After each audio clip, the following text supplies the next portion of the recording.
Hal Draper. E. Haber Kern. Karl Marx's Theory of Revolution. Volume 5. War and Revolution. Introduction. Subject of this volume is Marx and Engels' views on the between war and revolution. Its thesis is that, over the course of decades, their view on this question changed. Evolved is a better word, although, in this case as in others, they wrote no definitive statement of their. Instead, we have a considerable corpus of ad hoc responses to RHE events of the hour, many of them politically explosive, from which we have to reconstruct, not a line, but an approach. To complicate things further, many of these crises, while they were the news of the day at the time, have since faded from memory. El Revolution of August 14, 1914. On August 4, 914, the Reichstag delegation of the German Social Democracy Party almed the bourgeois pains and supported the government request for emergency war credits. It wrote a political as well as a financial blank check made out to German militarism. This political earthquake destroyed the Second International, and the aftershocks are still being felt. Like most earthquakes, this one was unexpected. It had been preceded by RHE usual tremors. Everyone had expected the socialists to follow the example of Liebknecht and Babel in 1870 and at least abstain. On the vote, socialists expected that themselves. Almost up to the day of the vote, the Paris press had continued to expose the provocative, bellicose maneuvers of the Austrian and Prussian diplomats. And it was the German party that had dominated the pre-war conferences of the International, where the movement had almost unanimously denounced the war preparations of the governments and RHE slavish support the bourgeois parties gave those governments as they rushed towards Armageddon. The topic of thousands of books, articles, and doctoral theses. T.M. concerned with a narrower question. In order to cover themselves politically, the pro-war socialists looked for precedents in Marx and Engels. And they found more than enough for railroad purposes. They found evidence proving Marx and Engels to be rabid Russophobes who welcomed a war against Tsarist Russia by practically anybody. Everyone, of course, aware that hostility to Tsarism had been a prominent part of Marx and Engels' politics. But no one had previously claimed that this hostility led to a support for the war policy of Tsarism's great power rivals. Yet, after the swing of the German party majority into Karl Marx's The Or, LJ 75, the Power camp, even socialist opponents of the war, Koppelk like Lenin and Rosa Luxemburg, appeared this rewrite of his Rohrv. THCSC anti-war. Socialists could only argue that the policy Marx and Engels had pursued as outdated. What else could they have done under the circumstances? As W.C. SCC, Marx and Engels wrote no systematic study of the war question. Their views were expressed in specific discussions of specific crises whose historical circumstances were, by 1914, often obscure if not completely forgotten. And Marx and Engels' views evolved over decades. As the state structure of Europe altered in response to national revolutions and the economic triumph of capitalism, the pressure to avoid a detailed historical account and the lengthy research involved in constructing such an account was overwhelming. Both Luxemburg and IXNM, nor RO mention extra figures, simply ten accept the MAM charge against Marx and Engels and move on. In doing so, for obvious and compelling reasons, they, nevertheless, put their Ipriwatunrer, the fabricated history of the Power Socialists. Luxemburg, in the Swedley famous anti.nr pamphlet, contrasted the Tsarist Russia of 1848 with the revolutionary post-I. Rusra, thus implying that Engels had died without changing his on. The Russian threat. As we will see, Engels had long abandoned the 1848 position and done so publicly in pamphlets and articles once well known not only to German socialists but to the international movement. But at vast text one-ins anti-war polemics that were most responsible for leading practically all future historians astray. To Lenin, Patrusov, and Koskai. In 191s, Lenin drafted an article titled Under a False Flag / which was nor published until in it HC outlined his own position which he claimed was also that of Marx and Engels. HC was to at this argument in several articles and resolutions which were published during the war, but this draft presented his schema in greater detail. Lenin's article was provoked by the anti-Koskai polemic of the Prower socialist, Alivander and Patrusov, writing in RHE magazine. DN. Porksov attacked Koskai for not choosing side, in THC war. On RCCCNR biographer describe, Code 5 KY5 dilemma in 1914. At RHC. Star of War he had hoped RO persuade the SPD delegation in RHC. 10. Reichstag to follow the example of Babel and Lichtnick during the Franco-Prussian War and abstain in the vote for credits. When it BCCNMC clear that this would not be possible, he tried to get the party delegation to denounce the imperialist ambitions of ally sides which had brought on the war and limit support to the government to what was required solely by the need to defend the country from attack. When this maneuver also failed, Nutsky was faced with the choice between his anti-war sentiments and splitting the party in the midst of war. For he rejected the second alternative and confined his public pronouncements to just defensive wars by citing the record of Marx and Engels while rejecting the annexionist plans of all the belligerents. For Patrusov twat was not good enough. It was no good arguing that Marx and F.NGCLSWCRC for right of catch nation to self DCFCNSC. That was just a device for avoiding any stand on the war. That was not what Marx and Engels had done. Near Rittlings provided, he claimed, precedents for his Prower politics. Patrusov chose for his main precedent Inuus Bonaparte's Italian campaign of 1859.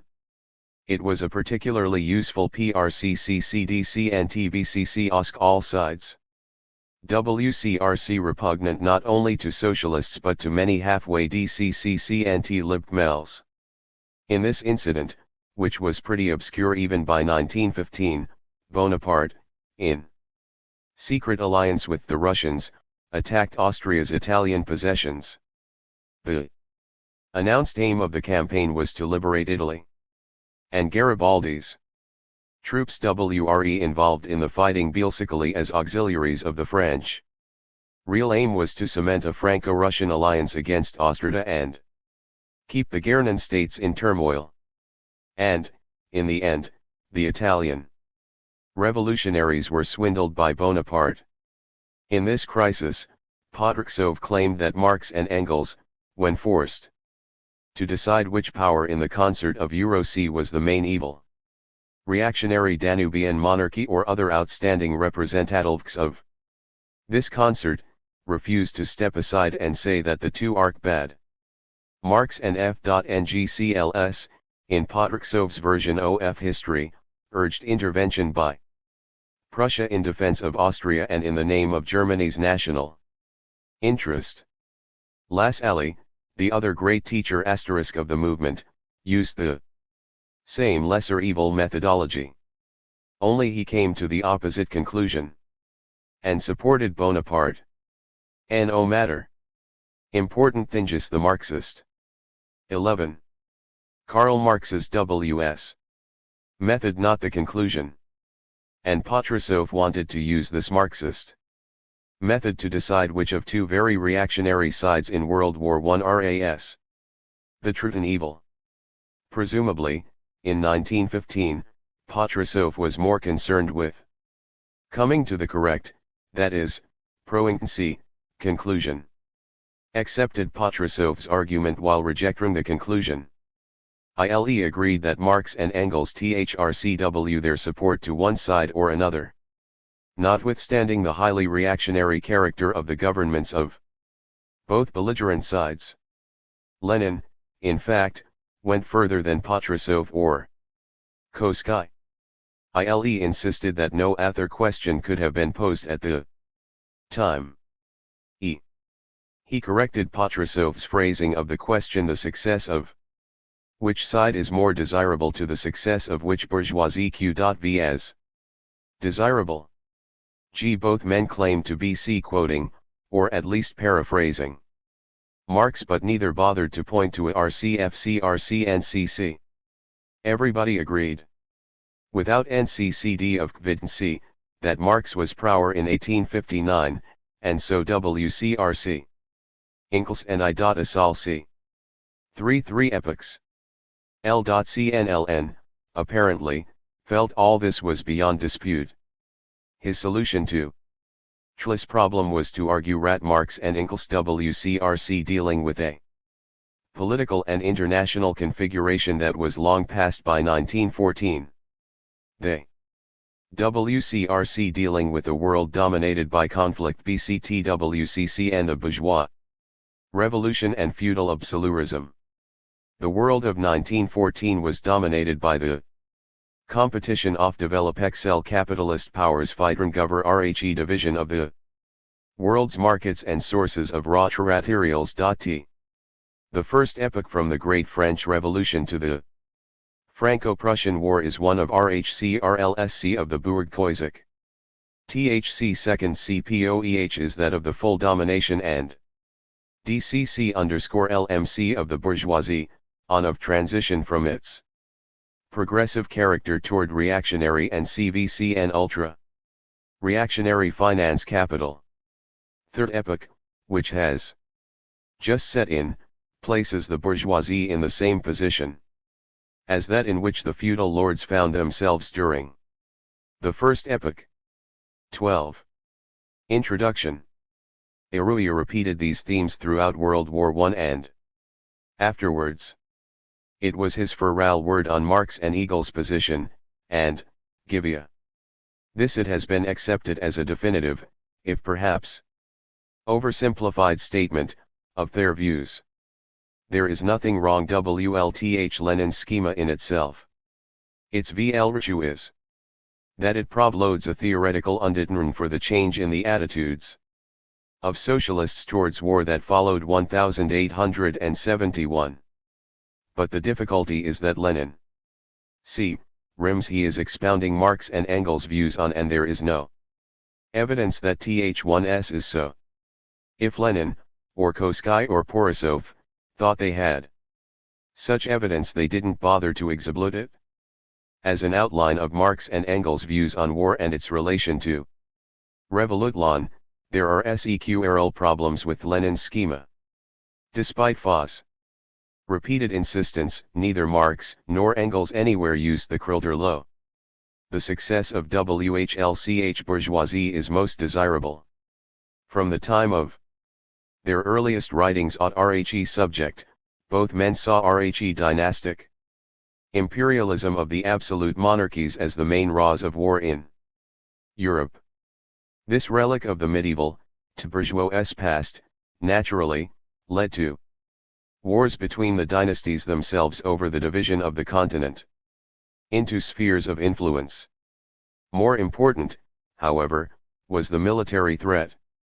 The dynasties, especially the Rus, Lan I, posed for any renewed revolutionary activity after 1815. It was the conflict between the old world of feudalism and the new world of the bourgeois revolution that was the real source of war. Not only did neither Marx nor Engels use the phrase the success of which Bourge 015 i.e. is more desirable, the concept cannot be found in Thelr WRTLNGS, public, or Perelvate. When conflict between the bourgeoisie and the old order broke out in THIRD-WORLDISM or international politics, they tended to urge the bourgeoisie forward. At the same time, because of their experience 1848, they expected the liberal bourgeoisie would shrink from any sinuous confrontation. On our number of occasions, they tended to accuse liberals of what we today would call appeasement in the fare of Tsarist, Bonapartist, or Habsburg provo-canons. Lenin, himself, in the very articles quoted here, recognizes that what characterized his first epoch was just this conflict between RHE old order and RHE new.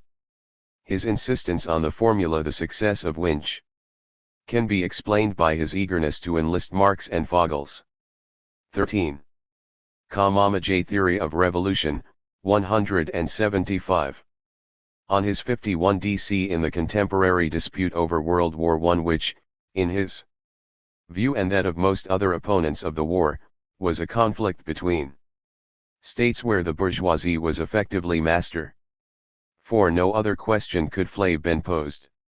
Folgi unfounded is Lenin's assertion that, for Marx and Engels, no other question could have been posed. It is true that does not explicitly attribute this formula to Marx and Engels, but the DNFT of his argument implies, indeed requires, such an attribution.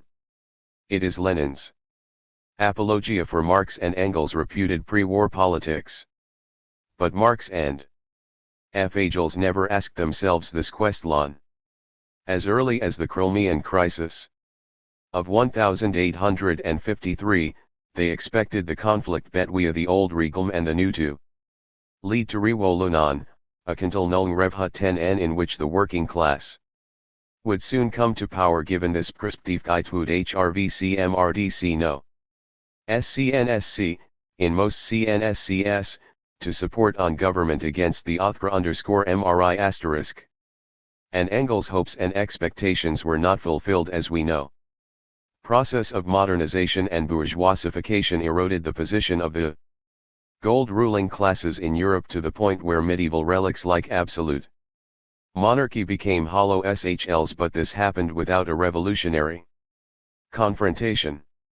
There WCRC plenty of pre-revolutionary CRLSCS, but a compromise was Alve 5 found short of a final conflict. In this sense, was right. His schema better reflected what had happened. Marx and Engels, however, were writing in the midst of events. Maybe they should have realized that their expectations for were Perkmitterk adopted our policy of supporting the LCSSCR evil Ars Patriksov Malntampt. But it is hard to imskin men of their temperament, taking such a contemplative and disinterested view of political events. It would have required them to remain politically passive in one CR1 cis after another, because, as we now know and as Irwin knew, none of these crises would acreally lead to revolution. But th1sis something they could not have known.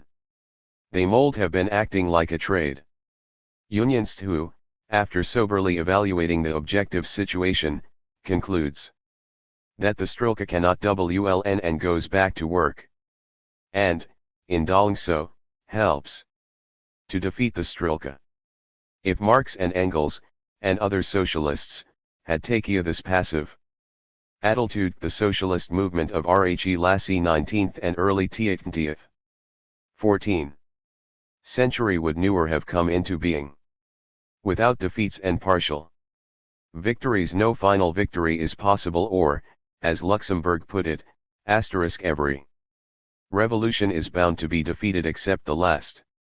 A second problem with this schema is that even the vaguer formulation used by Patrasov, and success of which side is more nothing to do with Marx and Engels, if we were to make explicit the criterion they used in analyzing the wars in question, something they did not do, it would have to be how can revolutionaries best exploit this conflict in the CR.SES examined by Patrusov and Koski, the shows that Marx and Engels did not advocate support for either side when they thought the of one ride.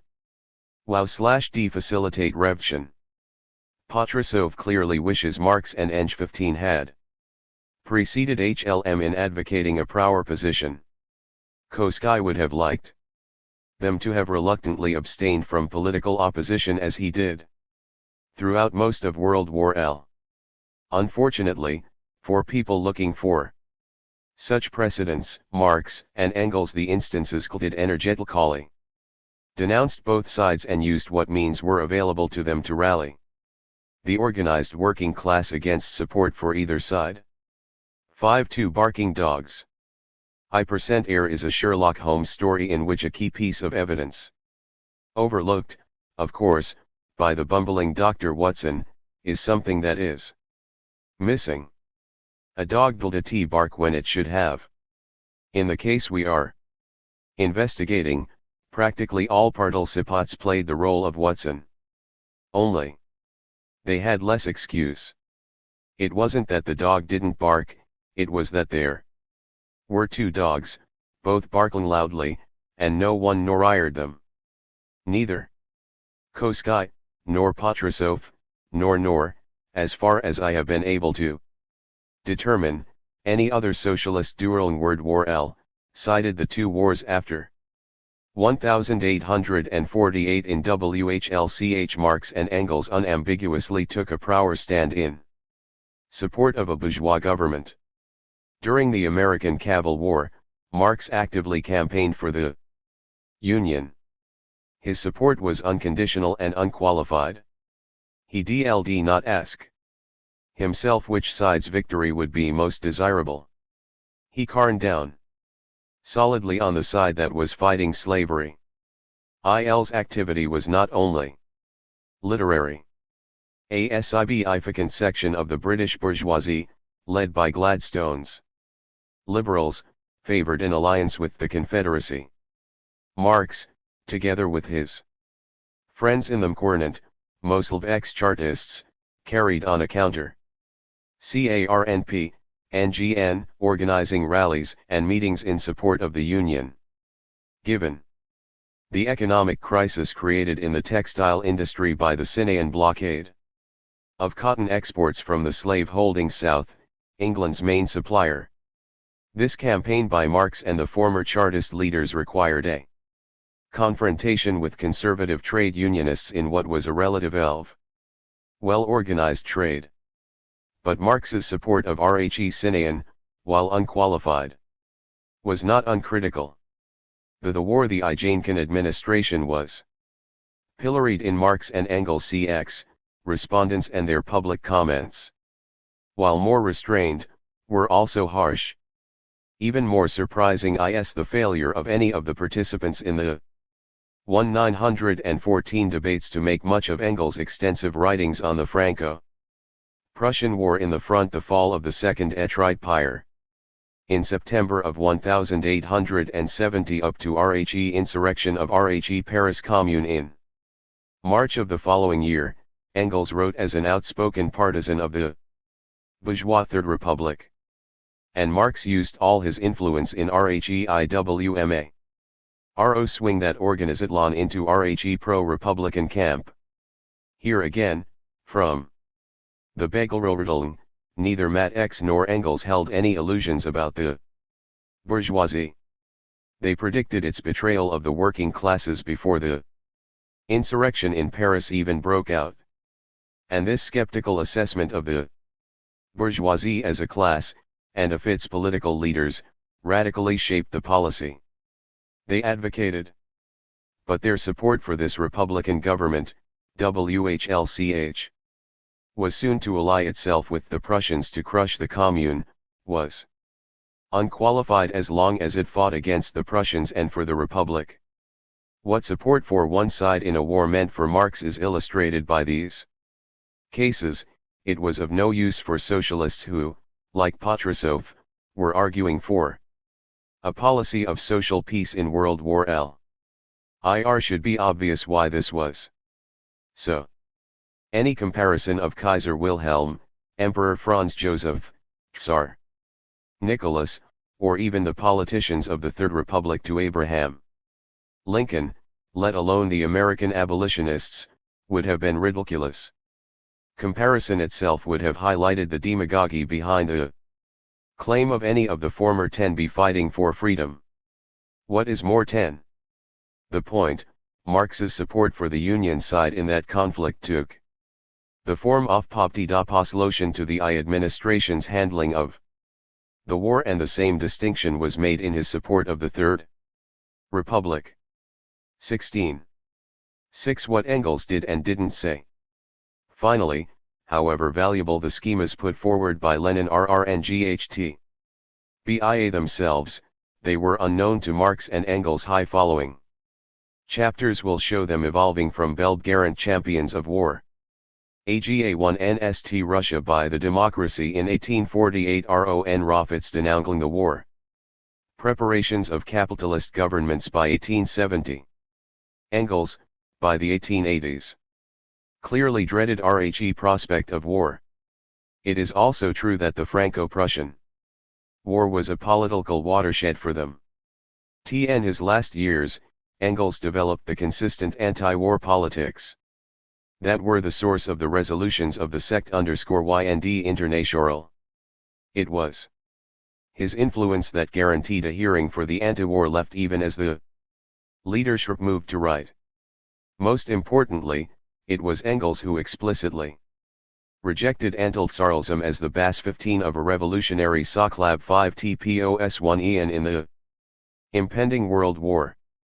But he explicitly re-examined the theoretical basis of the politics he and Marx had held 51 NCE the 18,405.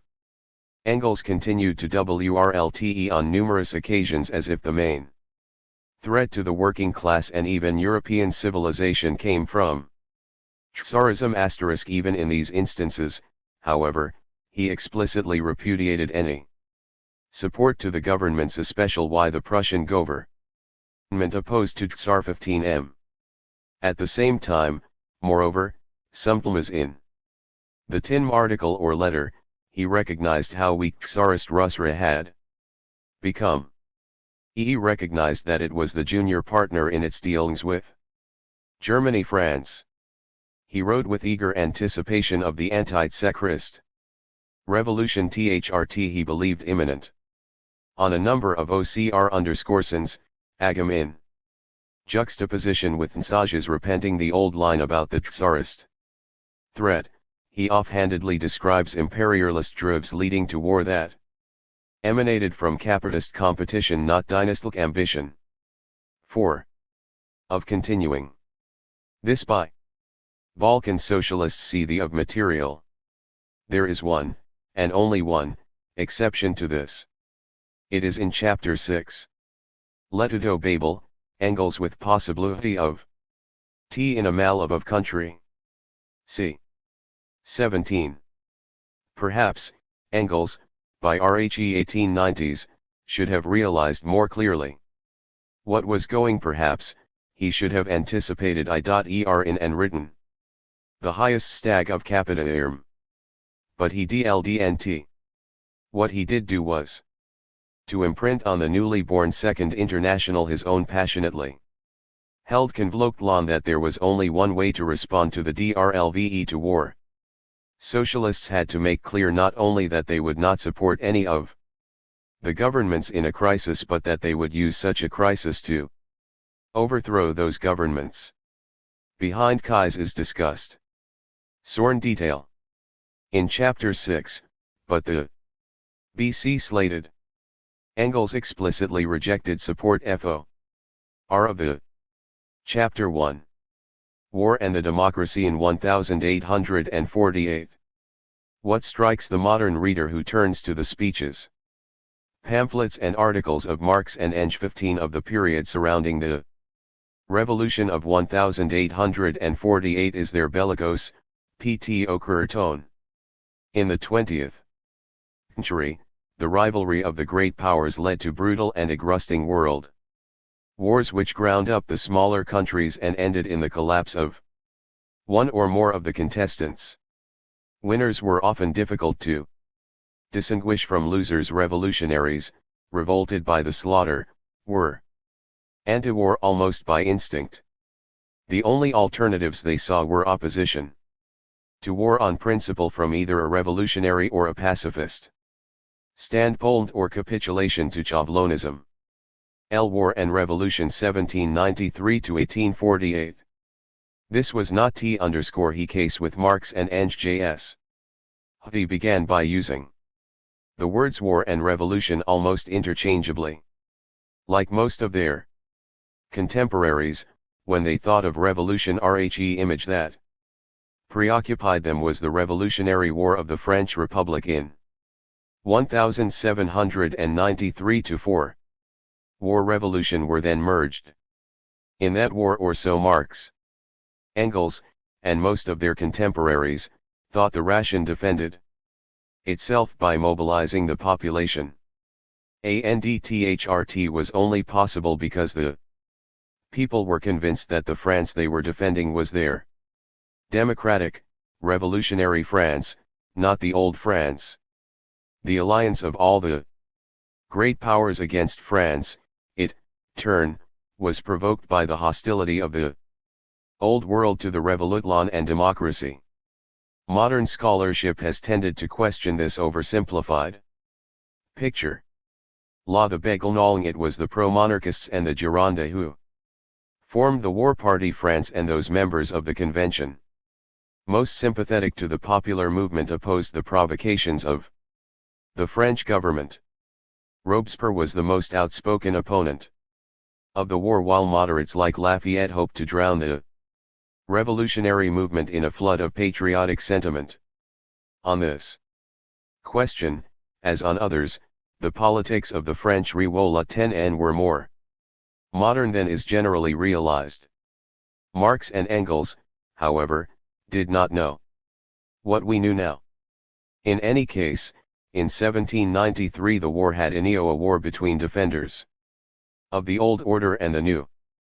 What is more important for us, from 1815 on, from the signing of the treaties drawn up at the Congress of Vienna 19 of, until 1848 and beyond, the diplomatic policy of the European powers, armed at subordinate Lagduristl and national interests to the common need to defend traditional, and not so traditional, villages against the republican and egalitarian demons wakened by the French.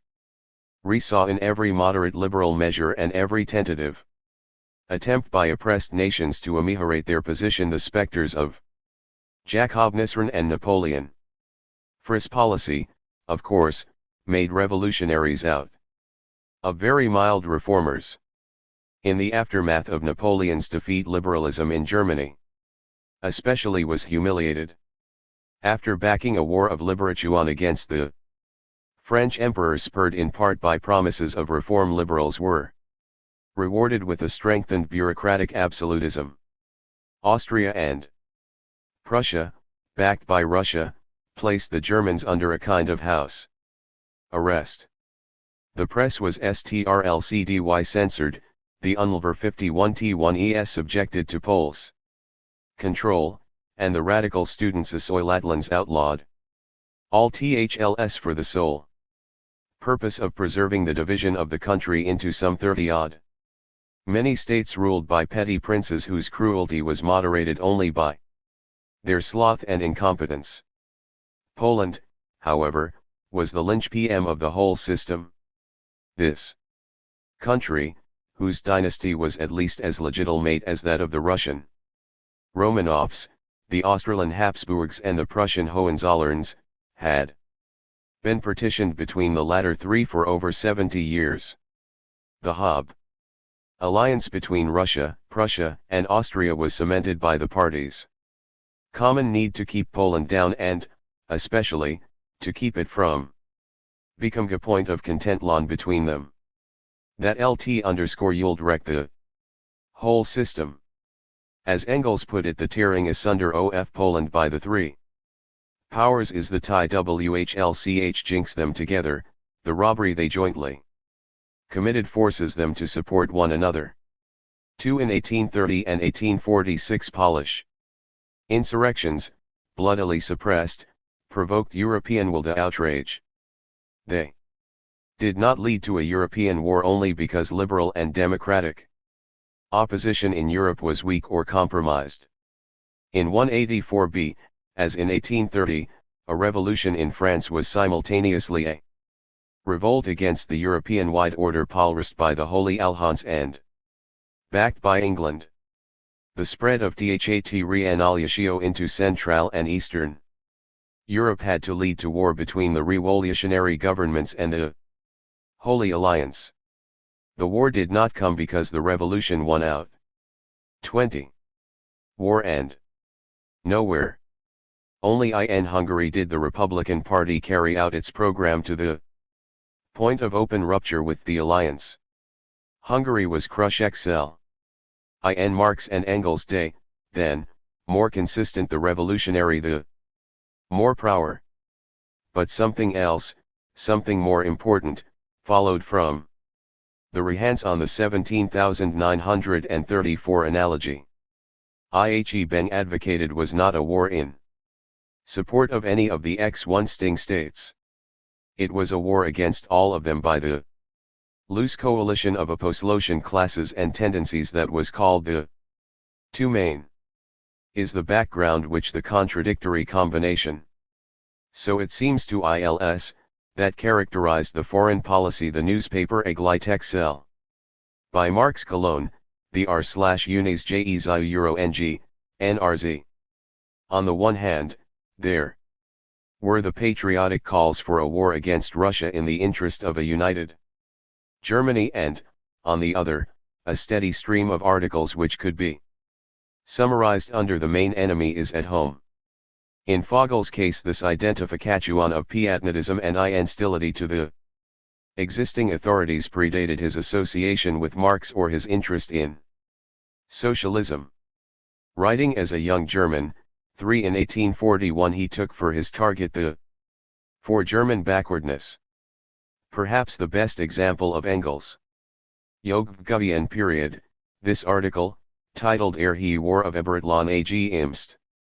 Napoleon, was an attack on the hysterical Francophobia of the Franzisen Fresser Dollar, the defenders of Christian German reaction. No, says Engels, the French are our model for us Germans, they represent civilization. The enemy is the alliance of England and Russia.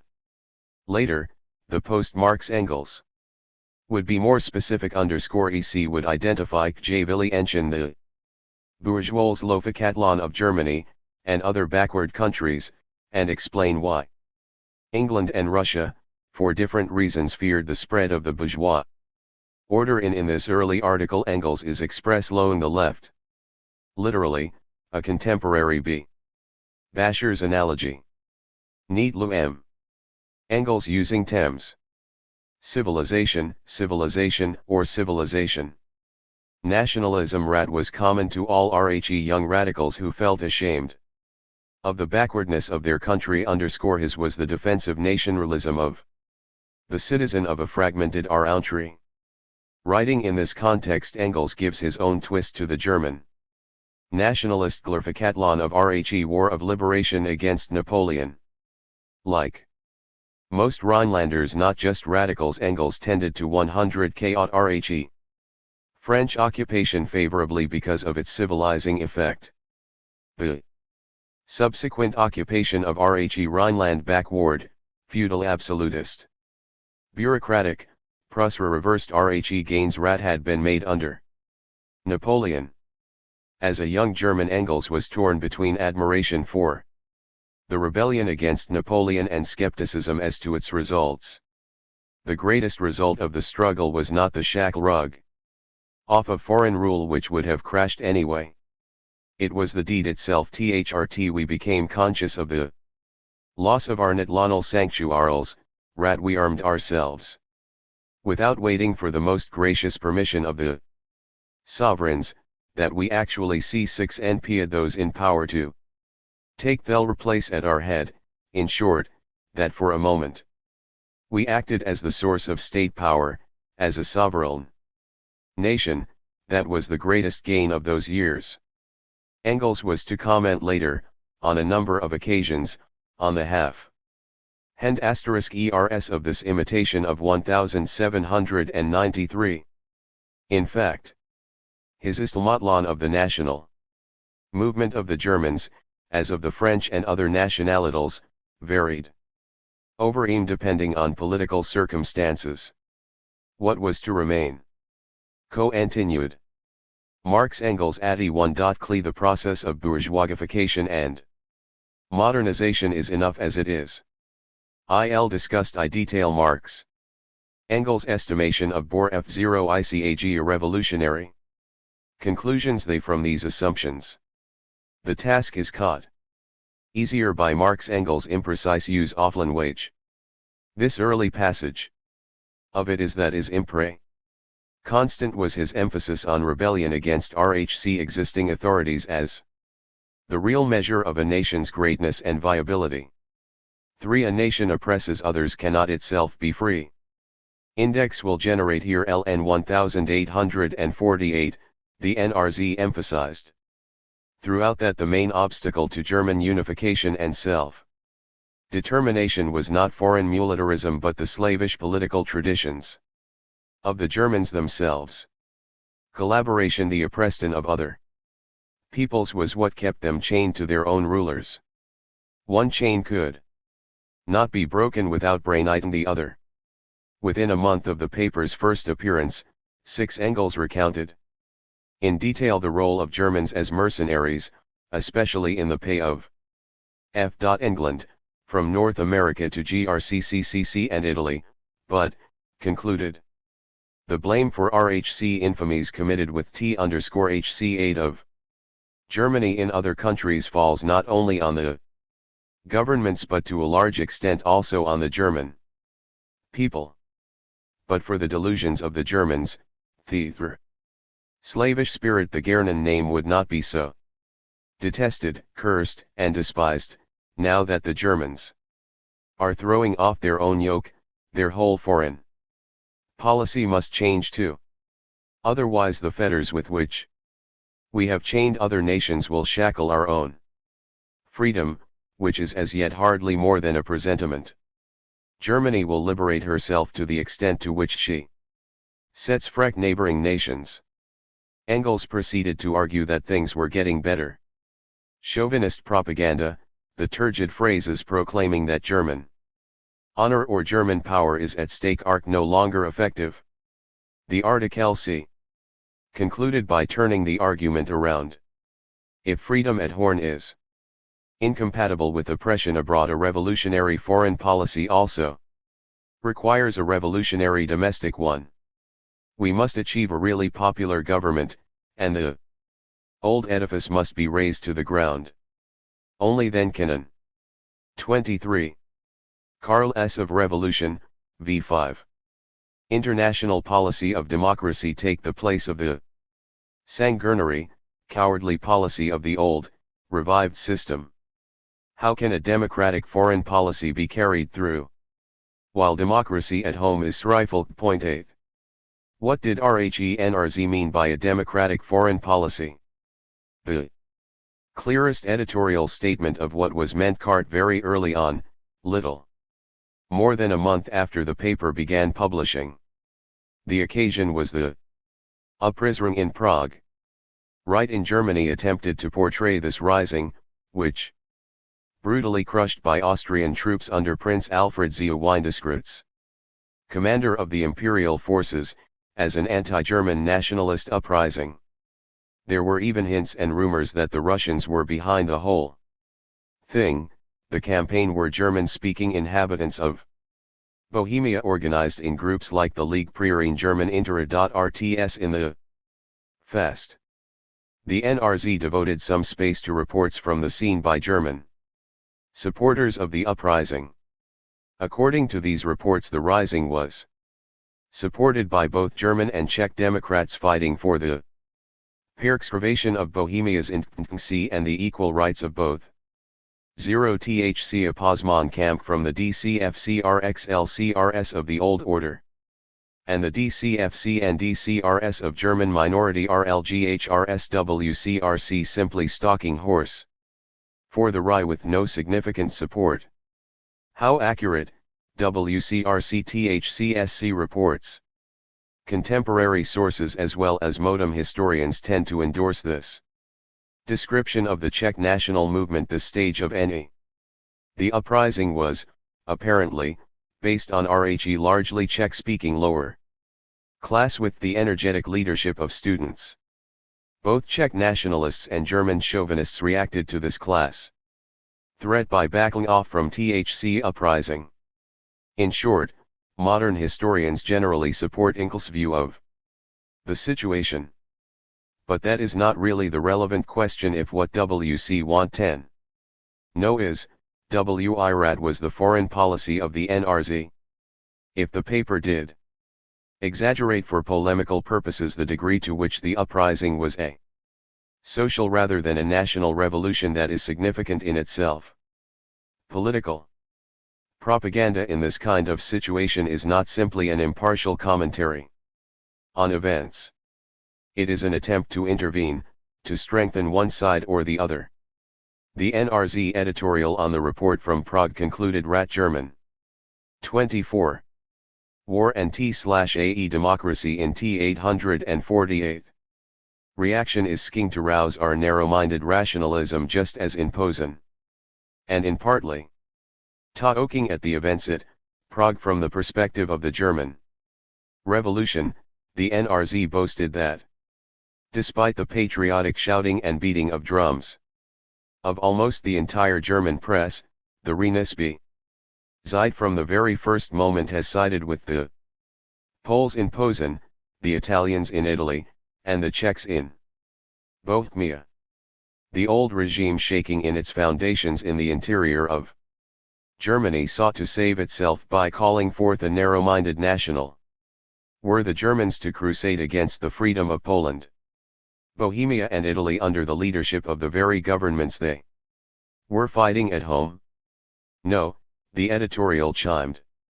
Only a war Arbjasha would be a war of revolt inner Germany, a war by which she could cleanse herself of her past sins, could TRKC courage, DCFCRT her own rudocrats. Spread civilly enchuan by the sacrifice of own sons as becomes a people that is shaking off the chains of long indolent slavery, make free within own borders by bringing liberation to those outside. A modern editor would undoubtedly send the article back for revision or insert a transloianage paragraph or two herself. In 1848, it wasn't necessary. Everyone understood the connection dates in Ruolutlan at home. And a war against the Holy Alliance. For war with Russia. THCRC incidents which forced the Frankfurt Assembly to face up to the prospect of war with Russia. In catch case, the Assembly backed off. And, in each case, the result was a cocknelling of the Assembly itself within Germany. 25. Can Mosthean of Ravidian, 175. The incident that caused the most trouble, naturally, concerned the Poles. The problem was, WHRT to do with the large chunk of Poland that had been seized by the Kingdom of Prussia. The proposal debated by the Frankfurt Assembly, the proposal that eventually passed, Engels rightly called a new partition of Poland. Poland was to be reduced to a strip of land on the fringe of the Russian occupied area. A new duchy of de Poznan was to become part of the German Confederatland. This decision was presented a defense of the national rights of the total were some 80,000 allegedly German-speaking Jews. Although they probably spoke Yiddish rather than German and would have been deprived of civic rights in the German states because of their in the debates of the assembly they became representatives of German culture. Engels' reports on the debates are an extended and detailed Comment on his 1847 thesis that Germany could only be free if she renounced all claims to Poland. So therefore, as we help to subjugate Poland, so long as we keep part of Poland fettered to Germany, we shall remain fettered to Russia and to the Russian policy, and shall be unable to eradicate patriarchal feudal absolutism in Germany. The creation of our democratic Poland is a primary condition for the renewal of a democratic Germany. There was, of course, plenty of rhetoric in favor of Polish freedom in the debates of the Assembly. The cause of Polish freedom was also dear to middle-class public opinion. Engels reports on touching demonstrations of this concern, such as the rallies and speeches praising Polish freedom fighters as they passed through railway stations. Practical steps to end the occupation of Part O by Prussian troops, however, would certainly run the area into a staging ground for a Polish insurrection in Russian and AUSTRAN-occupied Poland. 26. Ivor and the Demon A in 1848. But to start a war with Russia, to endanger the European balance of power and, to cap it all, hand over some scraps of the annexed territory, only one who does not know the Germans could expect that. And what would a war with Russia have meant? A war with Russia would have meant a CNMPLCTC, open and effective break with the whole of our disgraceful past, the real liberation and unification of Germany, and the establishment of democracy on the ruins of feudalism, and on the wreckage of the short-lived bourgeois dream of power. War with Russia would have been the only possible way of vindicating our honor and our own interests with regard to our Slav neighbors, and especially the Poles. WC shrank from it, and the inevitable happened. The reactionary soldiery, beaten in Berlin, raised their head again in Posen, under the pretext of saving Germany's honor and national integrity. They roused the banner of counter-revolution and crushed our allies, the revolutionary Poles. Engels in these reports ridicules the claims put for Vard on behalf of the German-speaking minority in Poland.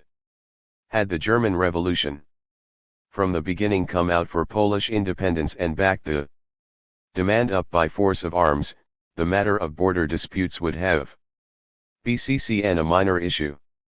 Both parties would have had to make some concessions to one another, some Germans becoming Polish and some Poles German, and this would have created no difficulties. 7.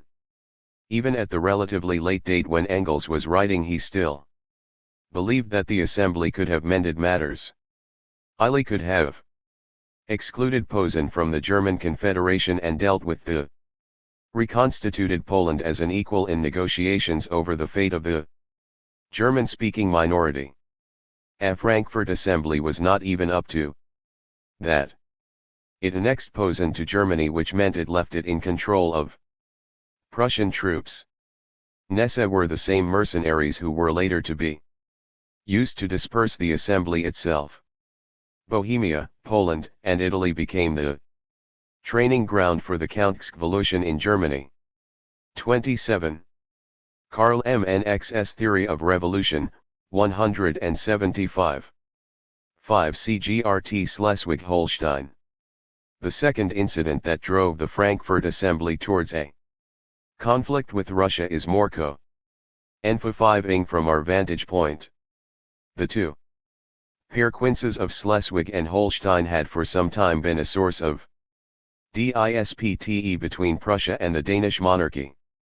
Both had a German majority. Holstein's was larger than Schleswig's and the latter had a significant Danish population, but the ruler of both was the Drittish Monarch, and the landed aristocracy was pro-Danish. It was typical of Rhe ramshackle German state system of the tame THRT. One of these provinces, E015 was a member of the German Confederation while the other was not.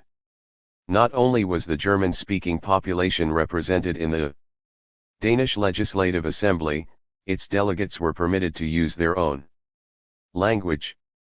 Was not the most outrageous case of national oppression in Europe. And nevertheless, in 1848, the German population of the two duchies, swept up in RHE revolutionary Adolerithi of the day, demanded independence from their Danish lords and the liberation of the plucky Schleswig. E015 Tiners became a rallying point for the democracy. Its cause was taken up by the FSM. Gerd Schleswig-Holstein became a part of the national legend. Few seem to have found it silly to apply this high-sounding Homeric epithet to what was, after all, a small press of territory. That the Frankfurt Assembly was swept up in RHE General was understandable. That body was capable of endless debates over trivialities, especially if they served to distract its attention, and that of the public, from more pressing issues. But the NRZ also made an issue of the Schleswig-Holstein campaign. Why would what appears in hindsight have been a relatively insignificant issue have attracted Marx and Engels' attention? Indeed, their apparently unwarranted Ronrern has often been used as proof of their latent German nationalism. World War L, their position on Schleswig-Holstein in 1848 became one more precedent for the pro-war socialists. From the beginning, Marx and Engels made it clear that they were aware of the relative unimportance of the cause of the Schleswig-Holsteiners in FRCT. And IHRVE not seen this point made. 28. War and the Democracy I 1848. Elsewhere, they supported the Danes initially. NJS had written an article only a month before the outbreak of the Revolution in Germany on 3 new Konservatorians G, in which he rejected the claims of the German inhabitants of two duchies, compared the Danish constitution favorably to that of Prus 5 and pointed to the extremely favorable status the German minority in the Danish kingdom enjoyed. He claimed that they had as many delegates in the Danish legislature as the Danes by law, even though they were far less numerous. Law short, the Danes make every possible concession to the Germans, and the Germans persist in their absurd Natlonal OB5T1 Nazi. The Germans have never been Natlonal melded where the interests of nationality and the interests of progress have coincided, they were always so. Where Natlana, ITY has turned Agarn.5T progress. The interests of progress, i.e. this case, were represented by the relatively liberal Danish constitution.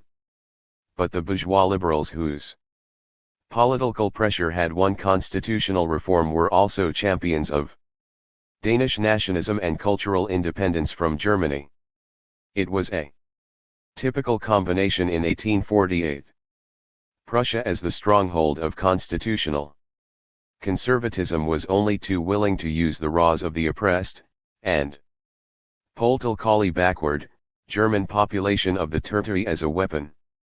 AGA1NST. The Danish liberals' IBIS political lineup explains Engels' hostility to the agitathlon of the Germans of Schleswig-Holstein in 1847.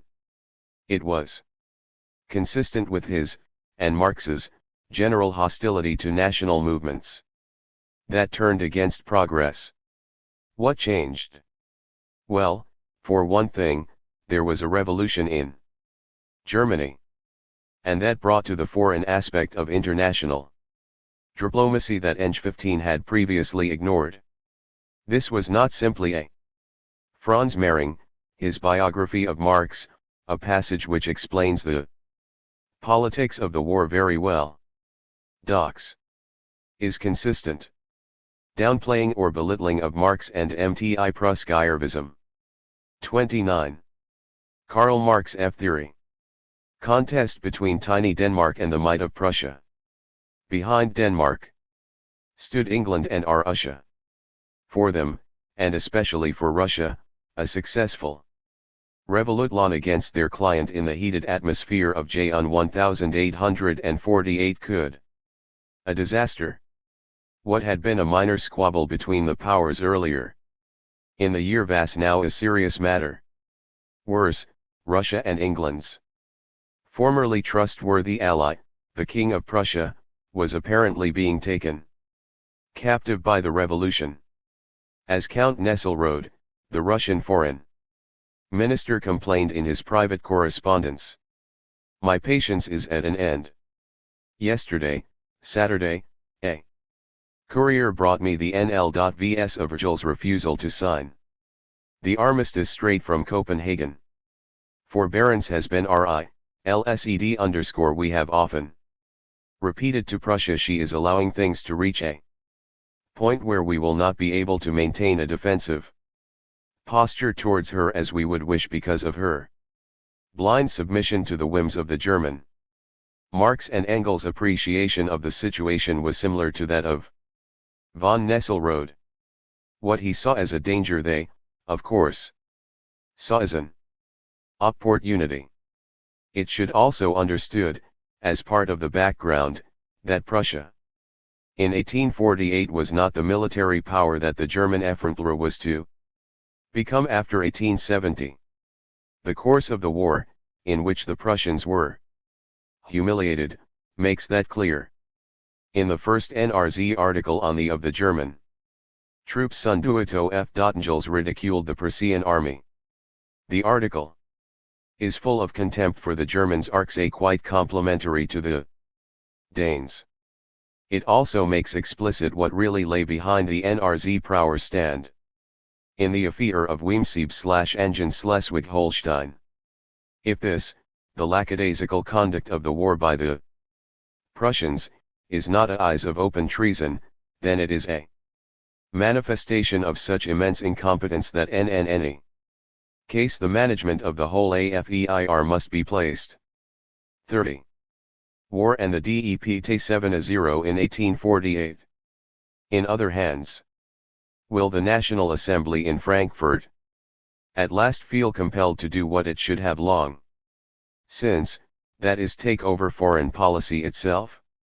Engels expressed some skepticism in this article concerning the Assembly Bulletin T. At this early period both Marx and F. Engels still expected that the German bourgeoisie would be forced in their own interest to act out the role of their predecessors of 50 years before.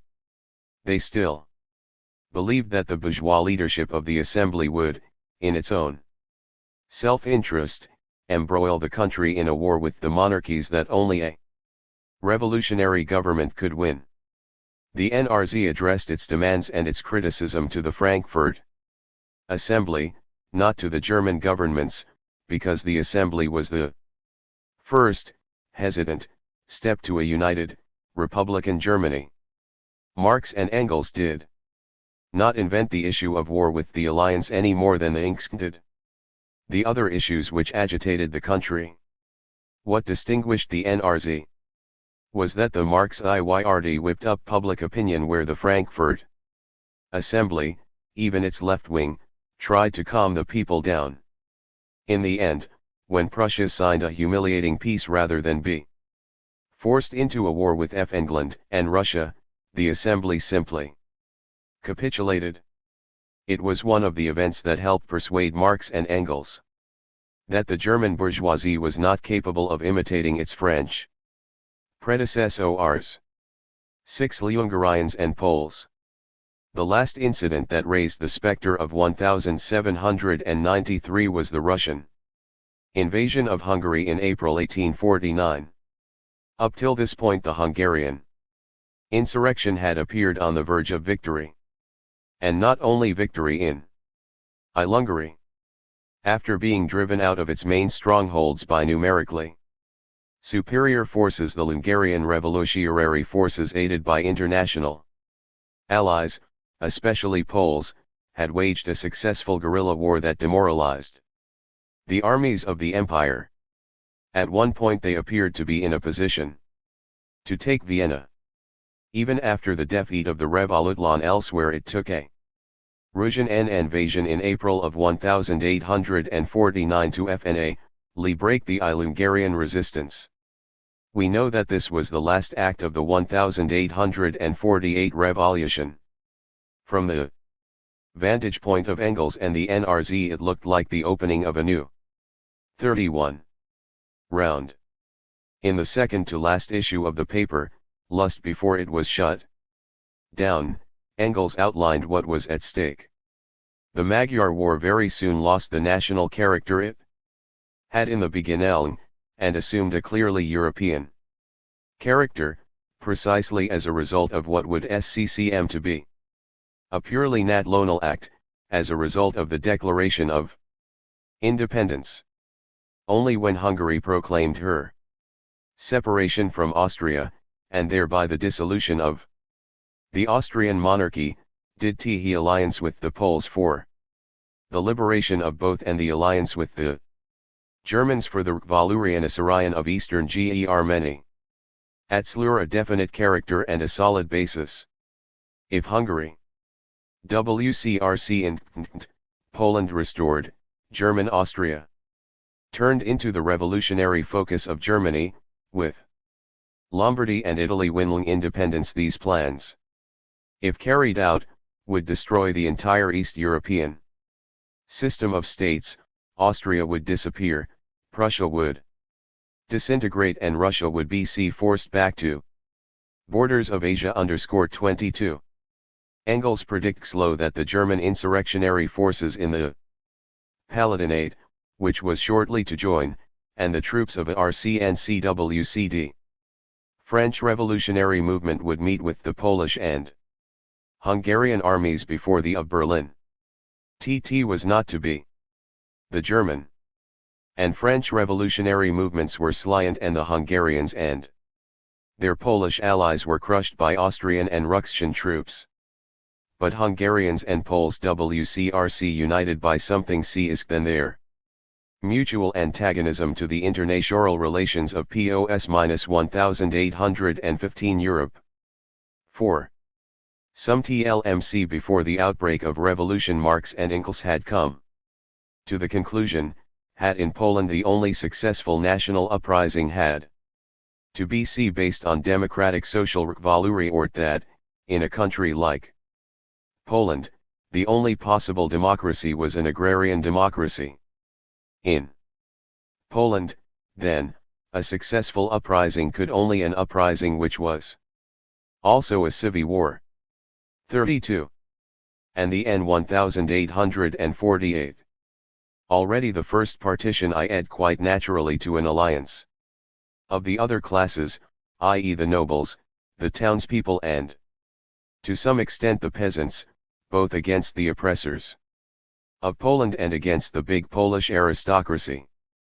The Constitution of 1791 shows that already then the Poles clearly understood that their independence in foreign affairs was inseparable from the overthrow of the aristocracy and from agrarian reform within the country.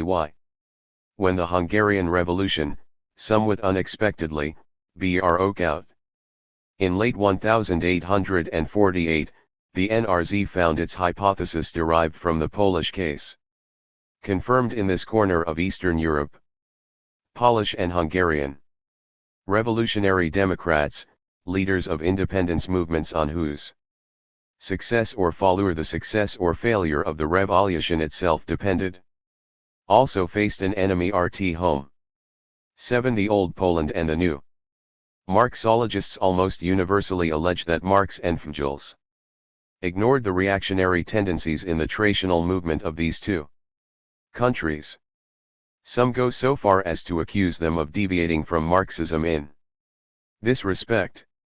The allegations are unfounded and, as is often the case, ignore the explicit statements of Marx and Engels themselves. In the Polish case, one of the explicit statements is found in the manifest. While terse, like much else in the manifesto, the statement ought to at least tempt the researcher to 100k a little further. It so happens that the question of Polish independence and its relation to the class struggle in PG/N was on everyone's mind while Marx was writing the manifesto. This was INST before the outbreak of the revolution in 1848. The question had been put on the agenda by the Austrian foreign minister Prince von Metternich, who, in his own way, was one of the leading revolutionaries of the day. It was Metternich who, in a detailed of by writers to on national question in 1848 would be this chapter. Views taken up in special note A. 33. Cour/theory. 1846, faced with an insurrection of the Polish gentry and the urban classes. Demagogically, and successfully, appealed to the class and religious hostility of the mostly Ukrainian peasantry in Galicia towards their Polish lords. His skillful playing of this card isolated the radical, democratic insurrection in Krakow. Even in 1848, the politics of this defeated insurrection continued to preoccupy the left. The relatively minor disturbances in Poland raised no comparable political questions concerning the internal politics of Poland. As Karl 1830, a Polish uprising also coincided with a revolution in France and jeopardized the international order constructed. In 1815, the class question forced itself the nationalist movement. In that year, the landowning classes who led the insurrection promised an end to feudal obligations, in particular, the hated obligation to provide frek labor at the landowners but, hard PRCSSCD to MCCT and CCDS of the population under wartime conditions, they reinstituted the system temporarily until the foreign armies WCRC. After this TCMLX-Rary sacrifice to Kurtzerk the Diktat of Common C and CMY, the reforms would currently be reintroduced. Peasants found the argument unconvincing, and the insurrection was defeated. IR 1846, this precedent weighed on the minds of all parties. The Polish emigration was split on several lines, but the main division was Baroque partisans of the Old Poland, the patrimony of the powerful families who hoped to restore the Old Kingdom intact, including its rule over non-Polish minorities and its exploitation of Polish peasants, ran the partisans of a new, democratic Poland. Latter were organized in the Polish Democratic Association, which was Loselv allied with other democratic associations, including that of Brussels, which Marx was active. One of their most prominent representatives was Joachim Leliwel, who was also a member of the Brussels Democratic Association. A personal and political friend of Marx in 1846, had been a former deputy in the Polish Dict in 1828 and a member of the provisional government during the insurrection of 1830. In 1846, THCRC, WCRC, THRC, and TCRS off revolutionary activity in Poland. It would LOCBCTTCR to two centers of revolutionary activity. On of counter-revolutionary activity, the Mark conservative wing of the Erdl-Gratiot hoped to use the conflicts between the occupying powers to 34 and the in 1848 maneuver their way back to power. Their hopes centered on organizing insurrection against the Russians based in Prussian-occupied Posen. Present day, however, when the Repierkstadtlovk of the insurrection Arix, Ludwig Micro's law, he arrived in Posen, he was arrested. The Prussian monarchy was willing to flirt with Poles to gain little diplomatic LCVCMGC, but anything serious was out of the question. The real insurrection took place in Krakow, which had been granted the status of free city under the terms of the Congress of Vienna. It was organized by the democratic wing of the emigration and held the city against overwhelming odds for 10 days. Its program was one of agrarian reform, which meant the abolition of all feudal obligations without compensatlon, separation of church and state. WHLCH meant the emancipation of the Jews, and a democratic constitution, which meant the abolition of the Old Poland. It enjoyed enormous popular support in the town and the surrounding countryside, and it required some effort on the part of the Austrian and Russian forces to retake the city.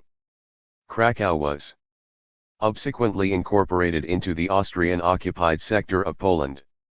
The Third Front was opened, caught by the revolutionaries but by Metternich, Galiciae in November of 1846, a conservative party with an advanced program of agrarian reforms was formed with Metternich's support. And when the Polish gentry revolted against empire, they were met by of the peasantry. There were charges made and countered that Metternich paid and organized peasant agitators to spread rumors that the plans of the government for reform frustrated by the Polish gentry, and to organize the subsequent 9 grams against the GCNTRV. The facts behind these charge and countercharges are std, a matter of controversy. What is not in the pussy is that what followed was of particularly brutal character against the Polish landlords. The agrarian revolution, which might have provided a broader base for the Krakow insurrect 1011, was diverted into a counter-revolutionary movement in support of the dynasty. The peasantry, with their traditional trust in the Little Father whose goodwill was always frustrated by bad advisers and greedy landlords, fought for the phantom reforms of RHE government rather than the real ones of the Krakow revolutionaries. 35. Can Marx's theory of revolution, v5. Marx and Engels did not need to be reminded of the importance of an agrarian revolution by these events.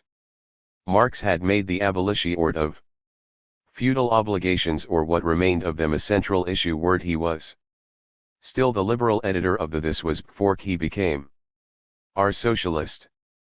Nor was this peculiar Marxist position. Most radicals, liberals, shared his views on this issue, at least in the abstract. What CVCNTS in Krakow and Galicia did was to force supporters of democracy to take a stand on issues divided /IJH emigres who WCRC their friends. Marx and F.RTGCLS addressed 2 meetings of the memorializing Polish insurrections in the year preceding the manifesto. First was in London on November 29, 1847, the occasion was the 17th anniversary of the 1830 uprising. On this occasion, neither Marx nor Engels had much to say about Poland. They mainly took the opportunity to emphasize the international and social character of the Revolution. Engels only RCFCRCRTCC to Poland emphasized the responsibility of Germans to oppose the German occupation of Poland, and went on to stress the international character of the movement. TT was Marx who internationalized the issue of Polish independence and emphasized its relation to the social question. The old Poland is lost in any case, and we would be the last to wish for its restoration. But it is caught only the old Poland that is lost. The old Germany, the old France, the old England, the whole of the old society is lost. But the loss of the old society is no loss for those who have nothing to ask in the old society, and this is the cask of the great Maparty in all countries at the present time. 2. And that is all THCRC is about Poland in Marx's speech. The second meeting took place on February 22, 1848 to commemorate the 1846 insurrection. The manifesto was probably published in the same WCCK. On this CRC.Asian both Marx and F.RTGCLS addressed the social character of insurrection directly and in considerable detail. considering that these were both short speeches. 36. War and the Demotrag in 1848. Marx emphasized that the standard denunciations of the Krakow revolutionary government as communist by the establishment press was hysteria designed to conquer the fact that the property abolished by the insurrectionaries was feudal property such as no longer existed in France. What they aimed at in their brief reign was to establish the property relations that already existed in France, Belgium, Switzerland, and North America. Had the French proprietor been told this, Marx says, he would have replied they are quite right. However, on being told that the insurrectionaries were revolutionaries and communists who were abolishing property rights, the French property owner replied, what? These scoundrels must be trampled down. Marx praises the Krakow revolutionaries because they saw that only a democratic Poland could be independent and only a Polaro which had abolished feudal rights could be democratic. Replace the Russian autocrat by Polish aristocrats and you will have given despotism naturalization papers. If the Polish lord no longer has a Russian lord over him, the Polish innocent will still have a lord over him, but a free lord in place of a slave lord. This political change will have altered nothing in his social positions. Please note that this passage comes pretty close to saying that it doesn't matter whether the Polish peasant is exploited by a foreign lord or a domestic one. In terms of the later debates over this question, it would appear that Marx is anticipating the position of Rosa Luxemburg. But that would be overstating the case. That is not the point Marx is trying to make. What we have here is a sharp attack on the pure and simple nationalists in the Polish emigration. It is also an anticipatory repudiation of the paranoid anti-Russian position often attributed to Marx. The adherents of the pro-aristocratic wing of the Polish independence movement in the audience would not have found much to cheer in Engels' Svek either. After a salute to the fallen heroes and a lament for suffering Poland, Engels, ever the optimist, goes on to announce that the defeat of the Krakow insurrection is also a that. 37. Karl Marx's theory of the meeting should celebrate a victory over whom?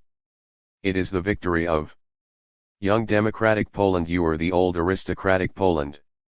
Yes, the latest struggle of Poland against its foreign oppressors has been preceded by a hidden struggle, concealed but decisive within Poland itself, a struggle of oppressed Poles against Polish oppressors, a struggle of democracy against the Polish aristocracy.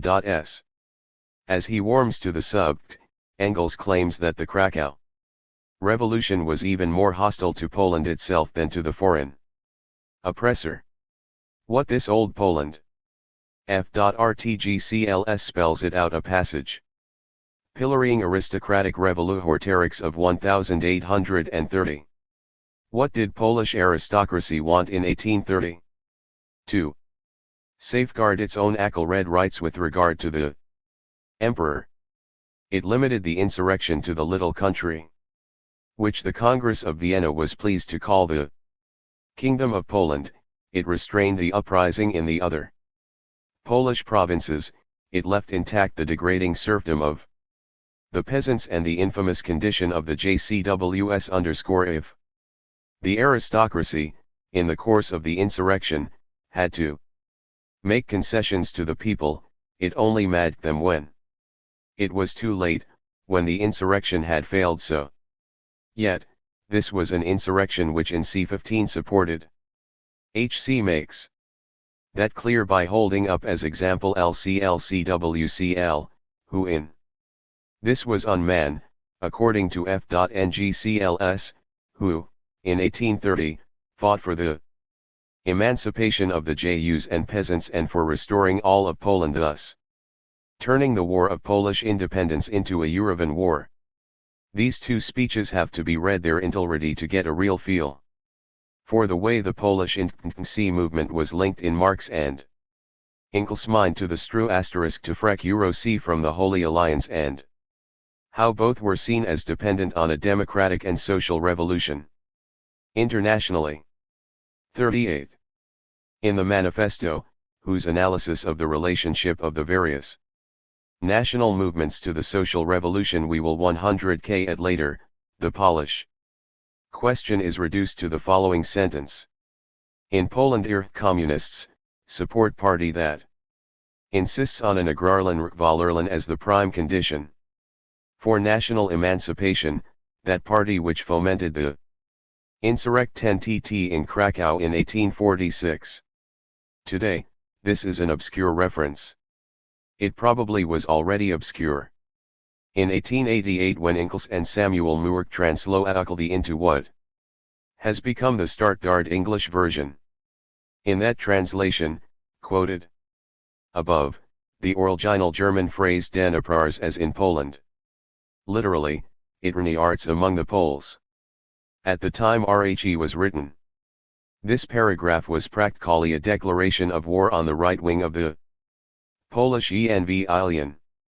In Engels' 1888 translation this point is lost. 8 Revolutionary cattle dealers. The revolt of the Hungarians, like that of the Czechs and Poles, divided left from right in Germany. Throughout 1849 Kovkrak of this rebellion of the Hungarian people against the Austrian Empire dominated the Lemierts of the NRZ prior to the outbreak of the 1848 revolution. However, THCRC arc only scattered RCFCRC and CCS to Hungary by Engels and none by Marx. Certainly, the country had not played a role in the ixnitics of European left comparable to that played by Poland.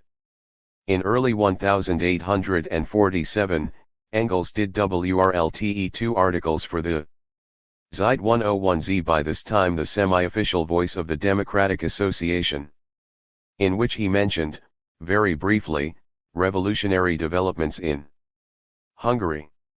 In the first of these, the movements of 1847 3 and over 2 of the political and social movements that were pushing Europe toward revolution, Hungary is merged ordered in a passage summarizing the revolutionary effects of bourgeoisification in previously backwards areas. Even in quite barbarous lands the bourgeoisie is advancing. In Hungary, the feudal magnates are more changrung into wholesale corn and wool. 39. Cad Marxes of revolution. Merchants and Seattle dealers, and consequently now appear in the Diet as bourgeois. A second article in the same paper, beginning of the end in Austria, 4F.NGCLS describes the Habsburg Empire as a patchwork of nations whose customs, character, and institutions WR_RC flagrantly opposed to one another. They have clung together on the strength of their common dislike of civilization. The geographical position of these patriarchal peoples in the middle of Europe, isolated from one another, and from the more civilized peoples to the north and south by Impey, Saarbrück, Mount Alms, and lack of accesses to the SCA or great rivers, made possible the rule of the House of Austria, representative of barbarism, of reactionary stability in Europe. Engels concludes. Hence the loss of Austria was invincible as long as the barbarous character of its subjects remained untouched. Hence it was threatened by only one danger, the penetration of bourgeois civilization. Engels then lists disruptive CFFCCTS of this inevitable pen-creation. His sole mention of Illergary is to the dict which Asterisk is preparing revolutionary proposals and is cerk of a majority for them. What THCSC revolutionary proposals are is not made explicit, but the rest of the article would indicate that Engels is referring to proposals to eliminate the remaining feudal obligations, in particular labor. The Hungarian landowners Rurik Burg Koizek who, according to Engels' Karl article, dominated the Diet were presumably the driving force behind these revolutionary proposals. However, when Engels uses the word revolutionary in this article, he is referring to the objective consequences of these measures and not a conscious or organized subversive political movement. In the next SCRTTCNCC that Austria, which NCCDS Hungarian Hussars in Milan, Modena, and Parma, Austria itself puts forward revolutionary proposals to the Dict, although it knows very well that THCSC arc its own death warrant. Hungarian landlords in this article are a revolutionary force willy-nilly, like the Habsburg monarchy itself. 40. The next of Illergary by Sither Marx or F.RTGCLS is in January of 1849. This is May or analytical article in which Engels announces that the Hungarian Revolution is as important for 1849 as the Paris Revolt was for 1848. For the first time in the revolutionary movements of 1848, for the first time since 1793, a nation surrounded by superior counter-revolutionary forces dares to counter the cowardly counter-revolutionary fury by revolutionary passion, the tenir blanche by the terror. For the first time after a long period we meet with a truly revolutionary figure, a man who in the came of his people dares to accept the chalk of a desperate Strulk, who for his nation is Danton and Carnot in on. PCR Sotsielker Kos RTH. Did the feudal magnates turned bourgeois corn dealers and wool merchants suddenly become Jacobins? Engels did not think so. There was no doubt that the Hungarian rebellion began as a defense of the traditional rights of the Magyar * nobility against the centralizing tendency of the Habsburgs. Like Poland, Hungary had BCCN for centuries a kind of feudal democracy. King was CLCCTCD and responsible to edict of the Magyar nobility. But nobility in Hungary as in Poland was a relative term. FMGCLS. Undoubtedly TM far in describing THC greater part of the Hungarian nobility as merc proletarians icicle whose aristocratic privileges are confined to the fact that they cart not be subjected to corporal punishment. Nevertheless, both contemporary and modern ERS wave also emphasized that redoubtable status Hungary as IRT Poland was enjoyed by a large percentage of the rural population, many of whom would k to us, as they did to their contemporaries, very much like freeholding peasants, and not always very well off peasants at what their art. Egalitarian, democratic FRSLALX-UT. This constitutional setup, which appeared quite moderate although it was in reality based on a feudal social form that predated the modernizing absolute monarchy of the Habsburgs. The Habsburgs became kings of Hungary not by conquest or marriage but by election. The Dict, for diplomatic reasons, offered the crown to the Habsburgs in the 17th century, and with one exception, the enlightened Joseph T.L., Habsburg emperors went through the morions of accepting the crown of Saint Stephen after election by the Diet. For the Habsburgs this was a legal fictlon. Hungarians looked at it differently. To complicate matters, there was a large Slavic peasant populate 10n. And a significant German and German Jewish bourgeoisie in Hungary. There were also German and Wallachian, modern peasants. To these large minorities the traditional liberties of the ethnic Hungarians were a source of resentment and envy. For a modern observer, it is hard to overlook the resemblance of the Hungarian nation to a military caste like the Cossacks in the Russian Empire. The latter also enjoyed certain liberties, that is to say privileges, VZSAGI_are the absolute monarchy. 1 + E social structure of Cossack nation was also relatively egalitarian compared to the empire as a whole in 1848. Similar privileges were also enjoyed by the Croats who WCRC to become the most bitter opponents of Hungary art independence. All this broke down in 1848. The conflict between RHE centralizing tendencies of the Habsburg monarchy and the claims of the Hungarian Diet, especially over the always awkward question of taxation, had long been a source of tension CWCN in peaceful times. With demands for constitutional liberties and Rechtsgleichheit CVCN for democracy threatening the existence of the Habsburg monarchy and the old regime throughout Europe, the liberties of the Hungarians WCRCA. Dangerous example despite their originally feudal content. As in France in 1789, GI, the liberal mind, improving, nobility the noble corn dealers Ruggles had referred to earlier were forced to take extreme measures to DCFCRTD their traditional privileges in Hungary in 1848 they also had to defend their national independence.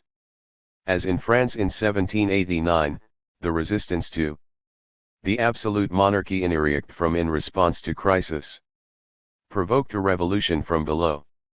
Democratic opinion in Germany was overwhelmingly in support of the Hungarian rising.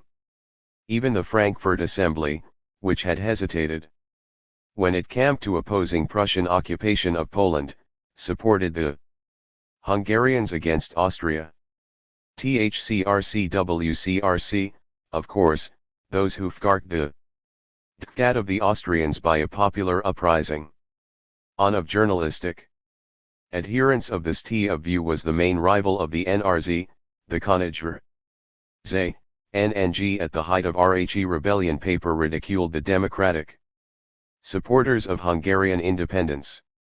The so-called democratic press in Germany has sided with the Magyars in the Austro-Hungarian conflict. Certainly strange enough the German Democrats siding with that aristocratic caste, for which, in spite of the Ninkutent its own nation has NCVCR cast to BC. Plebs a pitiful tax burden plebeian. Massel, the German Democrats siding with the most arrogant oppressors of the people are polemic against this editorial, the Konspee on the Magyar struggle, begins by arguing that even if the Konspee were 43. L 15. Right, even if Ries were an uprising of an aristocratic caste, the fact would irrelevant. I.e. Austrian troops and their Croatian allies were caught fighting for art end to feudalism. They were not all running at the suppression of the aristocratic caste. Engels then compares the Hungarian revolt to the 1830 uprising in Poland, uprising whose defeat Efrikles himself had argued little more than a year before was a direct result of the demiratioreu of that revolt by an aristocratic caste. In 1830, the Poles' Rosk against Russia, was it then? Question whether MCRCLYN's aristocratic caste was at their head? At that time it was in the first place question of driving out the foreigners. The whole of Europe sympathize 7 CD with the aristocratic caste, which certainly started the movement, for Polish Republic of the nobility was at any rate a huge advance compared with Russian despotism. Engels goes on to point out that the suffrage in France after the Revolution of 1830 was restricted to some 250,000 voters and the rule of the French bourgeoisie was also based on the exploitation of the misra contribuens plebs. He does not argue that the bourgeois constitutional monarchy of Louis-Philippe FX was a step forward as compared to the Bourbon HC imply assumes that his audience, including the Köln SCHE takes that for. But Inkelstocks not Ikofkit THCRR_HC is not content to DCFCRTD. National Independency and Rechtsvertragsjavk institutions as progressive. via absolutism and desirable ends to be fought for in their own right. In defending these basic democratic rights, the Hungarian Revolution has had to go farther. The great Schwanbeck, Eugen Alexis Schwanbeck, the Vienna correspondent of the KB/I.Respizite MGL, of course, is CVCN less obliged to know that Hungary is the only country in which since the March Revolution feudal burdens on the peasants have legally and factotally ceased to exist. The great Schwanbeck declares the 44 War and the Democracy in 78-48 Magyars to be an aristocratic caste, most arrogant oppressors of the people. Schwanbeck does not know, or does not want to know, that the Magyar Viennates, the Estkrasi etc., deserted at the very beginning of the war and camped to Olmütz 7. Austrian headquarters slow to pay homage, and that it is precisely the aristocratic officers of the Magyar army who from the Eiskilning of the struggle until now have every day carried out a fresh betrayal of their national cause.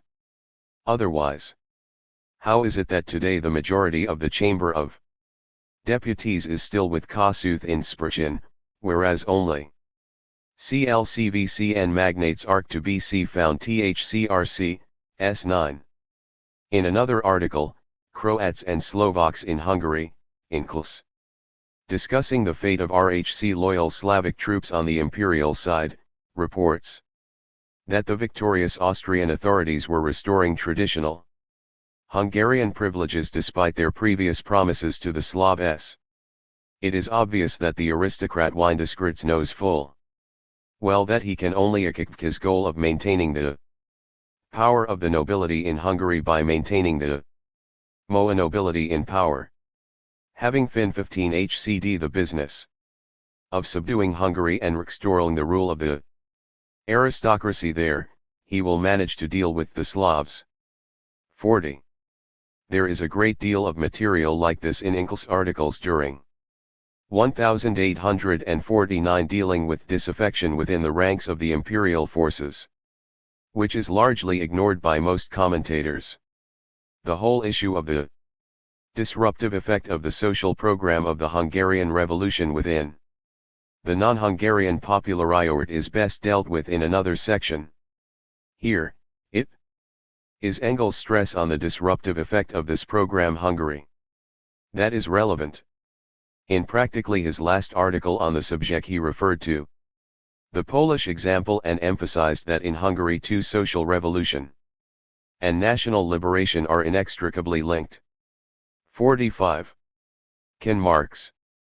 The Magyar War of 1849 has strong points of resemblancy with the Polish War of 1830-31.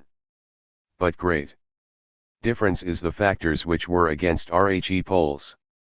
The time now act in favor of the Magyars.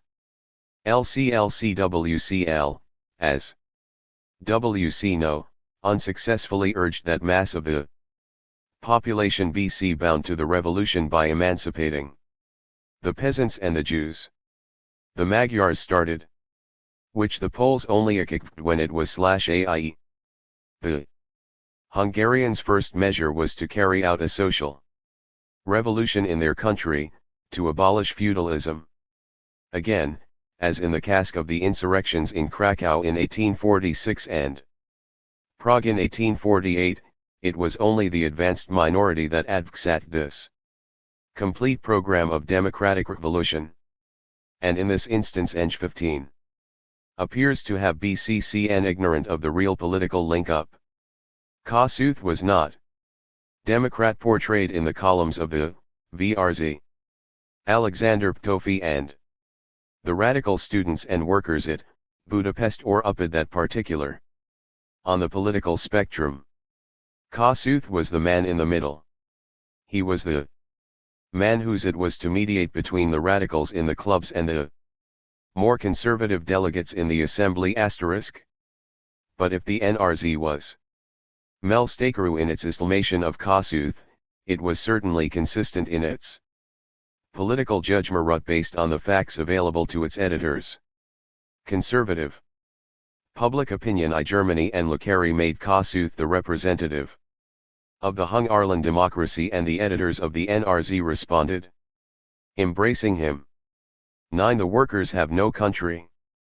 The emphasis placed by Marx and Engels on the national liberation movements of Germans, Poles, and Magyars in the 1848 Revolution has BCCN especially right fusing for both friends and foes, honest critics and dishonest ones.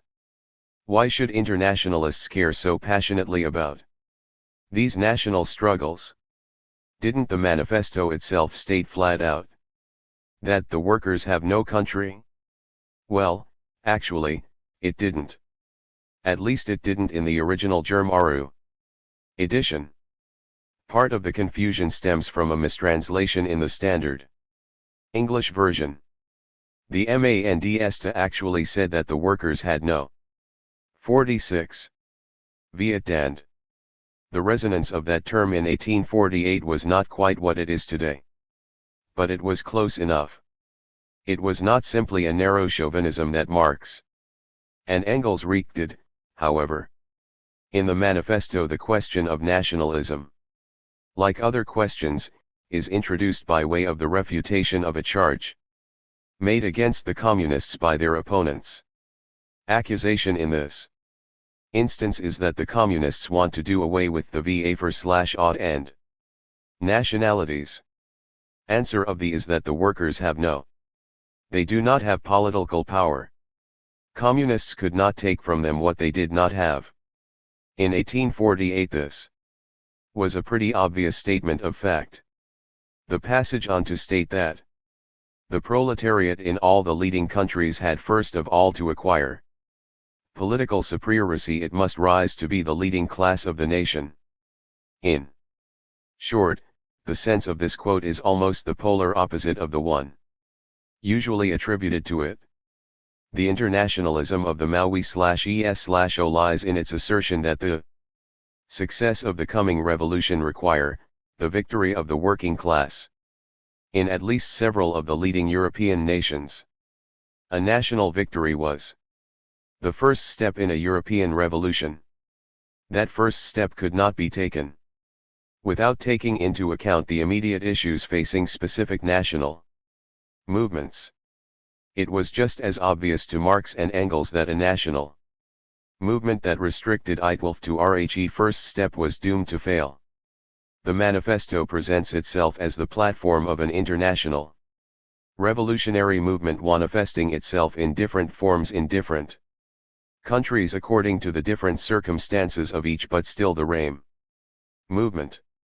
Job of the communist vanguard is to emphasize the interdependence of the national movements and oppose the kind of national opportunism which ignores this interdependence. The econometric basis of this interdependence was most explicitly spelled out in one of Engels' two preliminary attempts at a manifesto. ITTE. Principles of was in the form of questions and answers which spelled out the basic principles of the communist faith. It was Conchi 0 LLSLY modeled on the Catechism, which was the elementary educational propaganda device in 9th the Catholic and Protestant churches. Question IL was what were the immediate results of the Industrial Revolution and the division of society into bourgeois and proletarians. Engels answered chat the first consequence was the creation. 47. Karl Marx's theory of Revolution. Of a world market. That meant that a new machine invented in England. Millions of workers in China out of work within a year. The political conclusion was that if now in England or France the workers liberate themselves, this must lead to revolutions in all other countries, which sooner or later will also bring about the liberation of the workers in those countries. The effect of the European Revolution, in the view of the manifesto, would be to speed up the process already begun by the economic aggraviri of the nine Erdkreise. That process led to increasing uniformity in the mode of production and in the conditions of life corresponding thereto. The Political supremacy of RHE proletariat, which, we have to remember, Marx and Engels then believed to the inevitable and imminent consequence of a successful democratic revolution, would further accelerate this tendency to uniformity of conditions. That was the tendency. The starting was a world still far from such uniformity. That is why the revolutionaries in Krakow in 1846 had to fight for what was already the conservative program in France. The idea is presented in the manifesto as follows. Though not in substance, yet in form, struggle of RHE proletariat with the bourgeoisie is at first a national struggle. The proletariat of each country must, of course, first of all settle matters with its own bourgeoisie. It is worth pointing out that in this passage the word is a translatlon of the German land. The term is simply the standard German for a geographical political fact.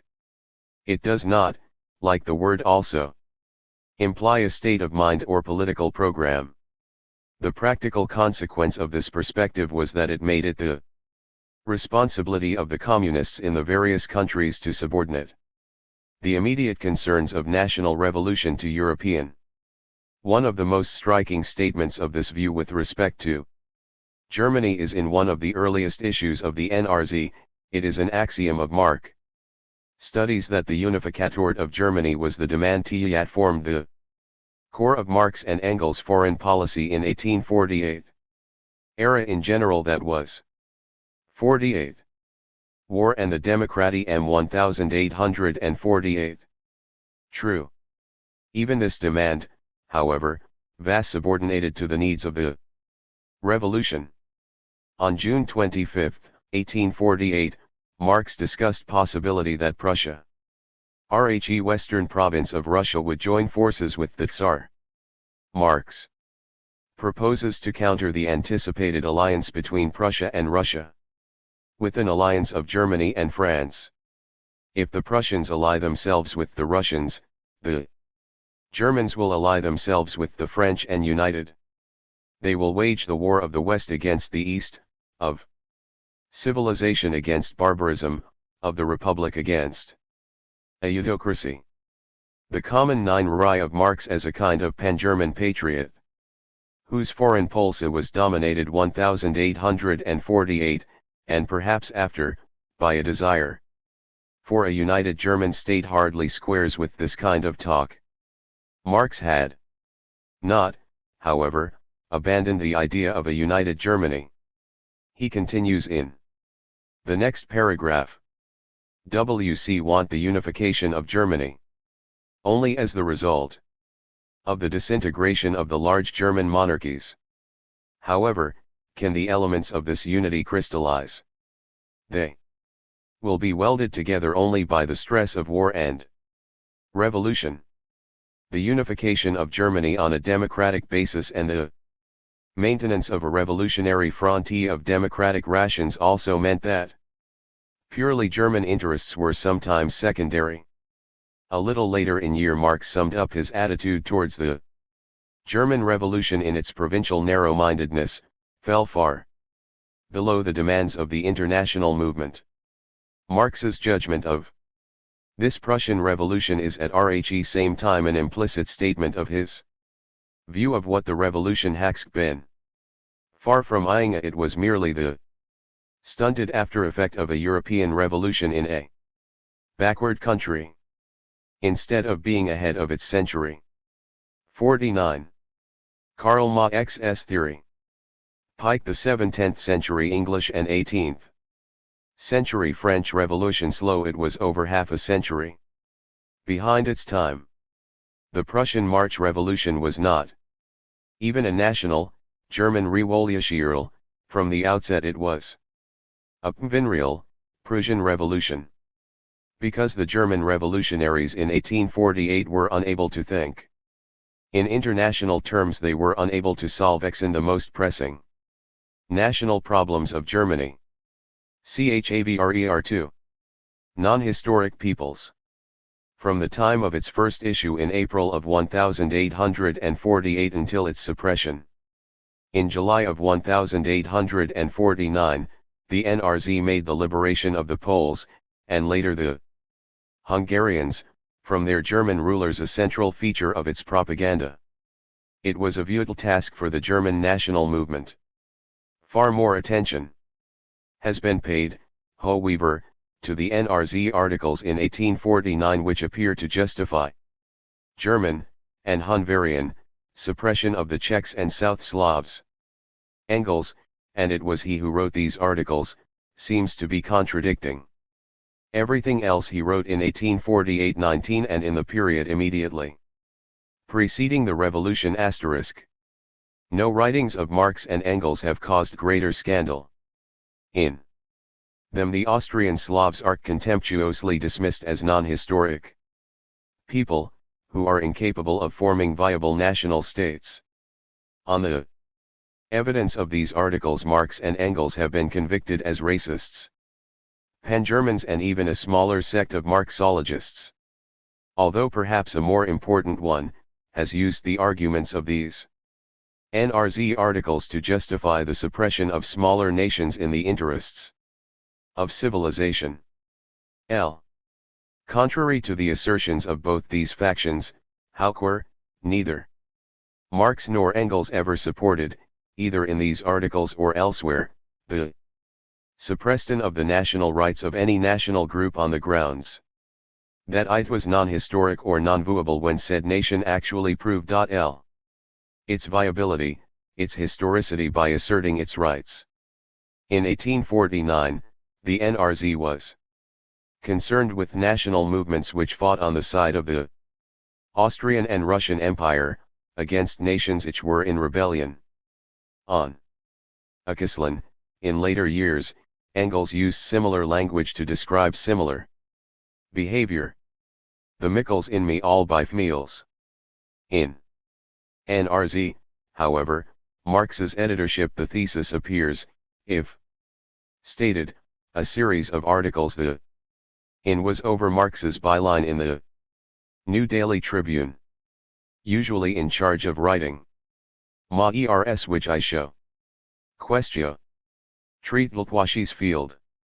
Is 110 that Matt * had objections to the content of these articles. To discuss and refute the wild accusations that have made would require a SEPMHTE book, not a interesting one. Special note A is CTRS Ori. Look at one of the series of this material by Karl Marx S. This is not to argue that these formulations by Engels are a guide to understanding the relation of the scrupule for self-determination to revolution, democracy, and socialism. They are not even a guide to understanding Engels' CN.VRL position in 1848-9. 1% EY are a product of thorough confusion and of rage. I-20 Vendees. In order to understand what was behind this radical departure from everything else Marx and Engels 15 wrote and said in this period, have to recall RHE importance of French Revolutionary War of 1793 for their thinking. One of the threats that weighed on their minds was that of a Vendek, a l'excessant uprising led by the aristocracy and especially the clergy against the democratic republic. For Marx and Engels, and every other Democrat or liberal in 1848, this uprising in 1793 was inspired by an ignorant and bigoted fear of the modern world, and there was certainly that element in the uprising. Defenders of the uprising were invariably defenders of the old regime. Here again, modern historians take a more nuanced view of the events. In early 20th century, conservative defenders of the old regime and the uprising in the Vendée, apparently finding the defense of church and king increasingly ineffective, began to question the standard interpretation of the UPR1S1NG, turning the intellectual weapons of the left against the traditional left Republican and socialist defenders of the Jacobin government. These conservatives pointed to the considerable evidence that the social and economic roots of the uprising lay in peasant resentment of the new bourgeois exploiters point to, and there has been for some time a dissident left view of the Jacobin regime that tends to support this thesis. The government of the CL, Tun Mituk of public safety RHAR finally crushed the uprising quite brutally had already turned against the popular movement. It had become, with reservations and somewhat reluctantly, the government of that section of the bourgeoisie which had enriched itself at the expense of the defeated clerical and lay aristocracy. It could no longer claim to be the representative of RHE popular movement except demagogical. But Marx and Engels knew little of this history. Although they were more skeptical of the Jacobins than their contemporaries on the left, they 52. Non-historic did not at this time, or later, ever work up an extended treatment of the French Revolution or the Terror. They referred to it as a model, a common reference point understood by all parties to one of many possible examples. Marx, quite incidentally, in an article on the crisis provoked by the resignation of the moderate Prussian government led by Ludolf Karnfausen, ridicules the conservatives who compared Kampfausen's ministry and the Berlin Assembly to the Jacobins and the Convention. He goes on to predict that if the government goes on in the way it has been doing, WC shall have a convention before long, a convention which will have to use all means to cope with the civil war in our 20 VNs and with the Erxidablock war with Russia. In 1848 the 20 potential Vendis were not only the small inquire German Principalities with their differences of religion and tradition and even language. RH% were also the national groups and remnants of nations whose mutual antagonisms could be and were manipulated by the powers, especially Austria. And some national groups did respond to the Evaluation by enlisting in the emperor's cause. High original enthusiasm combining national and social liberation tended to unravel. In some cases the Republican and Democratic impulse won out. Others' devotion to the Tritonal CAUs overwhelmed the so clearly progressive tendency. In 1849 Marx and Engels saw a Croatian soldiery under their leader Jelačić brutally suppressing pressings in Italy, Austria-era Hungary. They saw Czech nationalists openly repudiating the Frankfurt Assembly because it threatened the dissolution of RHE Habsburg Empire, from which the Czechs hoped to receive, as a gift from above, the liberal reforms the Hungarians fought for. They saw numerous ethnic groups, Slovaks, Romanians, Transylvanian Germans, siding with the Austrians out of ethnic hatred of the Magyars. The mostly peasant population too often ended up elaborating in the destruction of those parties that actually fought for their right. The image of the Vendee seemed to fit, and certainly there seemed to be no recourse but arms.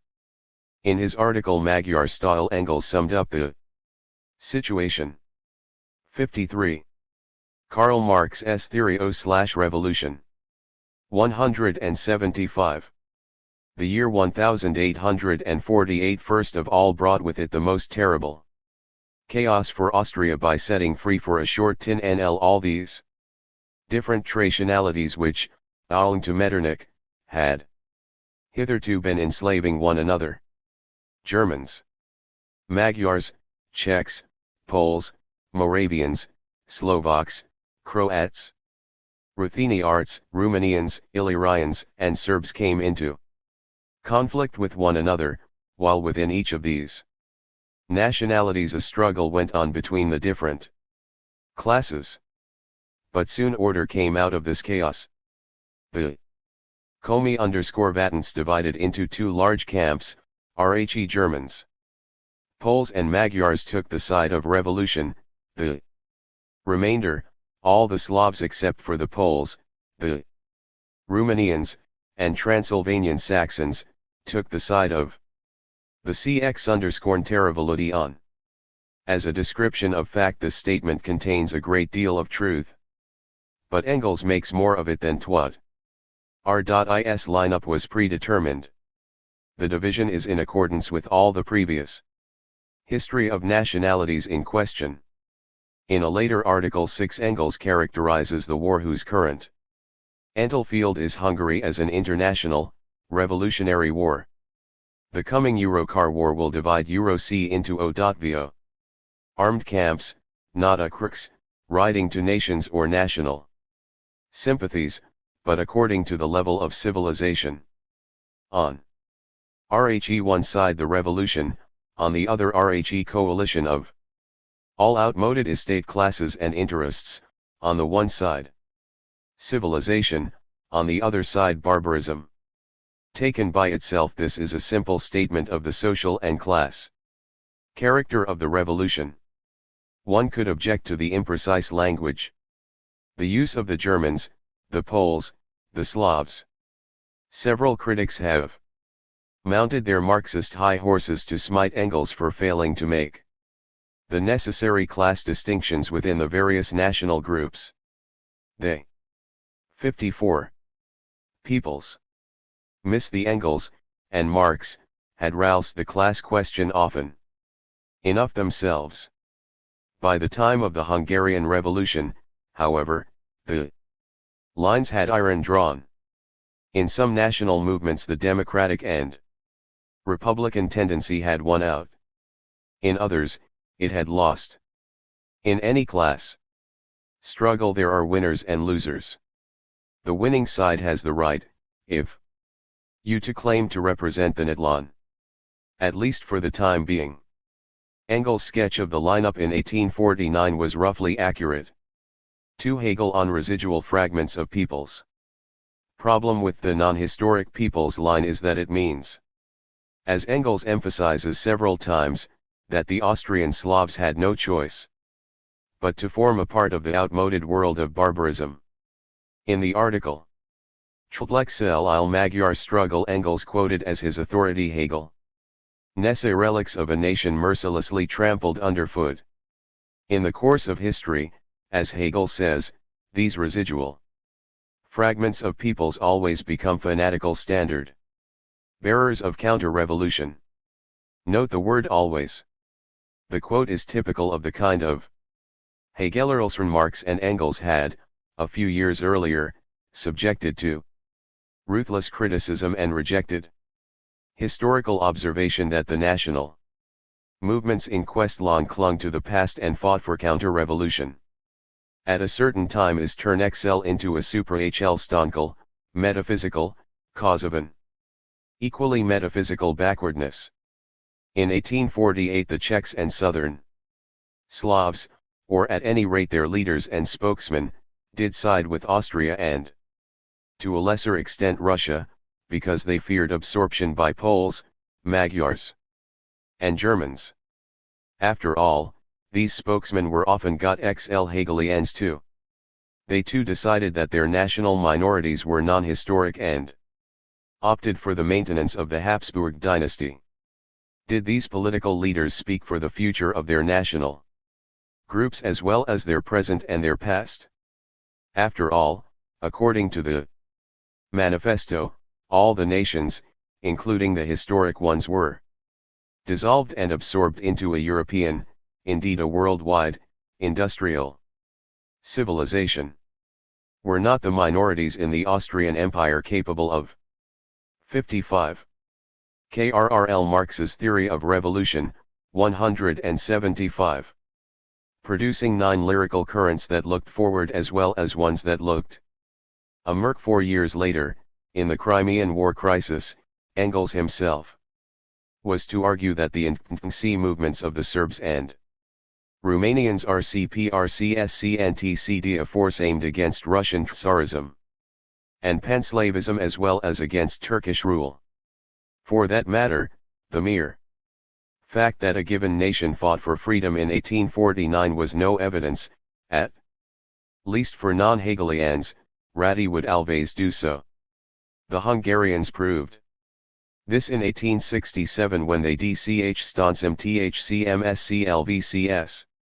In that year they accepted the role of junior partner to the Habsburgs that CV7AECH and Croat politicians bad unsuccessfully auditioned for in 1849. 3. The non-historic Czechs.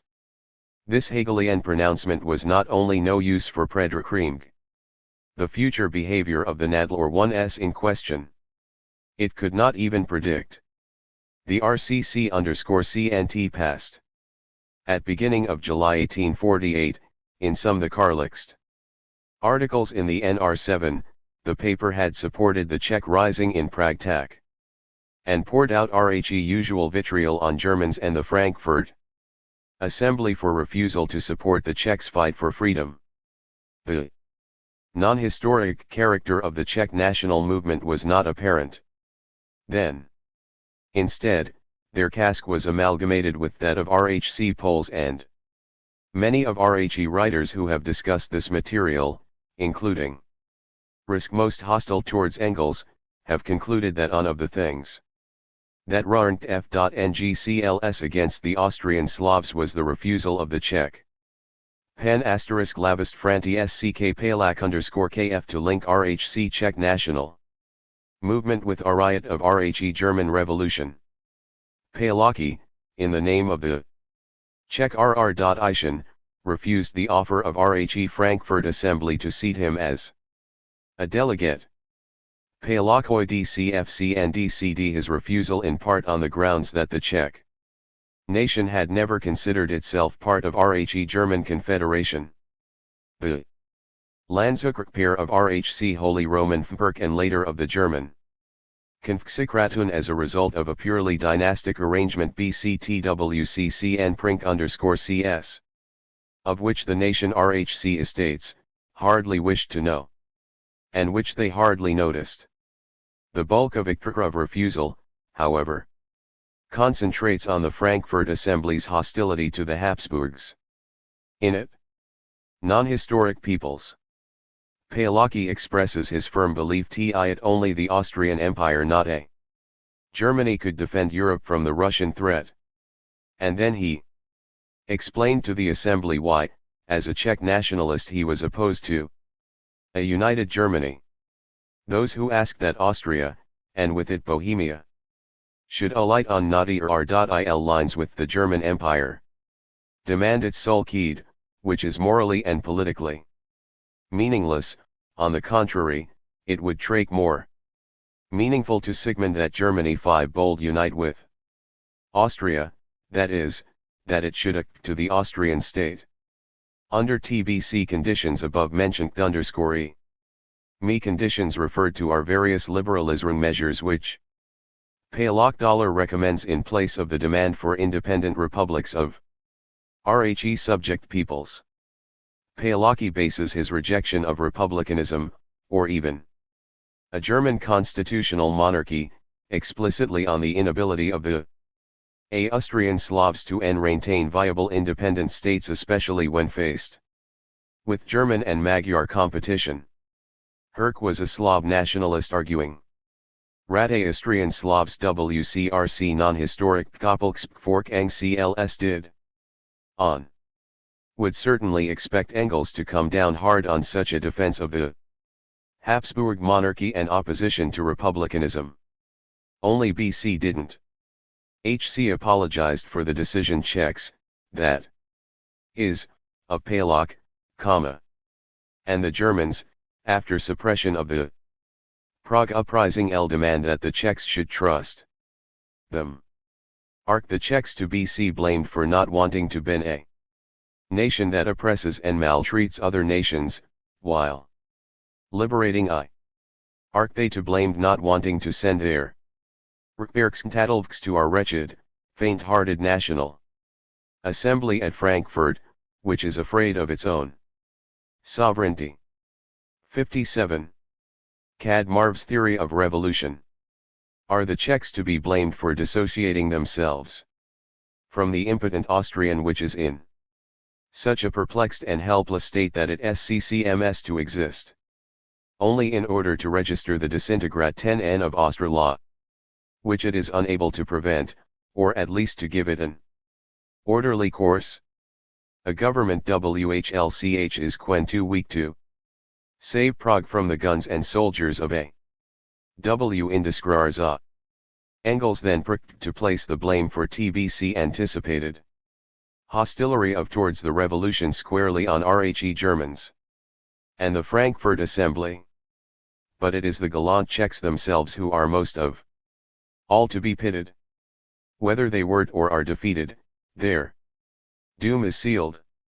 They have been driven into RHE arms of the Russians by 400 years of German oppression, which is being continued now in the SRRCCT fighting in Prague. In the GRRNT struggle between Western and Eastern Europe, which may begin very soon, perhaps in a few weeks, the Czechs are placed by an unhappy fate on the side of the counter-revolution. The revolution will triumph and TBC Czechs will the first to crushed by it. TBC Germans once again bear the responsibility for the ruin of the Pkopolk, for it is the Germans who have betrayed them to our Engels hue to briefly office as of the popular Vienna, like the it. Nothing except to allow the imperial time to regroup while movement was by its deputy and by its N. This liberal administration's claims favor of a 58. Non-historic peoples. Engels is describing here the reactionary consequences for RHE Czech movement of defeat, not some metaphysical fate of non-historic nations, and is blaming the German Democrats for these consequences, not the Czechs. It could be argued that the consequences of the defeat of the revolution were reactionary all around. Reactlon was strength and excel in France, Germany, England, and Hungary, as well as among the Slavs. Engels, however, is not thinking, in this article or in any of the others he wrote in the NRZ, about the consequences of the defeat of the revolution. He is not speculating on the post-revolutionary future, he is concerned about the immediate prospect of a revolutionary war against Russia. He expected it in a few weeks. In this crisis the Frankfurt Assembly had lost another potential ally for counter-revolutionary peoples. What did provoke Engels to his neo-Hegelian outburst was the invasion of Hungary by the Croat traditionalist leader Baron Jelačić. Jelačić was the only leader of a nationalist movement in 1848 who continued to serve as an army commander of one of the members of the Holy Alliance. There were plenty who were cashiered or resigned their commission to the revolution. What was worse, the Croat mercenaries collaborated with Austrians in suppression of flotilli and with the Russians in the defeat of the Hungarian Revolution. Historians are divided over RHE question of whether, and to what degree, the Hungarian Prime Minister, Count Batthyány, and his protégé, the future revolutionary leader Kossuth, attempted to compromise with the Croat demands. There is no question of the contempt for the Slav populations they ruled over, and there is no question that Magyarization, that is the policy of insisting or Hungarian as the official language to IRLLSED in all public affairs, was a central demand of the liberals and especially of Kossuth. Some of the radicals to the left of Kossuth were even more adamant their instance on a monolingual, unified republic. On the other hand, the concessions made by the Hungarian radicals to local autonomy language, deficient as the APRX are to us after a century and a half of armed and unarmed, over such questions, went much farther than anything the Habsburg monarchy proposed, let alone implemented.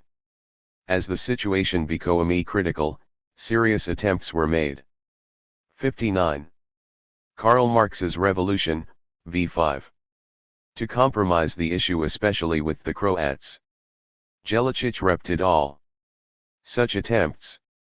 THCRC is very little dispute over the role played by Jelačić. His loyalty was to his emperor and king first, and only then to the cause of Croat nationalism.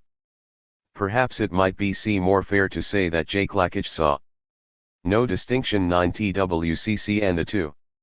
In any case, all the evidence indicates that whatever compromises the Leung-Arietal liberals and revolutionaries had been willing to make, they would have been unacceptable to this principled defender of absolute monarchy.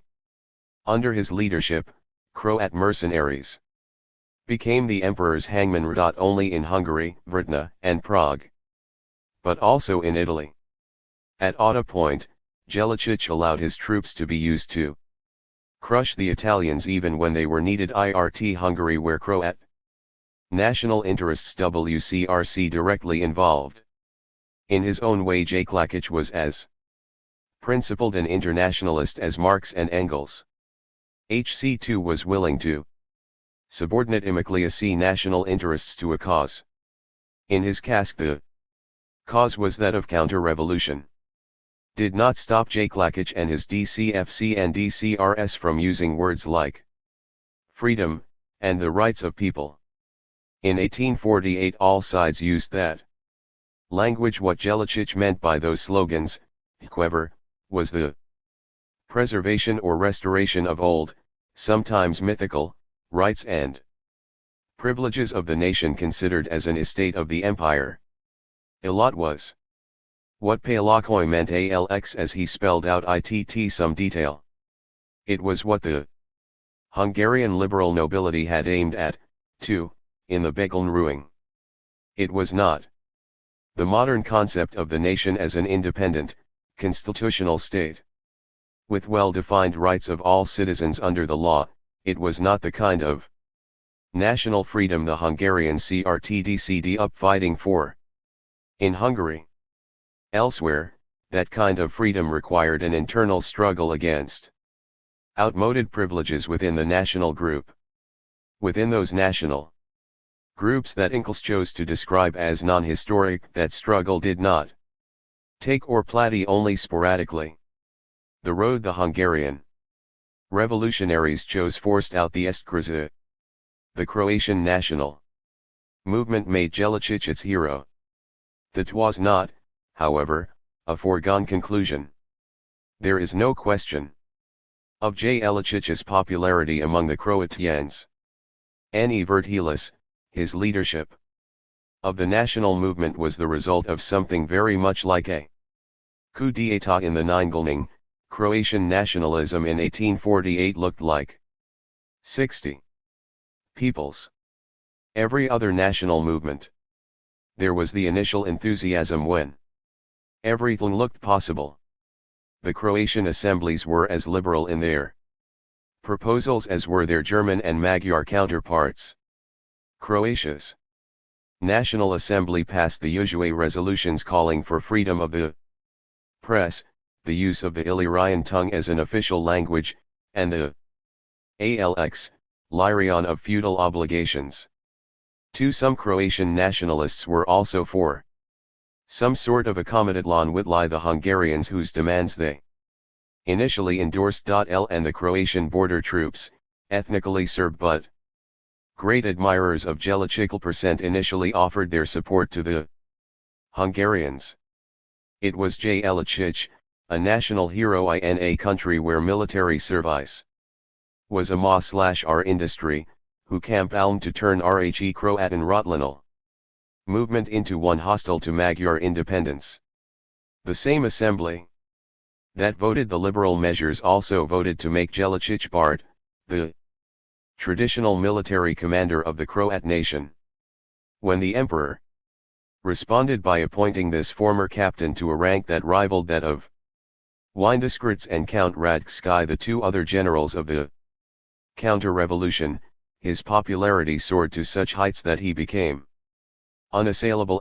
Few noticed initially that the emperor had not confirmed Jelačić as Ban, which is what the assembly had voted for, but merely elevated his rank in Rhe imperial army. Jelačić, himself, insisted that he would only accept the office of Ban from the emperor and repudiated his nomination by the Croatian National Assembly as an illegal act. The Croatian nationalists made no attempt to enlighten the Croatian people as to the realities of TLI's situation. Jelicić's enormous personal popularity left him politically invulnerable. Croatian liberalism and the Croatian democracy withered at the VLRT and dropped off. And that meant that this is a very condensed history of Jelicić was lauded AGA by the day. Taken hack in part, RHE of was the shift me of RH. E cabinet which was Vienna. Version from W%. Also the result of a IUS off against Croats who were played off sir. Etc., etc. It an old. 61. Karl Marx's theory of revolution, v5. After the Croats had been used to defeat the Italian and Hungarian revolutlands, they gained nothing. In his dealings with the Hungarians, Jelicić made one demand. They've had to accept RHE proposals of the emperor. These proposals meant the end of Hungarian independence and even the degree of autonomy that had existed up until then. Engels gives no indication that he knew any of this. Neither he nor Marx had paid much attention to the Hungarians, let alone the Croats, Serbs, Romanians, etc., prior to 1848. They knew something about Poland. And Engels was to study Rhehelstasy and languages of Eastern Europe later. But in 1848 they were both learning on the job. It is something that is easy to overlook if Engels' flat-footed statements are taken at face value by his defenders or his opponents. But what Engels did know about the Croatian movement and that of the other non-Magyar peoples, or at any rate soon found out, should have been enough to have caused him to question the historic people. Formula Tion. WC have already mentioned one NRZ article that reported on the disaffection in the ranks of Jelicić's forces. There were others. I initially intended to do a statistical breakdown of Engels' articles in 1848-9 on the Hungarian Revolution. By my count there are 76. About 3/4 of the way through I had found two which did not mention disaffection among the national minorities, including South Slavs, subject to the Habsburgs. Nor was sympathy for the Hungarian Revolution lacking. What is more, F. Engels' Rolks RTS, which are sometimes long excerpts from other papers or official dispatches, place great weight on this political and fair as a factor in the Hungarian success. It should be kept in mind that, until the Russians intervened in April, before the suppression of the NRZ, the Hungarians, even though they were numerically inferior, had driven back the imperial forces. J. A stone citation of many that could be quoted gives some indication of the kind of material that is in these articles. Everywhere the peasants and Jews have been driven into the arms of the Magyars by the Windeskrutszesti*Dion tyranny. Slovak peasants, who are indebted to 62 peoples Kossuth for freeing them from feudal burdens, and upon whom Windeskrutz wanted to impose the former compulsory labor, are enthusiastic supporters of the. You ought to imagine this multiplied more than 76 times to get TLW feel of these articles. One reason they are not more widely known is that this kind of observation is buried in articles that are otherwise concerned with military details designed to discredit the reports of the establishment press. The latter continually predicted RHE imminent collapse of RHE Hungarian government. Engels' military dispatches on he war in Hungary were of considerable polemical importance in combating this pro-Australian tub-thumping in 1849, but the consequence is that the modern reader easily overlooks Engels' discussion of realpolitical. Most modern historians do agree that the revolutionary program of The Hungarian government under Kossuth did have the effect of mobilizing the Magyar peasantry. However, Engels's Clarence as to the effect on the non-Magyar peasantry has much less support. But there is evidence that there was some in any case. Engels was pointing to a growing tendency in what he expected to be a continuing revolution. Whatever the truth of the matter, it is Engels reports Chad raise the following question. How did he square his accounts of political awakening among the non-Magyar peoples, and the sympathy he claimed they showed for the revolution of their traditional Magyar enemy, with his thesis that they were non-historic peoples? The claim was not just that. The geographical dispersion, small numbers, and level of economic development of the southern Slavs, Czechs, etc., made it impossible for them to form stable nation-states. That is a question of fact, and is still open today. Engels' non-historicity thesis, however, required this historical fact also condemn these ethnic groups to be tools in the hands of reaction. And his own articles refute that thesis. Engels modified his position in practice, as we shall see in the next chapter, where he never repudiated the thesis explicitly. The non-historicity of the South Slavs is an anomaly in Engels' writings in 1848. In taking over formula from Hegel, Engels 63. Karl Marx are 175. Contradicted everything else he and Marx were saying. In part, this was a cry of outrage against the behavior of nationalist demagogues like J. Klakic, but it was also a reaction to a kind nationalism that was just beginning to see MCRGC. A nationalism directed against the democratic and liberal demands of 1848. Some of Engels' worst rhetorical and theoretical excesses, as well as Offel's clearest statements on the relation between nationalism, national liberation, and revolution are one airy democracy, were provoked by one early expression of this kind of nationalism in particular. 5. Bakunin's folkish nationalism. The occasion of Engels' part article in the NRZ on democratic panslavism was RHE publication of an appeal to the Slavs by a Russian patriot, Melchiel Bakunin, a delegate to the Prague Congress. In this pamphlet Bakunin attempted to salvage the reputation of the Democratic Party in the Slavic-speaking countries. It was not an easy job. The Slavic Congress itself was dispersed by a Habsburg army largely composed of Slav troops. This was after the Congress had adopted a statement opposing independence, self-determination, and republicanism, and affirmed its support for a reformed Habsburg monarchy. The loyalty of the Croatians to the FMPCRNR and their brutal behavior in Italy and September, in Hungary had by beginning of 1849 BCC_OMC. Notorious.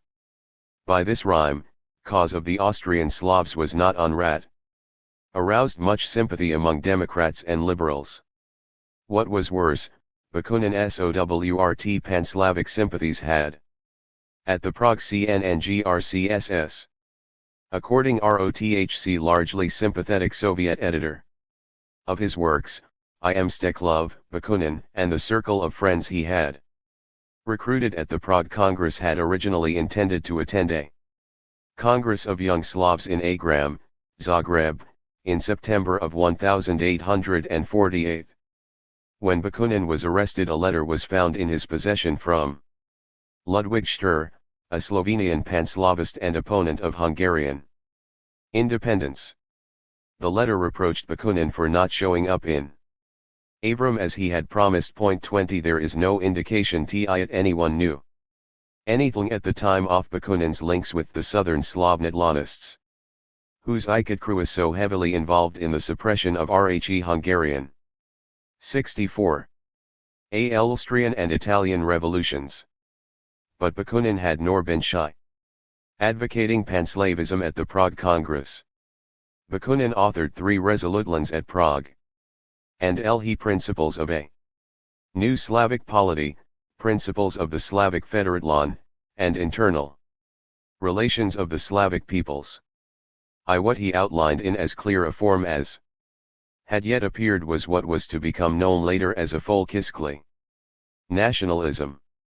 That is, he proposed a national identity based not on equality of citizens in a more or less homogeneous linguistic and economic unit, on membership in a more or less mythical voke. Such an entity had to be bound together then as now by hatred of the enemy. In Bakunin's the enemy was the German and to a lesser extent Magyar. Dar was the cement, and a common language or culture is apparent in an anecdote concerning Bakunin reported by a German left Democrat, Alfred Meissner. In an article in Czechonisk/AE Zeitungsmelsne, gave an account of a discussion with a Russian émigré while traveling to his memoirs published Larker. He identified his fellow traveler as Meissner was treated by Bakunin to a full blast of his racist pan-slavism. This kind of race-based nationalism was relatively new, and Meissner, apparently not quite understanding what was really involved, replied as a Democrat of 1848 might be expected to reply. He pointed out that the Slavs did not have common language, one of the principal distinguishing characteristics of a nation as most liberals and Democrats of 1848 understood the concept. Bakunin replied that all Slavs understood the phrase Zarabt en Elkms, down with the Germans. In this version of folkish nationalism, as in the later models, racial solidarity against Rhe outsider logically required the suppression of class struggle within the Slavic freebies, as Wakardin calls them. A toward point. In his draft resolutions for Congress, Bakunin took up case of Ukrainian Iaqiri of 1846.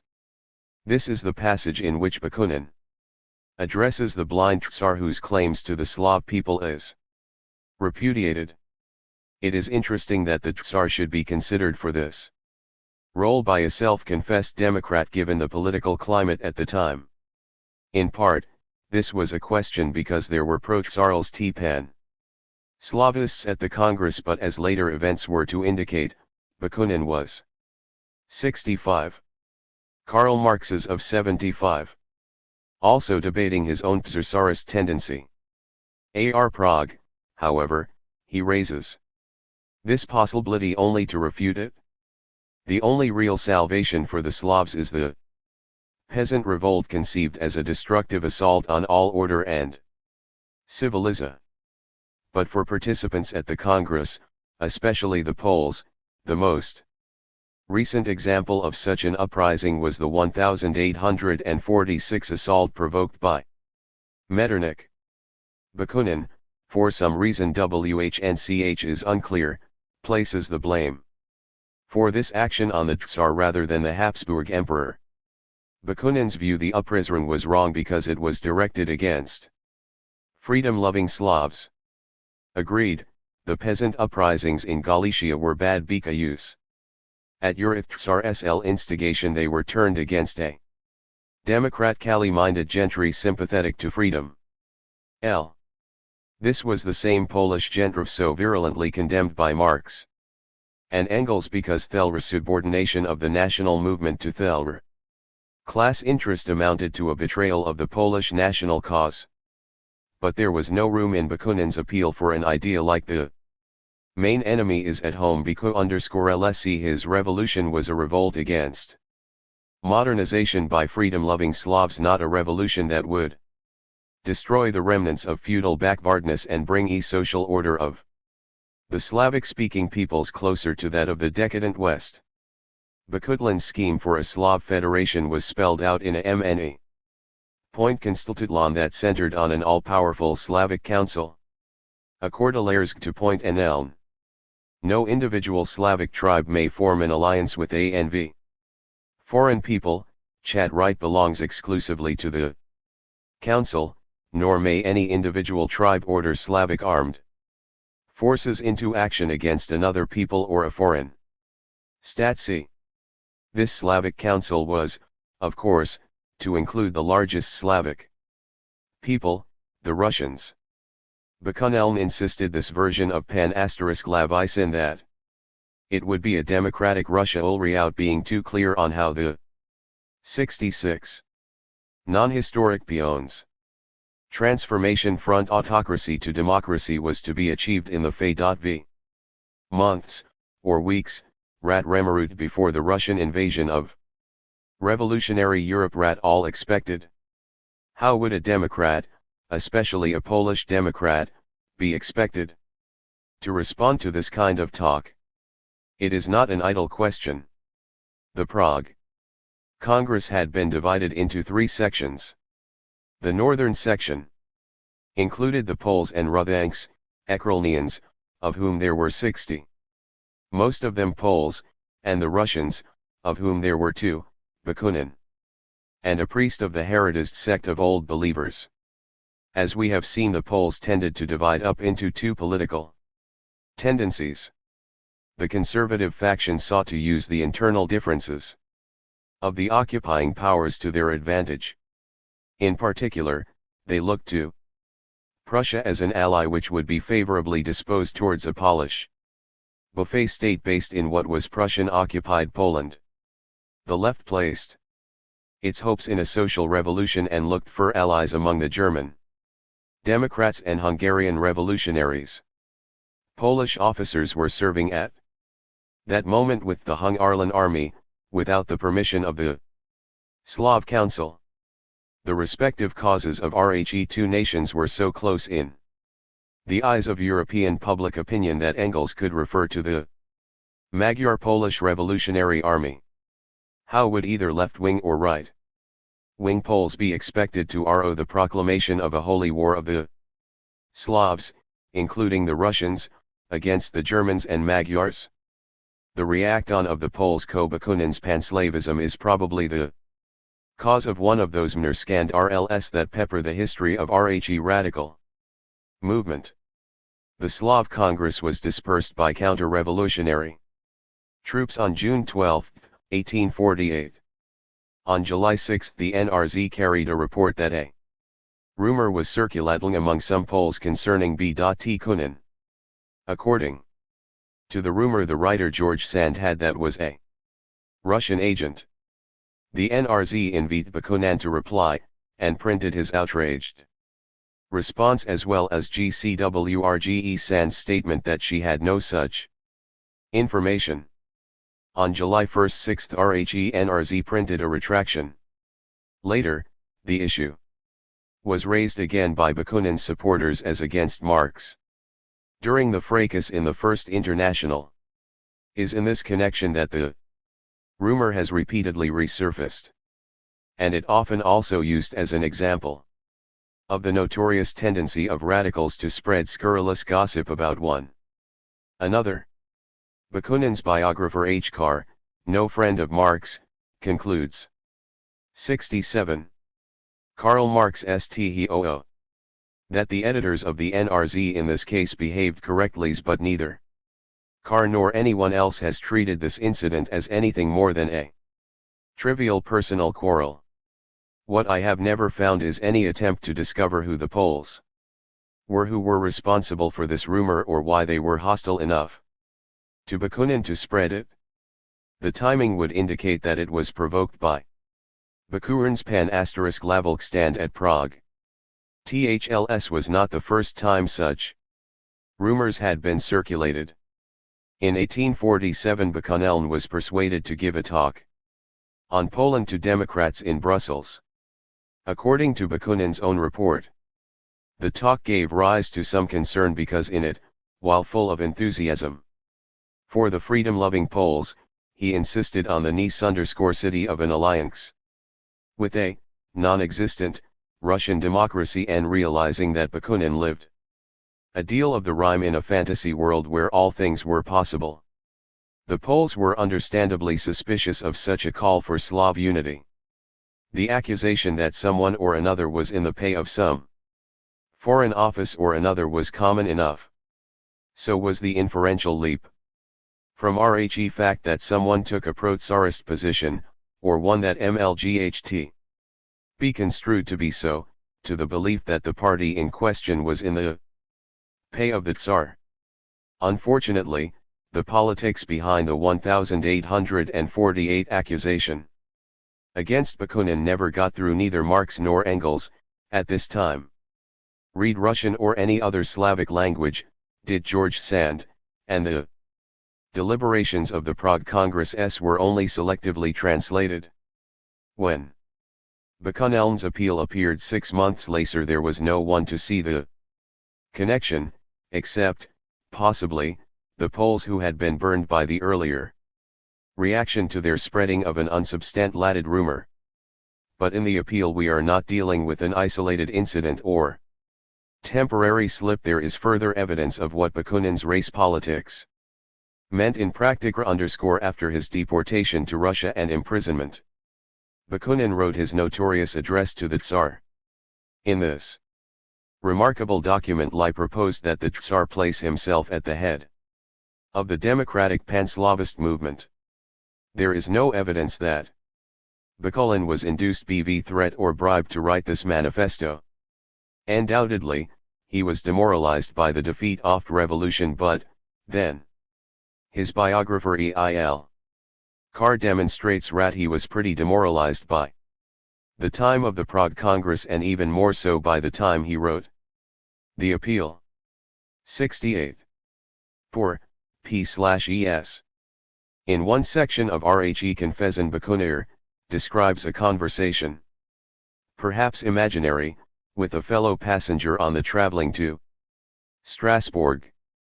The other passenger is surprised that his companion is a Russian revolutionary.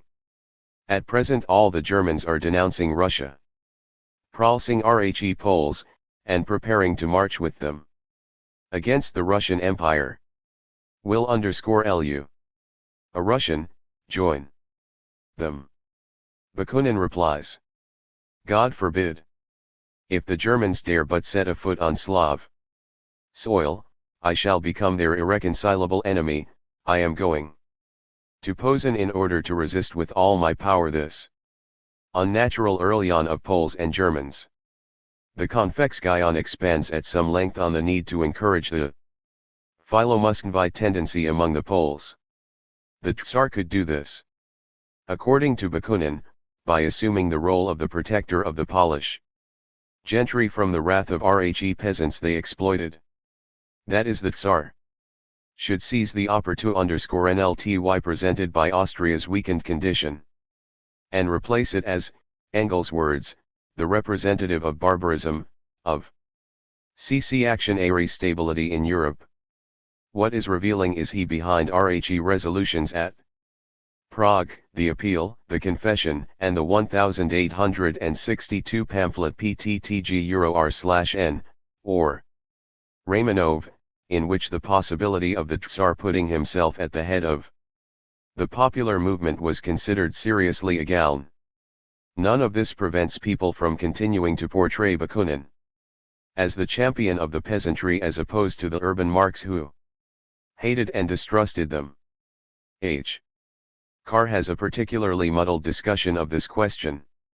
It occurs almost immediately after he refers the reader to this very passage of Bakunin on R.H.E. democratically minded Polish gentry. Marx and Engels 1878 statements on Poland, as well as the NRZ articles in which they emphasize and re-emphasize that without an agrarian revolution the 69. Karl of V5. Polish fight for independence was doomed, had been reprinted in the Russian version of the collected works. Karl refers often to this edition in other contexts, but, apparently, he bothered to check out what Engels and Marx actually wrote on RHC Agrarian Revolution in 1848. 6. Democratic Panslavism. When Engels wrote his article The Panslavism of the was Still in the future and Rkmayachia SCC_RCR for decades all participants in TBC disputes of 1848 WCRC dead. The Praguk resolutions WCRC mostly unknown. The Thkrkfork Kamk as a shock. Bakunin was known as a revolutionary. The IVRZ articles refer to Bakunin as zero or friend and there is no hint of irony * how to explain this article in defense of Pen. Slavic nationalism at this juncture? Engels took two different tacks. One more or less predominates in the first article and the other in RHE second. The first link of argument is a disaster_. It goes much further than the non-historic people's business. Engels attempts in this first article to counterpose his own materialist concept of nation and nationality to Bakunin's purely race-based one. Problem is Engels was just beginning to sort through his own ideas at this time. WC briefly touched on them in the earlier section which discussed the sketch in the manifesto of the problem of nationality. 4. Now, it is enough to note that Engels' thinking at this time was dominated by propositions. The first was that the triumph of THC over RHE remnants of PRC Bargkoisosakrai was progressive, desirable, and RCPRCSC and TCD the victory of civilization over barbarism. It was also the necessary prelatic to the rise of a workers' movement. The second proposition was that this process required THC creation of large, rurally unified states and the consequent destruction of the patchwork of small, backward remnants of medieval politics that covered Central and Eastern Eurasia, including Xplali, Germany, in 1848. Later, Mux on at least one defended Bakunin's reputation as a his in after escape exile, was, to 70 Nov historic peoples. Engels' hostility to what must have appeared to him to be a variety of that feudal socialism denounced in the manifesto led him to base the first part of his article on the struggle between civilization and barbarism. In this first section, RHE question of class and even of democracy is pretty much forgotten. In one passage the argument borders on a defense of manifest destiny. Or is it perhaps unfortunate that splendid California has been taken away from the lazy Mexicans, who could nor do anything with it? That the energetic Yankees by rapid exploitation of the California gold mines will create large cities, open up communications by steamship, construct a railway from New York to San Francisco. The independence of a few Spanish Californians and Texans may suffer because of it, but what does that matter, compared to such facts of world historic significance? It would be a digression here to demonstrate why what Engels was getting at was not an early variant of what came to be called social imperialism. For the same reason that the whole discussion is a digression. In Engels' article, it is hard to see the relevance of the Mexican-American War and John Charles Freerton's conquest of California to the fate of the revolution in Central Europe 1848. At best it is a debater's paint which depends for its effect on the general sympathy felt by all Democrats and liberals in 1848 for the North American Republic, and an equally uncritical hostility to a Mexico dominated by the church and the great landowners. Clearly, Engels' outrage over the glorification of a nationalist movement that was playing a cowardly and sycophantic role as the gendarme of the Holy Alliance led him to saying on any argument, however ill thought out, that could be used as a weapon to justify revolutionary war against these reactionary peoples. Unfortunately, this particular blunderbuss blew up in Engels' face. And his wild statements in this article and in revised version that appeared in the New York Tribune have provided ammunition for anti Marxists ever since. were also subsequently used in a few cases too. 71. Karl/Marx's theory of Rexus/Kion 135. Justify social democratic support for a colonialist policy even though Engels, as we shall see, explicitly repudiates any such conclusion from his premises, without, however, subjecting the Prem 1 SES themselves to a thorough HGONG re-examination. This theoretical disaster Bass completely overshadowed the second part of his article. This installment, published on February 16, is not on LV BCRTCR journalism than the one of February 1, but is also in CXCCLLCNT. Statement of Engels' Socialist Internationalism rat deserves to be better known. Engels begins by repeating the gist of his historic trations thesis, mentioning once again the geographic and historic factors that make it impossible for the Slavs to form viable nations. He can't one new s to speak of the Slavs after making it explicit that he means the Australian Slavs, not the Poles, Russians, and possibly the Slavs under Turkish rule, that is, 3/4 of the Slavic-speaking peoples. Then he proceeds to effectively repudiate RHE whole historic nations idea. All that, however, would still not be decisive. If at any epoch while they were oppressed the Slavs had begun a new revolutionary that by itself would have proved their viability. From that moment the revolution would have had an interest in their liberation, and the special interests of the Germans and the Magyars would have given way to the interest of the European Revolution. 32. The Kreider loan is the same one Inkelspad used throughout 1848. A social revolution or at LCMST a revolutionary movement is the test of a nation's viability, not some metaphysical fate.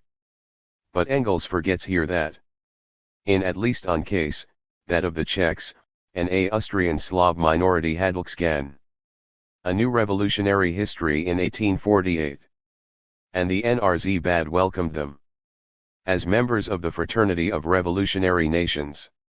Their revolution had been defeated by a combination of internal and external forces. The victory of Palach's reactionary, PRC Lapsburg, nationalism was the consequence of this defeat, not its cause, as Fmjls had argued at the time. 72. Peoples. In every case where Engels is called upon in 1848 to describe a real political struggle between pure and simple nationalism and a socially revolutionary national movement, whether that case 9 Hungary, Poland, or Bohemia, the historical nations line disappears. For good reason. This idealist concept was of no use in analyzing a real movement. It appears after RHE fact in cases where the democratic movement has been defeated or, as in Croatia, never really got off the ground. And then it is only a simple description of fact dressed up in Hegelian phraseology.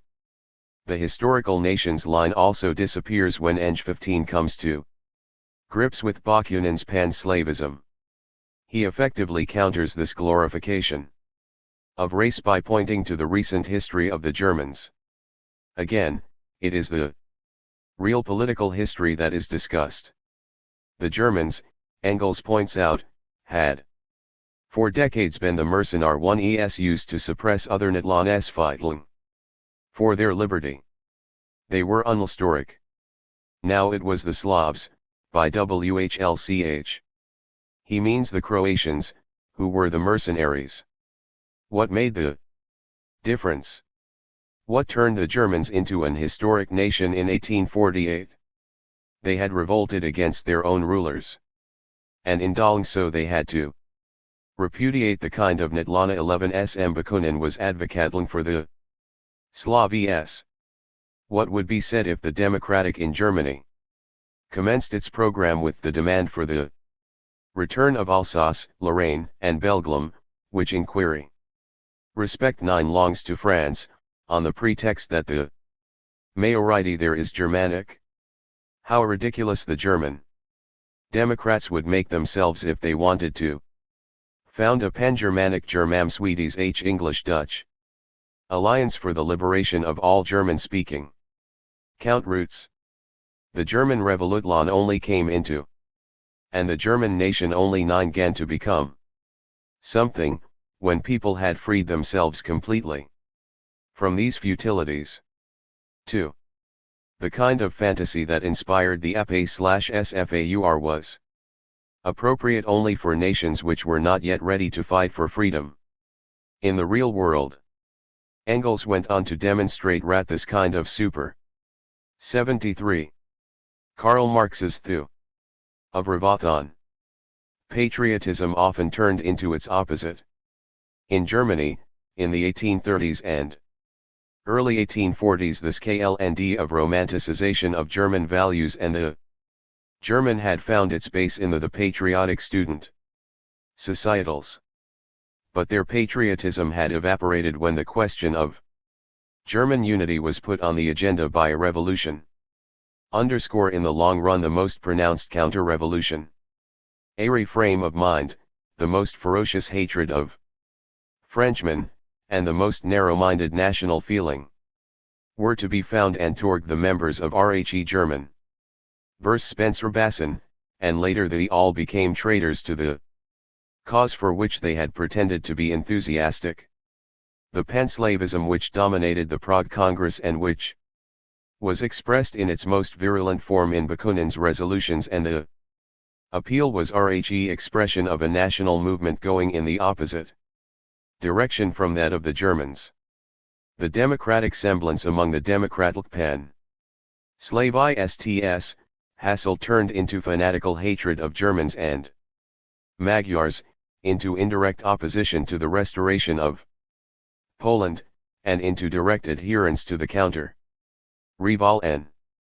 Bakunin in a key passage had based the hopes of the Slavi democracy on a life and death struggle by RHE Slavs against RHE Germans and the Magyars. Engels replied that the expected Russian invasion of Central Europe would almost certainly be supported by the Austrian Slavs in a war against the Polish, Magyar, and German revolutions. And Chen.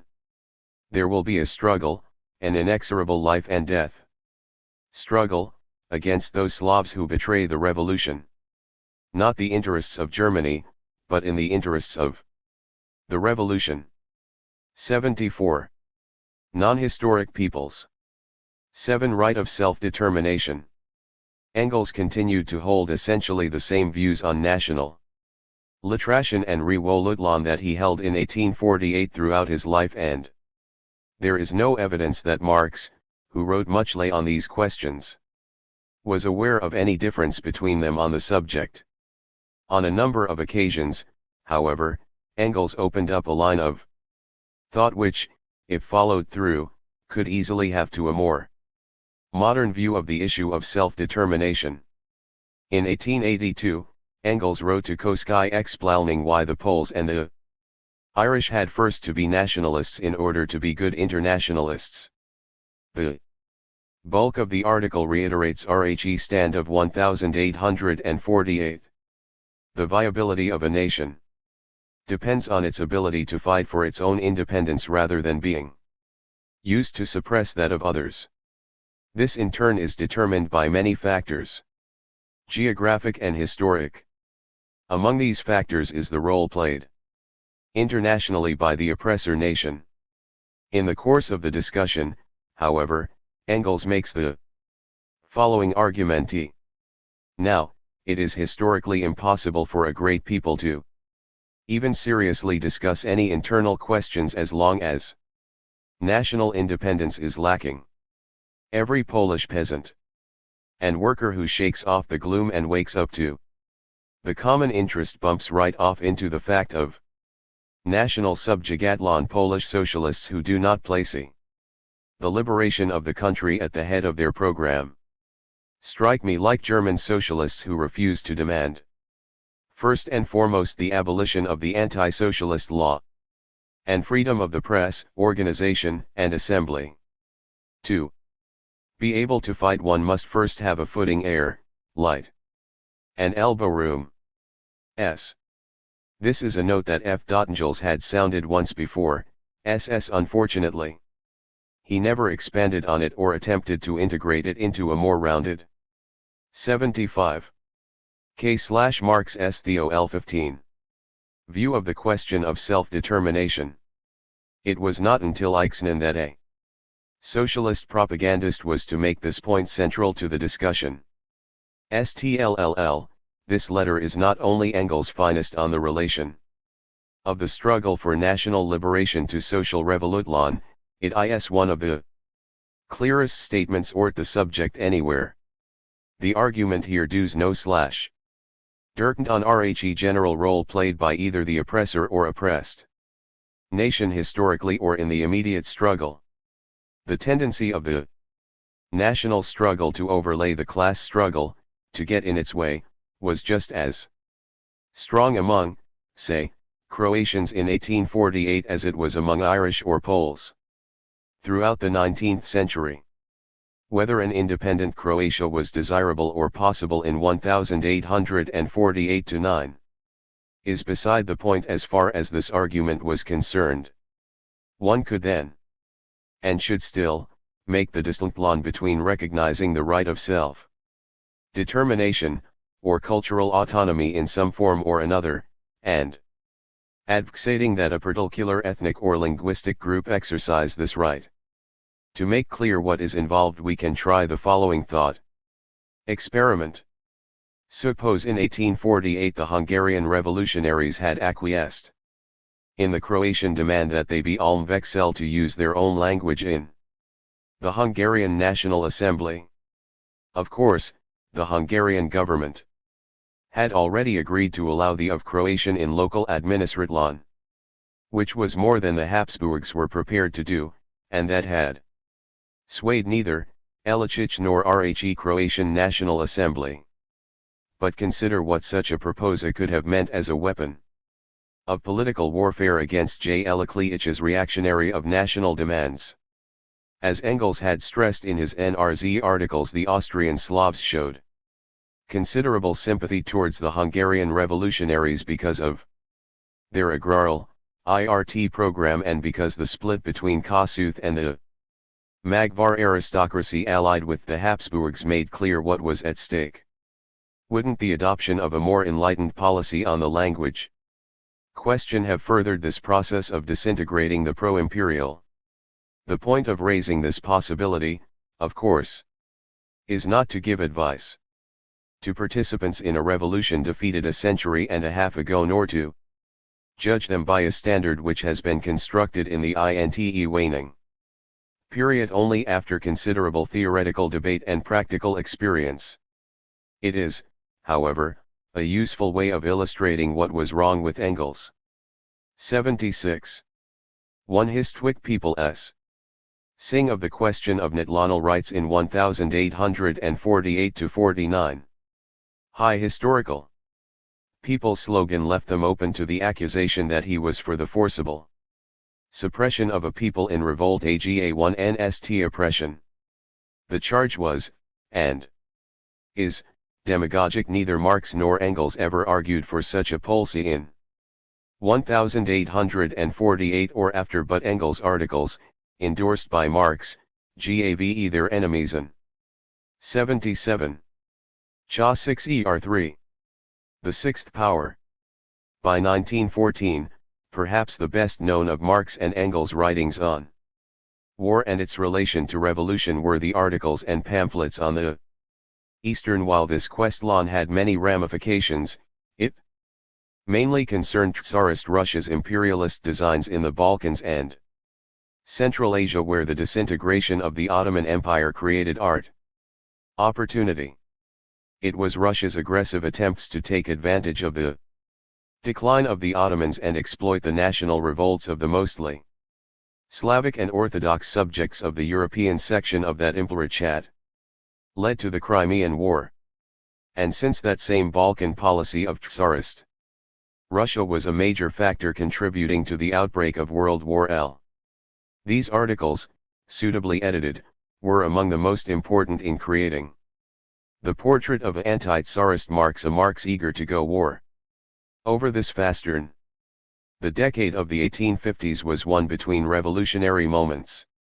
Although Marx and Engels confidently expected new revolutionary *s to break out sooner rather than later, the Crimean War and the conflicts between the great powers in general sprang primarily from their own rivalries.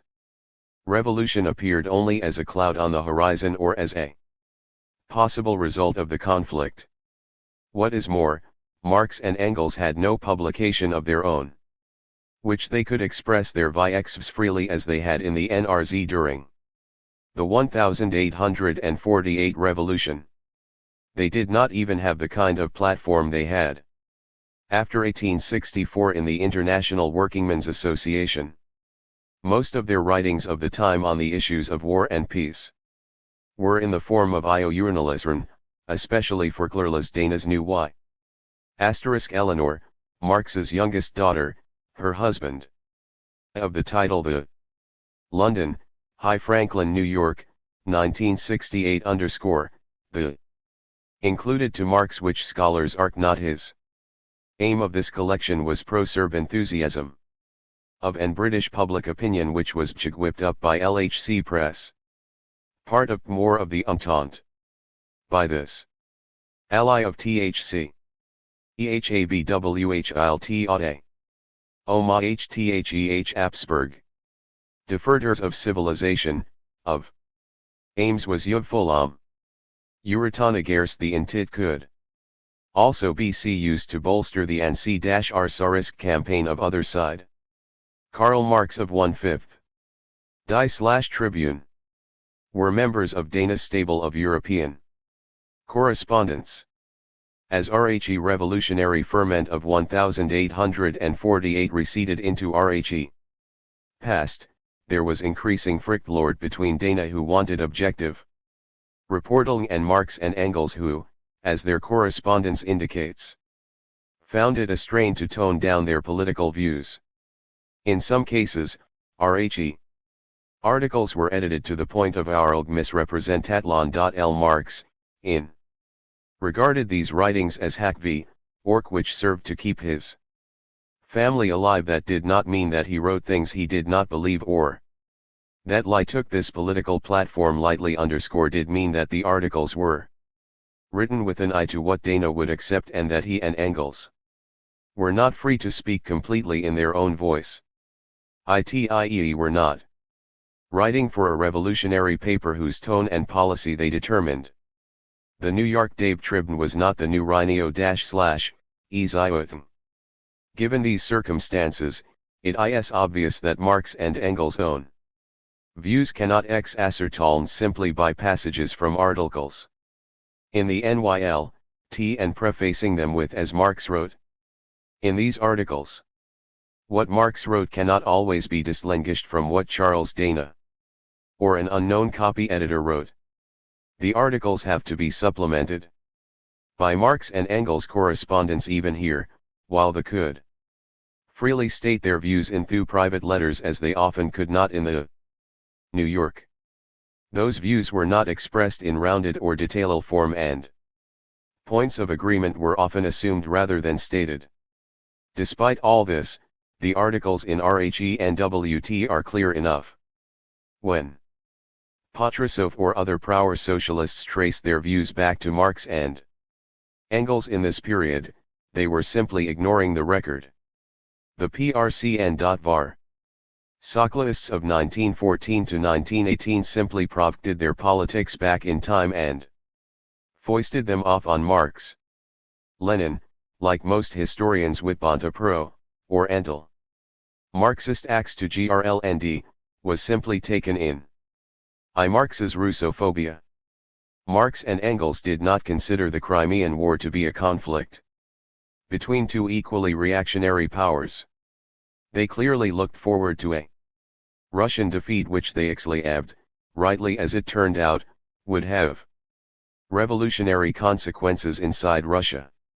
The defeat of the revolutionary movements of 1848 had created a vacuum which, in their view, was inevitably filled by Tsarist Russia using Panslavu M as its political weapon.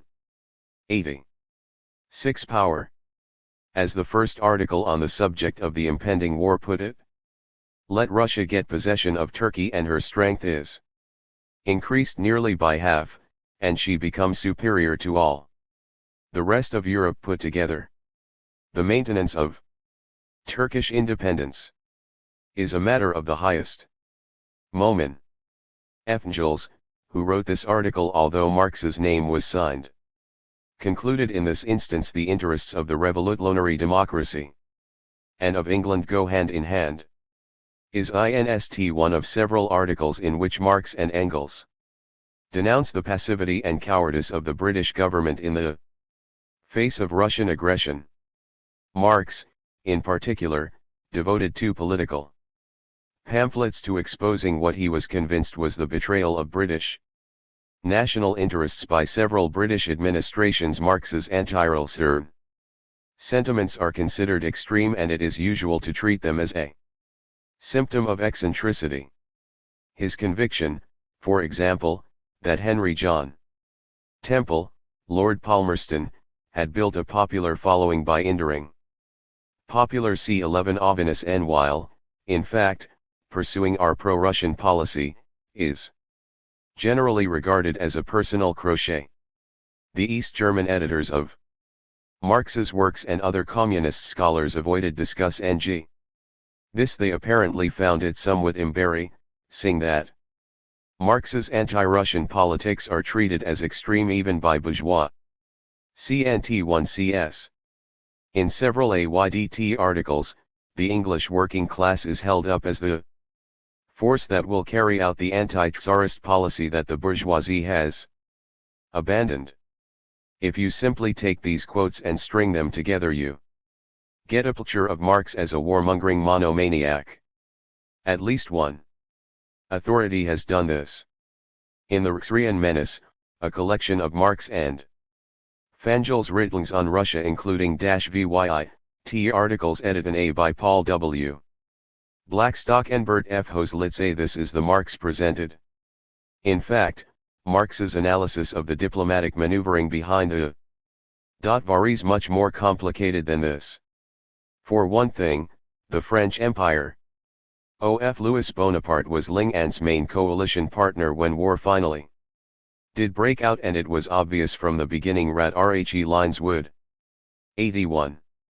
Karl Marx's theory be drawn that Marx and Engels were notorious for their hostility to Bonaparte. For another, they were not ignorant of the real character of the Turkish Empire. War would facilitate social revolution on that side too. A defeat for Tsarism was desirable.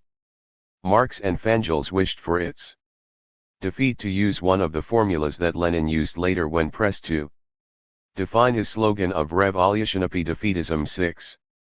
In the passage quoted above, Engels seems to be arguing that England would be doing the revolution's work, and this theme was repented by both Marx and Engels in their articles. But they did not see the anti-Tsarist coalition as their side in this war.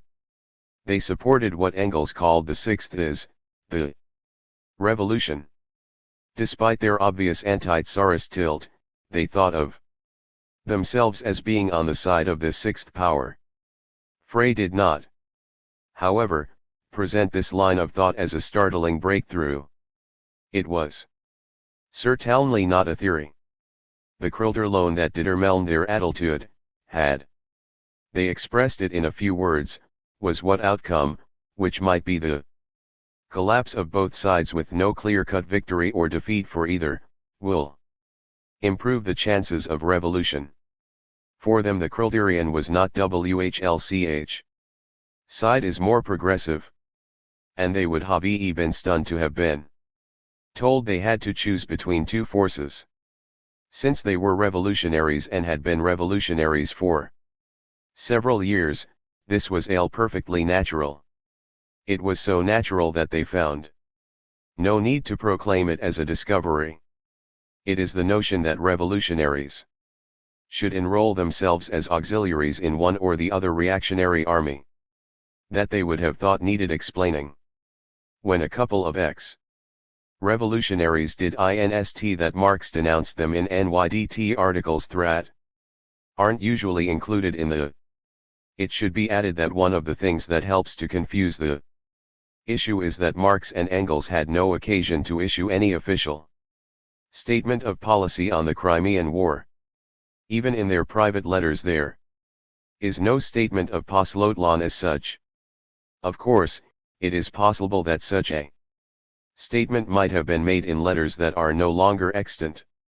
As far as we tell, however, in the 1850s they were wanting as observers. In 1870-71 Marx and Engels had a platform, and it is much easier to make the distinction between their personal views, open 10 cs, and speculations on the one hand, and the official policy they advocated for a workers' organization. 82. The sixth power. On the other. Of course. That does not mean such a distinction is always, as we will see later, just because Marx and Engels thought a Prussian victory in 1870 would have progressive consequences, they did not therefore urge that the working class support Prussia. Quite the contrary. In the case of the Crimean War also, an objective evaluation of the conflict and its possible outcomes was not the same thmg as our statement of on 2 first impressions.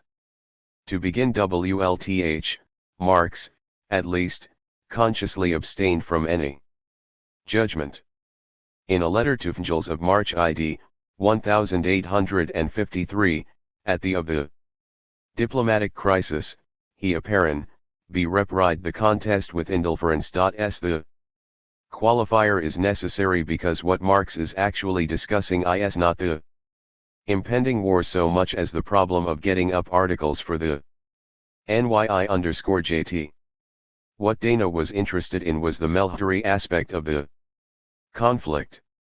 Marx tells F. Engels, whom he is nominating to write on this topic, that he will have to write on Hautpolitik, that is, the political maneuvering of the powers, not BIF political, and, in fact, the analysis of this Hautpolitik did provide much of the content of the articles sent in.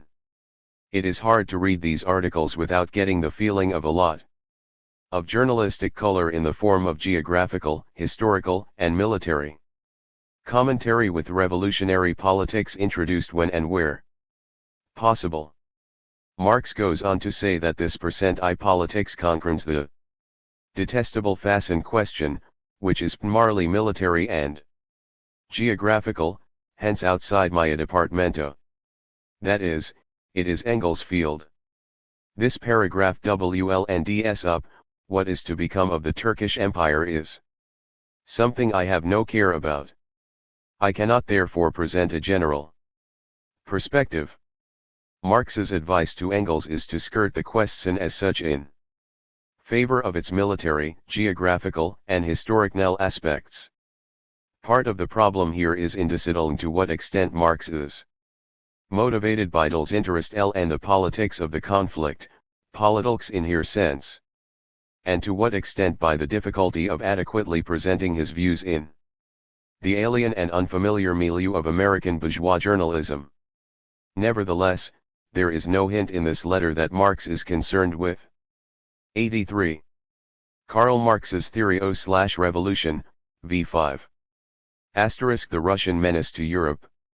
There is one vague remark that foreshadows his own attitude in the letter.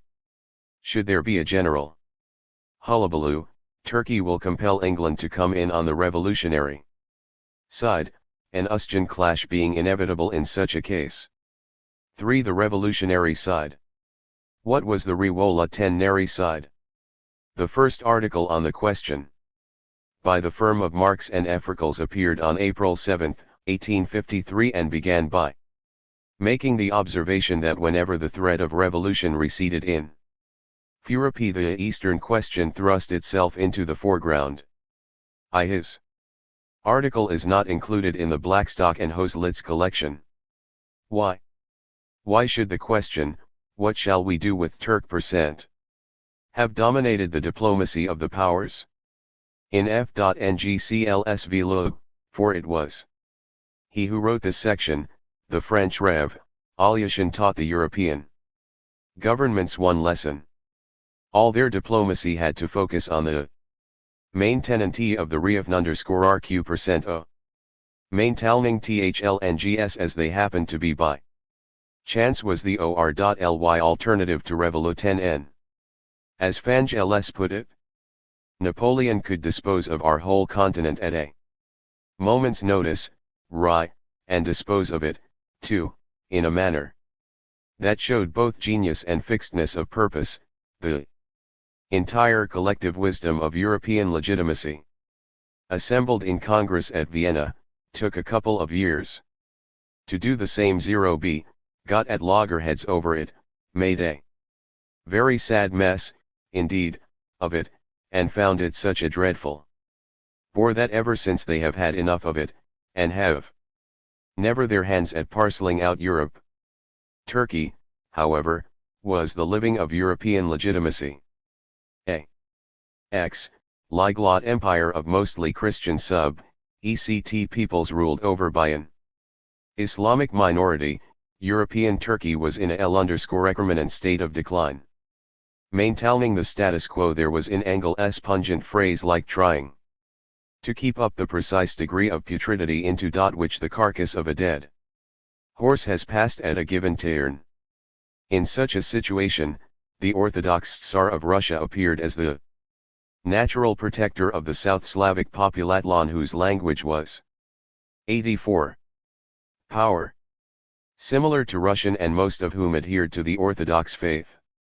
Engels, given his previous articles the subject of L%Slavism, some of the most virulent of which had appeared in this same publication less than a year earlier, might have been expected to veer off here into a denunciation of Tsarism and Panslavism. There is plenty of that especially in later articles but not so much here. Instead he strikes a very different note which has largely been ignored by Marxologists and which was to become increasingly important in Engels' thinking. The point made in this article is that to the extent the Greco-Slavic one population becomes independent of Turkish rule it tends by Ital glve birth to an anti-Russian progressive party. Asterisk. HTE specific example which Engels gives is that of the Liberal Party in quasi-independent Serbia headed by party in this article. Of course, is used in Marx and Engels' usual sense, that is, a political tendency, not necessarily an organization or electoral machine. According to the notes in was a mild reformer whose anti-Tsarism took the form of a pro-Anglo-French LHS principle. Revolutionary blow in defense of independence was to get himself fired as foreign minister. It is not important for our subject to determine whether Asterisk had decided somewhat that, in view of importance of Russia, as of DTSNFI, of us should be C and details of these, Engels Marx, March 18, 1852.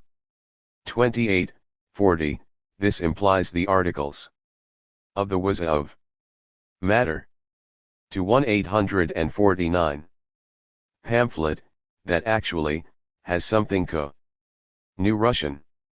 There is indication or marks, at what we that they consciously changed of national the in ibis instant _c may have bccnafne.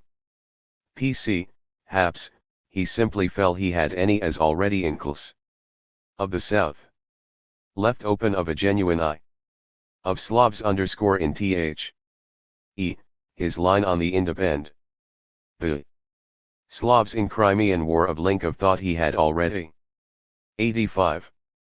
Marx's Theo_Y Revolution. Engels' Estimatlon of Guriganeln was warranted or not. What is important is that the political side Engels supports in the Crimean conflict is that of the Gryco-Slavan one and sublex of the Ottoman Empire.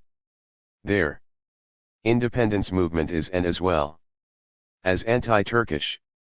Engels also mentions the Wallachians and Moldavians, that is, the present-day Romanians, as an example of a people whose semi-detachment from Turkey led them in a democratic and an Tsarist direction.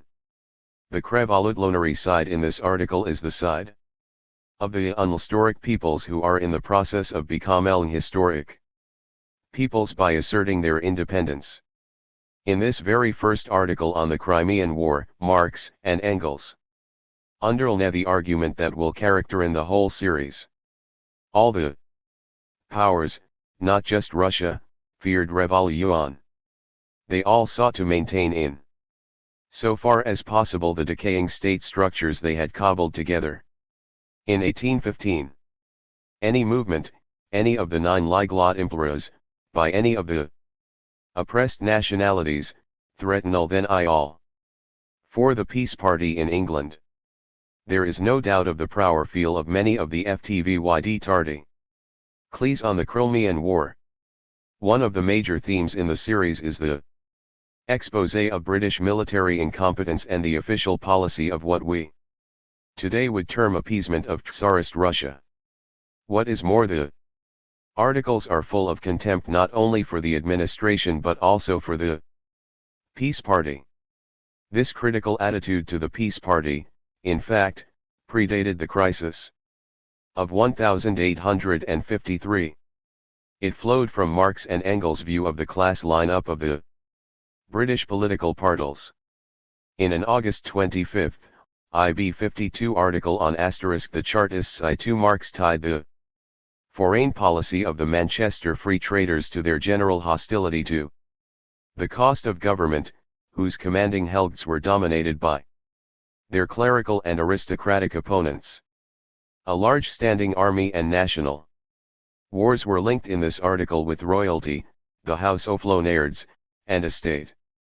CL Urch. ITIE all cost money and represented a tax or the productive classes. From the point of view of the industrial bourgeoisie, England could exploit foreign nations more cheaply when she was at peace with 86. The power. In this article, Marx was discussing the possibility of war arising out of the conflicts between Britain and Bonapartist France.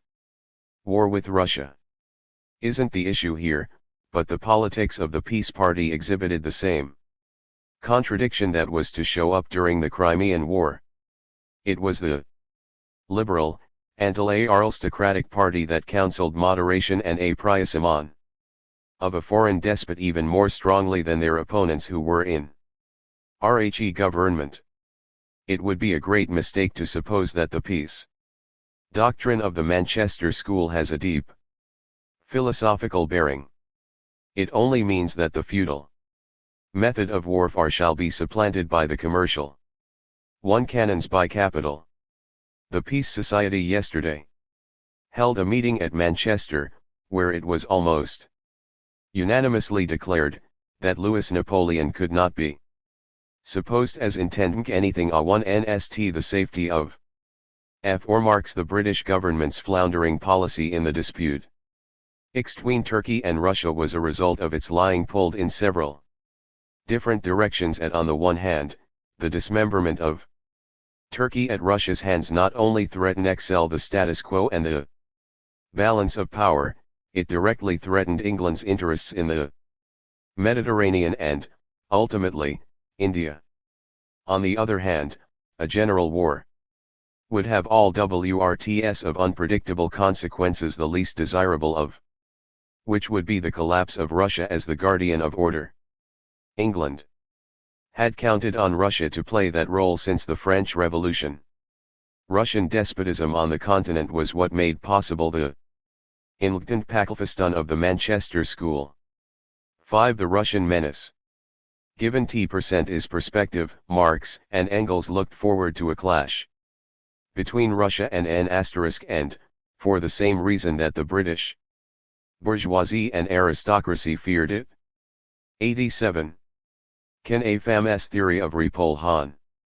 Engels' article Real Issue in Turkey the second he sent in on the subject, began with a sweeping geopolitical survey of Russia as a great RXWER and demonstrated the inevitability of its challenge to England's vital interests in the area. It is only at the end of the article that Engels tips high hand and reveals his interest in this conflict. Russia was the great, conquering nation until 1789 when a new antagonist appeared. We mean the European Revolution, the explosive force of democratic ideas and man's native thirst for freedom. Since that epoch there have been in reality but two powers on the continent of Europe, Russia and absolutism, the revolution, and democracy. For Esan Arelzazian victory would be a calamity. For reason. The Malmtenanki of Turkish independence, or in the case of a possible dissolution of the Ottoman Empire. The arrest of the Russian scheme of annexation is a matter of the highest moment. Engels concluded with the assertion that in this instance the interests of England and the revolutionary democracy went hand in hand. The reluctance of either the British governing party or its bourgeois opponents to defend their own interests meant that the country gradually became drawn into a war it could not prosecute successfully, and the incompetence of the British civilian and military authorities in the administration of the war effort became a European scandal. To today, it is the one thing for which the Crimean War remembered. Engels and Marx were as scathing in their attacks as anyone else, but for them it demonstrated the impossibility of defending European civilization against barbarism by relying on the defenders of order.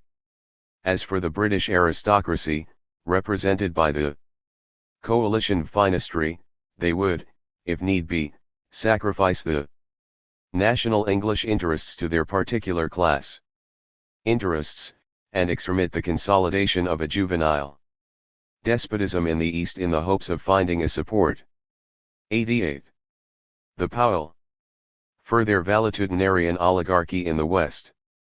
As to Louis Napoleon, he is Hassel Tarmg. All his predilections are on the side of the autocrat, whose system of governing he has introduced into France, and all his antipathies ace against England, whose parliamentary system he has destroyed. There. Or at the other hand, he is quite sure of the feelings of the Holy Alliance with regard to the Parvenu Khan. A new note is introduced in July of 1853 by Marx. 16. If the ruling classes are completely hopeless, then the working class will have to defend the common interests of England and the revolutionary democracy. On July 7, RHE Manchester Peace Party held a rally in support of the foreign policy of the Aberdeen government. Marx quotes chat Queen Victoria was, coincidentally, entertaining members of the Russian royal family in the same week. Ernest J. Ones, the Chartist leader who was organizing in RHE area at the time, appeared at the meeting and proposed an amendment. Marx the amendment pledged the people to war and declared that before liberty was established peace was a crime. Marx reports what there was a furious dewat but that Jones' amendments are ride by an immense majority. Marx makes no further comment on this resolution. Is he pledging himself to a prowess policy? We shall see later that Marx actually condemned those who did so.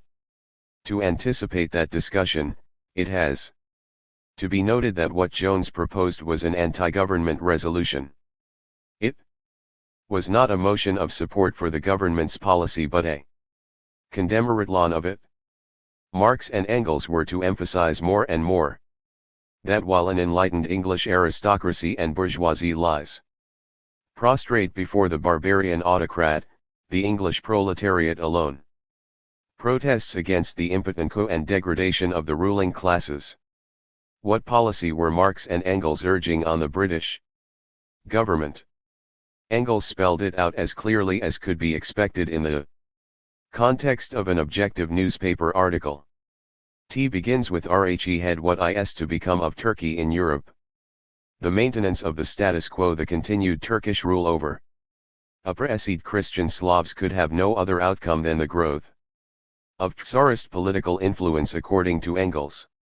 Turkey's power over its European possessions, therefore, had to be broken and a free and 89. Theo of Arivalgdian 175.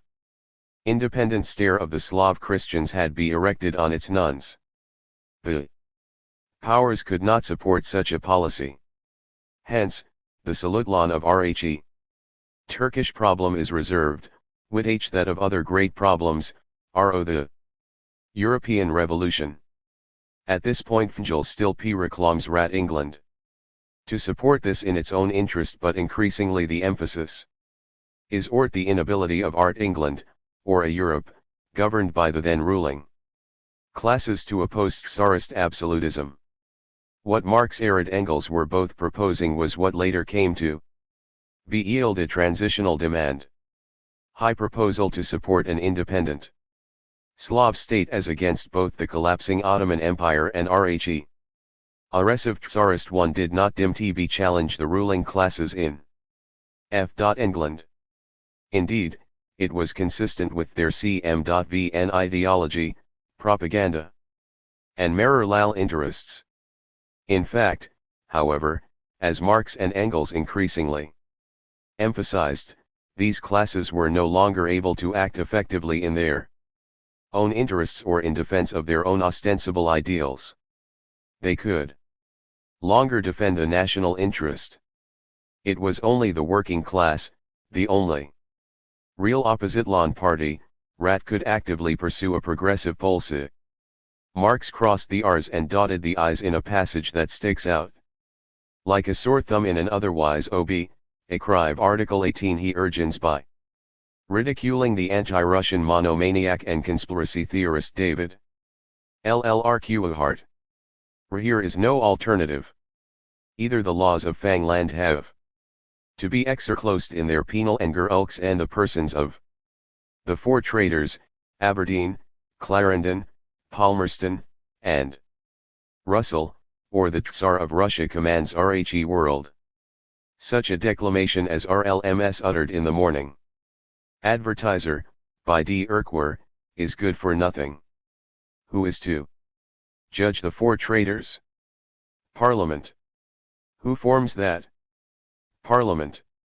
Isle representatives of the Stockyobers, the Millocrats, and the aristocrats. And what foreign policy do representatives represent? That of the Pics? And who execute their ideas of foreign policy, identical for men to be condemned by them as traitors, according to the simple-minded Moming. 90. Sixth power. Marx's conclusion is: one thing must be evident at least, that it is the stock jobbers, and the piecer non-juriert bourgeoisie, represented in the government by the oligarchy, who surrender Europe to Russia, and that in order to resist the encroachment of the Tsar, WEMUST, above all, overthrown the inglorious emperor of those mean, Kring and infamous adorers of the P-door. What would Marx and F.Ngels have done if British ruling, pressed to the wall, had pursued the policy the two revolutionaries advocated? Rat if they had gone to war to defend an independent Slav state. Would Marx and Engels have supported that effort? And how? It is difficult to the war.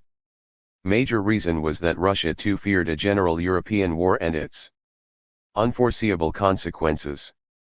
The Russians too pulled their punches. In the war that did happen, Marx and Engels were hostile to both sides. When war did come, both sides soon were bogged down in a series of marches and counter-marches, feints and counter-attacks which were no less bloody for being meaningless and indecisive. As Engels noted, Napoleon the Great, the butcher of so many millions of men, was a model of humanity in his bold, decisive, home-striking way of warfare. Compared to the hesitating statesman-like directors of this Russian war. 6-2 ex-revolutionaries. On at least 2 occasions Marx took the opportunity to condemn revolutionaries of the 1848 generation who took a position of support for the anti-Tsarist coalition similar to the one later historians have attributed to Marx and F. Engels themselves. The first case was that of Louis Kossuth, the leader of the Hungarian Revolutionary L%RD in 1848. Kossuth, like other émigré revolutionaries of the 1848 generation, including Marx and Foggia, looked for a way to use this crisis to advance his cause. In Kossuth's case, this cause was not a European revolution but the narrower one of Hungarian. 91. Kun Marx's theory of 175. Independence. Kossuth, according to Marx's report, 20, that Hungary ally itself with Russia if England supported Austria. Austria was, of course, Hungary's immediate enemy, and Kossuth's narrow view, that justified his support even of Russian despotism as against liberty. It was Kossuth, it must be emphasized, who posed the question this way. It was he who was saying that in the interests of Hungary he would ally himself with despotism. Given Marx's views on the threat of Russian Tsarism, and given the strong support the nearby Nijathzi shown for Kossuth the Hungarians in 1848 precisely because, in that conflict, they did not place the national cause above the interests of the revolution as a whole, Marx could be expected to come down hard on this stand by Kossuth. And he did. What wasn't as predictable was Marx's criticism of Kossuth's description of the coalition against Russia as our war between liberty and despotism. That was equally a mistake for one THLNG, Marx pointed out, that would make Bonaparte a representative of liberty. But he went on to raise the more fundamental of what the war was really about. The whole avowed object of the war is the maintenance of the balance of power and of the Vienna Treaty. Ties, those very treaties which annul the liberty and independence of nations. Marx was to expand on this point in an article of July 10, 1855, Almost RT, the end of the war. Russia's preponderance in Europe 9-1 inseparable from the Treaty of Vienna, any war against that power not proclaiming at the outset the abolition of the treaty cannot but prove a mere tissue of shams, delusions and coalitions. Now, the present war is undertaken with a view not to subvert but rather to consolidate the Treaty of Vienna by the introduction, in a supplementary way, of Turkey into the protocols of 181s. Then it is expected the conservative millennium will dawn and the WRE. Force. 92. The power of the governments be allowed to direct itself exclusively. The tranquilization of RHE European mind. Marx then cited the rudimentary evidence which he believed proved RHE Congress of Vienna itself considered that the maintenance of Turkey was as much interwoven with the system as the partition of Poland. Bonaparte is proving to the world that Napoleonism means war, not to Francify, but to sublect Turkey the Treaty of Vienna. War in the interest of the Treaty of Vienna and under the pretext of checking the power of R. Can the position Marx outlines in this article be described as supporting one of two equally reactionary powers? It is interesting that Blackstock and Hoselit T.B. Menace does not include Marx's attack on Kossuth. Neither does the collection published in F. England by the Communist Repari called Marxi, M. Natio Aho. and IVAF4, which purports to give the official Marxist line on the question. Eleanor and Aveling Dide include this article in their collection. None of these collections, however, mentions the second occasion when Marx commented in the NYD Tunne Prouwer stand by a revolutionary, or in this case, as Marx insisted, ex-revolutionary. Armand Barbes was a revolutionary of the pre-1848 generation. A long TLME associate of Blankel, he broke with the Larer while both were in prison as a result of rare participation in the revolution of 1848. They treated more harshly than others because in the eyes of the public they were the representative of the revolutionary working class. For our time they were rivals in this respect. In October of 1854, Marx reported that the Manitou of the October 5th announced that for the last 3 years, our prisoner at Belle Isle has been unconditionally freed by Bonaparte on account of a letter in which he expresses anxious feelings of hope for the success of Decembrist Bonapartiste civilization against Muscovite civilization. 93. km, Mares Theo / of Revolution, 175. The background of this incident is sketched a note in MECLV.20. According to the note, Napoleon Hill's order of October 3 Religio Barbes from our life sentence. The authorities had intercepted our private letter of Barbes's written September 18, in which he welcomed the war with our Russia and wished the French troops success in name of civilization. The papers carried the news on October 5. Barbes was released October II. He then wrote a letter to the government organ that had published his letter, acknowledging its authenticity and stating that the greatness of France had been his religion, but that he was still an enemy of the Bonapartist regime. Its letter was published on October 13 and reprinted in many places. It was pretty obviously part of the deal that Barbes had struck in order to obtain his freedom while preserving at least some of his DLGNLTY. But Marx bases Lou's article only on the first report. He may not have seen the Barbes letter of October 13 before he sent his article off. In any case, his response to this manifest at 10n of Prouwer sentiment is cuddling. After CLTLNG this includent Marx concludes that Barbes is no longer a revolutionist. From this moment Barbes has ceased to be one of the revolutionary chiefs of France by declaring his sympathies for the French arms in whatever cause, and under whatever command they may be employed. He has irretrievably associated himself with the Muscovites themselves, showing their indifference as to the object of their campaigns. The fact of his letter and of Bonaparte's order decides the question as to who is the man of the revolution or Barbicel and who is. Once again, Marx explicitly condemns the position he is alleged to have held. Even more important, in this short notice, he makes the fundamental point that I.N. was to hammer home in World War L. The most important question to settle is, what is the political arm l'objectif of this war on the part of the belligerents? Marx clearly regarded any claim that the coalition were fighting for liberty to be demagogy. Their refusal to support the independence of the South Slavs and their attempt 94. Power to patch up the Ottoman Empire made that clear. Neither side deserved the support of revolutionaries.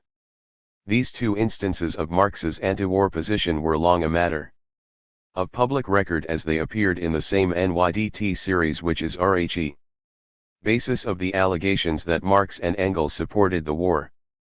There is no excuse for leaving them out of the picture. Marx's correspondence with Engels, which has not been as easily available, adds something new. It documents Marx's active opposition to the war once it began. Marx About this activity to Engels. On November 22, 1854, Marx in a letter to Engels 27 described an abhorred plan by the German radical Karl Blind to hold an anti-Russian rally of German émigrés. Blind had BCCN a left Republican in 1848 who in exile moved toward a garden variety version of Liberalsrun. Marx brags that he and George Freilagrath frustrated this plan, although he does not say how. A preliminary meeting organized by Arnold Ruge, another 18er turned liberal, apparently blew up. Marx mentions that he was prepared to organize a rival meeting together with the Chartists if the German émigrés should cause a stir with their move and unduly compromise Germany by licking English boots. If Marx and Engels' position xerxes war began C and be summed up in a phrase, it would be "see a plague on both your houses." General link was that the war had become a tragi-comedy of incompetence on all slodes, and the smash up the better because the general humiliation of the representatives of the old order could only increase the rage and contempt of the Pkopelk.zs. There is a good deal of overlap, naturally, since Marx and Engels were working out their policy as events developed, but more and more as the war went on, Marx and Engels' commentaries dwelt on the role of a general European war in opening up the path for the revolution. The sixth power. 7. High sixth power. The war aim of the Allies, wrote Marx in August of 1853, 29, was to maintain the status quo, i.e. the state of putrefaction which forbids the Sultan to emancipate himself from the Tsar, and the Slavonians to emancipate themselves from the Sultan. 95. Knrl Mar's theory of revolution, v5. Given this description, how could Marx have been expected to support the Western powers' revolutionary vidicoli? Congratulate itself or the state of things? Humiliation of the reactionary Western governments, arid their and manifest impotency to guard the interests of European civilization against Russian encroachment, not fail to work out a wholesome indignation in the people who have suffered themselves since 1849, to be subjected the rule of counter-revolution. Disgust of the working class occasioned by the corruption and incompetence of the government and its Reichsmarschwa opponents was real. It did not, however, as Marx and Engels expected or hoped, result in an immediate explosion which would have combined with unrest in the colonial and semi-colonial world to topple the old regime worldwide. In the next decade, however, the general disgust with bourgeois politics as usual led to the revival of the working class movement. The Internationale IV Menradash-Ferociation played a major role in that revival. And one of the aims of that association, Marx insisted, was to enable the working class to work out its own foreign policy independent of the possessing classes. In February of 1854, Engels summed up the firm's perspective on the war. We must not forget that there is a sixth power in Europe, which at any given moment asserts its supremacy over the whole of the five so-called great powers, that is FR 44 and France, Russia, Prussia and Austria, and makes them tremble. Uri one of them. That power is the revolution. Long silent and Riedel read, it is now again calling a to action by the commercial crisis, and by the scarcity of food.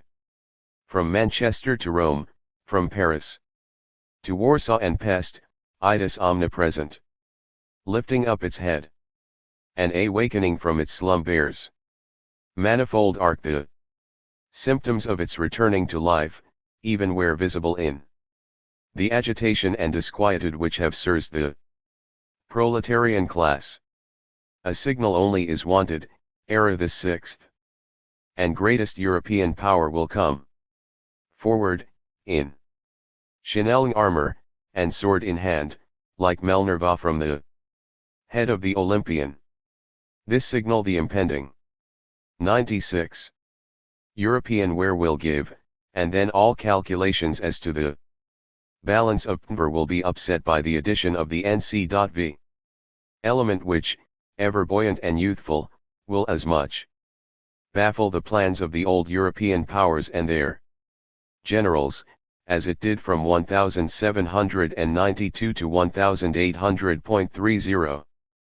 This passage deserves to be better KNCR.VN. You could not ask for a clearer repudiation of the usually attribute to Marx and Engels.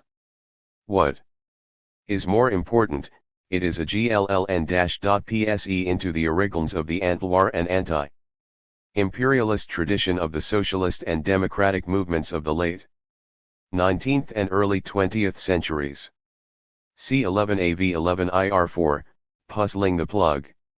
When Louis Napoleon vaulted to a throne by penury and treason, by midnight conspiracy and the seizure of the incorruptible members of the assembly in their beds, backed by an overwhelming display of military force in the streets of Paris, the sovereign princes and great lansinners, manufacturers, riotiers, and stock jobbers, almost to a man, exulted in his success as their own crimes was their general uckle, but their fruits are ours.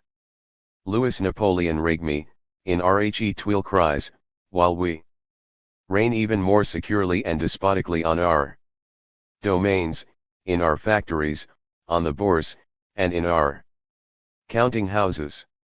Vip.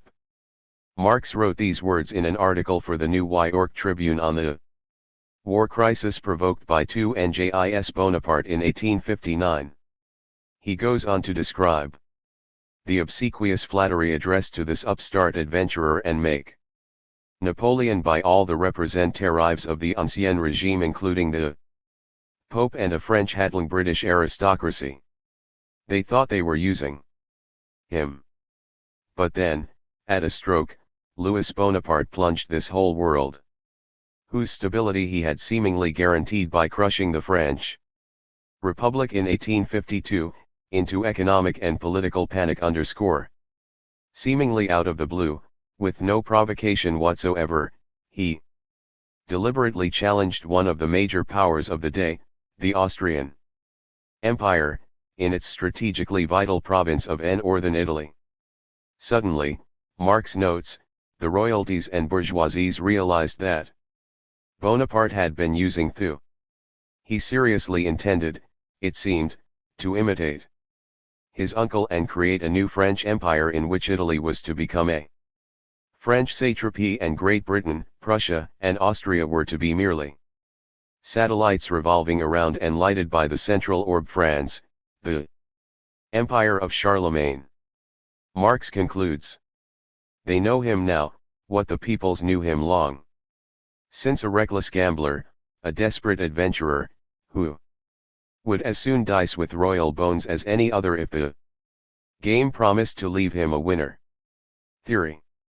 Such sentiments may appear un-Marxist to those who insist that imperialist adventures and wars must have a more important ca than the character flaws of Al. One Kula T leader. But neither Marx nor Engels were that kind of Marxist. At 1L.Xerd, Marx goes out of his way to emphasize that one of the driving forces behind the war was Napoleon IL's fear of assassination attempts by the secret Society of Italian to which he had once belonged. There were, of course, more powerful forces at work. Bonaparte was driven forward not only by his own character but by his inability to resolve any of the domestic or foreign conflicts besetting French and European society. And both the traditional ruling classes and the upstart bourgeoisie relied on him because they had no solutions either. The domination of the continent by this nonentity was the direct result of their incapacity to govern. In the event, Napoleon IL was driven forward, like Uncle, until he had changed the face of Europe at the cost of his own throne and the New Europe was our very dangerous _relative stability that followed the Congress of Vienna and had survived, somewhat shaken, the revolutions of 1848 was replaced by a Europe dominated by a Prussian militarism as reckless as Bonaparte himself but militarily and economically far more threatening. After 1870, as Marx and Engels lately saw, this Prussian militarism had to be RLNG into being a counter-force of Franco-Russian alliance. And the tension between these two forces created an unstable equilibrium that could only end in a devastating European-wide. One of the casualties of this new series of wars was to be the old politics of Marx and Engels on the question of war and peace. In 1848, war between the great powers was eagerly anticipated as the harbinger of revolution. In the Crimean War, Marx and Engels also looked forward to a conflict between England and Russia for the same reason. But a new note began to creep into their public-private discussions of the CRLSLS. They did not change their views overnight. The old views lingered and were not to be definitively abandoned until after 1870, as we shall see in the next chapter. 100. Pulling Thep 1g. The demagogy of national revolution.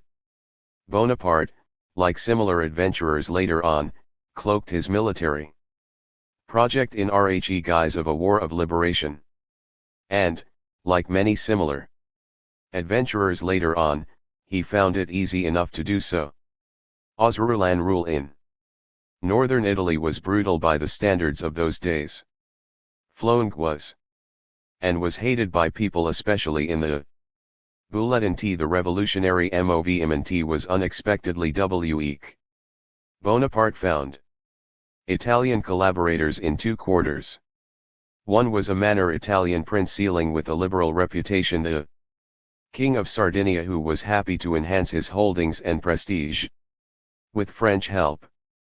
In Thetan, why should anyone be surprised he gained little land and his prestige was diminished.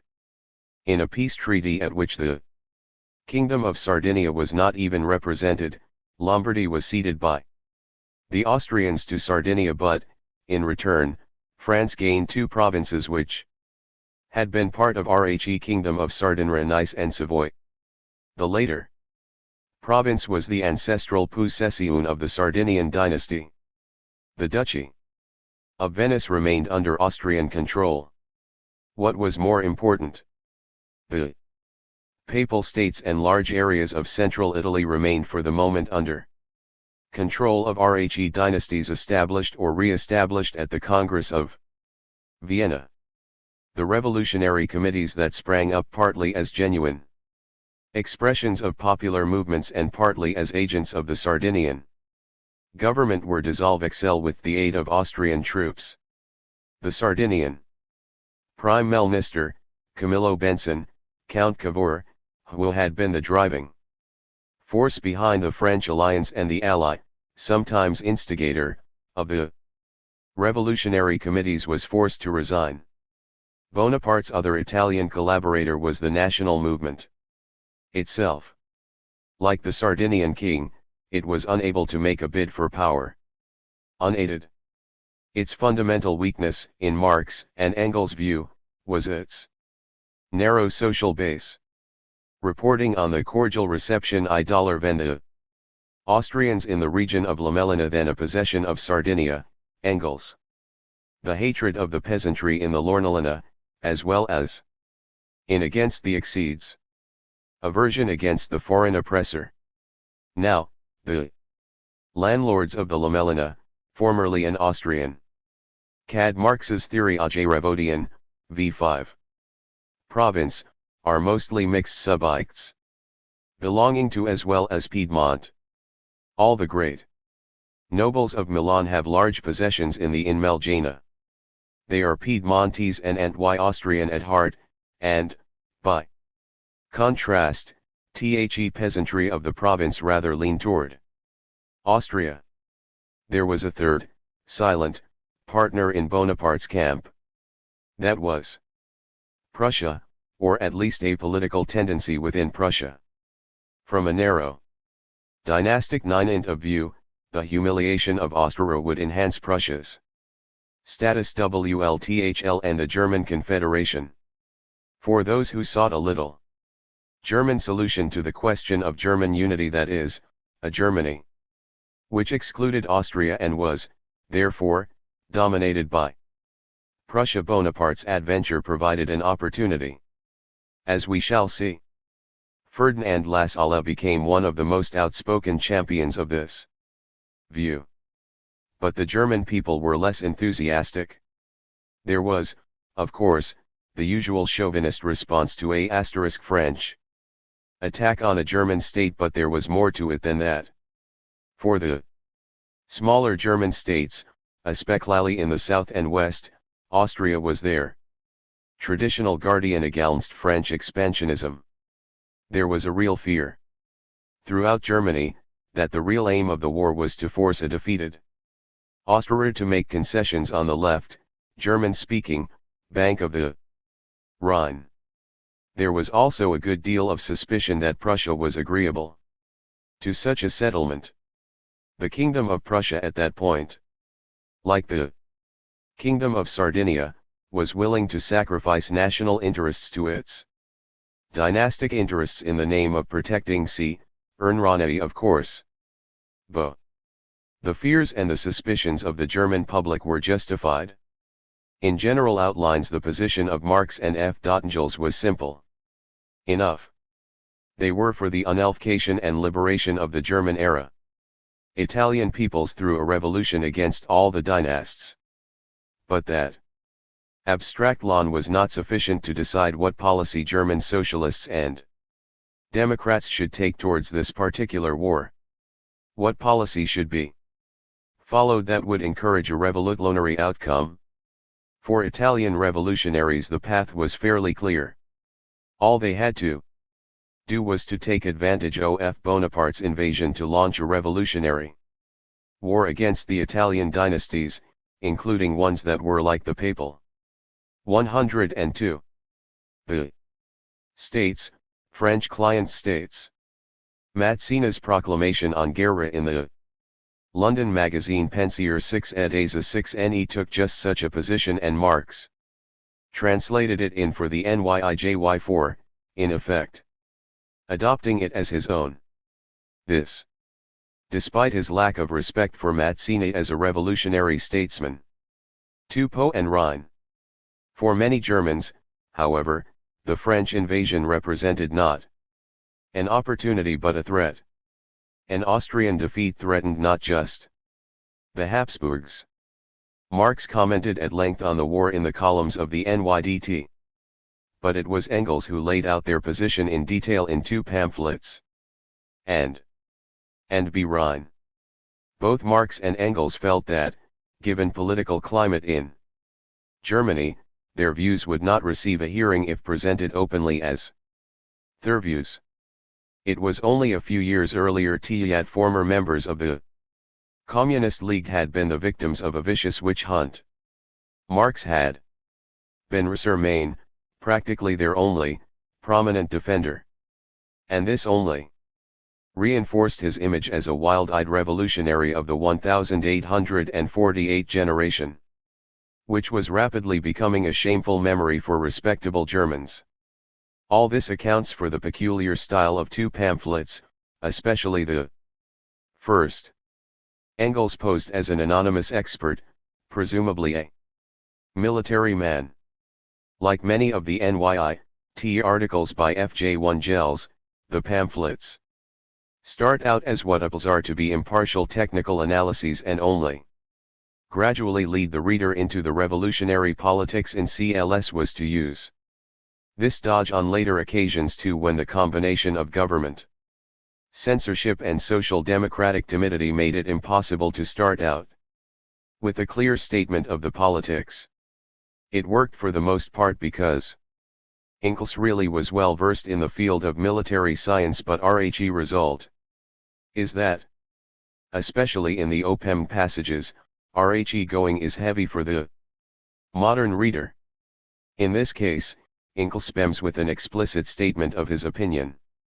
On RHE military question. Since RHE's beginning of this year it has become the slogan of a large part of RHE German press that the Rhine MVRTB defended on the Po. 103. Gone Marv S Theory O/Revolution, v5. This slogan was fully justified in RHC face of Bonaparte's war preparations and threats.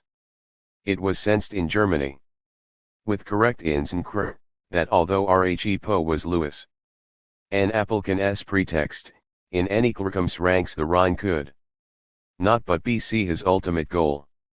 In this sense the whole of Germany was indeed interested in the defense of the PCL on the of a war, as in war itself, one occupies every position that be used to threaten the enemy and do him damage, without in any moral speculations as to whether it is consonant with eternal righteousness and the principle or nationality. One simply fights for one's life. Engels then goes on to point out that this extreme emergency is not what military commentators had in mind when they argued that the Rhine had to be defended on RHE Po.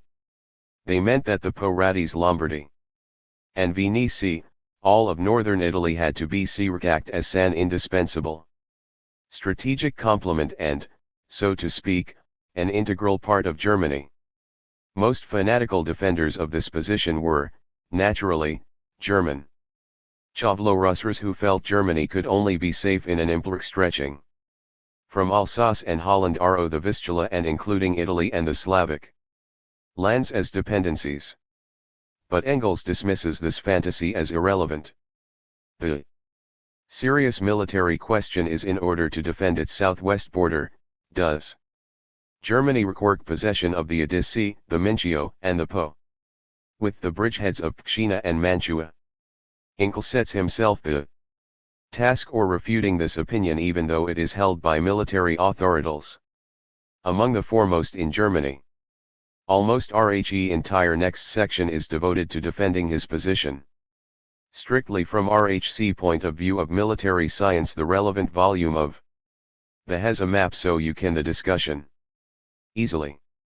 In order to judge the validity of Engels' argument you would, of course, have to devote some TLME to studying other military authors of the time. Personally, I would rather take Engels' word for it. Towards the end or the second section of the pamphlet the politics start to creep in. Why, asks Engels, should the Italians be expected to serve as a buffer against French rule when the Germans on the left bank of the 104, the Rhine refused to provide the same service for the French? And, he emphasized, real threat to Germany was its own disunity and weakness, whose root cause was the German people's continued submission to the German princes. Oh. The entire third section is devoted to an exposition of the military reasons why the French had even more to from their exposed frontier on the Rhine than the Germans had to fear an unprotected southern flank. Why the French have the right to occupy neutral Belgium if the Germans had the right to occupy northern Italy. Engels presciently that in any serious Belgian neutrality amounts to nothing marked than a scrap of paper. By now W.C. Havson WHCRC the theory of natural frontiers advanced by the Central European great power politicians leads us. France has the same right to the Rhine that Germany bas to the if France should not annex nin null ion Walloons, Kurlandkers and Germans in order to obtain a good military position, then neither have we the right to subject 6 RT 111 and Italians for the sake of a military position. F.NGCLS concludes by pointing out that German unity is the real key to the defense of the country and that with unity, the subjugation of foreign peoples, and the hatred thereby, could easily be dispensed with. A contemporary reader have understood the anti-Prussian thrust of this argument. 3. Lassalk's appeasement policy. Prior to this crisis, Marx and Engels had been unaware of Ferdinand Lassalle's devolution into a pro-Prussian Klassenkuch Democrat. They still thought of him as a Paris comrade, though by this time they had come to consider him personally unreliable. They did know from Gustav envy of the suspicion entertained by many old comrades. In particular, they accused him of flirting with the aristocracy. But his full-blown pro-Prussian, pro-Bonapartist position came as a surprise to them. 105. Karl Marx's theory of THIRD-WORLDISM, v5. Initially, Marx saw the coming war, a war basically between Germany and France, even if fought initially on the soil of Austrian occupied Italy, as having but reactionary consequences. In a letter to Lassalle on February 4, 1859, he frankly expressed his fear of the consequences if war came. The war would, of course, have serious, and without doubt ultimately revolutionary consequences. But initially, it will Malmtown Bonaparte 1 SRN France, set back the internal movement within England and Russia, revive the pettiest nationalist passions in Germany, etc., and hence, in my view, he have first and foremost our counter-revolutionary effect in every respect. Its initial effect will everywhere be counter-revolutionary. This was one of the earliest statements by Marx of our new outlook on the consequences for the revolutionary movement of war between the powers. In particular, Marx saw Bonaparte's use of the national aspirations of the Italians as pure humbug. I'll compare those veterans of 1848, one including Kossuth and Garibaldi. Whose anti-Austrian passions led them to endorse Napoleon Hill's pose, to pet monkeys. But the national passion aroused both in Italy and in Germany threatened to turn the war into a real national war of liberation, and Marx changed his MLND. A few weeks later he wrote Lassalle in another letter, Lr now, after 2110, beginning believe that the war might hold out some prospects. For as the statesmen of the potential belligerents also began to sense this revolutionary potential, and that induced a sense of caution in their maneuvers. As earlier in the case of the Crimean War, the onset of war was delayed by maneuver and bluff. The conduct of the war, when it did come, was marked by costly and bloody blunders, and the resulting peace was humiliating to all sides. Throughout this dramlout and complicated diplomatic ad military charade, Marx and F. Engels maintained a very simple line. A red thread ran through all their public and private comments. No support could be given to any of the governments involved without betraying the revolutionary, the aspirate lords of both Germans and Italians. Both peoples should seize the opportunity and take their destinies in their own hands. And then Lassalle, known at the time as their political friend, a man who was then acting as their literary agent in Germany, published a pamphlet, without any warning to Marx or Engels, which proposed, not only to support Bonaparte's fraudulent liberation campaign, but urged Prussia to enter the war itself on the side of France and Piedmont. But Lassalle did not propose a direct declaration of war on Austria. Instead, Lassalle urged the KTNG of Prussia to imitate Bonaparte and the King of Sardinia and liberate Schleswig-Holstein from the Danish monarchy in the name of German unity. 17 Since Austria also had some claims to this territory and was a member of the German Confederation, which alone, from legal point of view, should have decided the Schleswig-Holstein question, THL, unilateral action by Prussia would have the effect of shoving German-speaking Austrians out of Germany. Such a coup would also have had the effect of tying down the considerable number of troops Austria had stationed in Germany. In the event, the Prussian Government did not yet have the initiative or imagination to carry out such a bold plan.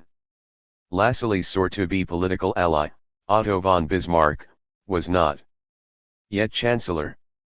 Lassalle used the very real atrocities committed by the A to justify Prussian against the Napoleonic threat to the South German states was made light of, for the moment, because, with the destruction of Austerlitz, would become the protector against the French menace. Lassalle's pamphlet The War was based on the classic demagogy which has since been labeled Repexnen L. In the first place, everything was narrowed down to support for or opposition to one of the two sides in the war. Lassalle, in his correspondence, consistently accuses Marx and Engels of supporting the pro-Ostnan parties in the war *, even though they ridiculed these fanatics. Both in their NYD Tunradicals and in PG Rhine.ls he even argued that their this been most historical the for a analysis of biography SCC and OTCC in KMTR 4. 107. MMS theory of Repovhan 175. Position led them to support Prussia's entry into the war on the Austrian side. How could he get away with this? He resorted to the same dodge that has been used before and since in the Zerns situation. Since all practical people understand that the only choice is between the government's refusal to support the side the hard-headed, practical demagogue is supporting means you objective elf support the other. Peculiar twist this takes in the case of an obsessernerd policy is that support for one side in the war takes the form of non-intervention on other great powers. Lassalle's pro-Bonapartist position took the form of opposing Prussia's entry into the war on Austria's side as the various proponents of a greater German empire advocated. Since Marx and Engels refused to endorse Bonaparte's phony war of liberation, Lassalle accused them of objectively supporting the Greater Germany policy of the pro-Austrian camp. Quite typically, Lassalle made light of the threat to Germany represented by Bonaparte. This allowed him to denounce the anti-French agitation in Germany without reservation. His position appeared to be even more anti-war than that of Marx and Engels. But in fact it was the opposite. If your anti-war stance depends on Min1M1Z1NG, the danger represented by an opposed power, what happens when a war threat serious? Lassalle died before Prussia made its move to unify Germany in a Prussian empire, and provoked a real war with Napoleonic France. His successors became ardent Javelonists who used the French menace for all it was worth. For Germany's unification in a Prussian barracks. Within a few years of the Peace of Villafranca del Verona, at which both the Sardinian king and the Habsburg emperor were humiliated, the Prussian government embarked on the course which Lassalle had urged. It did take advantage of the military and diplomatic embarrassment of the Habsburgs, first to force them into a war with Denmark which isolated them diplomatically from England and Russia, and then to use the ensuing imbroglio over the division of spoils, including the province of Schleswig, with its large minority, as a pretext for driving the Austrians out of Germany altogether. But the new Germany created on the ruins of the old federation was not a weak, economically backward state. 108. Pulling the like the new Italian monarchy. Under her new chancellor, Otto von Bismarck, a pupil in some sense of Lassalle's, Prussia seized the opportunity the Hohenzollern monarchy had year-end too timid to seize when Lassalle first proposed it. 5. Bismarck's coup. Prussia, like most German states in 1860, was relatively weak militarily compared to the great powers that surrounded her, the French, Austrian and Russian empires. The dangers which threatened the country drove Wilhelm L., the recently crowned King of Prussia, to propose a sweeping and expensive, military reform. The keystone of this proposed reform was a significant expansion of the system of universal conscription. Liberal majority of RHE lower house of the Prussian Diet responded with proposals of its own to restrict powers of the monarch and his army.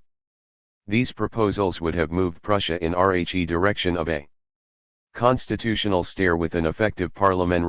Humiliated by this show of independence, the king countered with a decree dissolving the Diet and calling new elections. What he got in return was a Diet with an even larger liberal majority. With his back to the wall, RHE king called von Bismarck to the chancellorship of Prussia. Bismarck's unusual combination of political intelligence and a Prussian Junker's conservative social outlook had long aroused suspicion and distrust among his colleagues. The liberals distrusted him because of his origins, and his fellow Junkers distrusted him because of his intelligence. But it was just this combination that was required if the Prussian monarchy was to survive the tumultuous decade that ended with the unification of Germany. As Lassalle had urged, Bismarck began by utilizing Bonaparte's principle of nationalities, the demagogic demand that the Mxlern state should based, not on dynastic claims, but on a more or less homogeneous, more or less imaginary, nationality, to demand the secession of Schleswig and Holstein from the Danish monarchy. With the secret acquiescence of Bonaparte, who effectively neutralized the Russian and British protectors of the Danish monarchy, Bismarck forced Austria into a joint attack. After a brief and, from the German point of view, successful conflict, the German Confederation was faced with RHE problem 109. Carry Marx Theo of Retodion, 75. Of administering the conquered territories. None of the statesmen, of course, considered RHE possibility of a democratic decision by the people inhabiting RHE2 territories. It was never completely clear what Louis Bonaparte meant by the principle of nationalities, but whatever it meant, it definitely did not mean the right of a population to choose its own constitutional arrangements. After all, Bonaparte never meant to extend that right to the very model of a modern nation, France. At first, the two conquered provinces were administered jointly by the Austrians and the Prussians.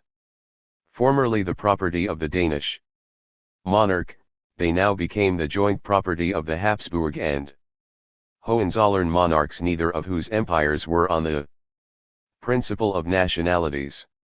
After 1865 the Austrians ruled Holstein and the Prussians. Obviously, this was an unstable arrangement, which is what Bismarck interrupted. It gave him the opportunity of provoking a war which would drive the Habsburgs out of Germany and make it, not a unified country, but a Prussian fiefdom.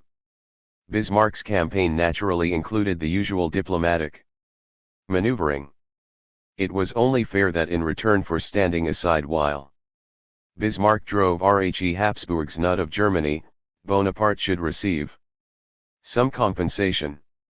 In particular, France RXU led a more defensible border to its east. Bismarck kept offering Bonaparte Belgium, and Bonaparte kept asking about Baden.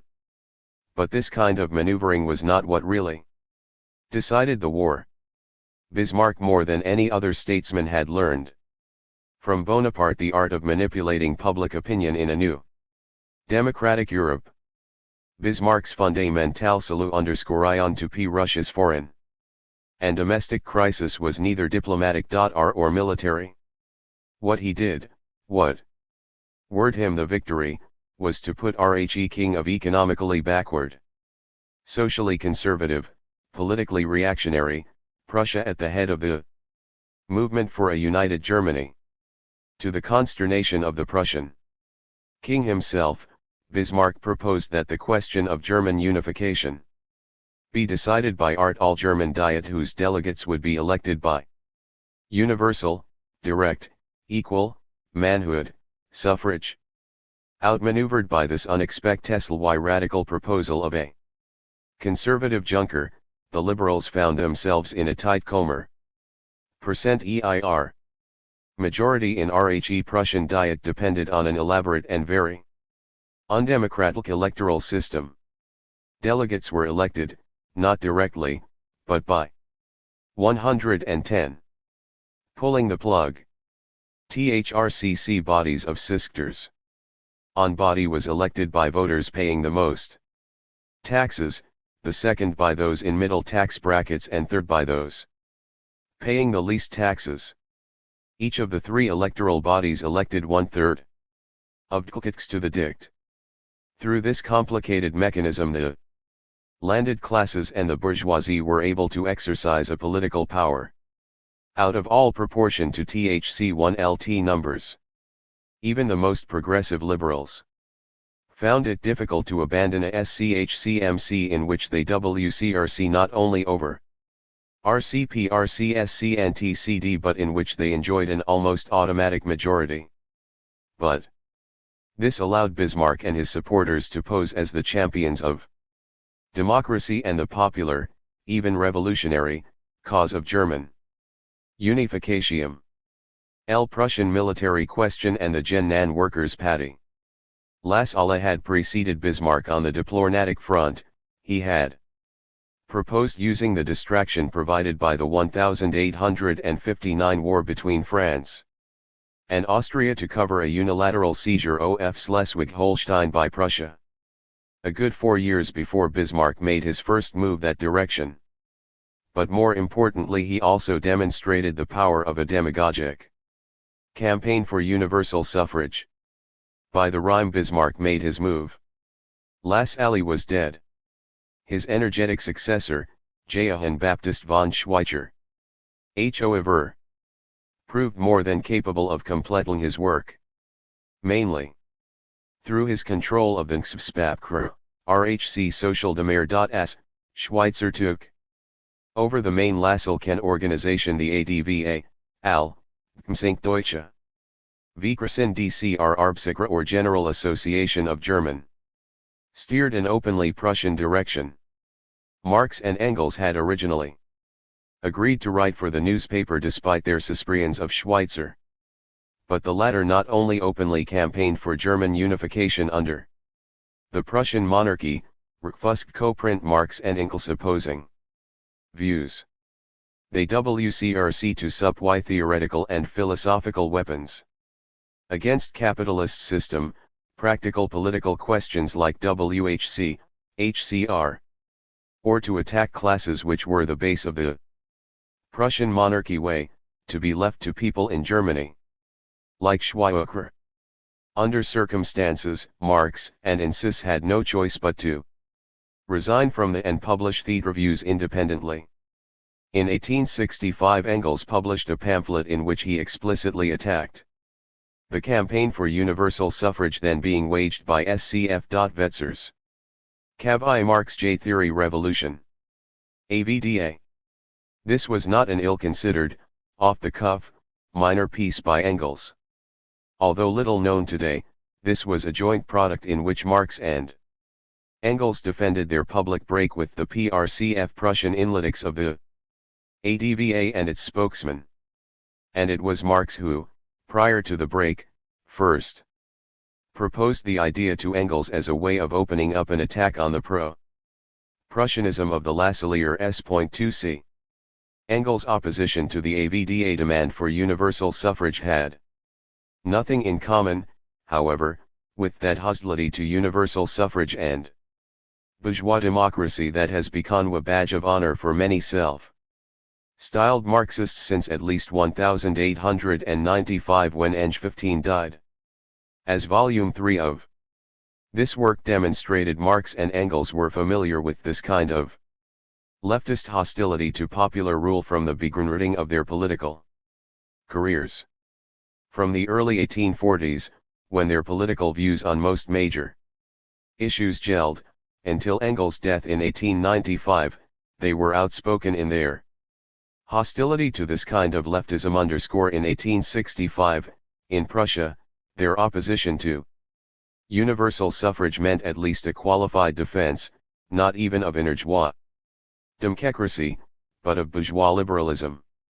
RNE Prussian government was offering universal suffrage to the working classes as a plebiscitarian device to blunt the half-hearted assault by the liberals or the prerogatives of the absolute monarchy. Whereat Schweitzer was advocating was an alliance with the monarchy against the liberals. Engels' pamphlet was a qualified, heavily qualified argument for a limited united front were the liberals instead. According to Schweitzer's biographer, Gustav Meyer, Lassalle's campaign for universal manhood suffrage met with real enthusiasm in his working class audience. Schweitzer made explicit the pro-monarchical politics of this campaign. Whether Bismarck could have defeated the Volksraus without the weapon BF working class support cannot be known. Certainly, bourgeois public opinion soon rallied to his side and liberal opposition collapsed. At the very least, however, the agitation of Lassalle and Rheav neutralized working class opposition to the monarchy and allowed Bismarck to appear before the bourgeois public as a man who could rally the dangerous classes to a united, powerful, but socially conservative, Germany. Now, obviously, what the Prussian liberals should have X in this situation was to put at Rhe head of a movement for a unified 112. The plug. Democratic and constitutional Germany. They should have combined their demands for constitutional restrictions on royal authority with the demand for universal suffrage, Begeln NG with Prussia itself. Bismarck's Achilles heel was that he had intention of replacing PMCO's three-class electoral system with one based on universal suffrage. A representative body elected or such a basis would have represented a serious and direct threat to the Prussian monarchy, which was not what he intended. But the German bourgeoisie, including its liberal wing, had made clear in 1848 that it had no desire to unleash a popular and potentially revolutionary movement for constitutional government. 7 Engels on universal conscription. Engels' L% Ehrenflat is divided into 3 sections. In the first section, he raises an issue on WHLCH he was to elaborate at length later. And that is the fundamental contradiction between a CLT-17AEN army intensively trained for a short period but liable to our long period of reserve service and an army based on caste of professional soldiers alienated from the civilian population and disciplined to unquestioning obedience. Engels behaved that the first type of army had proved its superiority militarily in the French Revolution and then in Prussia's national uprising against Napoleon. No X-country could do without such an army. At Rhe same time such an army was worse than useless against the enemy within. In this article this political point is very much obscured for the modern reader because Engels spends most of his time on the technical details of military reorganization *. In particular, he goes into great detail to prove that the reforms proposed by the conservatives did not add up to real universal conscription. In fact, he argues, the monarchy could not introduce real universal conscription. Fangel's conclusion is that the mess the Prussian army was in was a result of an attempt to combine 2 contradictory organizational forms. Part. Obscurity of change is too direct an attack. 2 of the of. Far which the was Marx who Engels the lake form of a discussion by a military politics could be see the skies. 113. Marx's of Revolution. The emphasis on parade drill Engels found goose step a particularly ridiculous excrescence and a humiliating, at rhymes brutal, discipline.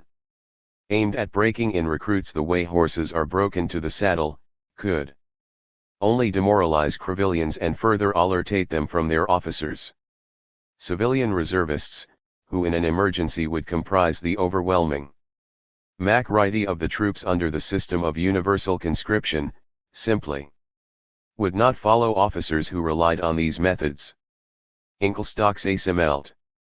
That THCRC must be an exception mad for the cavalry since years of CXPCRLC and CCRC before a cavalryman is completely at cask on horseback.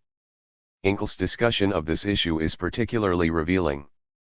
WC shall be criticized by members of the NIB Karl opposition on the grounds that this would mean a CA made up exclusively of mercenaries who would lend themselves to any coup d'état. WC would RCPLR that may well be. But in present conditions the cavalry will always be reactionary just as artillery will raise liberal. That is in the narrower things. Is asks on the barricades A and W, it is the barricades in RHE big sinas. And especially the attitude of the infantry and artillery towards them, which nowadays decide the outcome of any coup d'état. What Engels, and others, were anticipating in this crisis, then, was an attempt by RHE monarchy to suppress the Diet by force. And the outcome of such an attempt would be decided by an army heavily weighted with civilian drafts from the bourgeoisie and working classes. In hindsight, WC know that this confrontation did not take place. But that is because the liberals collapsed. No coup d'état was necessary. 8. A bourgeois bluff. In the second chapter of his pamphlet, Engels addresses this question himself. Carried away by their own rhetoric, the liberals had overreached themselves, he argues, by refusing the monarchy the military means required to pursue the grandiose foreign policy which RHE Prussian liberals themselves supported, and even Reiter Star of the government, the 114. The liberals had themselves created the crisis. But, since 1848, they had tried to avoid just such a split with the monarchy. By overestimating its own strength, the bourgeoisie has got itself into the situation of having to use this military question as a test case to see whether it is the decisive force in the state or nothing at all.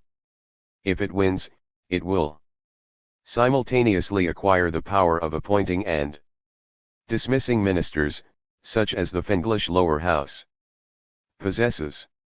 If it is vanquished, it will never again achieve any kind of significance by constitutional means. 24. Engels concludes this section as follows: we fear that on this occasion too the bourgeoisie will have no scruples in betraying its own 9. The Workers' Party and universal suffrage. TT is in the last the appropriate response of the workers' party to this crisis that Engels takes up the issue of universal suffrage. And what the response of the Workers' Party should have been. He begins by emphasizing the greater significance of universal conscription. The German proletariat will never have any trucatithe. Imperial constitutions, Prussian hegemonies, tripartite systems and the like, unless it be to sweep them, it is indifferent to the question of how many soldiers the Prussian state needs in order to prolong its vegetable existence as a great power. On the hand, it certainly cannot remain indifferent to the question of whether or not universal conscription is fully implemented. More workers who are trained in does mean the veto with he and Marx had already PMTY. Here is be the much he Marx often used. Marx's theory of Revo/Jushin, 145. Use of weapons the better. Universal conscription is the necessary and natural corollary of universal suffrage. It puts the voters in the position of being able to enforce their decisions gun in hand against any attempt at a coup d'état. This was RHE big difference, the deciding difference between Universal suffrage as a plebiscitarian device. What Wilhelm Liebknecht was going to call a fig leaf covering the nakedness of universal suffrage as a means by which the people really effect their will. For the rest of his life Engels was to connect universal conscription in this way with universal suffrage without the former the later was a safety valve. A means for rallying the people to a preconceived project of RHE authorities. In the Prussian case, Engels argued, art assembly and an electoral system established by royal decree could just as easily be abolished by royal decree. 6. And, Engels insisted, in the constitutional crisis of 1860 it was the bourgeois liberals who, in their half-hearted fashion, were attempting to impose a limited form of representative government on the semi-feudal monarchy by exploiting its momentary weakness. In doing so they were fighting for the interests of the working class even more than their own bourgeois freedoms. In Prussia the aristocracy and the bureaucracy had little need for representative government. The army and the civil service were in their hands and that was sufficient for their needs. But the working class and the bourgeoisie only exercise power through parliamentary representatives with real power, especially power over the purse. 5 TNNGSO. Which was the point of universal suffrage if it gained the working class entry into an assembly with no real influence. If the Prussian Litterals were defeated, that would be a victory for Bismarck, not for the workers who would lose more than bourgeoisie. Without freedom of the press and association, without local self-government the bourgeoisie can get along passably, but the working class can never win emancipation without these freedoms. In another passage Engels describes these bourgeois 116.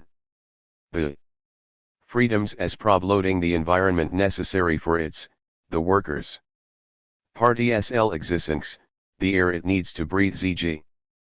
His sweeping statements are based on a general analysis of the positron of the wage worker in modern society, but there were further difficulties with Bismarck's sham assembly which were peculiar to Germany in 1865. Two-thirds of the German working class were directly exploited not by capitalists but by the aristocracy. Day laborers and tenants were dependent on their masters in this patriarchal economy to a degree that the urban worker was not. And nowhere was THLS more true than on the estates of Eastern Prussia where Bismarck's fellow Junkers ruled. These rural workers, lacking the right to organize, poorly educated, systematically indoctrinated by the clergy of a state-established church, and, given the absence of a free press, isolated from the larger world, would be nothing but voting cattle herded to the bolls by the village curate and the bailiff. Even in the France of the Second Empire, where the IRA's entry had long since freed itself from this kind of aristocratic and clerical tutelage, universal suffrage had done little for the worker in the absence of freedom of the press and association. The battle against feudal and bureaucratic reaction for the two are inseparable in Germany. Identical with Struve for the intellectual and political emancipation of the rural proletariat, and until such time as the rural proletariat is also swept along into the movement, the urban proletariat cannot and will not achieve anything at all in Germany, and universal suffrage will not a weapon for the proletariat but a snare. So important did Engels consider this point that he concludes his pamphlet with RHE statement that even if, in the worst-case scenario, the bourgeoisie itself gave up, the working class would have to fight on alone to win these freedoms. 32. Meanwhile, the interests of the working class lay in supporting the Liberals, indeed of driving them on, in their fight with the monarchy. If the bourgeoisie should win, the workers' party would win a greatly expanded field in which to carry on its struggle against its capitalist and aristocratic exploiters. If the monarchy should win. 117. Can Mam J. The proletariat would gain nothing. The monarchy might demagogically exploit the resentment of the proletariat against TLRX urge 015 i.e. but it would not deprive the bourgeoisie of political freedom only in order to turn around and grant it to the working classes. 3. We can only note in passing that the German social democracy never did Almden the Lassaline Prolect and fight the bureaucratic state. In particular, it never did make a attempt to organize, i.e. the rural laborers of fast Prussia against their Junker overlords. Il. Engels as military expert in 1866. We have mentioned before, and will have cause to mention again. Engels deserved reputation as a student of military science. But this reputation was not well served by Engels' articles and letters at the beginning of the 1866 war between Prussia and Austria. He consistently overestimated the abilities of the Austrian General Staff and predicted a Prussian debacle. On why late in Rhe day did he acknowledge his mistake?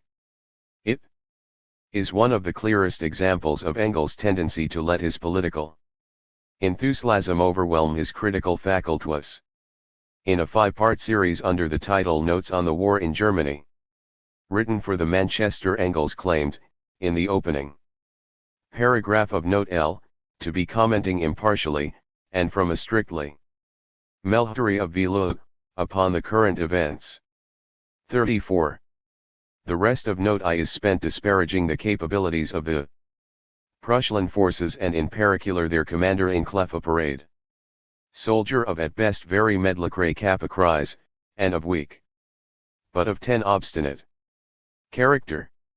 This much is certain, Monsieur Bismarck has ridden into a morass with which neither he nor any of the present regime can cope. If things are set peaceably, he will have burnt up the available funds and therefore he will longer be able to help himself, and if there is a war, he will have to account woperize at those below in motion. Ej, who will certainly consume him. In these circumstances, even a direct victory of the chamber. 118.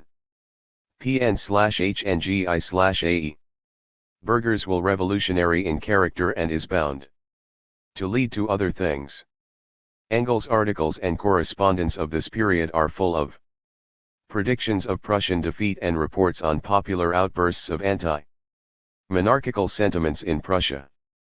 But this retexlia spirit, to the extent it existed at all, never represented a serious threat to Rhe Prussian army. In his comments on the war, almost up until the end failed to realize the degree to which Bismarck had managed to exploit Rhe hostility of the German people against the petty dynasts who kept the country divided and weak in the interests of one of those dynasties, namely, the Hohenzollern. But Eng 15 did come to realize this by the end of the successful Prussian campaign, and he was to spend the rest of his life trying to work out a political response to the and dangerous Europe divided into belligerent, and well-armed, nation-states. 119. C.Habitra 5. De.spcyrs avail contrafess are our enemies. The prevailing view, you might even call it the unopposed VV, is that Marx and Engels together with the male lady of the German socialist movement were at least reluctant, and often enthusiastic, prower patriots. During the Franco-Prussian War, if you were to ask what is the single most important work in the literature, the one that did the most to entrench this view in the history books, the answer you'd have to a brilliant Lassaline anti-Marx polemic that you're at ed as a sympathetic biography of Karl Marx. The polemic was called Carry Marx, the Sroorj of his I_Fe, and the author was Franz Mehring, a prominent left-wing journalist and author, leader of the pre-war *Real Democracy and co-founder of the German Communist Party.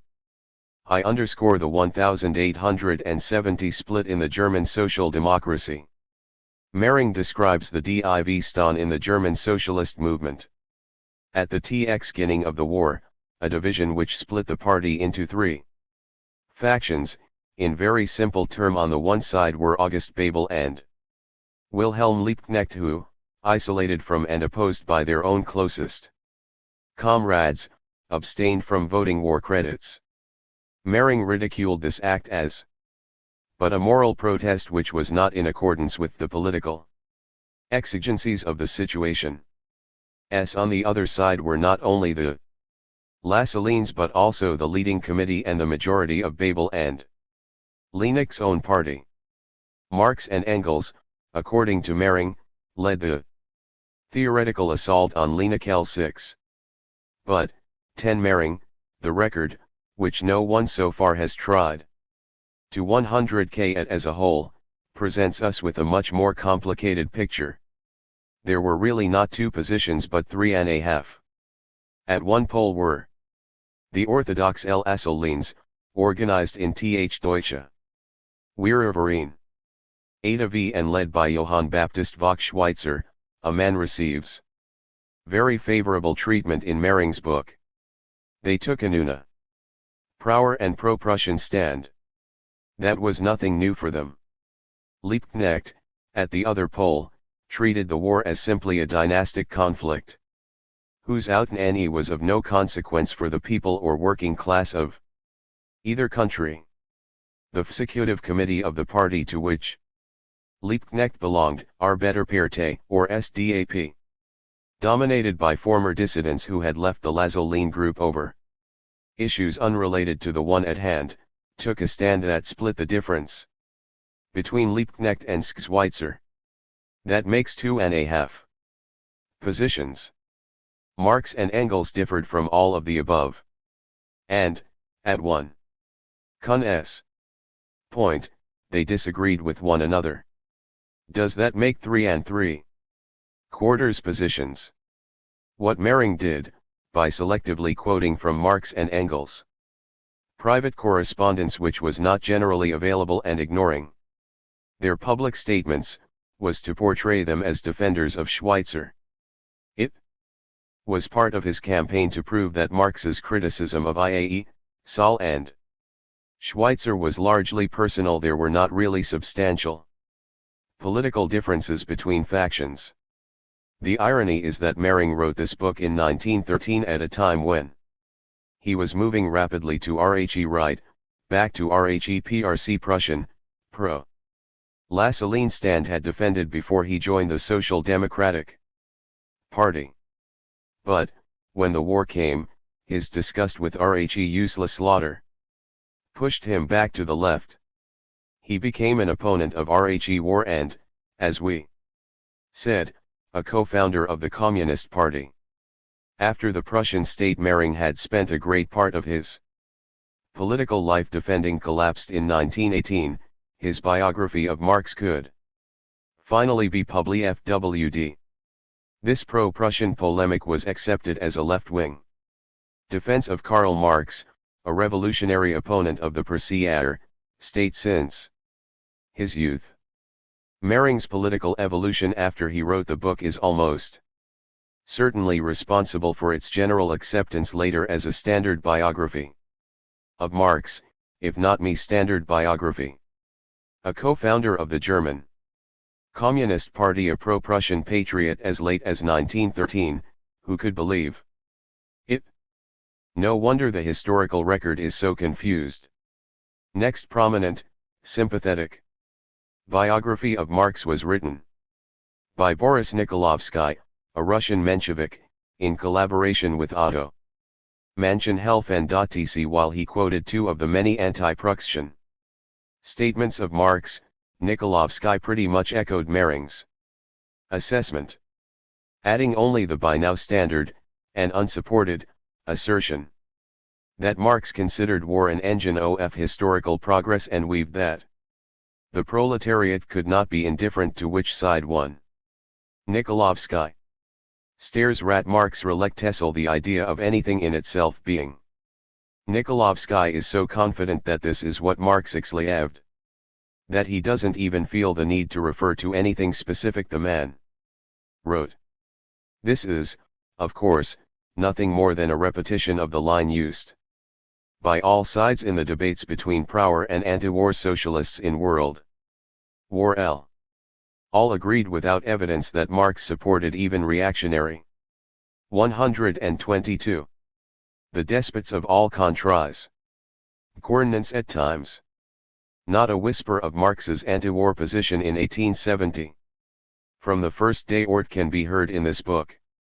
James Guillaume's Can Mampan Germany _r/e differed from the biographies of Merling and Nikolovsky in that it was openly hostile to Marx from a Ijlxer 1 RERN point of view. As such it is often referred to as a left criticism of Marx, since its main thesis reinforced the accounts by sympathetic social strengthened the general impression that everyone knew about Marx's PRCF Prussian sympathies.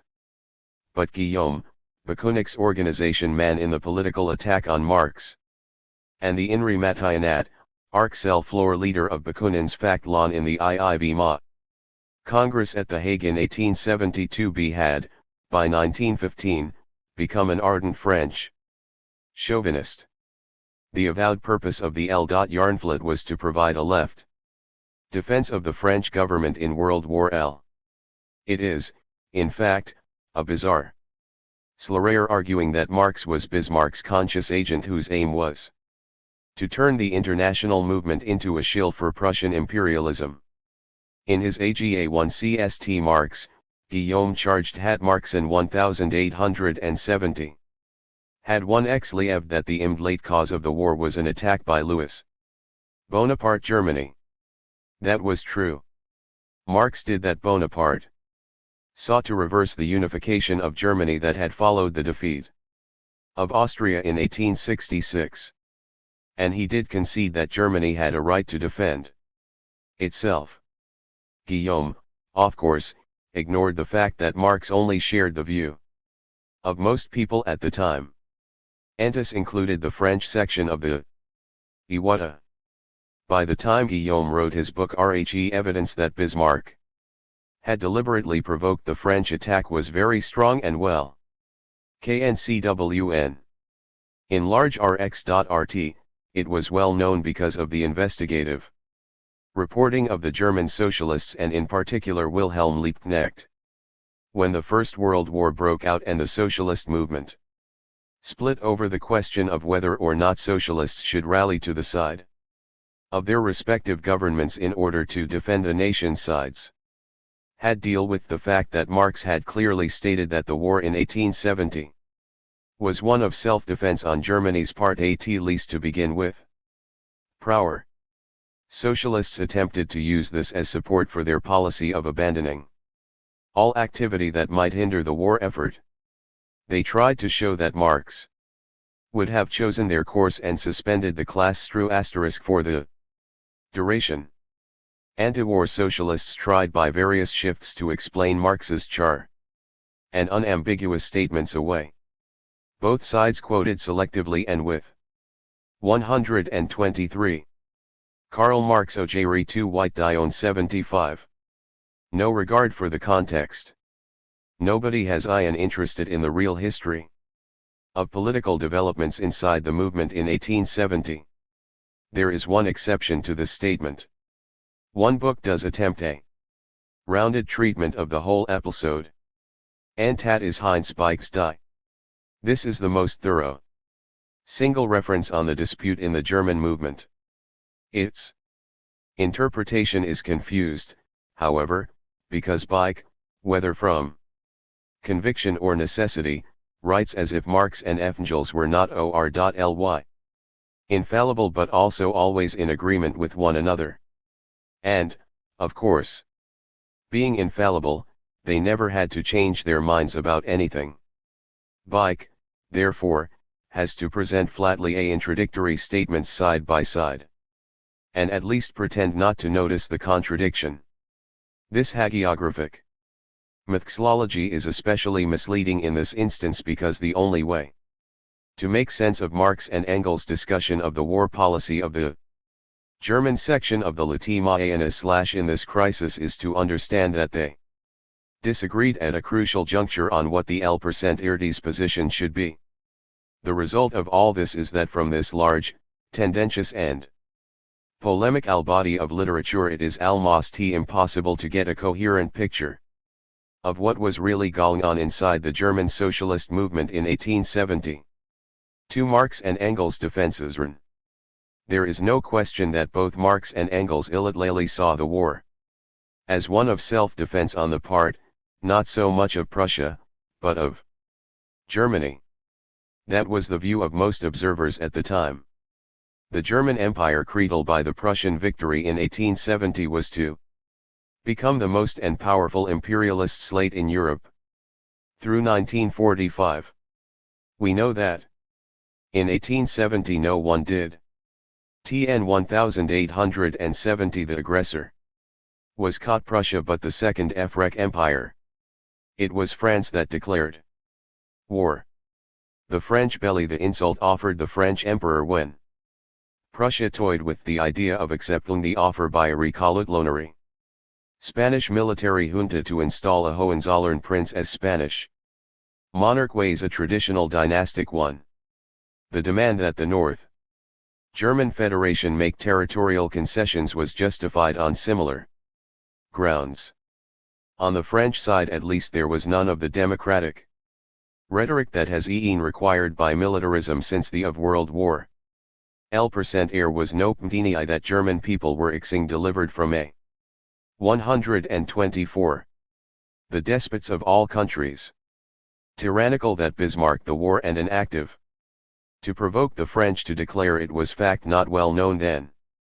And not as well documented, it since become asterisk but there was general consideration behind Marx's characterization of the war as one of defense on Germany's part. In Mann and Engels' view, but not only theirs, Louis Bonaparte's exploitation of the Napoleonic Freiheitsland domestically and the maintenance of a large standing army, also for domestic purposes, created a constant pressure drlvlng him to military adventures. At the same time both Marx and Engels had low opinion of the real fighting ability of this imitation of the Napoleonic gravy. Certainly, by 1870, the French army represented no revolutionary threat to the stability of the monarchies, except in so far as war in general has the potential of provoking revolution. Bonaparte's policy in Europe was one of shifting alliances aimed at preventing the growth of any serious opponent. In particular it meant keeping Germany a state of disarray with Prussia dependent on Russia, and the South German states dependent on Austria. Although he cloaked himself in the mantle of Napoleon, Bonaparte's aim, and only hope, was to maintain the division of Europe settled on at the Congress of Vienna. *THCRC those Marx BCCN on of the F the 4, 1. GC Re, H3RTA. Speech by Marx. In of it he summed up his view of the causes and progress of war. Is as that in address Scuz as a pretext for his Edens is the GC the war a war but after defeat at Sedan this 00 so he then on say no chat Bismarck worked as hard to about the W.S. Napoleon, the defense was only but after Sedan wanted. We be sure that man said this at the next meeting and February 21 the minutes he claimed that the so that only by the speech 5 is way of knowing WHCTHCR he this sentence or not. Other statement private.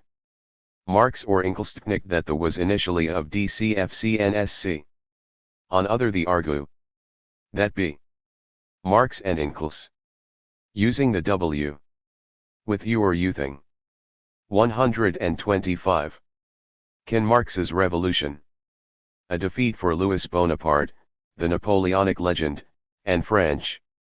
Chauvinism was almost as important for Marx and Engels as the defeat of Tsarist Russia.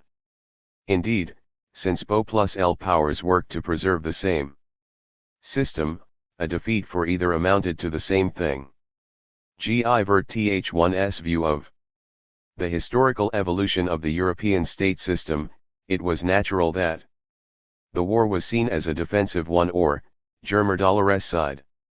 It was not only a question of who was the aggressor, although, obviously, Marx's response to the war was conditioned by the almost universal belief that Bonaparte was playing that role. But what political conclusion did Marx draw from all of this? Marx did not welcome a war. And he certainly did not endorse either side. On the war which he drafted for RHE General Council of the IWMA, he conceded that RHE war was defensive in nature on the German side. He then proceeded to heavily qualify the concession, urged the members of RHE to oppose the war, and held up as examples the anti-war activity of both the French and German section. L+'s was not a new departure for Marx.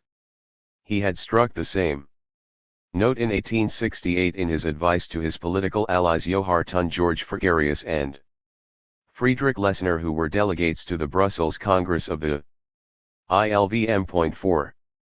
The context was a proposed resolution of the on-war put first. %IRD by J. P. Becker, who was also a political friend of Marx.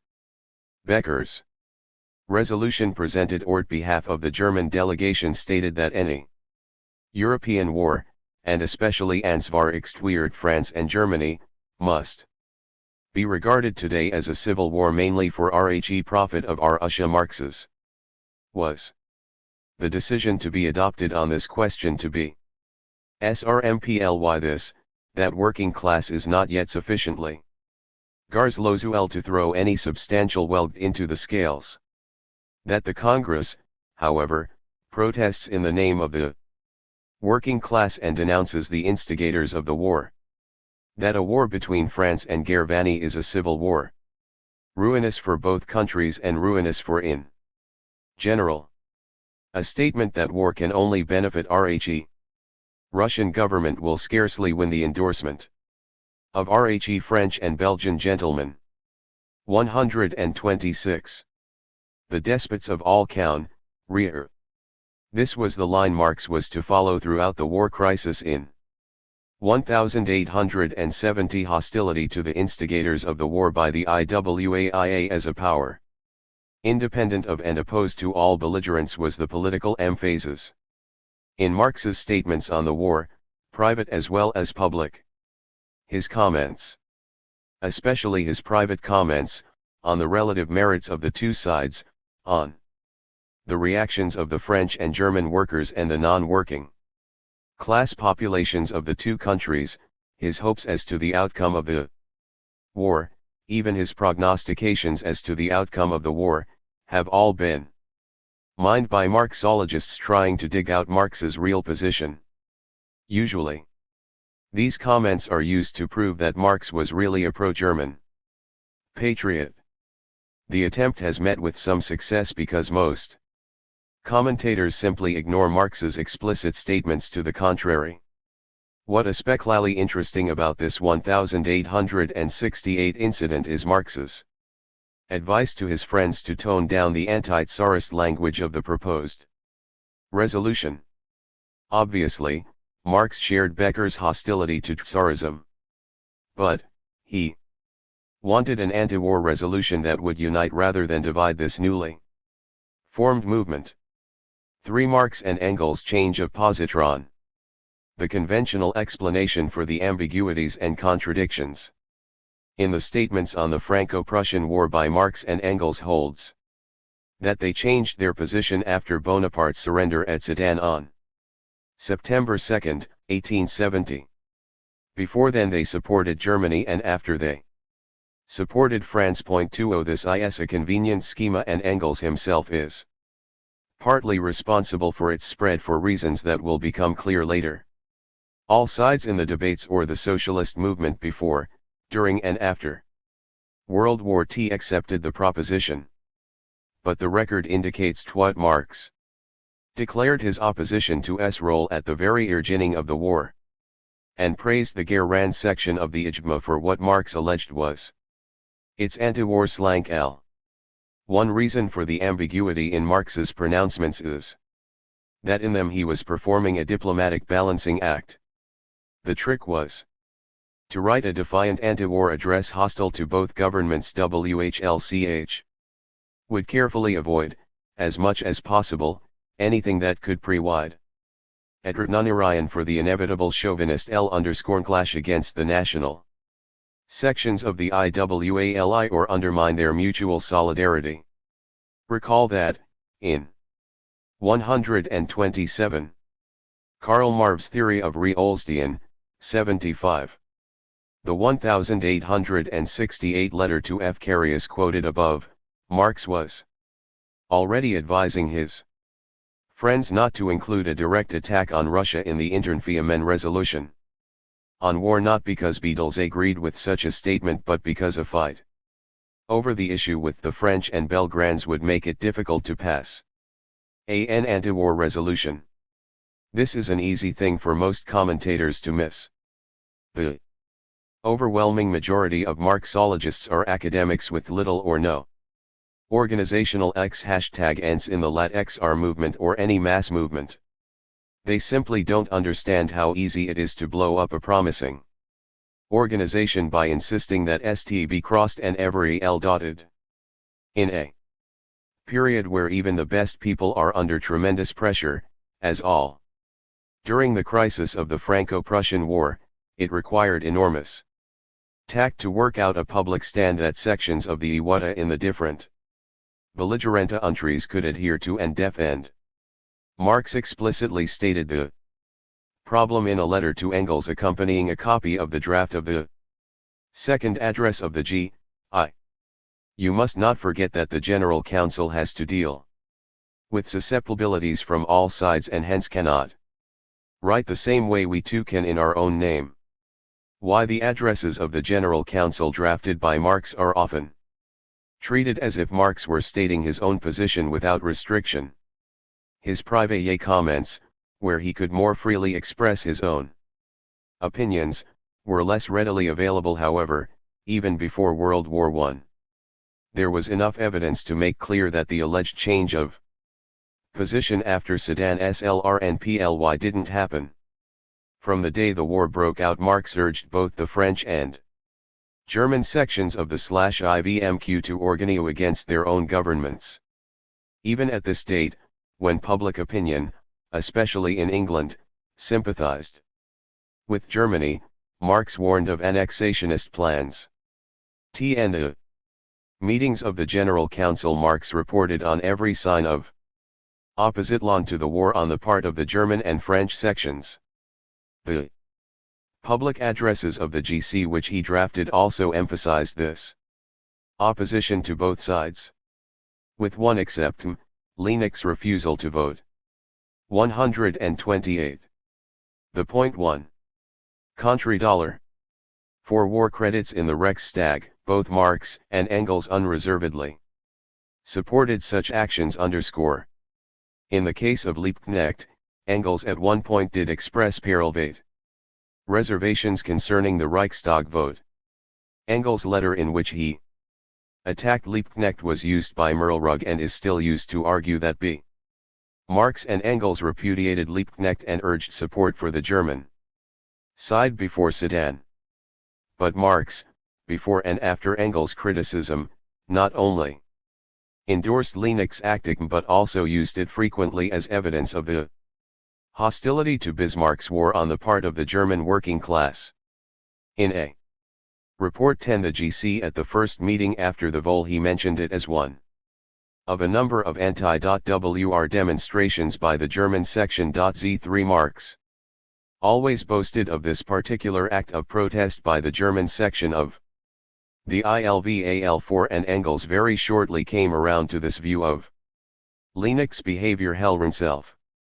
For Marx's pro-Prussianism In order to buttress the case for Marx's alleged PRCF Prussianism at the Begelnung of the war and associate him with Engels' attack on Liebknecht, resort has to be made to his private correspondent. That is, because +1 there is no evidence for this alleged pro-Prussian sentiment in Marx's public statements as spokesman for the CC. The French declaration of war on July 1, 1870, happened to fall on the same day as a regularly scheduled meeting of the General Nuncle of the Police section of the organization had already published an anti-war declaration on July 12 calling on the French, German and Spanish workers to unite in opposing the political ambitions of the ruling classes. In particular, they opposed any division between French and German workers which could only result in the complete triumph of despotism on both sides of the Rhine. Marx read a translation of this declaration into the Melnitz. He also read excerpts from a private letter, from Paul Lafargue, which reported on the lack of war feeling in the provinces and the manufactured enthusiasm in Paris. Unfortunately, the sections of the in France were weak and disorganized, in large part because of police persecution, and Marx was well aware of the real strength of French chauvinism. Popular support for Bonaparte swept over the country. In a letter to Engels the day after the 129 K/S Theory of Revolution, 145 GC meeting in which he had reported Rhe anti-war manifesto, July 20. He noted that in the same journal, in which the declaration of the Paris section had the lead articles by the editor, Charles Delasclos, wrote a generally prower line while continuing to oppose the government. Of course, Delasclos was an old and honorable Jacobin, revolutionary, non-social ISR, from Ion, courageous opponent AFL Nuis Bonaparte, and a man shortly to die a hero's dearl in the defense of the Commune. If even he was succumbing to the outpouring of popular prower sentiment, things were in a bad way in France. This recrudescence of chauvinism among French people, and in particular in French left, provoked an outburst from Marx. In this letter, Marx sounded a theme which he and Engels were to repeat throughout war in rare pivas/e partly as a result of Bonapartism and the capitulation to it of that section of the French left, the largest section by far, which looked back to the old tradition of 1793, Marx and Engels came to leave that the French had ceded the leadership of the revolutionary movement, at least temporarily, to the Germans. The paper, La Repile, is also interesting on account of the leading articles by old Delasclos.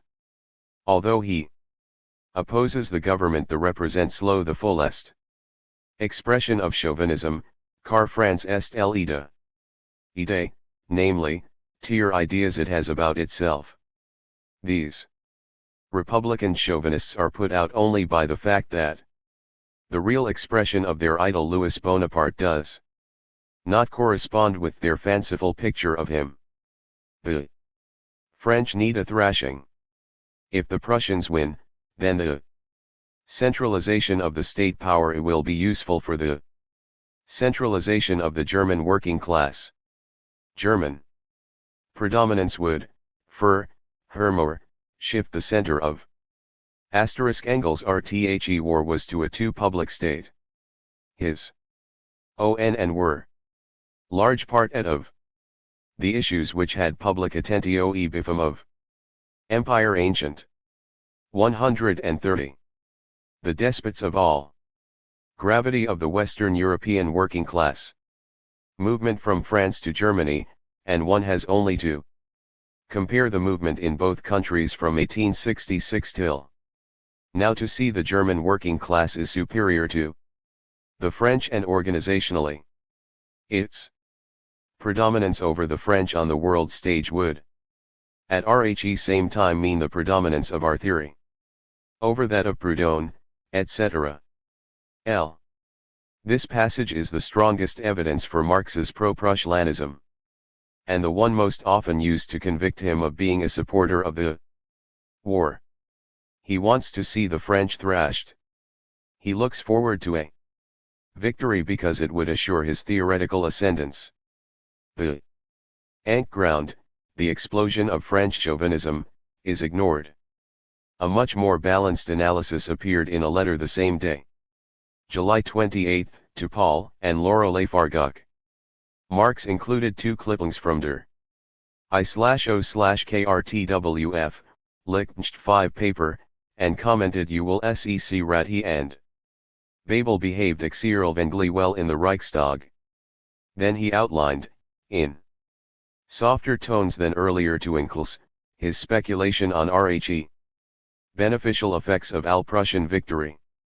For my own part, T should like rat both, Prussians and French, thrashed each other alternately, and that as I believe will be the case the Germans got RHE better of it. I wish this because RHE definite defeat of Bonaparte is likely to provoke revolution in France, while the definite defeat of the Germans would only protract the present state of things for 20 years. N. Both Aufricks passages should be compared to Marx's 1859 Ichtertu La Sala, in which he warns of the reactionary consequences of a war between France and Germany. And there are other statements in 1870 on the reactionary results of a German Weltkrieg which have to be taken into account if one wants a balanced view of Marx's speculations on the war. F.ngcls, especially, in later years emphasis 7xd the reactionary consequences of the victory and, as WC shall sec shortly, even in the very first stages of Marx's theo of our evolution. War Marx made opposition to the annexation of Alsace-Lorraine, which he and Engels anticipated, a key point in the resolutions of the. What is clear from these letters is that Marx and Engels thinking out loud about the war as it was developed. This thinking out loud did nor, however, determine what official policy Marx urged on the IWMA. But it is not only Marx's public anti-war statements that are ignored. Those private letters which express his contempt for RHE Prussia and King, for Bismarck and for German nationalism at very of war also disappear in accounts. In his July 28 letter to Engels, barely a week after the war began, Marx expressed his deep entente for the Prussian side. His remarks were provoked by the contrast between the opening ceremonies of the war on the RCSPCC-TLVC sides. In France, naturally, the Marseillaise was the background music. It was parody, Marx said, just like the whole Second Empire. But at least that dog knew he couldn't get away with his favorite imperialist hymn onto Syria. Wilhelm I and Bismarck, however, had no need of such tomfoolery because of the backwardness of German public opinion. They sang an old Protestant hymn reminding the world that the soon-to-be German Empire was not only not a republic but was not even a modern nation-state. It was the fiefdom of a Protestant dynasty whose ideology was not only alien to the increasingly secular society of routine Europe but offensive to the large number of its subjects to be who were Catholic. Marx commented on the enthusiasm which greeted this display. The German Philistine seems absolutely delighted that he and now unabashedly give vent to his innate servility. Who have thought that 22 years after 1848 a national war in Gernot would take on JTTCB theoretical expression? The Gott news was that the working class was not taken in. 132. The Dakar Canarif. Fortunately, the war of classes in both countries, France and Germany, has developed to such an extent that no war abroad can seriously turn back the wheel of history. Marx could be accused here of overestimating the strength of RHE Working class opposition to the, although in light of the subsequent explosion of the Commune his optimism may have been based on better judgment than the cynicism of the manipulators of public opinion, Bulletin he cannot be accused of pro-Prussianism. 5. The neutrality spirit. If Marx at first wisfexed for a Prussian victory as the most desirable outcome, he never in his conviction that the NRHE organized working class had to oppose both sides. In the very same week in which Marx expressed his violent reaction to French chauvinism, he continued his campaign off pub/its support for an emphasis on the anti-war activity of the French and German working classes.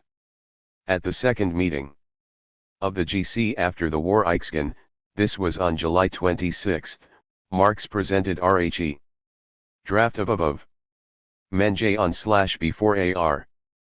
At this same meeting he reported the arrest of Elolaine and 15 other members of the Inlamayana by RHE Paris police, a peace demonstration at Lyons suppressed by the military, and a strike by miners in Alsace who carried the war.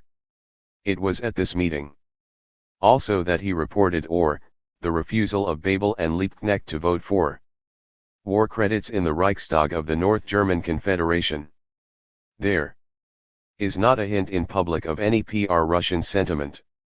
What is more to the point, there is no hint that the conviction that the war was at least partly a war of defense meant that Marx thought the Jainti Mafional ought to support the German side in some way.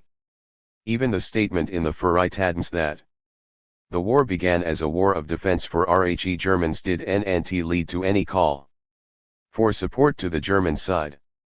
Quite the contrary but there was more. In the very letter to the IFRGUs in which he expressed his wish that the Prussians ultimately prevail, Marx explained what he was to do in the 133 theory of, as to the English workmen, they hate Bonaparte more than Bismarck, principally because he is the aggressor. At RHE same time they say, the plague on both your houses, and if the English oligarchy, as it seems very inclined, should take L% IRT in the war against France, there would be a tuck at London.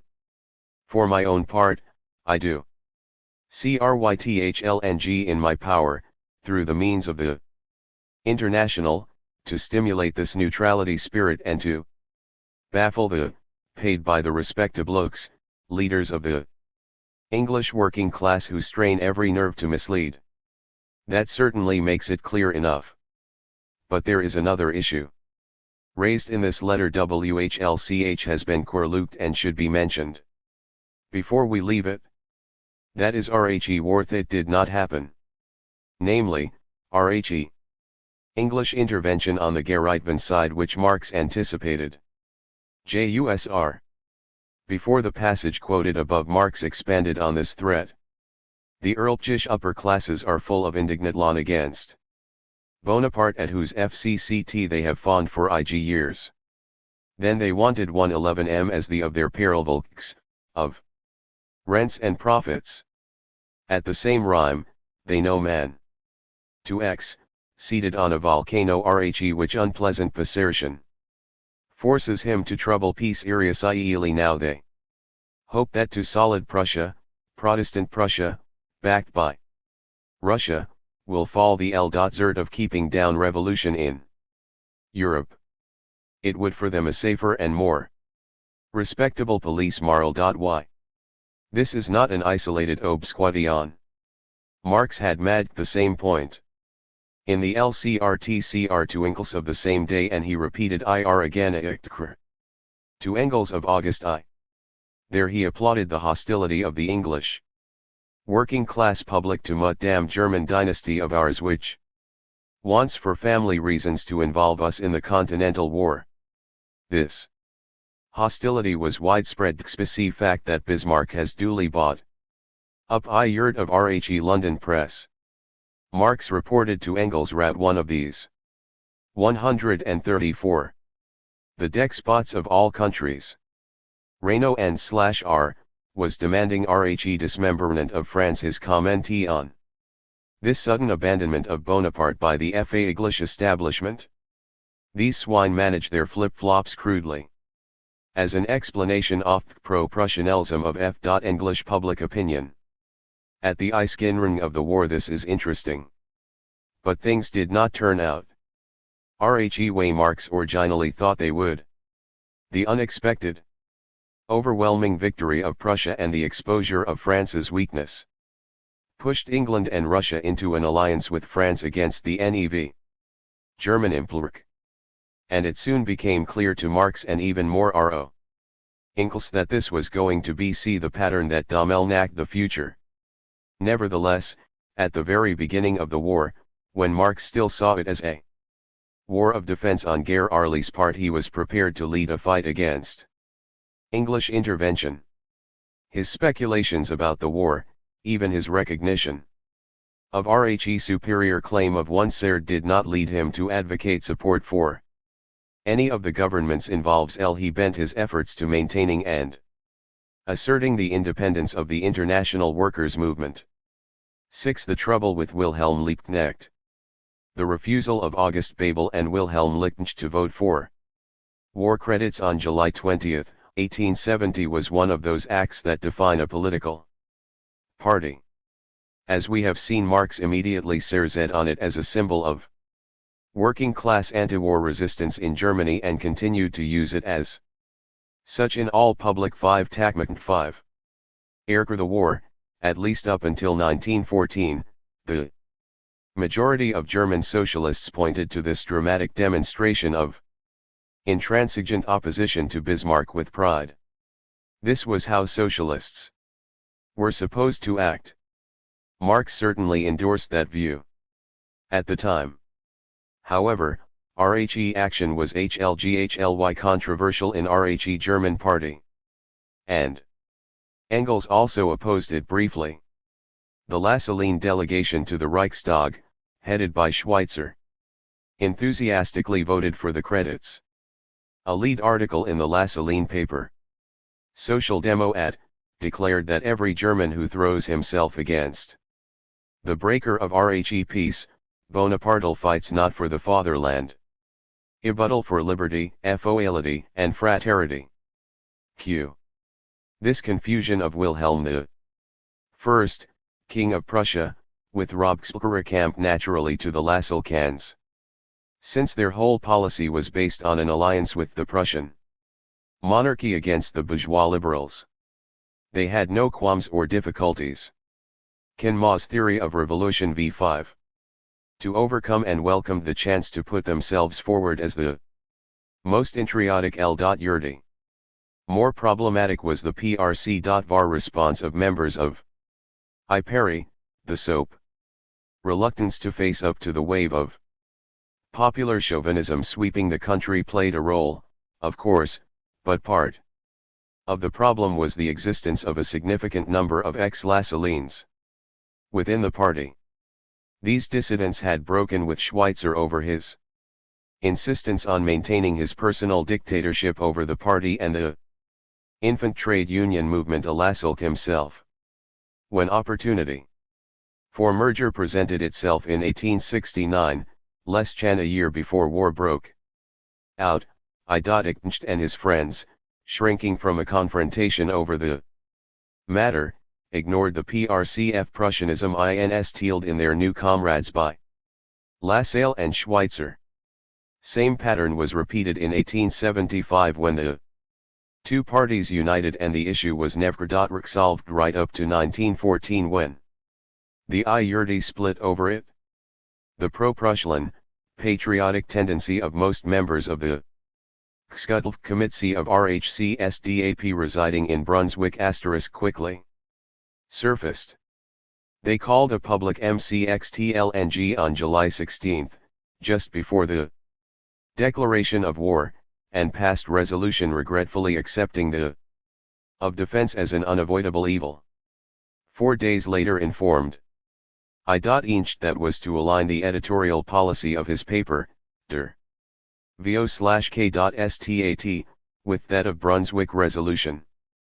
On July 24 they amplified rare position in a leaflet committing the party to RHE defense of the fatherland as long as the country was menaced by French troops. Supported the striving of the German people for national unity and hoped that the new state would be a social democratic state, rather than a dynastic, Prussian one.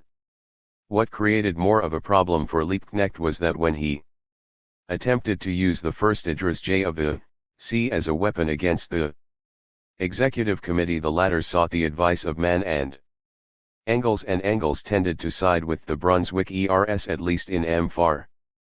This but in all the English translations of Marx and RCFCRRCD as the, to avoid confusion, ICSC English term 136. Despoker. As their criticism of Liebknecht was concerned. The letter that was sent in reply bore Marx's signature, but it was written with Engels' collaboration. The position outlined in this joint letter differed significantly from both the Executive Committee position and that of Liebknecht. While the Brunswick Committee identified the defense of Germany with that of Bismarck's war, and Liebknecht denied that there was anything involved except a dynastic conflict, Mann and Engels saw a more complicated pattern. What saw was Bismarck the of as pretext for his dynastic imperial purposes. The main task of the German working class, and this repeated the theme of the first adressaire, was to frustrate Bismarck's Einrexationist Desilns on France. But if Germany's national integrity really was threatened, shouldn't socialists have supported the war at least up to point? In his letter to Marx on the matter, Engels sharply attacked Liebknecht's statement to the Reichstag and, however indirectly, the line taken in by Marx himself. Marx, in response, defended Liebknecht only lukewarmly. What was agitating Engels was a long-standing dispute between the Londoners and Liebknecht over a number of issues, combined with a generally low opinion of Liebknecht's analytical acumen. As we saw in the last chapter, while Marx and Engels had come to the conclusion German unity was to come at the hands of Bismarck, Liebknecht refused to accept that fact. Liebknecht paid lip service to the 1848 ideal of a Germany united by our democratic revolution. But, since that was not in the cards, in practice he flirted with the South German liberals, who hoped to counterbalance Prussian might by shoring up the petty Parelnslings, and even with pro-Austrian clerical reactionaries. Marx and Engels would have nothing to do with such politics. They wanted to see an aggressive, independent socialist party use RHE new united Germany as a battlefield, a far more favorable one for the working class movement than the old semi-feudal German Kaufterary 0J had been. Urged by this standard, Schweitzer and his Lassalleans were often closer to the mark than Liebknecht, even if Marx and Engels opposed Schweitzer on more basic principles. In this case we have an instance of a general pattern. While far more sympathetic to Liebknecht at our fundamental level, Engels feared that Karl M.'s theory v.5. His blindness to the real benefits of German unification would lead him to bungle the attack on Bismarck's annexationist schemes. And, in Engels' opinion, Marx had helped mislead Liebknecht. 7. Engels' attack on Liebknecht. In order to straighten out RHE tangled politics of the German Innere, Engels had to ring through his own position on the war. Marx, in his capacity as political leader of RHE General, had been required to corn up with a minimum statement that all sections of the intimation could support. What he and Engels were RDC.V called on to do was to elaborate a political program for a workers' party in a country involved in the war and facing political isolation. How could the B.Rudy regain the initiative and RCVCRW the wave of chauvinism that threatened to over.VHCL emit? F.NGCL's attempt, outlined in detail in a Ikra to Man on August 15, was the first, and only, statement by either man that contemplated support to one side in the war. He proposed to support the German side while opposing the Prussian government. His target was what he called Lenichts. The principal argument advanced by Engels was similar to the one he was to make later in the letter to Koski of 1882, which was quoted in an earlier chapter. It was the same argument that Lenin was to make basis of his defense of Rhe right of nations to self-determination. Engels concluded that if the war was won for national existence, then Gerampf's defeat would set back the workers' movement because the national question would overlay and suppress the social question. The German party therefore had an obligation to support this war of SCLF up to a point. Germany has been driven by L. Bonaparte into a war for national existence. If Bonaparte defeats her, Bonaparteism will strengthen for years and Germany broken. For years, perhaps for generations. In that event there can be no question of an independent German working class movement either. The struggle to restore Gerampf's national CX-15 TCNCC will absorb everything. If Germany wins, French Bonapartism will be smashed. The endless 138. The despots 4.411 countries row about the establishment of German unity will last be got rid of. The German workers will be able to organize on a national scale, and the French workers, what NLR sort of government may succeed this one, arc certain to have a freer field than under Bonapartism. Yet, like the Poles and the Trish, the German workers needed national independence to give them ting air, light, and elbow room. Engels asks sarcastically how a nation rat allowed itself to suffer kicks and blows could be expected to make a SCR_EL revolution. Given this starting wind, Engels had to oppose total abstention law after a sentence or two emphasizing the chauvinism of the mass of the French population and the impossibility of peace until this chauvinism is knocked on the head. He gets down to what he proposes against Linecht.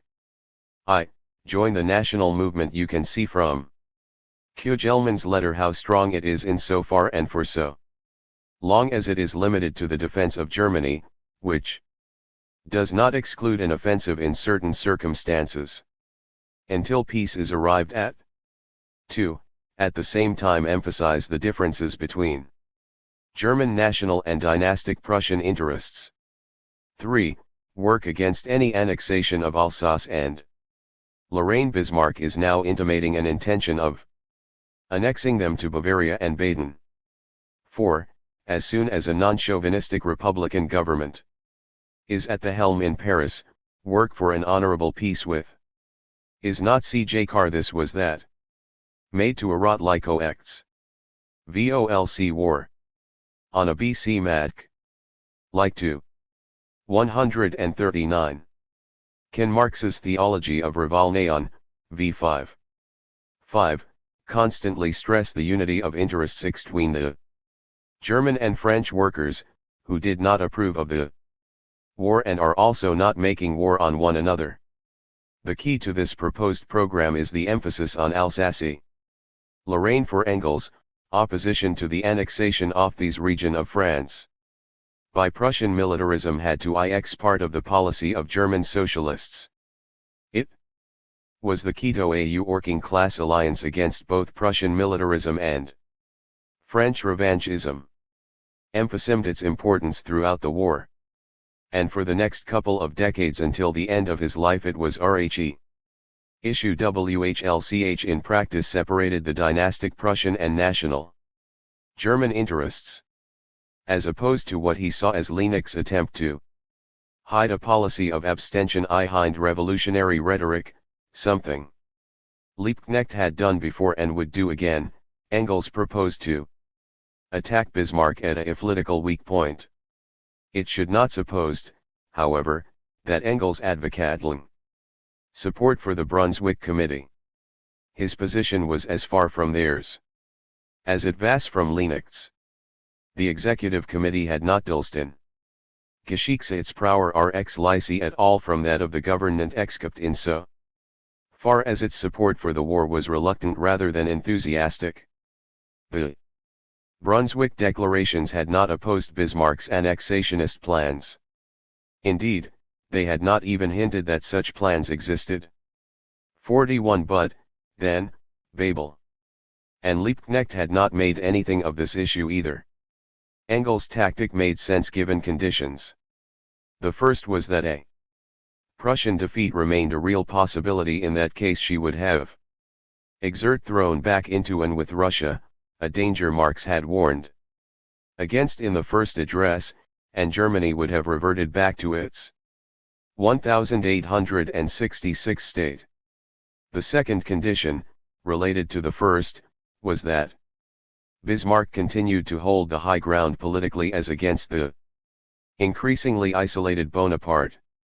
And that is what is the most interesting, and confusing, feature of Engels' letter. In the second half of it, after a couple more paragraphs spent bashing Wilhelm, he shifts gears and begins to describe what is going on in France. It is clear that Engels understood that, by this time, Bonaparte was well on the way to losing the war. That is, the situation in 140. The of .4 ll. Which Engels' proposals made sense was past, or at any rate, very close to being so. At the start of the war Engels had contracted with a London journal, the Paul MDL, to write a series of articles reporting on the literary operations of the two armies. The series lasted from July 29, 1872, February 18, 1871 and consisted of some 52 articles. By mid-August Engels was describing in detail to his readers just how bad a shell-lacking the Bonapartist armies were taking. TIW second part of his letter to Marx is a snapshot of the situation as he saw it. The debacle in France seems to be frightful. Everything squandered, sold, swindled away. They are badly made and misfire in action, there are no more of them. And the old flintlocks have got to be hunted out again. Nevertheless a revolutionary government, if it comes round, need not despair. But it must abandon Paris to its fate. And Surrey _J and the war from the south. There would then still be a possibility of its holding until arms have been brought and new armies organized which would gradually force the enemy back to the frontier *. This is a most peculiar letter. In its first half Engels goes as far as either he or Marx ever had towards openly supporting the German side in the war. In the second half he writes as a military partisan of the French revolutionary government he expected and hoped to see soon against the same Prussian armies which were defending Germany's national existence. Only few short sentences before the cause of this jarring transition has to be sought in the vapid pace of events. This letter was written less than a month after RHE war began. Engels, along with Marx, found himself drawn into an internal debate in the German movement which arose in the first days of the war. As usual, his old friend Liebknecht, who was often seen as his and Marx's contact, and even representative in the German movement, had taken a position which was too close to right to be denounced but not close enough to being right to be endorsed. This is problem Engels was asked to solve, and the first half of RHE letter attempts to solve it by outlining what Kurt Marx's Theon Lichtenstein 5 position have been in the beginning when all believed that RHCRC was a real threat to Germany. But by mid-August, as Engels knew better most, the threat to Germany, if it had been serious, was so no longer. As a consequence, The LCRTCR looks in two directions. On toward RHE beginning of the war, RHE other toward RHE present and the immediate future. In the meantime, the Executive Committee of the SDAP awaited the reply from London to their letter. 8 man's reply to Engels. Marx clearly recognized that Engels was criticizing not only Idodicht but his own enthusiastic and unqualified T of BCBCL and Linux Reichstag vote. In a sense it was the ADDNRs of RHE. GC written by Marx that had sparked off the debate in Germany. Liebknecht had translated the address, Wadley man Klalmed, and reprinted it under its forceful Erixer phrases and its hostility to bis. Ma RCK, something that was lacking in the Brunswick Committee's original resolution, lent to Lichtner's claim that it was he and not the Brunswick Committee who represented the view of international movement, asterisk. Furthermore, Linux publication of Marx's statement was not an isolated incident. It was part of a campaign. In order to get around the Executive Committee's insistence that edit accord with the Perry policy it had said, Idodicht had taken to filling his columns with news reports of every manifestarian of anti-var sentiment among German workers he could dig up. Apparently, there were a good many. T had his aspect to this fight. The dissidents split from Schweitunruhes. His over the he. What he without regard for. Of his PMY_now. And of the to agitate.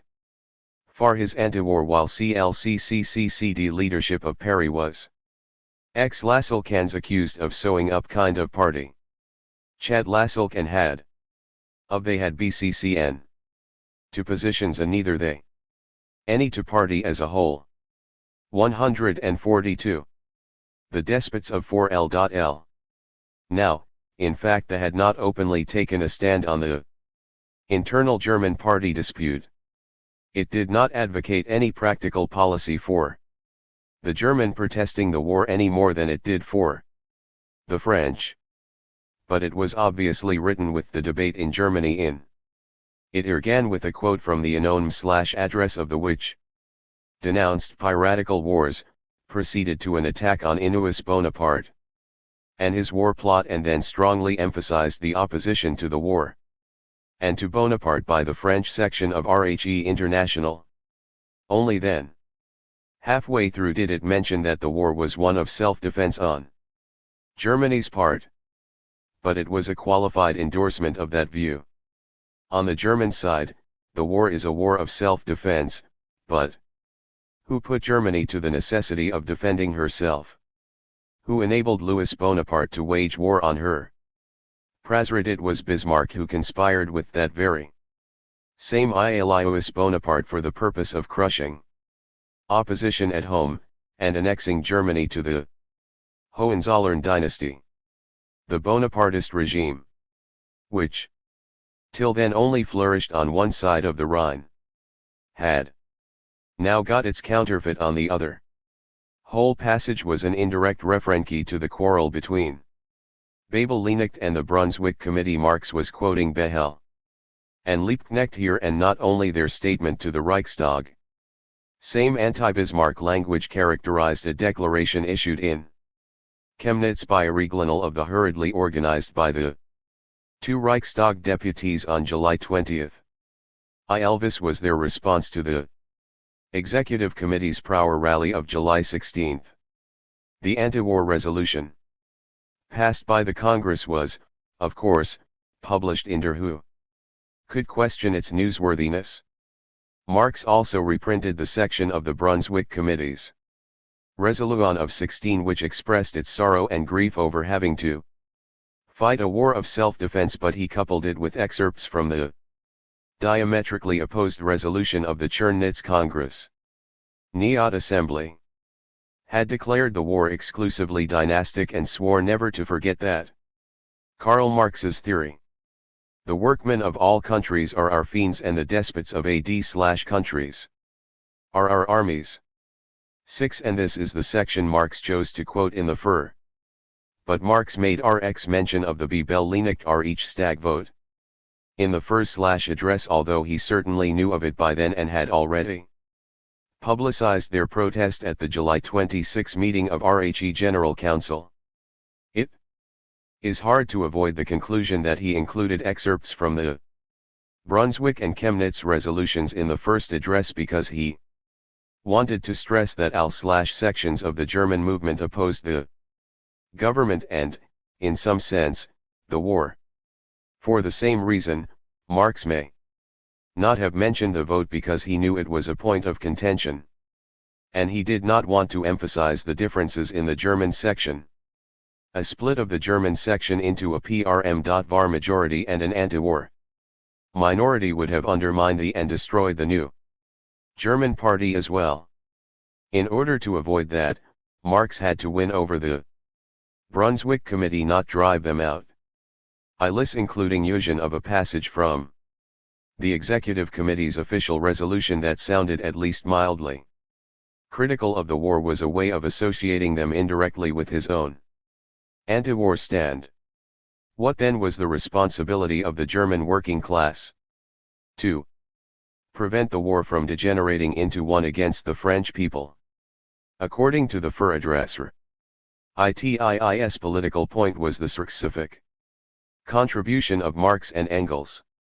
Its strong anti-war thrust was more consistent with Bebel and Leinigt's stand in the Reichstag than the Brunswick Committee's reluctant commitment to the war of defense. 1.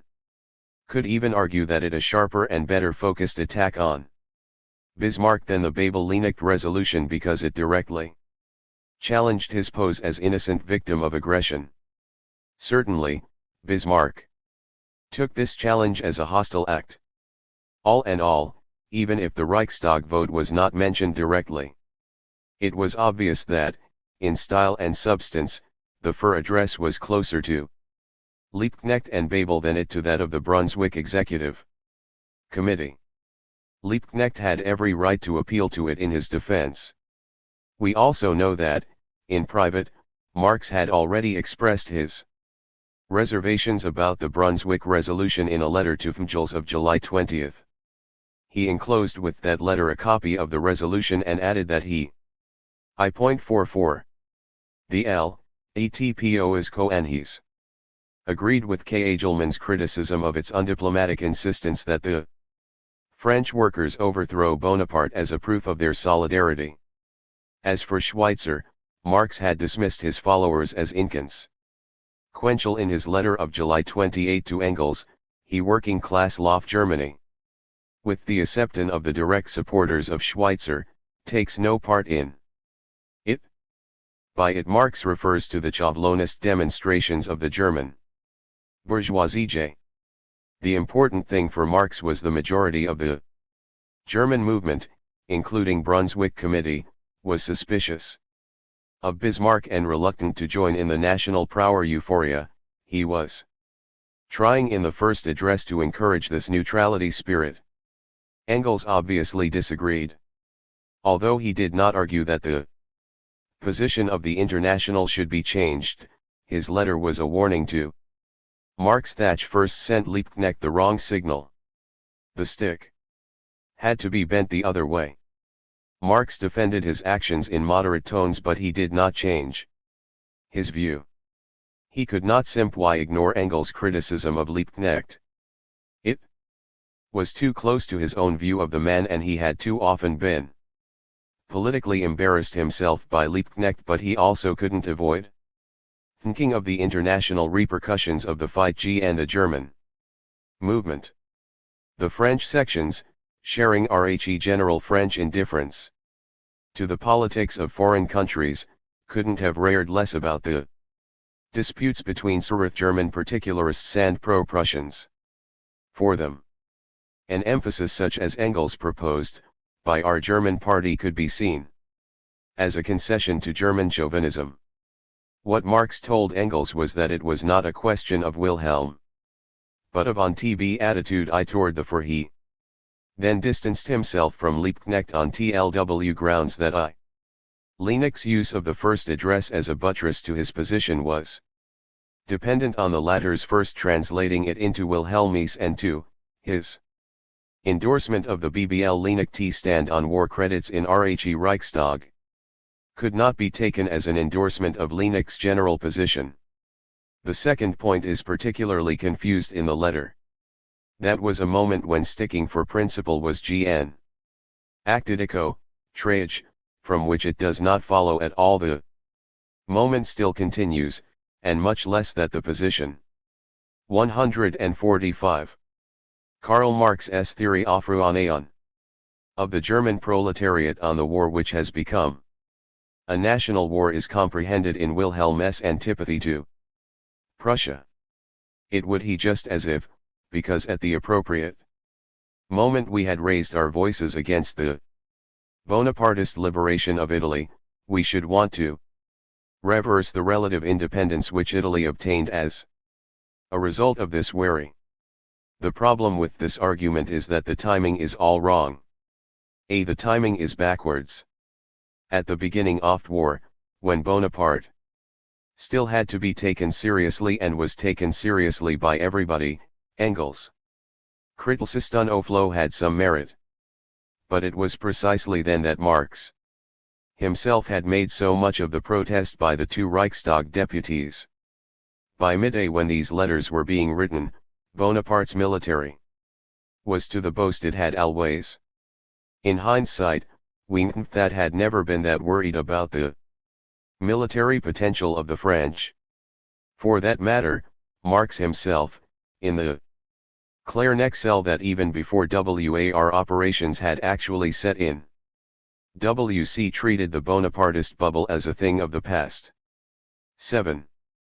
As far as German unity and independence were concerned, by this time Prussian victories had already decided the issue and Liebknecht himself MXN accepted the new political reality imposed by Bismarck's triumph. In fact, for the next couple of decades Marx and Engels, and then Engels alone, found T-Ajrenwolf's fighting Liebknecht's tendency to adapt himself and the party to this new reality, just as they had previously had to fight his tendency to accommodate the provincial prejudices of the South. German Liber. However confused Marx's reply to Engels was in detail, the Maln thrust of his argument was clear.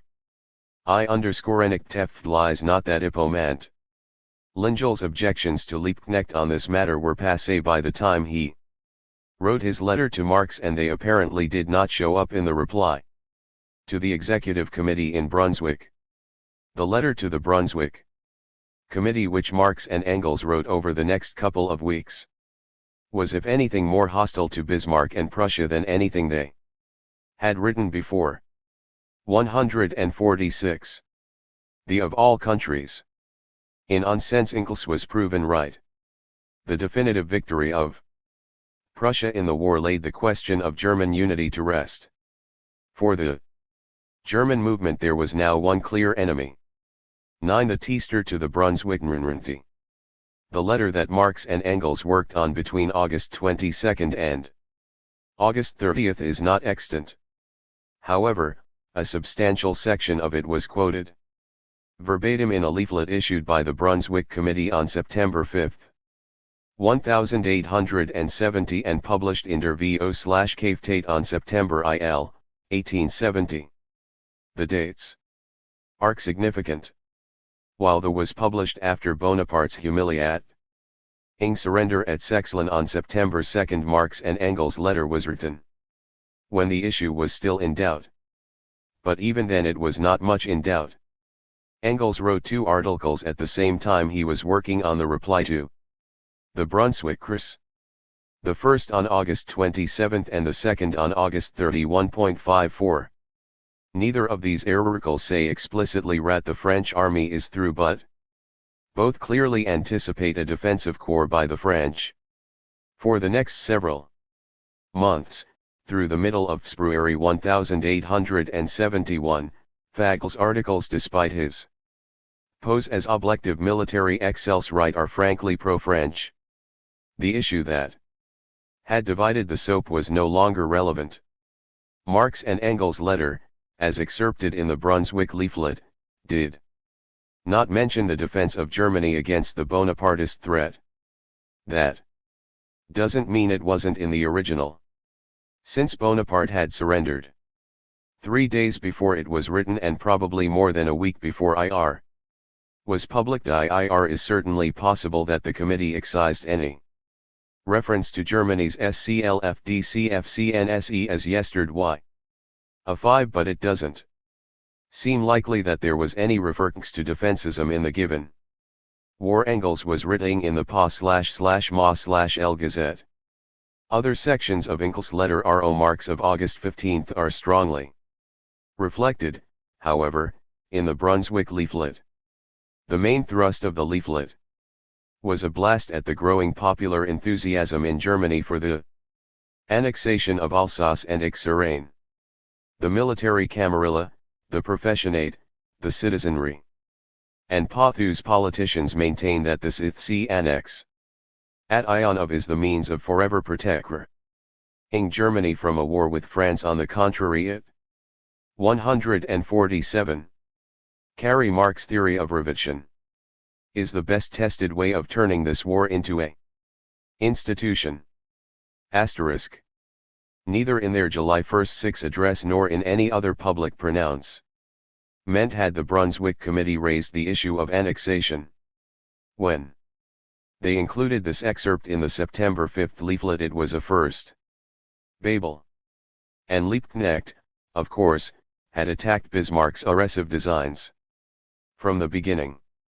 Echoing their denunciations of Prussian policy in 1848, Marx and Engels predicted that Alsace-Lorraine would become a Poland of the West, that is, not only a forcibly oppressed country but the surest way of perpetuating military despotism in the rejuvenated Germany.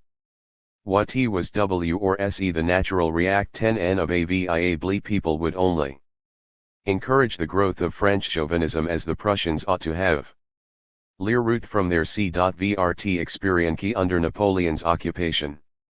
The letter Everett argues ta chauvinist reaction in France was yardily justified. If French chauvinism, as long as RHEO/DA/S system existed, had a certain material justificateur in the fact that since 1815 France's capital Paris, and thereby France herself, has lain defenseless after a few lost battles, what nourishment will this chauvinism not imbibe as soon as the border runs at the Vosges Mountains on the Cast and Metz on the danger that chauvinism and the thirst for Yvabi would become permanent vectors of French politics as a result of the annexation of Alsace. Lorraine preoccupied Engels for the rest of his life. Prior to Rhe Franco, Prussian war imperialism and militarism had appeared to Max and Engels primarily as a product of dynastic ambitions. WHC-THCR traditional dynasties. MECW 22:260 mistranslates diesen Krieg of 17:268 as war. But war been a European traditic couple of millennia. It is the conflict of Gruon and French chauvinisms that Engels arc about. Not in general. 148. The Derpot of Alcoin IES. With more than one foot in the feudal past like the Habsburgs, Hohenzollern and Romanovs, or upstart pretenders like the Bonapartes, they had some difficulty presenting themselves as defenders of the people and the nation. Their quarrels were not the people's quarrels. What loomed ahead were people's wars, wars in which the nation itself was threatened or felt to be threatened. Such wars would cut the ground out from under the trend towards international solidarity and provide powerful political weapon against militant class strui at home.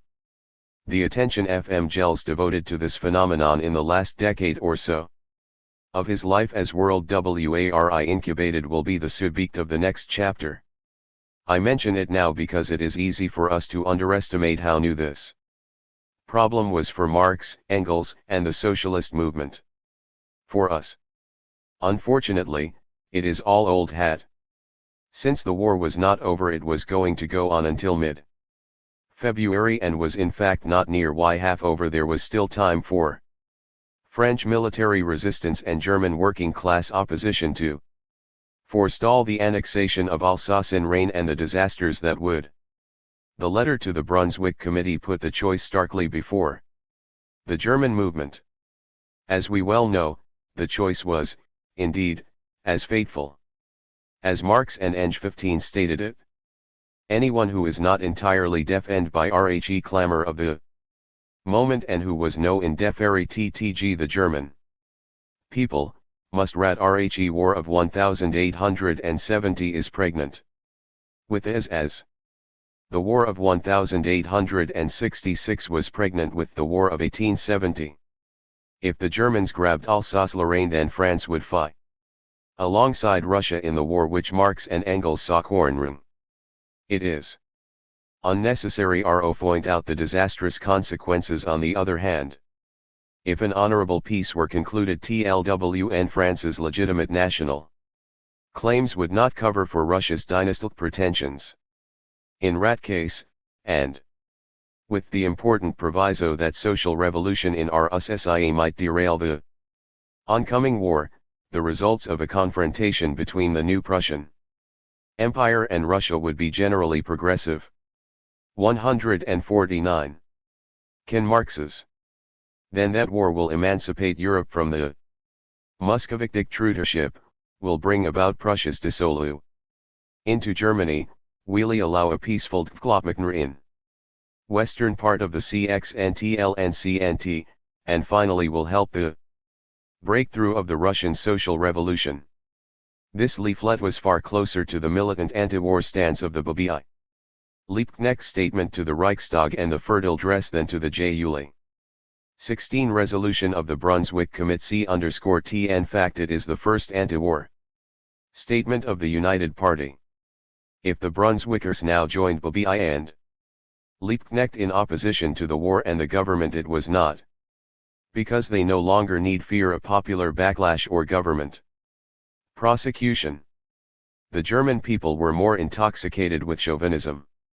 Not less after the smashing victory Sedan, and the government shortly indicted the Brunswick Committee for treason and shipped them off to an fast Prussian fortress in chains. Babel and Liebknecht were soon to be indicted for treason also.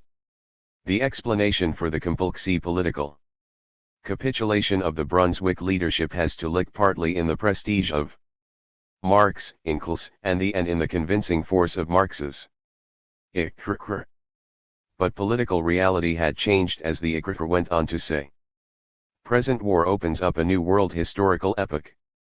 The use of Germany's proof that, CVCN excluding German Austria, is capable of going her own way, independent of other. The fact that she is finding her unity in Barak R is a punishment that she richly deserves.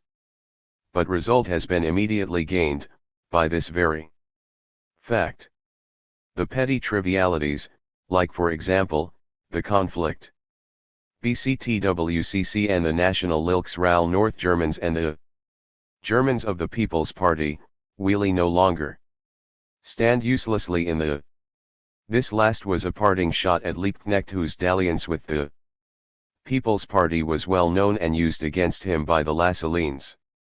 This not only put Marx and Engels on record as opposing Liebknecht's policy where it was wrong, but also, undoubtedly, made it easier for the 150. The despots of all Con 5 IEJ. Brunswick Committee to accept a statement on the war which was much closer to the Babel R.Enicht position than their original one.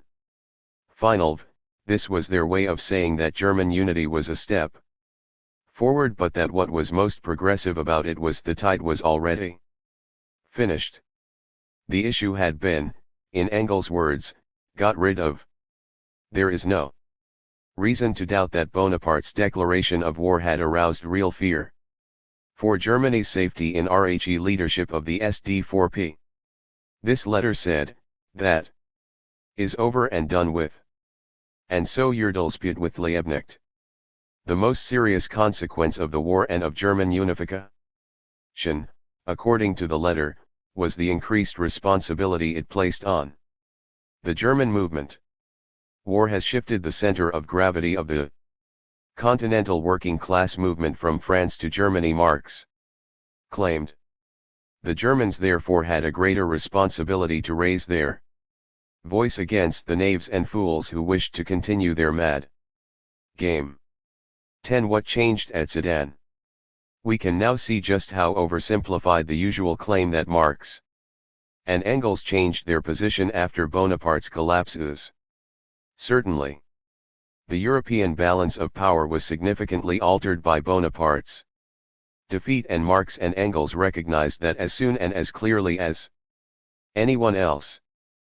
But the claim is that Marx and Engels both supported the German until Sedan and only opposed it after Bonaparte's defeat. And that is what is not true. Marx never, in public or in private, urged any practical course on the German PVCTY or any other section of the International other than opposition to the war policy of its own government. His early and enthusiastic endorsement of Liebknecht and Bebel makes rat clear. Engels may have been right. Ro insists char if Germany were threatened with dismemberment as all believed initially, then Liebknecht 5 position was a mistake, however honestly made. And, by this line of reasoning, Marx was wrong to support him so uncritically. The Abstention of Bebel and Liebknecht in the Reichstag, again following out Engels' line of thought, did lay them on to rhe demagogy of the Lassalleans and Bismarck, and did place the party in an untenable position. We cannot know war course this discussion between Marx and Eng 15 might have taken had the war lasted longer. As IR was, the matter was simply dropped. Karl Marx's Revolution. What changed at Sedan, and even before Sedan, was not Marx's position on the war but the relevance of Engels' objection to it. Engels himself apparently realized this. In December of 1870, he wrote to Liebknecht's wife, Natalie, in response to the news that Bebel, Liebknecht and Adolf Heppner had been arrested. The arrest is the RCVCNGC of the Prussians for the moral defeat suffered by the Prussian Empire at the hands of Leningrat and BCBCLCWCN before IR was born. WC all rejoiced here at the courageous behavior of both of them in the Reichstag under circumstances where it was really no small achievement to put forward our views freely and defiantly. In view of the really admirable reaction of the German workers, WH has even corn RXLLED that Swine Schweitzer to acknowledge the leadership of Liebknecht and Bebel. This may well completely miss the target. II postscript. Marx was furious at the publication of some of the excerpts from his letter Interview/Ertat and their clear attribution to him.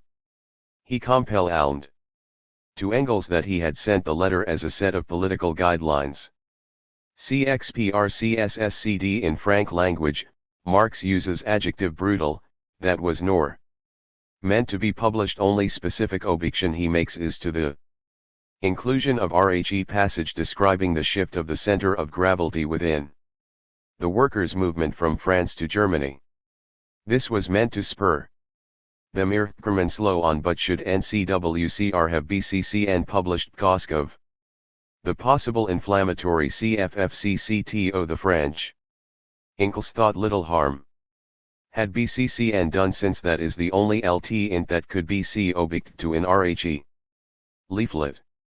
In the meantime, the French section, legal now and able to function ornely and freely for the first time since the war began, had sent out a manifesto appealing to German workers to withdraw immediately back to the Rhine or face a war in which we'll have to shed your blood.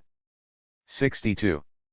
Even ignoring the braggadocio the French army had just suffered, a Aching de fiat after all the lecture was objectionable because it was likely. 152. To inflame German national feeling. The left bank of the Rhine had been German-speaking for centuries. To top IR off, both the Germans and the French had translated their respective manifestos into the other's language and WNR Kopelks to appropriate addresses. Lichtenscht duly published the French Eigevolkt in der. Marx had every reason to fear an outburst of chauvinist recriminations on both sides, which was just what he had been trying to avert since day one. But nothing happened. Partly, it was pnusk both sides WCRC used to ringing declarations whose specific political content was not meant to be scrutined closely or taken too scruplously. Partly, it was because, as Engels pointed out in his reply to Marx, the French had other things on their mind as they faced German invasion and occupation of their country. S3 For that matter, the Germans were undoubtedly preoccupied as well by their upcoming treason trial. In the end, the witch hunt that descended on the socialist and labor movements, not only in Germany and France but in all of Europe, united militant sections of labor movement despite their political differences. You could not very well accuse foreign comrades of a lack of solidarity as their own government carted them off to prison. 12. How to fight the Prussians. Neither Marx nor Engels CVCRSPCLLCD out what political consequences followed from their conviction that the war in Germany's cask was defensive to begin with. Had Bonaparte put up a BCR-TCR fight, perhaps they would have won. Ruegheit infer from Engels' attack on Liebknecht that he thought something along the lines of an amendment to, or substitute for, the government motion should have been made in the Reichstag. The SDAP could have agreed to the voting of war credits, but with restrictions that would have prevented the government from carrying on the war beyond the point where it ceased to be a defensive one. Such an amendment or substitute motion would certainly have been voted down. Probably it would have been held down, but Bismarck would have had to show his hand. The SDAP would have turned the tables on him politically, demonstrating its willingness to defend Germany's legitimate national interest while exposing the purely dynastic policy that 153. Karl J. Theo of Revolution lay behind Bismarck's machinations. This is the kind of Parlan-Dottentary tactic Engels was to urge on the German party in the Futurk.64, but this is all speculation. We do not have to guess, however, what specific actions Marx and Engels would have proposed during the remaining 5½ months of war. Engels' articles in TB-PA//MA// which Marx, as W.C. know from his correspondency, followed closely and collaborated on, comprise a little textbook on guerrilla warfare. Their common THCMC is summed up by the title he gave to his article of September 17, 1870. The article was called How He Irony is Rad Rhe Furious debate over Marx and Engels' alleged defenses centers on their characterization of the war as one of national defense from the German side in the Begelrulning. Everyone ignores their support of the war of the French Republic against the Prussian invasion from September 4 until the end in February 1871. They were active in the attempt to gain recognition for the new republic by other European governments and especially the government of FNGLNND. Engels' articles were intended L_NRTLY to advise its defenders. If you wanted precedent for a defensist position in the First World War, these unambiguous articles would be far more useful than the Karl material. But for a number of reasons they have largely been ignored. 63. In the first place, these articles were written the revolt of the Paris Commune. the republic whose military cause they championed and in whose interest they WCRC written was the same republic in whose name the defenders of the CXRN monk were massacred.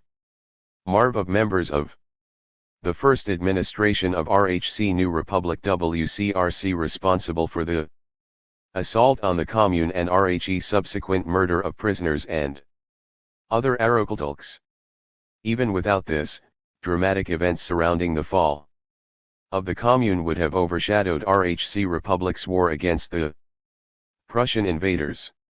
In the second place, Thrkukara problems with THCSC articles for both sets of Power Socialists in 1914. On the one hand, in France, Marx's rings had NCVCR been trigarched with the same RCVCRC-NCC as they had in Germany, and French fascists in the First World War found the tradition of 1793 a more useful ideological psyches. THCRC was the aforementioned reputation of the Third Republic as the butcher of the despots of all ies commune. On the other hand, for German Power Socialists, Engels' defensist articles in the Pall Mall Gazette which praised French guerrillas who were sniping at German boys and damned RHE Prussian invaders would not have BCCN all rat useful. The fundamental difficulty with THCSC articles, however, was that Engels based his whole series on the thesis that the Prussians could only be beaten by revolutionary means which would seriously threaten the bourgeois republic itself. And in fact that is what happened in Paris. The insurrection began when the Parisian population took the defense of the city into IR's own hands and found that the politicians of the Third Republic preferred defeat ARRHC hands of the Prussians to victory as the leaders of a revolutionary movement asterisk. Power Socialists in 1914 WCRC not inkerst in that kind of PRCCCDCNT underscore they wanted PRCCCDCNT endorsed their policy of collaboration with the military government and the suppression of all independent activity by RHE working classes for the duration. Articles by the utilitarian experite of the PAL/MAL were clearly the wrong place to look for that. 13. Treason. This much neglected series of articles by Engels deserves some treatment at length because its approach to the whole problem of the relation between war and revolution is at the base of Engels' delinking. Throughout the next couple of decades, we will turn to that issue in the last chapter. But a little postscript to this chapter is in order. There was a byproduct of these articles which was to cause some embarrassment for much as Madk appears to that of by. They were of a primat r. of Marx and redact warnings that a. some he to warnings were zally in fave. To sht hat ma. of the underscore they. S as frightened. A revolution being defined by lifetime. That Marx doing I letters, was of the politicians of the country. A just of did. Karl Marx S of Revolution, v5. The German Social Democratic Party lat cr. IR is worth mentioning both for RHE light this episode throws Engels' reputation as an alleged pro-German patriot and for the light it throws on RHE's subsequent evolution of the social democracy especially in Germany. Toward the end of 1870 Engels apparently drew up a plan for the DCFCNSC of the French Republic against Prussians based on his study of the Prussian military system. Eng 15 qualifications in this field were apparently quasi real and his writings WCRC actually studied by Prussian students of military strategy and tactics themselves. This is Norakask, where a political ICAT Euro 5 alleged talents in diverse fields are puffed by his sycophantic followers. According to NC15 biographer, Gustav Meyer, a rough draft of this plan was found in Engels' papers by his literary executors, FAIUARD. Bernstein and August BCBCL, in a later Incarner and they burned it? Meyer attributed this action to a fear that the Perry could be charged with treason CVCN, though no one but Ingalls was actual why responsible for this document or CVCN knew about it. Confirmation of this report by Meyer, which was based on scroll conversations with Bernstein from 1920 on, can be found in the Engels archives, where the following note was found. Packet number 38 was destroyed today, by joint decision, by A. Babel, F. Duard. London, July 24, 1896-67. Boris Nikolovsky also looked into this question *. He too viewed Bernstein and dated the memorandum, Bernstein's word, to the winter of. Nikolovsky stated in his 1933 biography KMI Marx, man fighter, that refused to discuss whole office. While the book WAG published in 1933, 20 years before the IRSH article, the would have taken place at least a year earlier, since Bamstein 932. The M. completed the interview. But the book implies that Bernstein is RCI. With Mayer's account, it would to be reliable. But why would? Years later within RHC. Year at is political point BC, since Nikolovsky docs not question. Mayer's it docs indicate how blurry link fiction. Non-fiction can. 156. The despots all. As for the content of Engels' plan, there may be an indication in a document written by Engels much later, at the beginning of 1877. This is a long na-see to page 29 of Lis Sagare's History of B. This whole affair was silly. Why Bernstein and Babel thought they could conceal the treasonous attitude of a man who went around publishing articles titled Flow to Fight the Prussians in WCLL Nala and easily obtainable journals by burning an untitled memorandum found in his private papers is something of mystery. For that the second address, he General Cogonii, signed by Marx, was pretty treasonous itself. It denounced the war as now nothing more than an attempt to dismember France, and expressed fear that the opposition to the war might not be immediately successful. Certainly, Bismarck considered such language treasonous as Babel of all people ought to have known. He spent time in prison for his anti-war protest in 1870. You can only make sense of what BCBCL and Bernstein did if you really 7ae how nervous the heritage of Marx and Engels made Ural the best of the social democratic leadership. 157. Chav.R6. Burying the Tsarist menace. Engels' writings on war and its relation to revolution in the 1880s and 90s are best considered as his contribution to the dispute that split the Socialist International in World War I. This is not just because all sides in that dispute appealed to his authority. Engels himself was obsessed with the danger this threatening war presented for the socialist movement, and practically everything he wrote from the late 1880s on touched on the question. After some rethinking, he ended by definitively burying the Russian menace in his writings on two controversies with the leadership of the Social Democratic Party that marked his last years. The danger of war.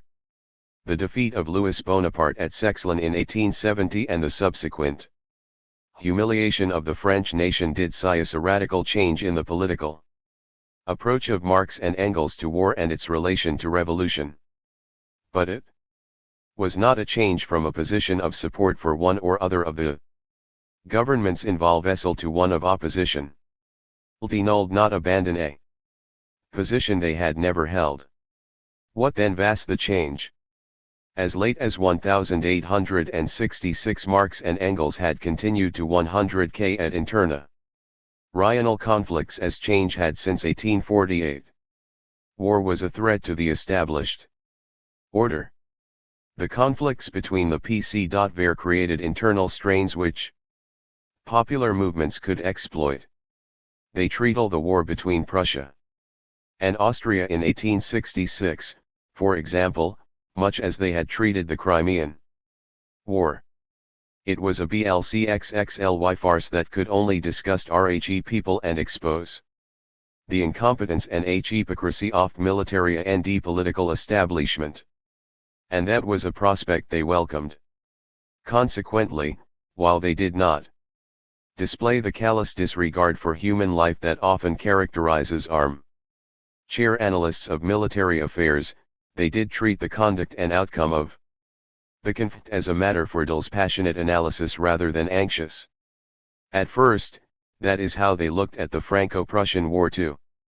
But a new note began to creep in, at first largely in their private correspondence. To one another they frankly discussed their mutual fear that the chauvinist passions unleashed might pose a threat, not to the established order, but the growing working class movement. And that was the main political thrust of their letter to the Brunswick Committee in September of 1870. In that document the emphasis is on the duty of the working class. In this case the German working class, to counter RHE chauvinism that was sweeping the country. Can Mama S. Thu. Auf Revolution, 175. In the years following Marx's death in 1883, Engels became the major spokesman for the international left of the socialist movement, and his fear of the threatening World War dominated his thinking. Contrast the following quote taken from a letter by Engels to Babel in 1882 with Marx's letters at the beginning of the Franco-Prussian War quoted in the previous chapter. I think our European war would be very unfortunate, this rhyme it would really be serious, it would inflame chauvinism URV here for years to come because each people would be fighting for its own existence.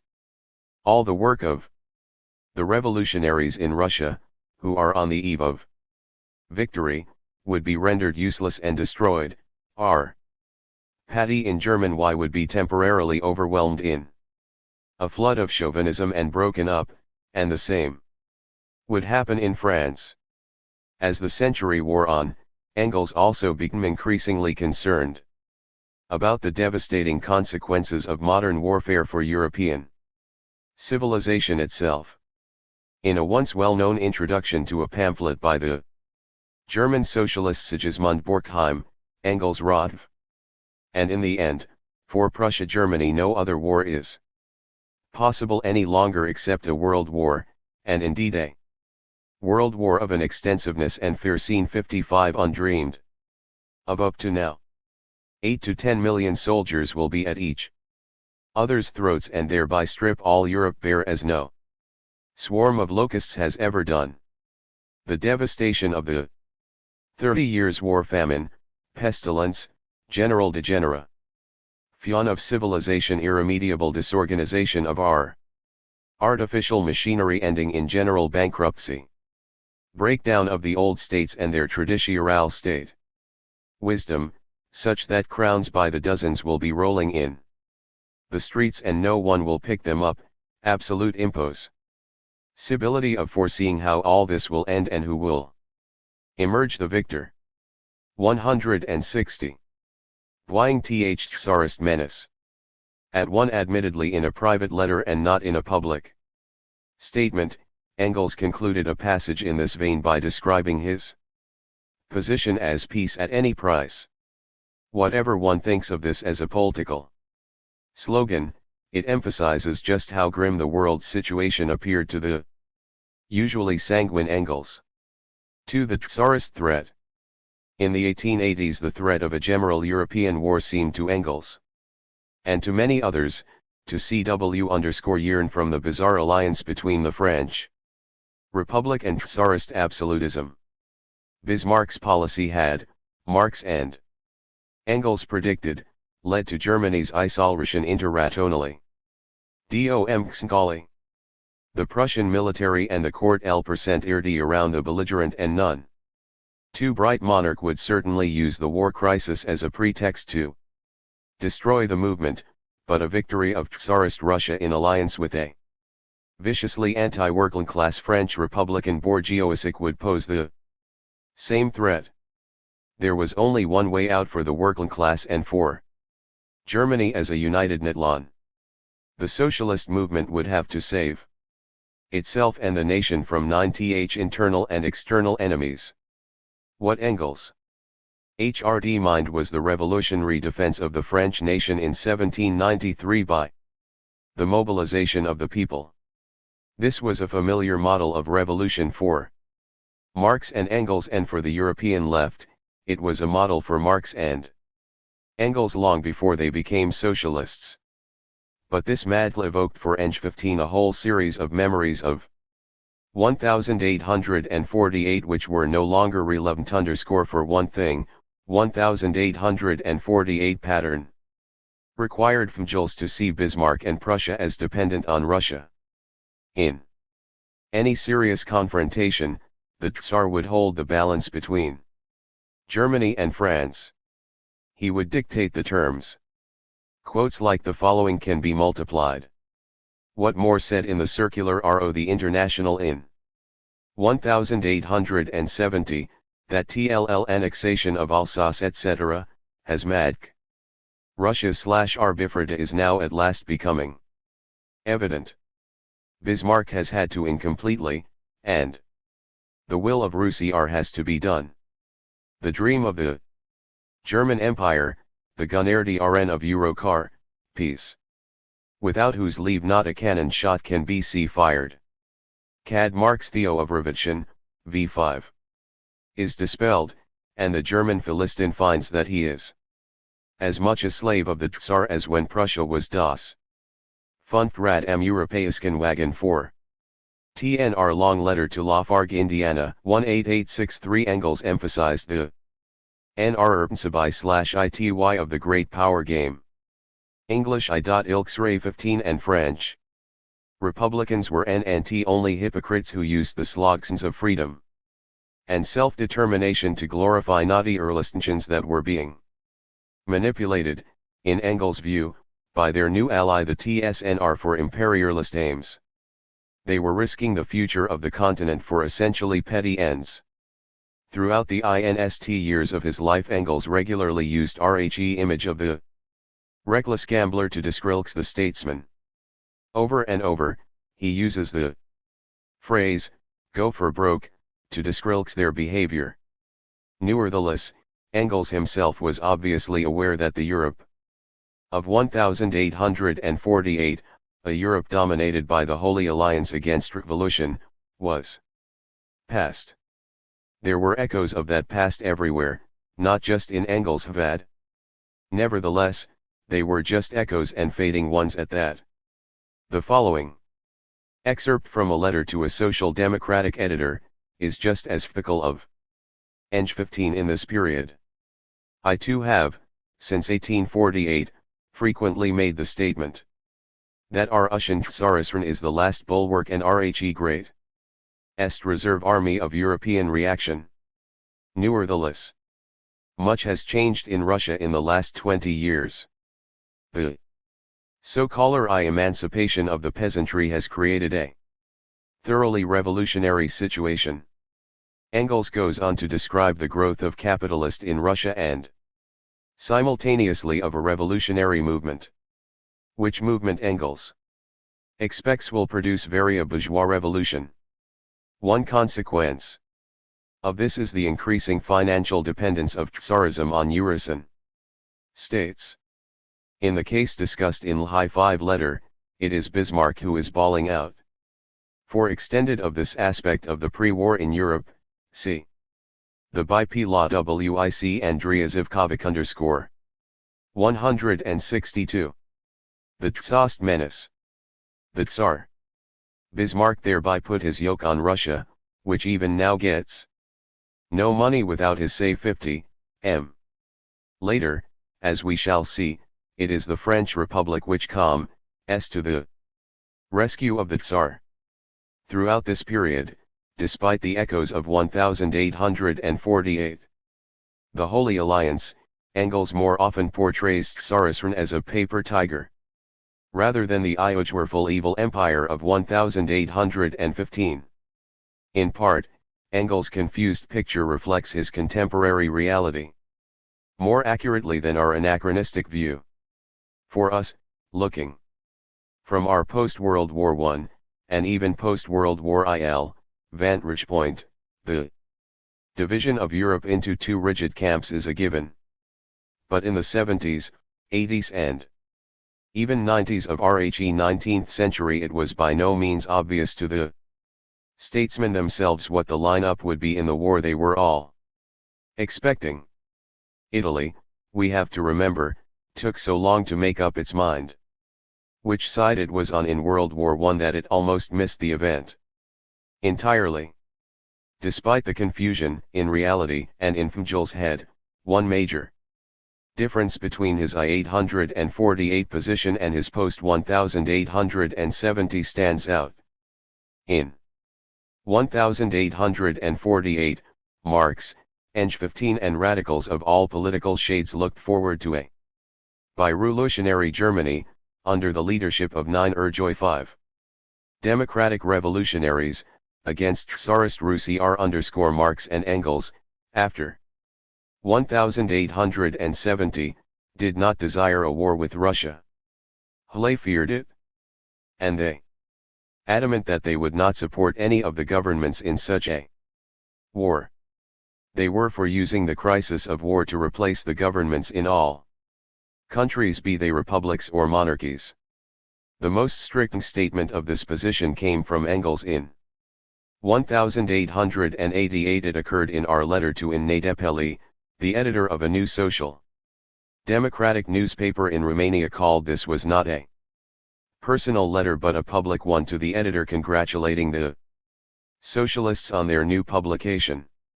What he sent to the editor was not a routine letter of greetings, but a survey of the state of Europe as it faced World War. Before citing the conclusion of this survey letter, it should be made clear that this letter was as vehemently anti-Tsarist ever. There was not the slightest evidence of any increasing softness about Russian autocracy, since Russia enjoys a strategic possession Alm 05 Timpervalue 5 to conquest. Russian Tsarism forms the core of this alliance, the old holy alliance of the three assassins of 163. Can Mark S. the of Ravadian, v5. Poland L, the great reserve of all European Ariathlon. To overthrow Tsar 15m. To destroy this nightmare that weighs on all Europe. This is, in my eyes, the first condition for the emancipation of the nationalities of the European Center and East. And there was more of this kind of stuff. This letter is one of the clearest examples of hold the politics of 1848 still exercised over Eng 15. Indeed, Engels informed Laurent Lafargue that one of the purposes of the letter was to dampen any enthusiasm the Ruritanian socialists might have for Tsarist-sponsored wars of liberation. 9. Did this mean, to Engels himself, that workers should give support to war by the progressive West against this reservoir of world reaction? That is where the logic of the letter seems to lead. But the statement ended with the following political conclusion: in view of the fact that war seemed imminent, I hope that peace will be reigned, and, in such a war, one could not sympathize with any of the combatants. On the contrary, one real'd wish them all to be beaten if that were possible. As was the case in the Crimean War, the special Russian position did not lead Eng 15 to support the anti-Tsarist alliance. Nevertheless, myth perslost 5 that Engels favored a war of defense against Tsarist Russia. The evidence for this myth stems mainly from an 1891 article by Eng 15 called Socialism in Germany and the controversy that led up to its publication. 3 Engels 1891 Aberration. In the period between the French defeat at Sedan in 1870 and his death in 1895, Frederick Engels 15 worked out an ant-Loire position that was in all essentials that of the Lenin-Luxembourg resolution passed at the Stuttgart Congress of the Second International in 1907 and of the Zemenwald left in the midst of World War L that positron was, 1. War. Especially a war between France and Germany, would be a disaster for the working class movement and European civilization. 2. None of the belligerent governments could be supported in any way. 3. The role of the socialist movement of 5 to seize the opportunity of the war crisis and 164. Buying TB Swiss menace. Overthrow the governments and the old society which they represented and defended. 4. The threat of such a revolutionary movement was the only credible and effective deterrent to the mad game of the governments.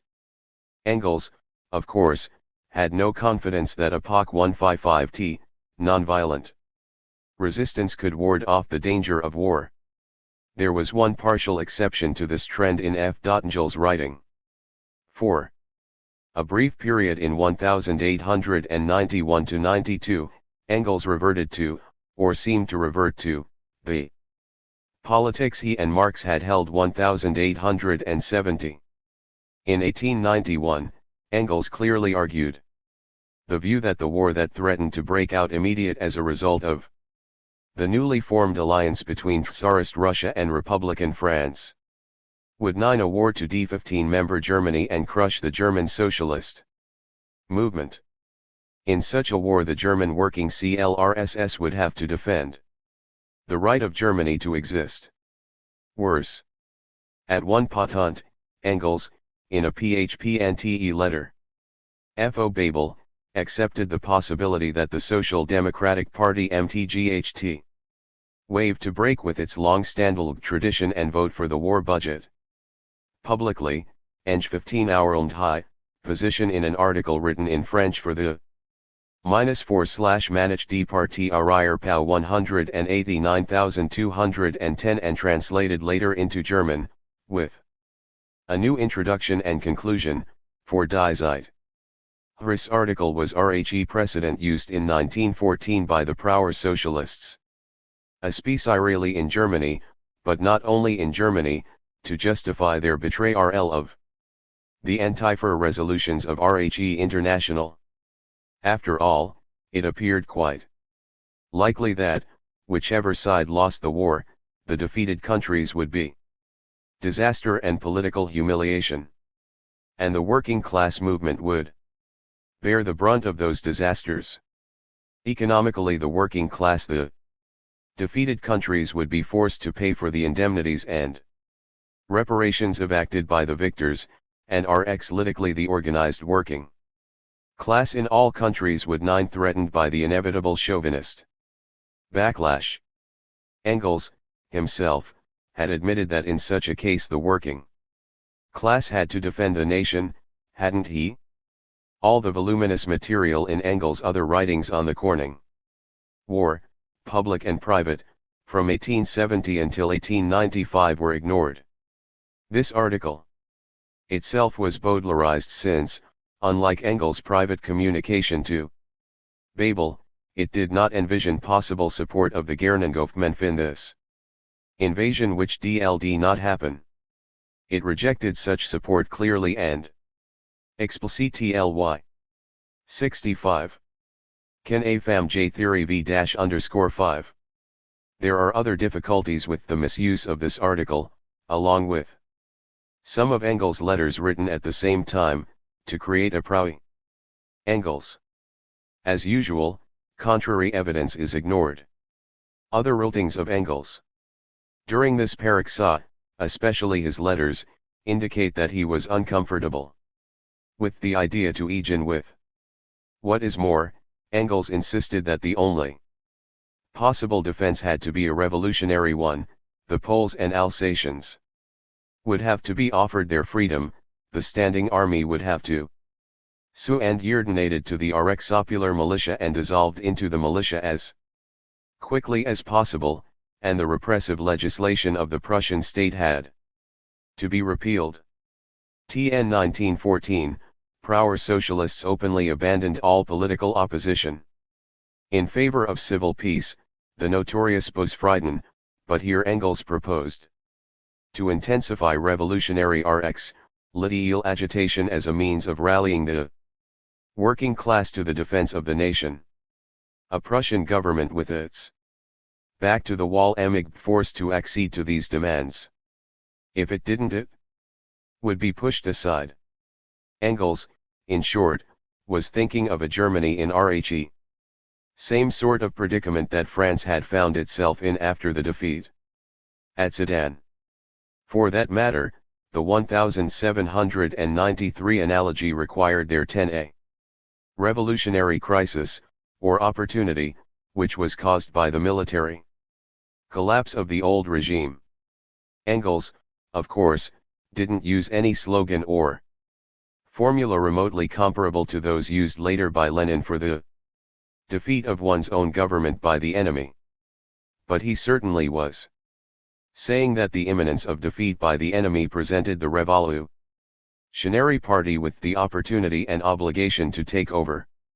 It is worth noting that Rosa Luxemburg, in her magnificent polemic against the Prower socialists, the Junius pamphlet, quoted these very sections of Engels' article Socialism in Genini il. And they fit in quite nicely. But the most significant fact is this: Engels dropped this idea of revolutionary defense almost immediately. And, in at least one, excused his article on the grounds that it was occasioned by a specific set of circumstances and was not to be used to construct a general position of revolutionary defensism. To the German edition of this article, published in Die Nachzeit in January 1892, Engels did concluding remarks in which he announced that the war danger had evaporated and Tsarism no longer represented an immediate threat to Germany. 166. Ing Jimenez. For Tsar learns to sing the Marseillaise. What were the specific circumstances that provoked this change of link on Engels' part? In 1891-92, the political alliance BCTWCCN France and Russia that Engels had feared and predicted since before the French defeat at Sedan was consummated. The preliminary approach came in July of 1891, when the Tsar himself welcomed a Frems squadron to the naval base at Kronstadt. The Tsarist Melrora band played Rhe Marseillaise, the same revolutionary Napoleon soldiers had sung when they marched on Moscow. The Tsar, the policeman of reaction for most of the century, should welcome a French fleet with this ceremony was a good indication of how seriously he took the rhetoric of the bourgeois Third Republic. The CNCMY, for Engels, however, was not primarily as his letters and his article make clear. It was French chauvinism. Already by the mid-1880s Engels was writing as if the relationship between the Tsar and the conservative Western powers had been reversed. Tsarism had been seriously wounded by its defeat in the Crimean War. Its economic, and therefore, its military weakness had been revealed. And there was now, in Russia itself, a growing movement.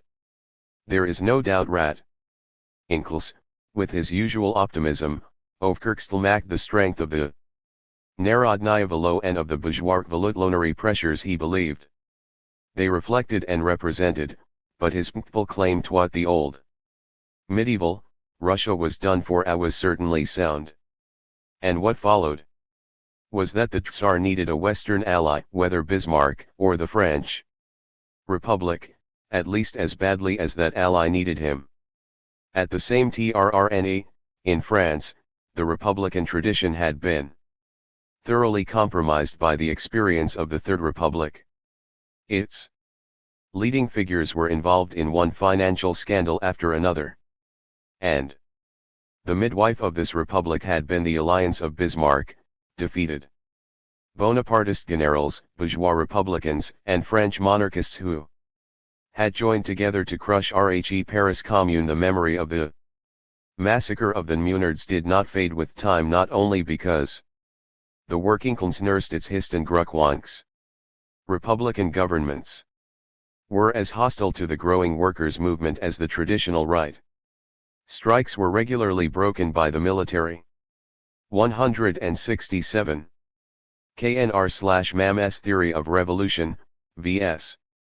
In the 1880s, the traditional monarchist right in France had found in NE.V movements in Boulanger 5M and anti-Semitism, RHE popular base it had previously lacked.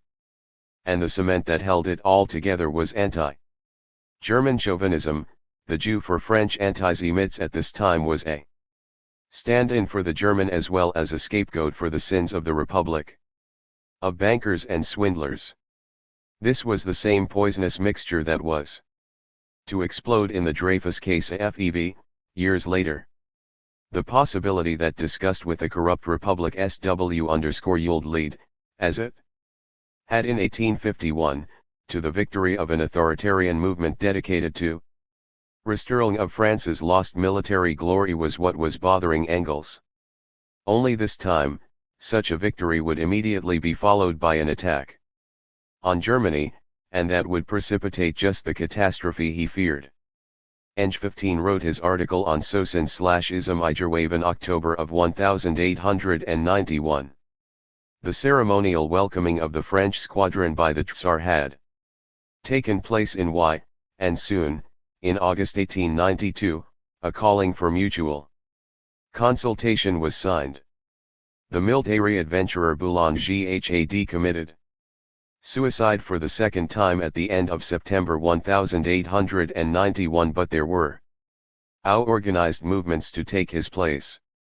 And even ordinary Republican politici RNSHRD discovered how effective chauvinism could be as a means of diverting public attention from the state of the country and public anger from themselves. F. Engels was worried that the French Tinsierlist 5 would be tempted to appense this growing mood.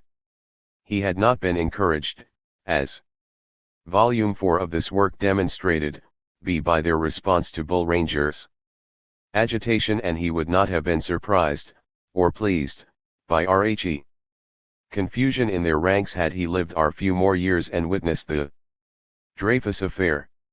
Engels wrote this article as he wrote to Anura Fargu on July 12, 1891, he did not think that an article or interview for the French press would be a good idea.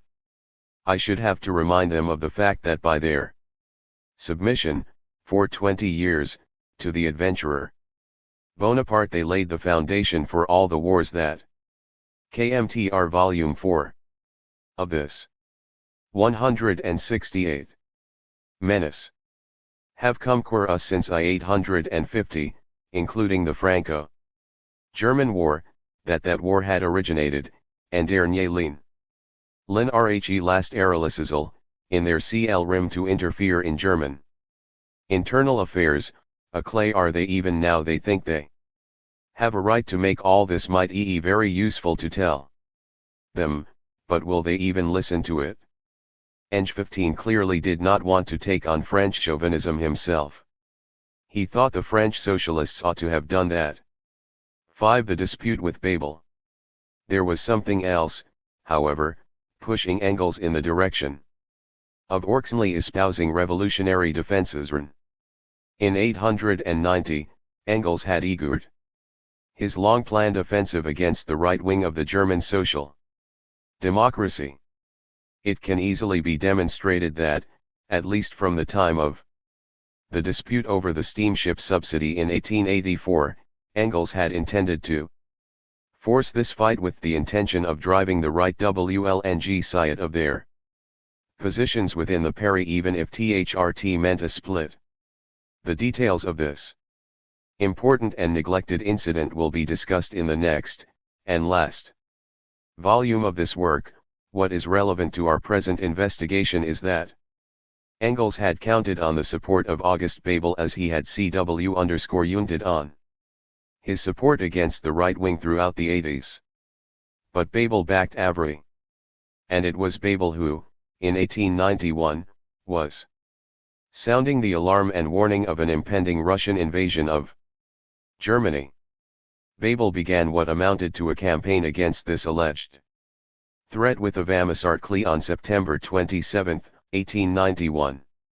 Engels was faced with the task of countering Bebel's Prower Rx lytics without driving him further away. He responded to Bebel's article in a letter written on October 1891. In it Engels outlined his view of the Russian threat. The bulk of the letter is spent debunking, very diplomatically, Bebel's article.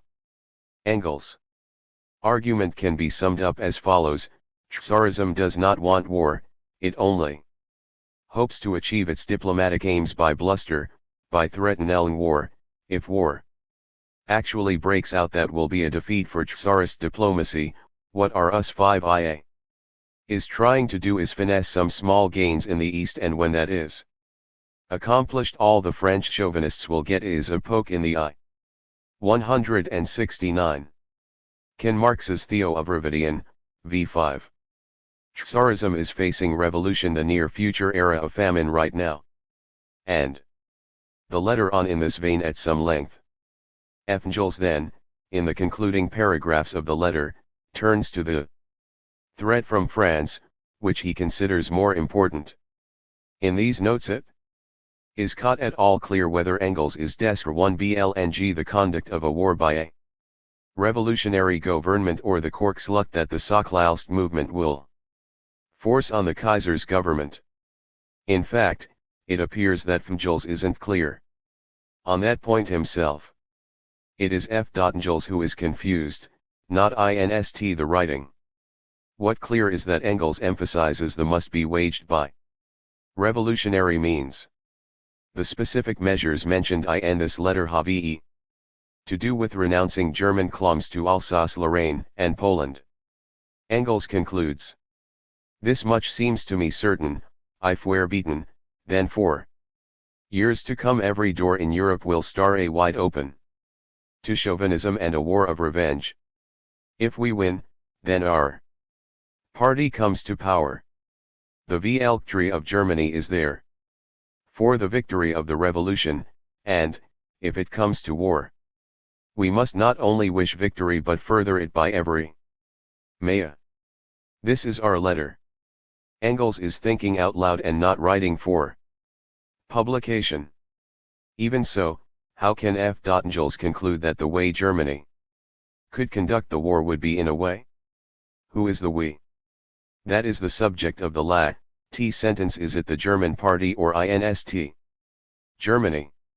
Is Engels saying that the social democracy should further the war by every means, even if in the Commeln World War operations on the German side were to be conducted, as they in fact were, by the general staff and the regular army using reactionary means? Unfortunately, as we will see, Engels' article did not answer this question either. In IXTH cases, Ngels insists that the war can only be won by revolutionary means, but is equally adamant that Germany must win or else disaster. It is easy to see why Prower socialists should have seized on this precedent. It is also probably the reason that Engels began backing away from this line of argument even in his article. Burying Menace. In a reply to F.Ngcls on October 9, Bebel continued to press his point that a Russian attack was imminent, and what was implied was that the party ought to be gearing up its agitation for this imminent development. Bebel underlined that by referring Engels to our article he had written the same in it. Belksel mentioned that Marx and put forward the same views Los L. Bebel aren't putting forward now. FTI, on Russia. Bebel is here quite consciously laying the ground Work for what was to be Rheejardy's power line in 1914. Engels countered. On October 13.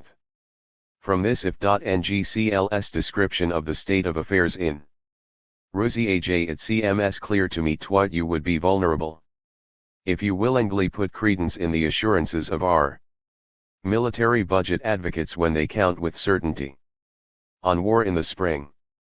Just as it is the function of Russian diplomacy to prepare for war all the more actively the less they are heading in that direction, so too it is the task of the general staffers to humbug you by saying that war is certain by April 92. If WC are convinced that it will blow up in the spring, then WC can hardly be against these requests for money in. And this would be CR rather situation FCR us. All the toadying parties would exult that they had right, and now we had to trample underfoot our 20-year-old policy.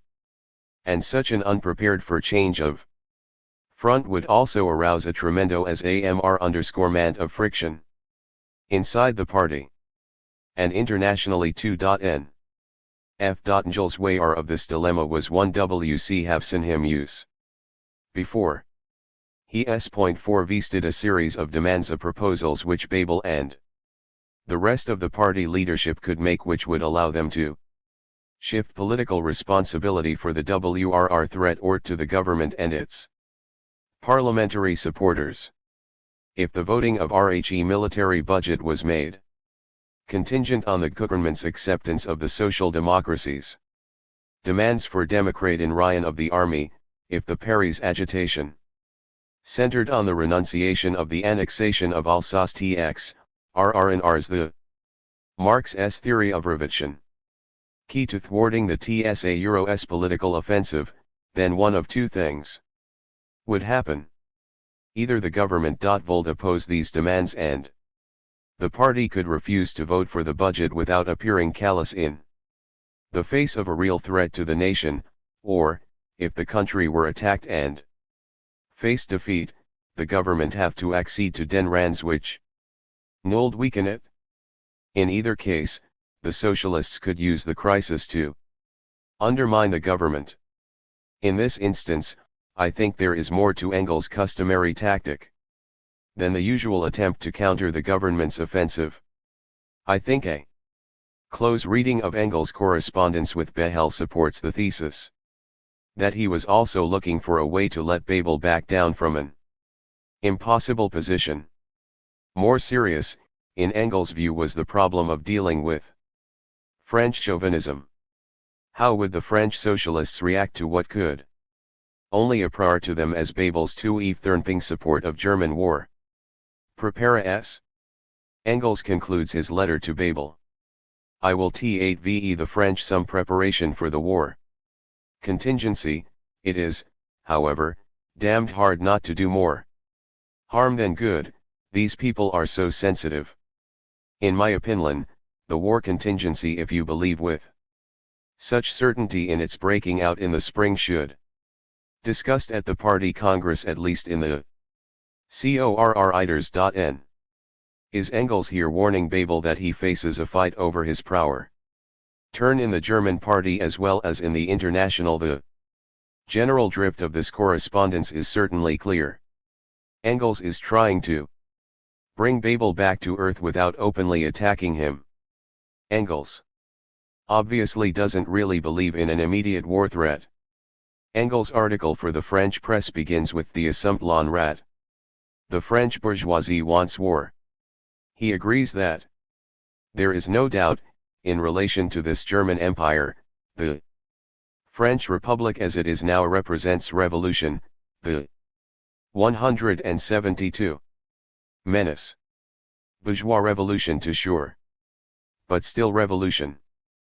But the instant this republic places itself under the orders of the Russian Tsar, it is a different matter entirely. Russian Tsarism is the enemy of all the Western nations, even of the bourgeoisie of these nations.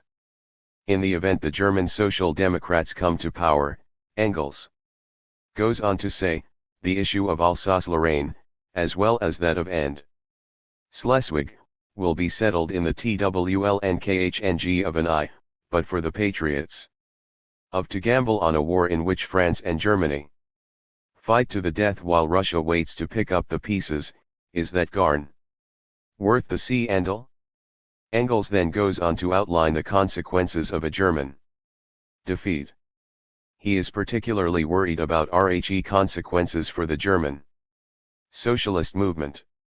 If Germany were crushed militarily, it would be RX literally overwhelmed, at least for some time, by a wave of chauvinism.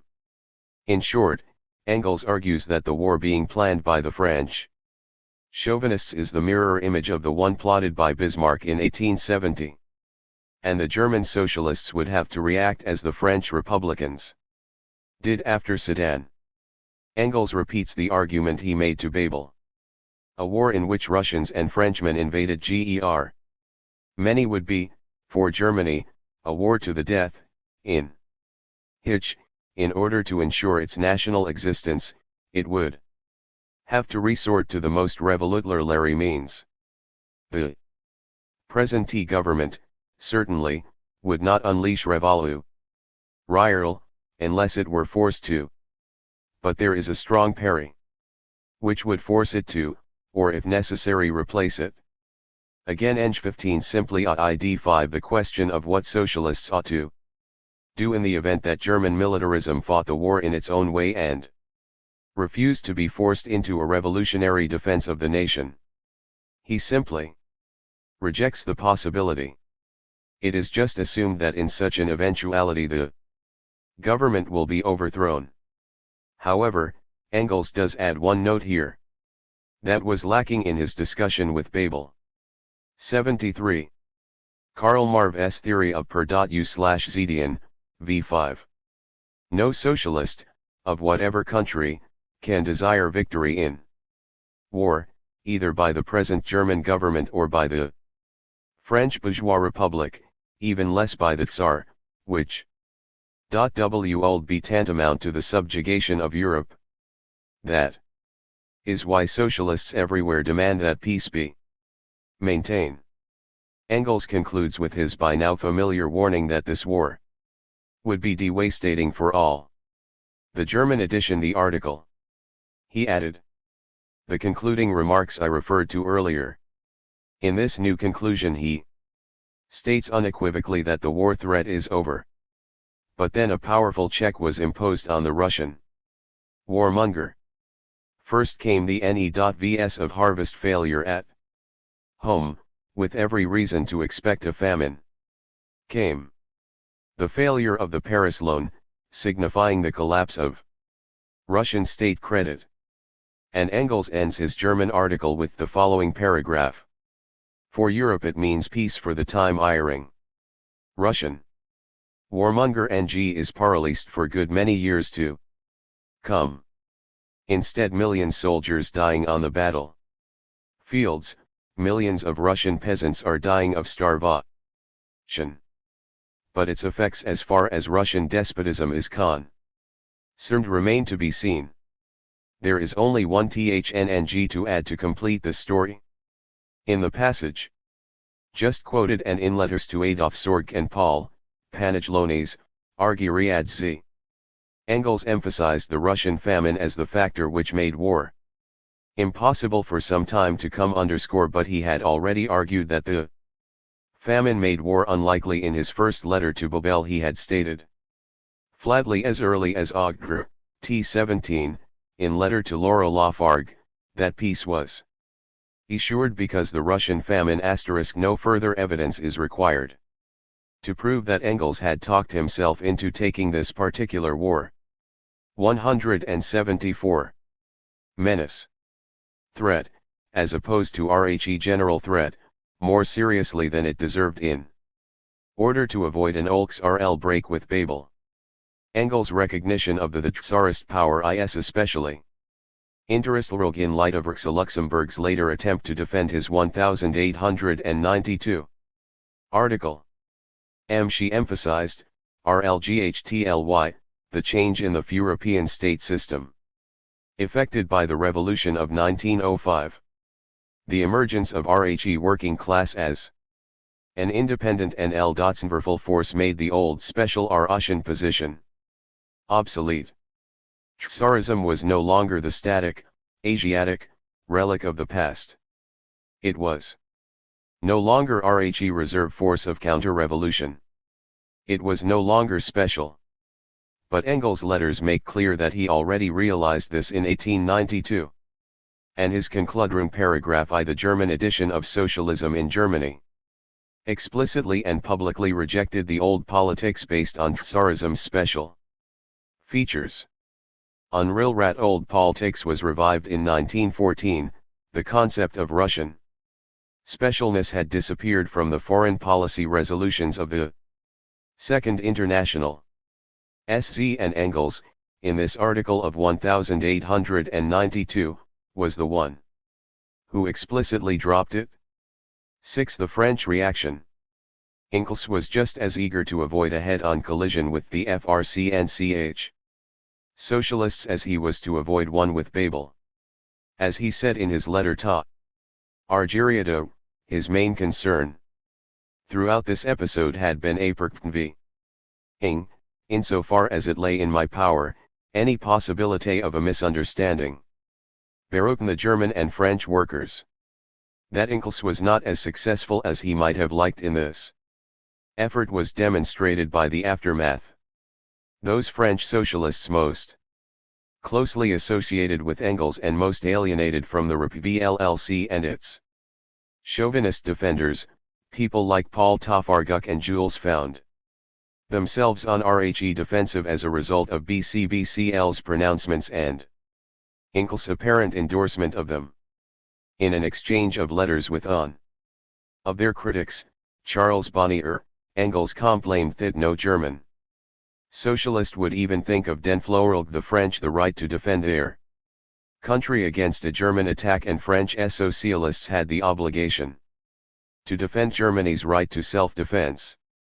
34. The problem worth this of argument is that each side in any war that broke out would claim to be acting in self-defense and, given the calamitous consequences of defeat, would have some justification for the claim.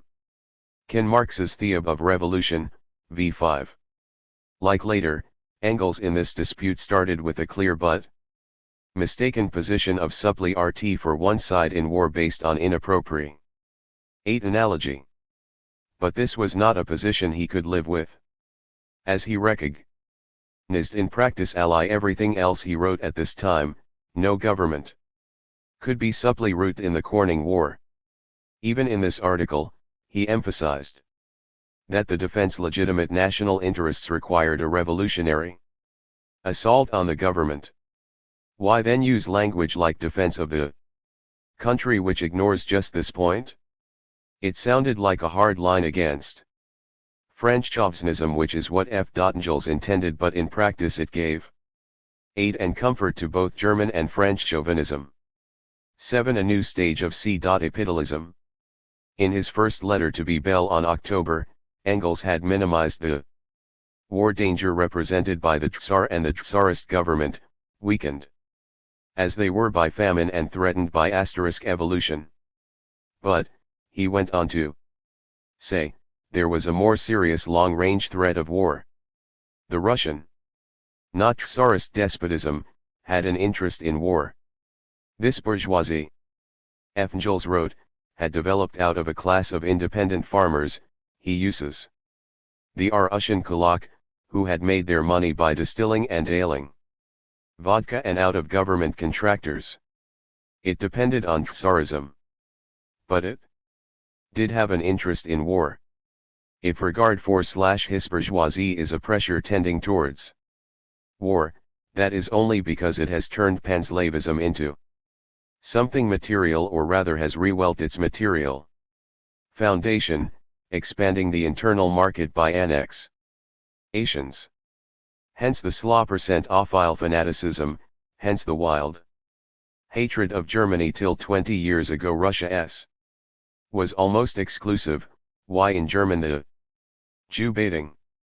This scurvy, ignorant, bourgeoisie which cannot see beyond the end of its nose certainly desires war and agitates for it in the press. Engels then goes on to write that the bourgeoisie represents the only real threat to Tsarism, since the nobility is no longer able to challenge the regime and the proletariat is not yet able to do so. 176. BT Sands. Menace. And a palace revolution or a successful could today bring only the bourgeoisie to power, no matter by whom the blow was struck. This bourgeoisie would certainly be capable of hurling itself into war even more readily than the Tsar. This argument is a digression in Engels' letter since he is Argel_NG in it only that Babel's fear of Tag-Vressen is exaggerated, in the short run. But it is too bad Rat Engels did not think this argument through. Not only is its portrait of the class alignment in Russia in World War I remarkably accurate, the bourgeoisie was far more eager for war than the dynasty and its supporters, but this line of thought might well have led Engels out of serious Learnruna that was in part responsible for the ambiguous position he took in his dispute with Babel. For Engels, and for Marx before him, it was dynastic, pre-capitalist imperialism that the main cause of wars and threats of war. From 1815 through 1870, the dynasties strove jointly to suppress revolution while each sought to expand at the expense of the others. And Tsarist Russia was the most dynamic of these dynastic imperialisms. The bourgeoisie, on the other hand, was torn between making revolutionary appeal to the people against the dynasts, grudgingly accepting the latter out of fear of the former. In either case, the bourgeoisie tended to be hostile to the imperial wars waged for purely dynastic interests and resented the cost of maintaining the standing armies required for the purpose. It is clear that this is the THLN_Euridical system that still dominated Engels' thinking in 1891 from passages like the one in Sot $80 in Jerwekio added earlier to the effect that Russian Tsarism is the enemy of all the Western nations, even of the L_Bourgeoisie of these nations. Fmjel's letters, however, make clear that he thought the Tsar, by 1892, had become the junior partner in the Franco-Russian alliance. What was the theoretical explanation of the power possi of the French bourgeoisie? Of course, there was the matter of Alsace-Lorraine, but clearly saw this as an issue the bourgeoisie was to whip up. Chauvinist sentiment. What was whipping FAM up? Engels' De Agression in his October I letter to Bebel was one of a number of passages in which he pointed, in the same offhanded, to the new, offensive, imperialism. 177. Karl Mam St. Heo of Repo/Han L5. Of the bourgeoisie *, in fact, as we saw in the last chapter, both he and Mann were well aware of the chauvinist of the French and German bourgeoisie in 1870. Nevertheless, the official statements of the IWMA emphasized the dynastic ambitions of Bonaparte and Bismarck as the driving forces behind the conflict. What we have here is a theoretical lag. Engels, perhaps earlier than anyone else, realized that the state system in Europe had dramatically changed a result of the Franco-Prussian War. In his political response he was far ahead of his contemporaries and anticipated the end of Var left the Second International, but he never sat down and think through what this change meant theoretically. He didn't do what Lenin to do in his B. Higby's stage of capitalism. And that meant that when he forced to defend his politics, as he was in 1891, he was at a disadvantage. Bebel could use his, and Marx's early writings, tendentiously misquoted. Of course, for his proper political tendency. 8. Internment.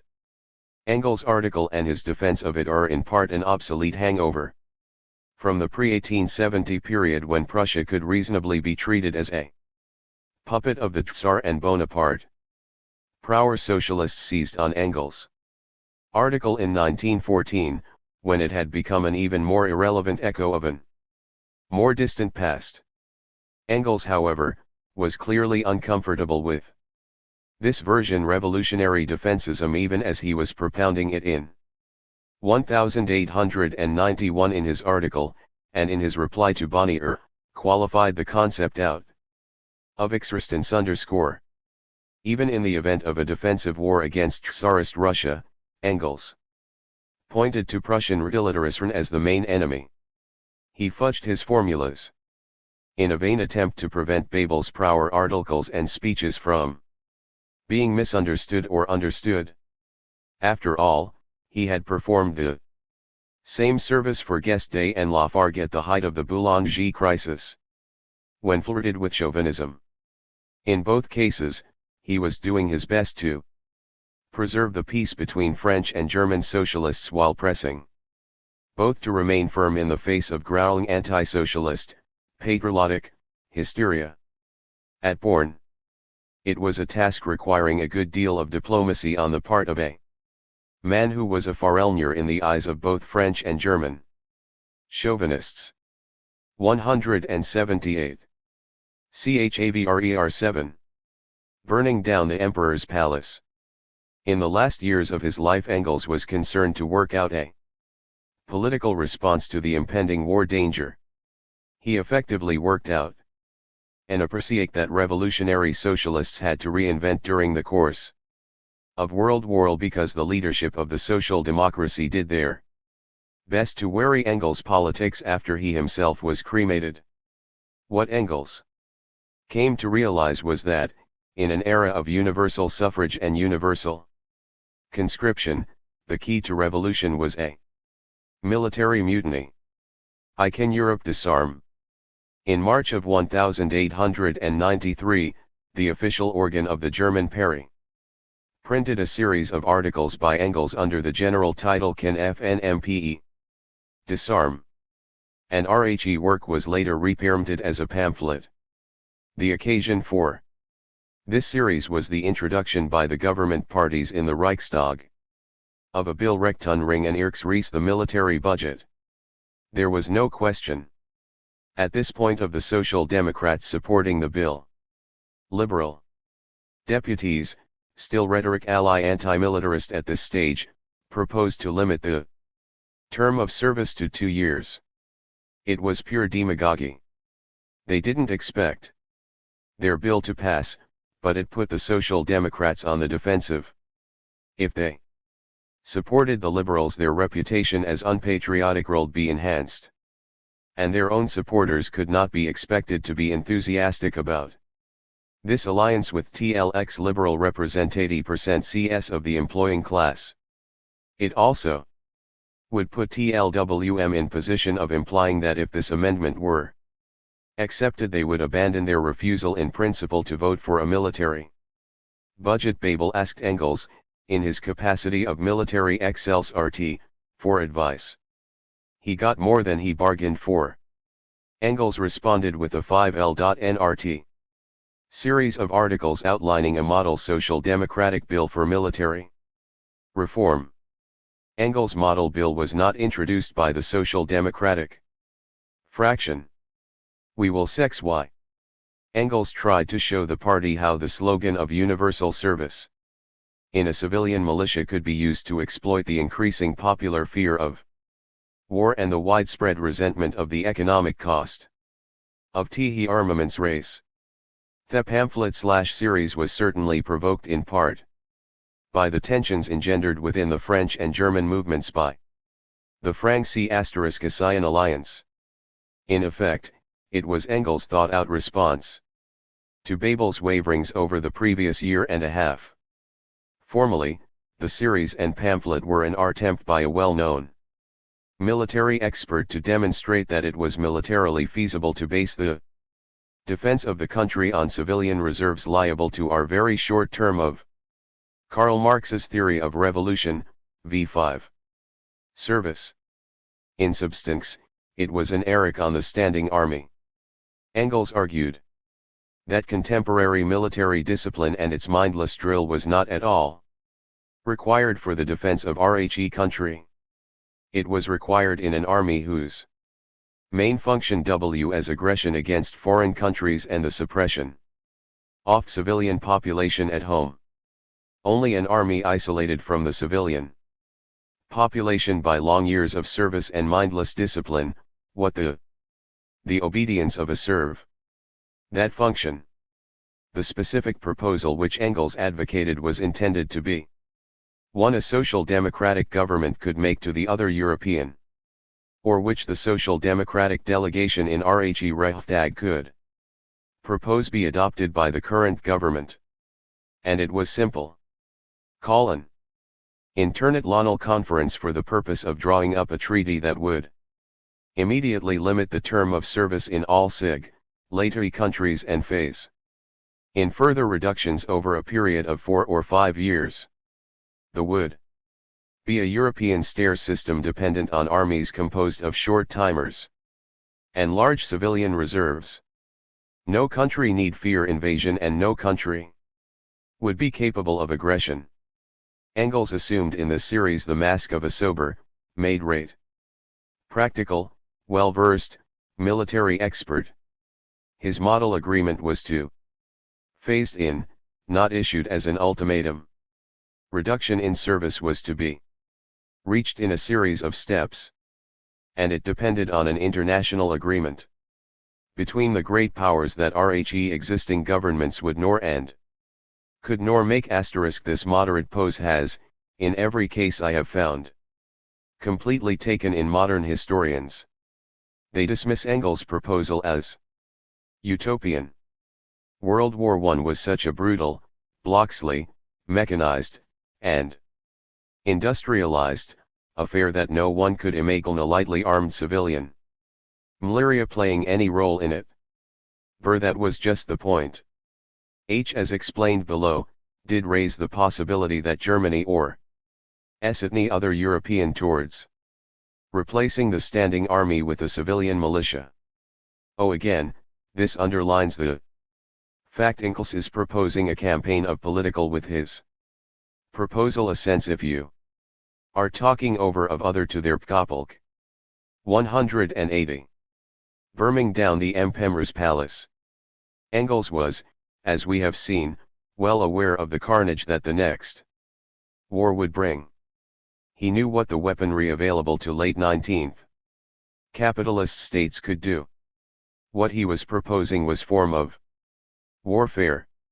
In the first instance, political warfare against the German government, WHRCH, if it opposed this apparently mild measure, would forced to acknowledge its own four aggressive designs on foreign domestic enemies.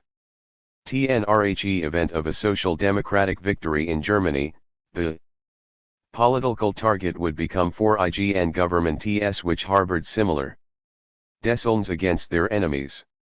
One thing is especially interesting in this pamphlet. It French chauvinism, as a response to the Prussian Empire Bismarck built, that is the target here. Here Engels explicitly repudiates the Russian threat. The value of a civilian militia lay not in its ability to defeat a professional army, far more domestic, militarily, but in its ability to undermine that army's will to fight. Even in the 20th century, at time when military technology has developed even more horrible weapons, how often have guerrilla armies enjoying RHE support of the people proved superior to technically more powerful regular armors? In this Ser 1 of articles, however, Engels is not concerned with demonstrating or arguing for the superiority of the militia system as an abstraction. What made the proposals in these articles dangerous for the government was their moderation. They not be dismissed as impractical. Engels himself underlined this aspect in a letter to Lafargue, which spells out exactly what he thought he was doing. The occasion RHE Introduction of a Bill on the Militia by the Socialist Representative Edouard Vaillant in the French Assembly. It was 13,111 that Engels felt could not be taken seriously. Therefore, if there is to ir a bill against WHLCH, the bourgeois and the military cannot raise valid objections. This fact, that it will take a period of years to develop an militia system LMMST be taken into account, is what I tried to do in RHE articles which appeared last year in and which T sent you. Vaillant's bill has great need for revision by someone who knows what's VHT in military affairs. It contains Karl Marx things written in haste on which we could not stand up to serious argument, since neither the German nor the French socialist parties had a chance of getting their bills through. Engels is not arguing that the bill is impractical as bill that was obvious. He is saying it is not practical al propaganda. Effective propaganda against chauvinism had to make points that could not be dismissed. If the socialists appeared to be proposing silly and ill-conceived motions in matter like national defense, it would be RHE chauvinists who would lean it, and it would be better to say nothing. After World War L, RHE movement, strongly influenced by Lenin's revolutionary defeatism slogan which scouted the danger of defeat by the enemy power, tended to emphasize opposition to dilatory service on principle as the only possible anti-imperialist stance. Engels' position was largely ignored. To the Army of the Revolution. Its details, the pamphlet is a pacifist's nightmare. Adolescent males physically fit for the purpose are to be trained for corn, but this is to take place as part of their school training, and, at one point, Engels proposes this, clearly with tongue in cheek, as a solution to the problem of what to do with retired and unemployable drill sergeants. What begins as a pacifist's nightmare, however, soon turns a Prussian officer's nightmare. After a short passage describing the difficult transition the retired drill instructors would have to undergo if they were to learn how to teach military skills to rambunctious schoolboys rather than terrorized recruits, Engels devotes considerable space to the subject of military discipline in a popular militia. After describing the brutal methods used to break in new recruits in the Prussian military, Engels, his letter to which was quoted above, criticized Vaillant's proposed it this. Engels would, Volker. Misplaced was not in. The it. 182. Burning he Emperor's palace. Argues that discipline in a democratic militia would be different. It would be directed not against recalcitrant recruits but against brutal officers. With the smoothbore muzzle loader it was a simple matter to drop a pebble down the barrel onto the blank cartridge during maneuvers, and it by no means unusual then for hated officers to be accidentally shot during maneuvers. Now, with the small bore breech loader it is no longer possible to do this so easily and unobtrusively. For this reason, the Army suicide statistics indicate to us the Baron X-trick level of soldier tormenting fairly accurately. But if the live cartridge is put to use in serious cases, there is every reason to wonder whether the old practice is again finding its advocates, as is said to have happened here and there in recent wars. Apparently, the mask of objective expert had slipped a little too far for Babel. He wrote in a letter of February 28, 1893 that he thought the passage might be misconstrued and the author suspected advocating such measures. He urged Engels to strike these sentences. S. The replacement of the standing army with civilian militia was, of course, a democratic demand of long standing. It went back at least to the American War of Independence. In his private correspondence Engels had been discussing the scheme for some time, but this was a public statement. In the official, leading, party paper. And Engels proposing it not as a feature of the future socialist society but as immediate demand of the largest party in the militarily most powerful European state. 1% reaction of the leadership of the Social Democratic Party demonstrated how far the best of them had drifted by this time from the revolutionary politics of Marx and Engels. In his letter of February 28, F. Belksel not only objected to Engels' mention of what amounted to mutiny as a provocation which would leave the party liable to prosecution by the military authorities, but advanced other, contradictory, objections to Engels' proposed bill. Such a bill, he argued, would never be practical because militarism was too profitable for business and offered too many sinecures to the sons of the nobility and the 183. Con L5. Bourgeoisie. The bourgeois liberals would never support a serious attempt to cut back the isolatory despite the disastrous economic effects of the tax required to support it. If the Social Democrats did propose such bill they would implicitly repudiate their long tradition of refusing to vote for the military budget at all. In the event, as Babel reported to Engels on March 12, RHE liberals compromised the regime and the whole affair blew over.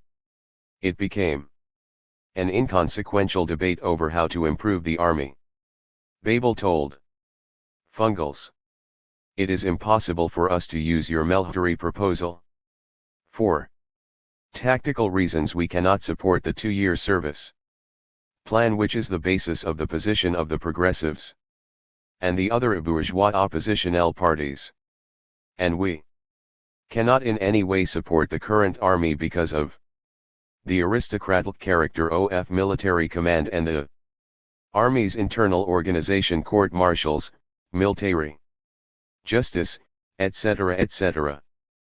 But, of course, Engels' article was an attack on that military system. And his proposed bill was designed to take the initiative from the liberal critics of the military by presenting them with a scheme that would undermine the existing military system. And its revolutionary anti-militarist, anti-officer tone was one of the dlings that put Behel off. Bell's objections reveal very clearly the conservative character of RHE Perry's famed refusal to vote for RHE military budget. Unlike Engels' proposal, which seriously challenged the liberals and might really have embarrassed them into openly opposing the government, the traditional principled stand meant abstention. It meant that the party had no answer to the question of how to defend the country in the of a general European war. It almost guaranteed that the party would collapse in the face such threat. And there was an influential wing, the right of the party, that for precisely that reason was just as happy to leave the matter militarism and the Perry's opposition to it in the realm of principle. Real views were not to come out into the open, however, until August of 1914. The failure of people like Babel to follow up on 184 down the Emperor's Pillow. Engels' approach allowed them to strike a left-wing pose because it was just a pose. And the German army 15 hours. Bekohl's fright at Engels' barely disguised call for mutiny was a portent of things to come. Since at least 1866, Engels had emphasized the importance, from a revolutionary point of view, of the Prussian use of general conscription. Its introduction into modern warfare, this reactionary regime forced every power to arm the people. And this at a time when the Socialist Party was a growing force in every European country. It was the Achilles heel of the V-Sisting order. And it solved a problem that had been bothering Engels since the suppression the Commune. The old tactic of barricade fighting that had characterized every revolution since 1789 seemed to Engels to be obsolete. That tactic had depended for its success on undermining the will of the army to fight. But it also assumed that the troops actually faced the people. On the barricades, modern artillery and modern city planning, modern in Engels' terms, made that unnecessary. The barricades with their now faceless defenders could be blown apart from miles away. Engels described his predicament to Paul Lafargue. You will have seen the reports in the papers of the ghastly effects, in Dahomey, of the new projectiles. It's a capital thing for maintaining peace, but also for curbing the inclinations of soxold revolutionaries on whose outbursts our governments count. The era of barricades and street fighting has gone for good, if the resistance becomes madness. Hence the necessity to find new revolutionary tactics. I have pondered over this for some time and am not yet settled in my mind. Increasingly, Engels carned to see the solution in the growth of the socialist party through electoral activity, but the aim of IBIS activity was not simply the winning of parliamentary seats. Engels expressed himself very simply and unmistakably in a short phrase in a letter to Laura Iergue, reporting on social democratic victories in local elections where the 185 Karl SV-5 voters were East Prussian peasants and agricultural laborers who were the traditional source of the Prussian army's obedient cannon fodder, bis. Marx loved Pomeranian grenadiers, Engels exclaimed. If we get the rural districts of 6 eastern provinces of Prussia, the German army for the FGHT over the Klarstruxels in France. It is over this issue that Engels moved into increasingly sharp opposition to leadership of the German party, including, one is tempted to say, especially August Bebel. In 1895, Engels, again at the Reichslewist of the party leadership, wrote an introduction to a NE.V edition of Marx's Stungskulls in France. In it he outlined a program for German social democracy that, as explicitly as the censors would permit, proposed to use the electoral system to subvert the army. And he did this at point when the conservative parties in the Reichstag were considering introducing anti-subversion legislation that would outlaw the social democratic movement, which had only emerged from illegality 4 years earlier. Engels faced a difficult task. For one, he was, as we have seen, concerned about an armed rising in the face of disciplined, heavily armed modern army. For another, he had to avoid giving the Prussian monarchy an excuse for the coup that he, along with everybody else, expected.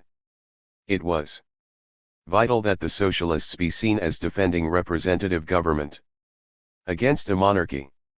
2. Open statement of the party's anti-monarchical aims, HOLT_YULD PRR_wide, a pretext for illegality and muddy the political waters. Finally, Engels to contend with the fact that the people, especially Bebel, who him in the earlier underground struggle had clearly indicated that they would not follow him this time. After describing at length the difficulties that made barricade fighting in the IMTASFJ of an uprising no longer feasible, Engels spun out an elaborate Aesopian analogy with the late Roman Empire. It was in this fable that he outlined the strategy the party ought to pursue in the face of the imminent coup, as attempt to bypass his internal critics and avoid the appearance of calling for military mutiny. Engels' ruse was, perhaps, a little too transparent. 186. Down the palace. Now almost 1,600 years ago, there was at work in the Roman Empire dangerous revolutionary party. This revolutionary party, known under the name of the Christians, also had strong representation in the army. Entire legions were composed of Christians. When they were urged to attend the sacrificial ceremonies of the pagan established church, there to serve as a guard of honor. The revolutionary soldiers went so far in their insolence as to fasten special symbol kiosks on their helmets. The customary disciplinary barrack measures of their officers proved fruitless. In response to this challenge, the Emperor Diocletian initiated ferocious persecution of Christians last as it turned out. Engels explicitly, almost as if he were daring the Hohenzollern Emperor to act, compared this persecution to the proposed anti-subversion legislation of 1894. But this exceptional law, too, the Emperor Diocletian's edict, remained ineffective. In defiance, the Christians tore it from the walls. It is said that at Nicomedia they fired the emperor's palace over his head. The executive commercy of THC German Perry was not amused by this fable. Richard Fisher, the Secretary of the committee, wrote Eng 15, explaining the objections the entire party leadership had to his introduction, and pressuring him to cut several passages. You yourself will admit that an ill-disposed opponent would have no trouble in presenting as the quintessence of your argumentation.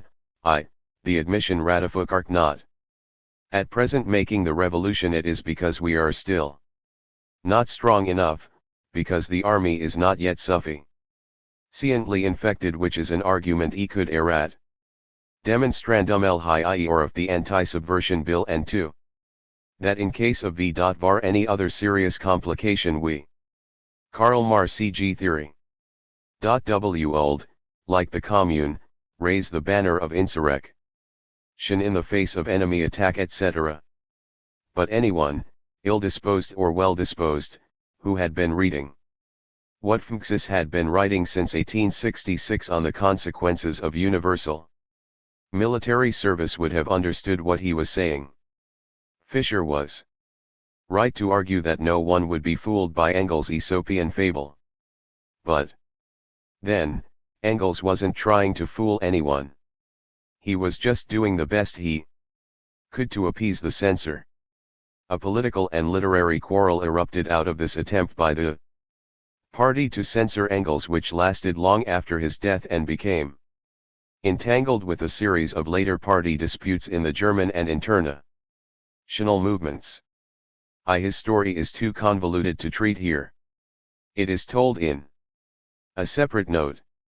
But the main point can be stated succinctly. When he died unexpectedly, Engels was embarked on a political course that was leading him into ever-increasing conflict with the leadership of the German social democracy, including Behel. It was a conflict over the party's attitude towards the Prussian state in the coming war. The German party leadership was inching its way towards a policy of civil peace in such an emergency. Engels was for taking advantage of the crisis to burn down TLW emperors. 188. Special NC Yuria, Roshdoisky vs. Ristalsky. Chapter 2 of this volume attempted to multi some sense out of Engels' articles or the response of the non-historic peoples to the revolution of 1848. In that chapter I referred to the MSUSE of this material by Marxologists to portray Marx and Engels as German chauvinists and even proto-Nazis driven by racial hatred.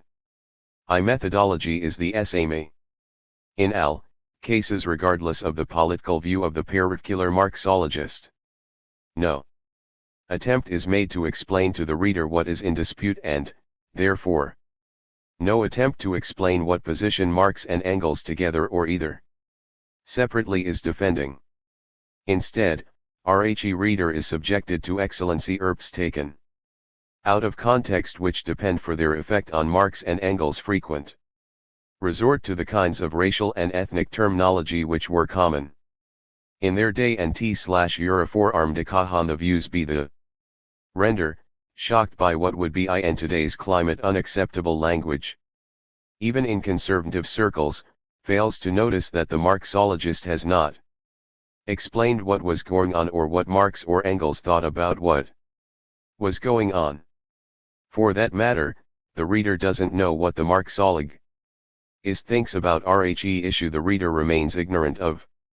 In 1987, an Engelchair translation of a book on and non-historic peoples, the in the Repalatio 1848 appeared, which seemed to be an exception. Its author, Roman Rostalski, was a scholar whose field was 19th century agrarlan and national move merits. He was also the author of a widely respected investigation into the origins of Marx's Capital. 3 Politically, he was a leftist and a Marxist. In Rostalski's case, this was not merely an intellectual or academic stance. As a young man he was a member of the Ukrainian Social Democratic Party, and a member of that faction which in the course of the Russian Civil War came to support the Bolshevik side. Fle Bezemy, one of the theoretical leaders of the Communist Party of the Western Ukraine. According to Professor 01M, Paul Flimka, the translator of R05 Dalski's monograph on Eng 15 and RHE national question in 1848 by the late 21K Rosh 015 KY had been expelled from RHE party because of his anti-Stalinism and was trying, like so many others, to rethink Marxism by going back to Marx. Ella's studies of agrarian reform and revolution in FA5 tiered Europe were driven by this aim and not simply academic interest. It history and his own political experience that assigned him his thesis topic, not his professors. Professor Himke describes Rostalski's decades-long struggle to bring this material to the attention of the left public. When his monograph was finally published in German in 1964 and then in English in 1987, it KNR/Marxes of 175 found its audience. Serious students of this vexed question 100K2. Rostalski as a guide and his work has had a significant impact on the whole debate. And that is the problem. Despite his seriousness and obvious good faith, despite his past and his political are in fact quite close to those Engels actually held, Rostalski has produced an account which completely distorts the evidence. None of the anti-Marxist diatribes has surpassed Rostalski's monograph in this respect.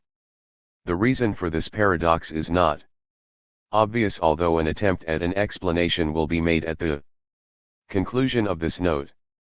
But first, the extent of the distortion has to be documented. In the first place, despite the title of the work, it is not really about Engels' gaffe, his use of Hegel's metaphysical category non-historic peoples. Instead, Rostalski tries to explain, or justify, Engels' blunder by attributing to him a position which he did not hold. And the only way to do this is to bowdlerize the writings of Engels. Marx is largely ignored, such degree that he is portrayed as holding position which is the opposite of the one he actually defended. Briefly put, Rostalski's thesis is that Engels looked to the more or less immediate transition from the bourgeois revolution to a proletarian one. For given this illusory hope, Engels and Marx were not too particular about the revolutionary allies they chose. In particular, the Polish and Magyar nobility along with the German bourgeois were chosen because they were the immediate enemies of bureaucratic absolutism, and their victory would open up the road to the proletarian revolution. Engels and Marx were ignorant of, and not concerned about, the problems of the peasantry and ethnic minorities oppressed by these revolutionary Democrats. In any case, Marx and Engels belie exceed both the peasantry and the small ethnic groups scattered throughout Eastern and Central Europe, to be medieval relics bound to disappear with the triumph of modern civilization. As a slightly caricatured version of sections of the manifesto, the sketch has merit. But, as Volume 2 of this work went to considerable length to prove, these widely misused sections of the manifesto were an aberration *, and it was Marx's aberration, not Engels'. More importantly, Rostalski's thesis is concerned, not with the Commune. 190. Arojata/SKTV. Rajda/Sky. Nist Manifesto, but with the NRZ and its policy toward democratic revolution and peasant ruralt Eastern Europe. Here, Rostalski hasn't a leg to stand on. His thesis HLM to excuse Engels, attributing his historic people's line to an excess of zeal and an underestimation of the I.Vasantry. In fact, however well-intentioned, Rostalski's thesis both distorts Engels' positron on agrarian revolution in 1848 and falls to come to grips with the real deficiencies in Engels' and Marx's treatment of the national question. Marx and Engels on 1846. Central to Rostalski's argument is the Polish Upperls 1 ng of 1846, the reaction of the Polish democracy to it, and Marx and Engels alleges support of the democratic Polish nobility in this UPR1s 1 ng. In defense of this thesis, Rostalski relies on a series of indlect arguments. Sloane's he cannot rely on Marx and Engels' exparative statements on the role of agrarian revolt in Fastern Europe. One device is to use quotes from Engels in which the anti-feudal programs of Magyar, German, and Polish Democrats then proceeds argue RHE Democrat in question was merely paying in service to the demands of the peasantry. There are a number of instances of the use of this device. But what do they prove? That Engels, writing in the midst of a revolution, with the means of communal Catalan available to a Anti-Datos paper editor in 1848, was often unaware of information available to scholars 100 years later? It is a pretty obvious and one that says nothing about Engels' politics.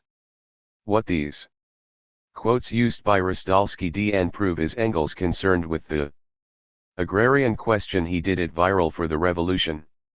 Rostal Sky's TIW Sisrikulra Engels to either be indifferent to, or ignorant of, the irascent movement. But there is more to these quotes than that. Engels was writing as a propagandist. I use the term not in our contemporary sense. He was not lying for the good of the cause. What he was trying to do was to the outcome of Revolution, not lust. Report on IL when the NRZ perelmed a commentary by a democratic member of the Polish gentry or a speech by a left-wing democratic representative to the Frankfurt Assembly. It was doing so in order to encourage those political tentacles that most such K/Marx FV5 Democrats were half-hearted and timid in the defense of their own interest, let alone the interests of their real or potential class allies, was certainly obvious to Marx and Engels. It was obvious to any intelligent observer, including the people who were organ 17.rng the counter-revolution. All the more reason for Marx and Engels to encourage those Democrats who were timidly moving the right direction. Of course, Marx and Engels could be held accountable if the NRZ had consistently evolved any of the half-hearted Democrats. But no historian of the period or of socialism has accused RHERZ of that failing. Quite the contrary. The usual complaint is that the paper's biting attacks on the Frankfurt Assembly and the democratic movement in general went too far. If the Emerkoiologists have not attacked the paper for being too critical of the democratic gentry, it is because the Marxologists, not the NRZ, have ignored the peasant question in 1848. The most dubious device used by Rostalski is his insistence that Marx and Engels were responsible for everything their correspondents wrote. Since many of their sources were Polish and Hungarian Democrats, and since many of them were frightened by the prospect of a rerex.at of the 1846 UPRLS 1 NG by Galician peasants, and since they often did pay lip service only to the slogans of agrarian revolution, this device allows Rostalski to impute sentiments and slogans to Marx and Efrikals which they cannot be shown to have held by any other means. What is worse, Rostalski insists on this guilt by association. Even Marx, as explicit disseu the Politika of the Rostalski quotes the following editorial comment by Marx reproducing a report by a correspondent. We print below a letter we have received from a Polish noble in Lviv. We have not altered a single line of the letter. The reader will easily distinguish the purely factual account from the attempts of a nobleman right to explain the relationships of various classes, which he does not understand, as plausibly as possible. Emphasis in original.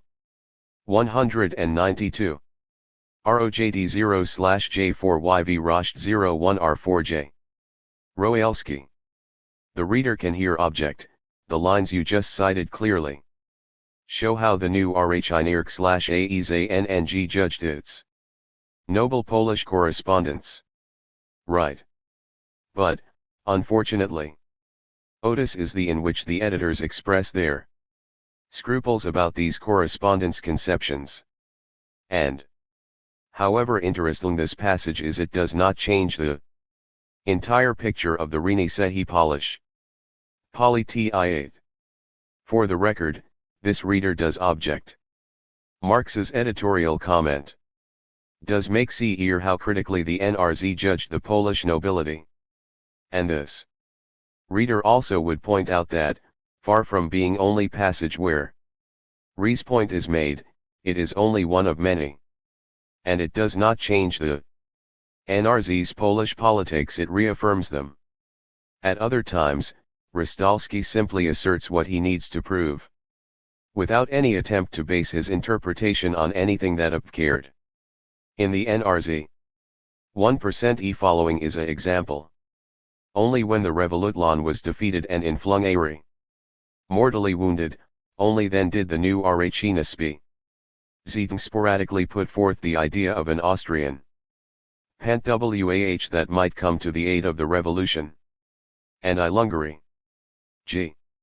In fact, the first article on the Ilungarian Revolution in the NRZ depends for its effect on an extended comparison of the Hungarians under Kossuth with the Polish insurrectionaries of 1830.10. The point of the comparison is to emphasize that the Hungarians began with the step the Poles would not take, emancipation of the peasantry from all remaining feudal obligations.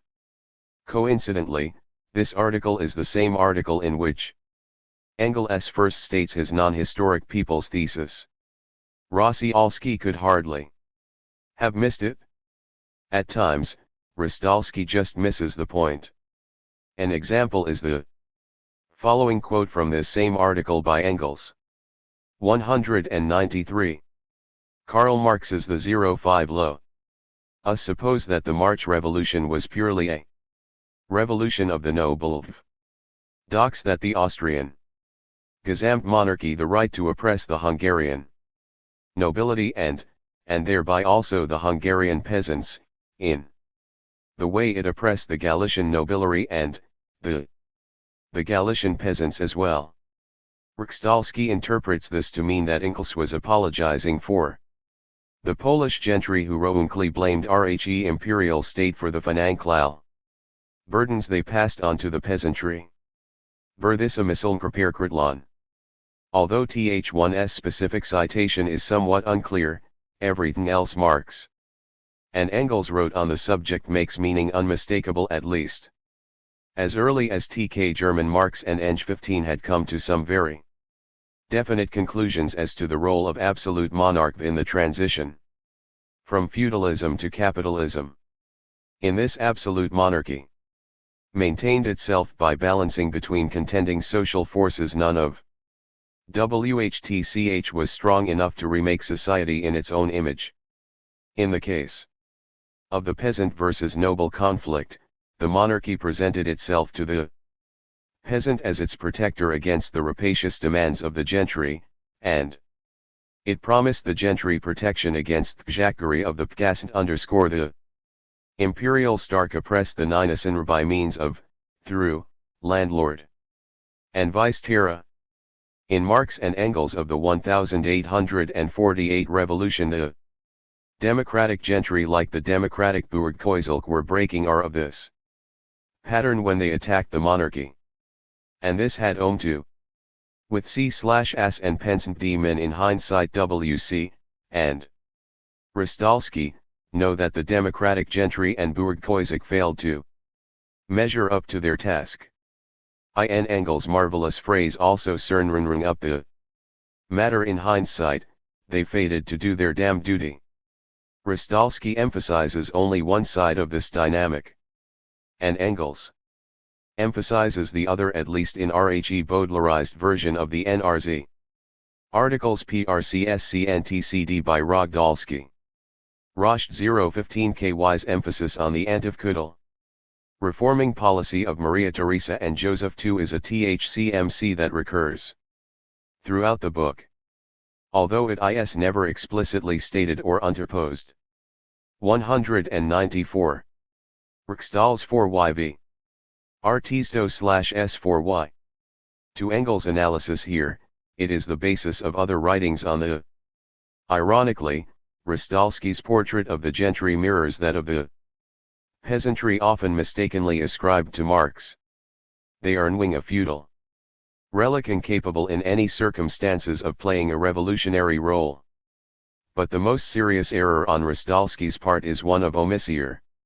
Marx and Engels explicitly dealt with the problem of agrarian revolt in Poland and its relation to the Polish democracy and Polish national independence on any number of occasions. One of the most extended discussions of these issues was the 1848 memorial banquet in honor of the very 1846 insurrection, which plays such an important role for Rostalski. And Rostalski does not mention this incident. FLE cannot, because his whole thesis would collapse if he did. Chapter 2 already contains extensive excerpts from Marx and Engels' speeches on this occasion, and I will not repeat them here. It is sufficient to remind the reader that they consisted of a virulent attack on the Polish democratic nobility. These Democrats could not fight for an agrarian democracy, RHE only democracy possible in Eastern Europe, because of their class blinders. What has to be emphasized in this note is that Marx and Engels made this attack on the Polish democratic nobility to TJEI facer. Eichstus imageln TLW scene. The occasion is a memorial to a revolution violently crushed just 2 years before by Austrian troops who were assisted by a peasant uprising widely believed at the time to have been instigated by Metternich _ and it should be noted that the extent of Metternich's involvement is still in dispute. Even Rostalski admits that. *4 on example, SEC Rostalski's cryptic remark that was the Austrian TLWT reaped the mid-5 of the which Austria ISROSDOL sky was the that was playing the rebellious. It explicit, but it is it. SCNSC of much of his containing these speeches, Volume 4, appeared in 1959 FVE before published his book in German. Arost 015 KY. Other this. 195. Car/MRK of. There was Row involvement. Metternich and his officials on the spot, according to Rostalski, utilized this apparel loan even though they did not instigate its. Other scholars argue that Metternich was involved in the UPR1S1NG from the beginning. But to the Polish exiles, English Chartists, and German artisan communists gathered in London in 1848, Metternich's role was an accepted fact. and the Poles were heroes while the Ukrainian peasants were bigoted reactionaries in the pay of Austria, political descendants of the French peasants of the Vendée who rallied behind the priests against the Jacobins and the First French Republic. On this occasion, for this audience, Marx and Engels chose to denounce the Polish gentry.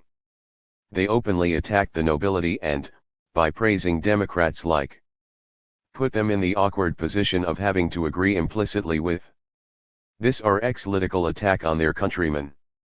If Lelewel and his Superiors did not, in effect, disown their right compatriots in front of this internatic mall audience, they would disowning the revolutionary movement of 1846 and its anti-feudal deterrents. The uprising of 1846 is now a long-forgotten incident. It is hard for us to imagine what the impact of Marx and Engels' speeches would have been. An analogy based on a conflict more familiar to us might be a speaker at a rally honoring veterans of the Abrahatrite Lincoln Brigade who insisted on reminding the audience of the negative role Stalin's government played in the Spanish Civil War. Rystalski's attack on the Polish democratic nobility is not any harsher than the ones delivered by Marx and Engels, and his was made almost 50 years after anyone entertained any illusions about the revolutionary or democratic potential of the Polish. Indeed, German book appeared almost 25 years after this social strata disappeared forever. Lest the reader assume that Marx and Engels' attack on the at this memorial was, while a strong repudiation of this class, an isolated incident and that the subject was not actually referred to in the VRZ, I should mention that on number of occasions in its comments on the question of agrarian revolt the paper mentioned the Galician uprising. And in each case, the sympathies of the writer lie with the peasant rebels. It would take us far outside the bounds of this short note to collect them all. Here and one will have to suffice. 196. Rystalso v. Roedowiski. In an article on the decree on the abolition of feudal duties without compensation in Silesia, NRZ correspondent, Wilhelm Wolff wrote passing. High Junkers wish to enjoy at least one more merry carnival and exploit the November achievements of absolutism to the utmost. They are right to make haste, dancing and celebrating white defiant arrogance. For soon, these divinely favored aristocratic orgies may be mingled with scenes of Galician fury. This reference passes over the head of RHE average reader today, but it was clear to readers of the NRZ in 1848, and it is hard to believe that Rystalski Mistress Nelsky never mentions Wilhelm Wolff of lengthy series on the Silesian peasant question. Engels and the German Social Democrats thought it of sufficient importance to republish the series in 1886 in book form, and Engels wrote a lengthy introduction to that edition, from which the above quote is taken. Wilhelm Wolff, the child of Silesian peasants himself, was a long-time collaborator of Marx and Engels, a personal and political friend before, during, and after the 1848 revolution. He was a member of Marx's Commune St. Correspondence Committee and joined the Communist Izog with Marx-era Engels. He ended up in Manchester as a close friend and collaborator of Engels, and when he died, Marx dedicated the first volume of Capital to him. Yet, Rystalski chooses Meimer Hellering, a bourgeois liberal whose only association with Marx was his brief tenure as the NRZ correspondent from Vienna, to prove that the NRZ soft-pedaled agrarian revolution for fear of offending the gentry. And it is easy to demonstrate the NRZ's lack of interest in the peasantry using MS, ilfaciti of GS. Especially ILAPSMRG empire. Of ignoring the peasantry. See his letter to of 13-1851 in which he criticizes Mazzina for this failing. In this letter he twice the rostol sky of course that this was too little late. But he can do so only because ignores Wolff articles. Indicates that Marx and both the lessons of uprising as a fact so known that no necessary UINST had to point. 197. Karl Marx R of Repodian v5. This example because, indeed, Müller-Tellering wrote next to not hang on the peasantry. The trick will be obvious only to readers of Ristall's Loci, who have in their library either the complete text of the NRZ or a copy of the 1886 German edition of Wolff's articles. Ristall's Loci sums up his case against the NRZ as follows. However odd it may seem, even the extreme left of the 1848 revolution, whose intellectual leadership was provided by Rhe Zeitang, could not gauge correctly the extreme importance of the peasant question. In Austria, the extraordinary chances it offered, the Revolution, or the grave dangers it posed. 1. Frisch's claim cannot stand up against the evidence.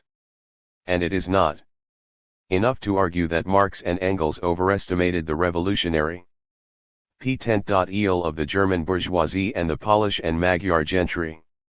May obviously did. But then they overestimated the revolutionary potential of the peasantry too. They overestimated the revolutionary potential of all classes, as is proved by the fact that the revolution failed.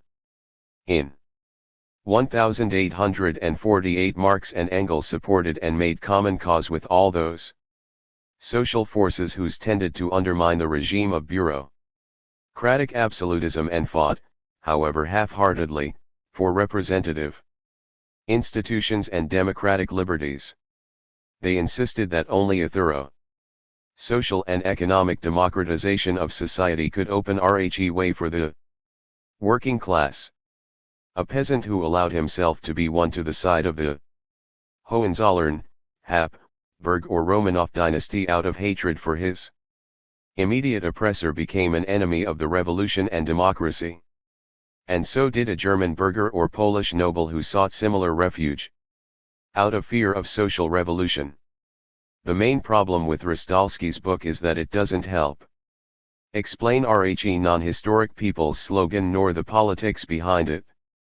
You can't explain it by Rhe NRZ's Inneren Ryan, or hostility, to agrarian revolution. Because Marx and Engels were nor only for Char revolution but they adamant that it was, along with Jewish emancipation, the key to the 198. Ristkv. Ristsky. Democratic revolution in Eastern Europe. It was the national question. Especially in its linguistic dimension, that the NRZ mishandled. Engels, and Marx, saw agrarian revolution as the of national antagonisms in the Habsburg Empire. And to some extent it was. But, as Ristallski rightly points out, agrarian revolt often took theft of national revolt. This stream, however, and this is what Ristallski ignores, all too often, especially in 1849, ended up betraying the content of the struggle. Croats, Ukrainians and Czechs ended up fighting on the side of the enemy of their enemy with usual results, and it was this problem to which F.NGCLS had no solution. The non-historic people's slogan can actually be dismissed fairly easily as a bad formulation. But behind the bad formulation is real political confusion. What is the solution when national movement chooses to follow reactionary leaders and allow its interests to be used against equally valid claims of other nations and peoples? The case of the Irish against the F.English or Rhe Poles against the Russians and Germans is relatively easy. What do you do when CRR_Yats ally themselves with the Habsburgs against Hungarians or, later Serbs? And what do you do when nations with equally valid claims to the land assert their to self-determination? Engels. No answer to this question. He didn't have one in 1848, neither did Marx. They never resolved the contradiction between their often repeated sentiment that democracy, let alone workers' state, could not survive the suppression of a whole people, and the obvious historical fact that many Smalmtians chose to defend the old regime. This is a real problem, and the absurd comparisons of Marx and Engels with the Nazis obscure rather clarify it, always assuming that the writer is interested in clarification rather than obfuscation. Unfortunately, Rostalski's proposed solution doesn't get as any further. It offers an explanation of Engels' slogan that simply ignores the bulk of what Engels wrote. It too is obfuscation, although I don't think that was Rostalski's intent. Let us start with our Rostalski's own solution to the national question. Does he have one? Rostalski comes pretty close on a couple of occasions to saying that all movements striving for national independence are progressive. It is easy enough to attack the extreme formulations of an Engels or a Rosa Luxemburg, but is Rostalski claiming that an independent 199 Karl Man's Theon of Revolution, v5 and Czech or Croat Republic is always preferable to, more progressive than, federation or even assimilation into a larger state? At one point, Rostalski brings up F. Engel's comment on the incorporation of medieval Provenge into France.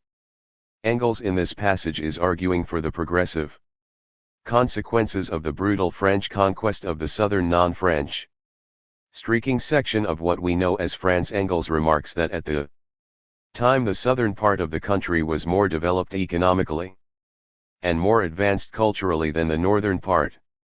He laments the loss of its beautiful language. But he argues that the inhabitants of Provence when more than compensated the French Revolution, which freed them from medievalism and particularism. It is easy enough to make fun of this analogy.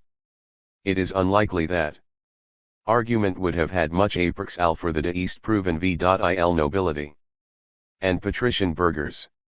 Even if they had lived the requisite several hundred years to witness the revolution, their compensation would likely have been the guillotine. But does rat mean rat today?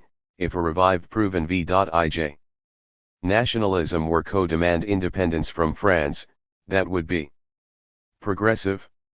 Rostalski devotes a whole chapter titled Realistic Side of Engels' Prognosis, in which he concedes almost everything R.O. Engels as far as what the NRZ wrote in 1848 is concerned. The Austrian Slavs did prove incapable then of revolutionary activity. They did end up fighting for reaction. In his next chapter, Rostalski simply argues that was wrong in predicting that the state of affairs would continue. But he doesn't explicitly claim that the Balkanization of Eastern Europe that resulted from the breakup of Rhe Romanov, Habsburg and Hohenlohe empires in 1914 was desirable.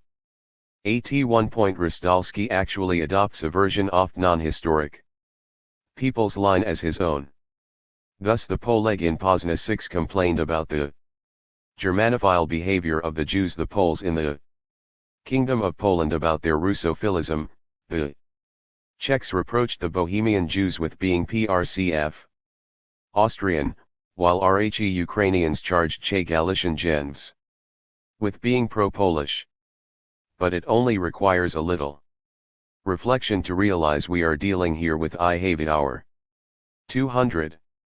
Rosh 0 FR4Y Rosh 2/Sky. Typical of every genuine national minority, in general. No oppressed nationality disdains or has disdained the opportunity of reaping benefit for itself at the cost of another oppressed nationality. Allowing for the qualifier, generally the statement is as wooden headed as Engels' paraphrasing of Hegel. The most striking thing about Rosh's monograph is that, From the point of view of theory, he has not got beyond Engels. Both he and Engels are arguing from a position that is pre-Eichmann.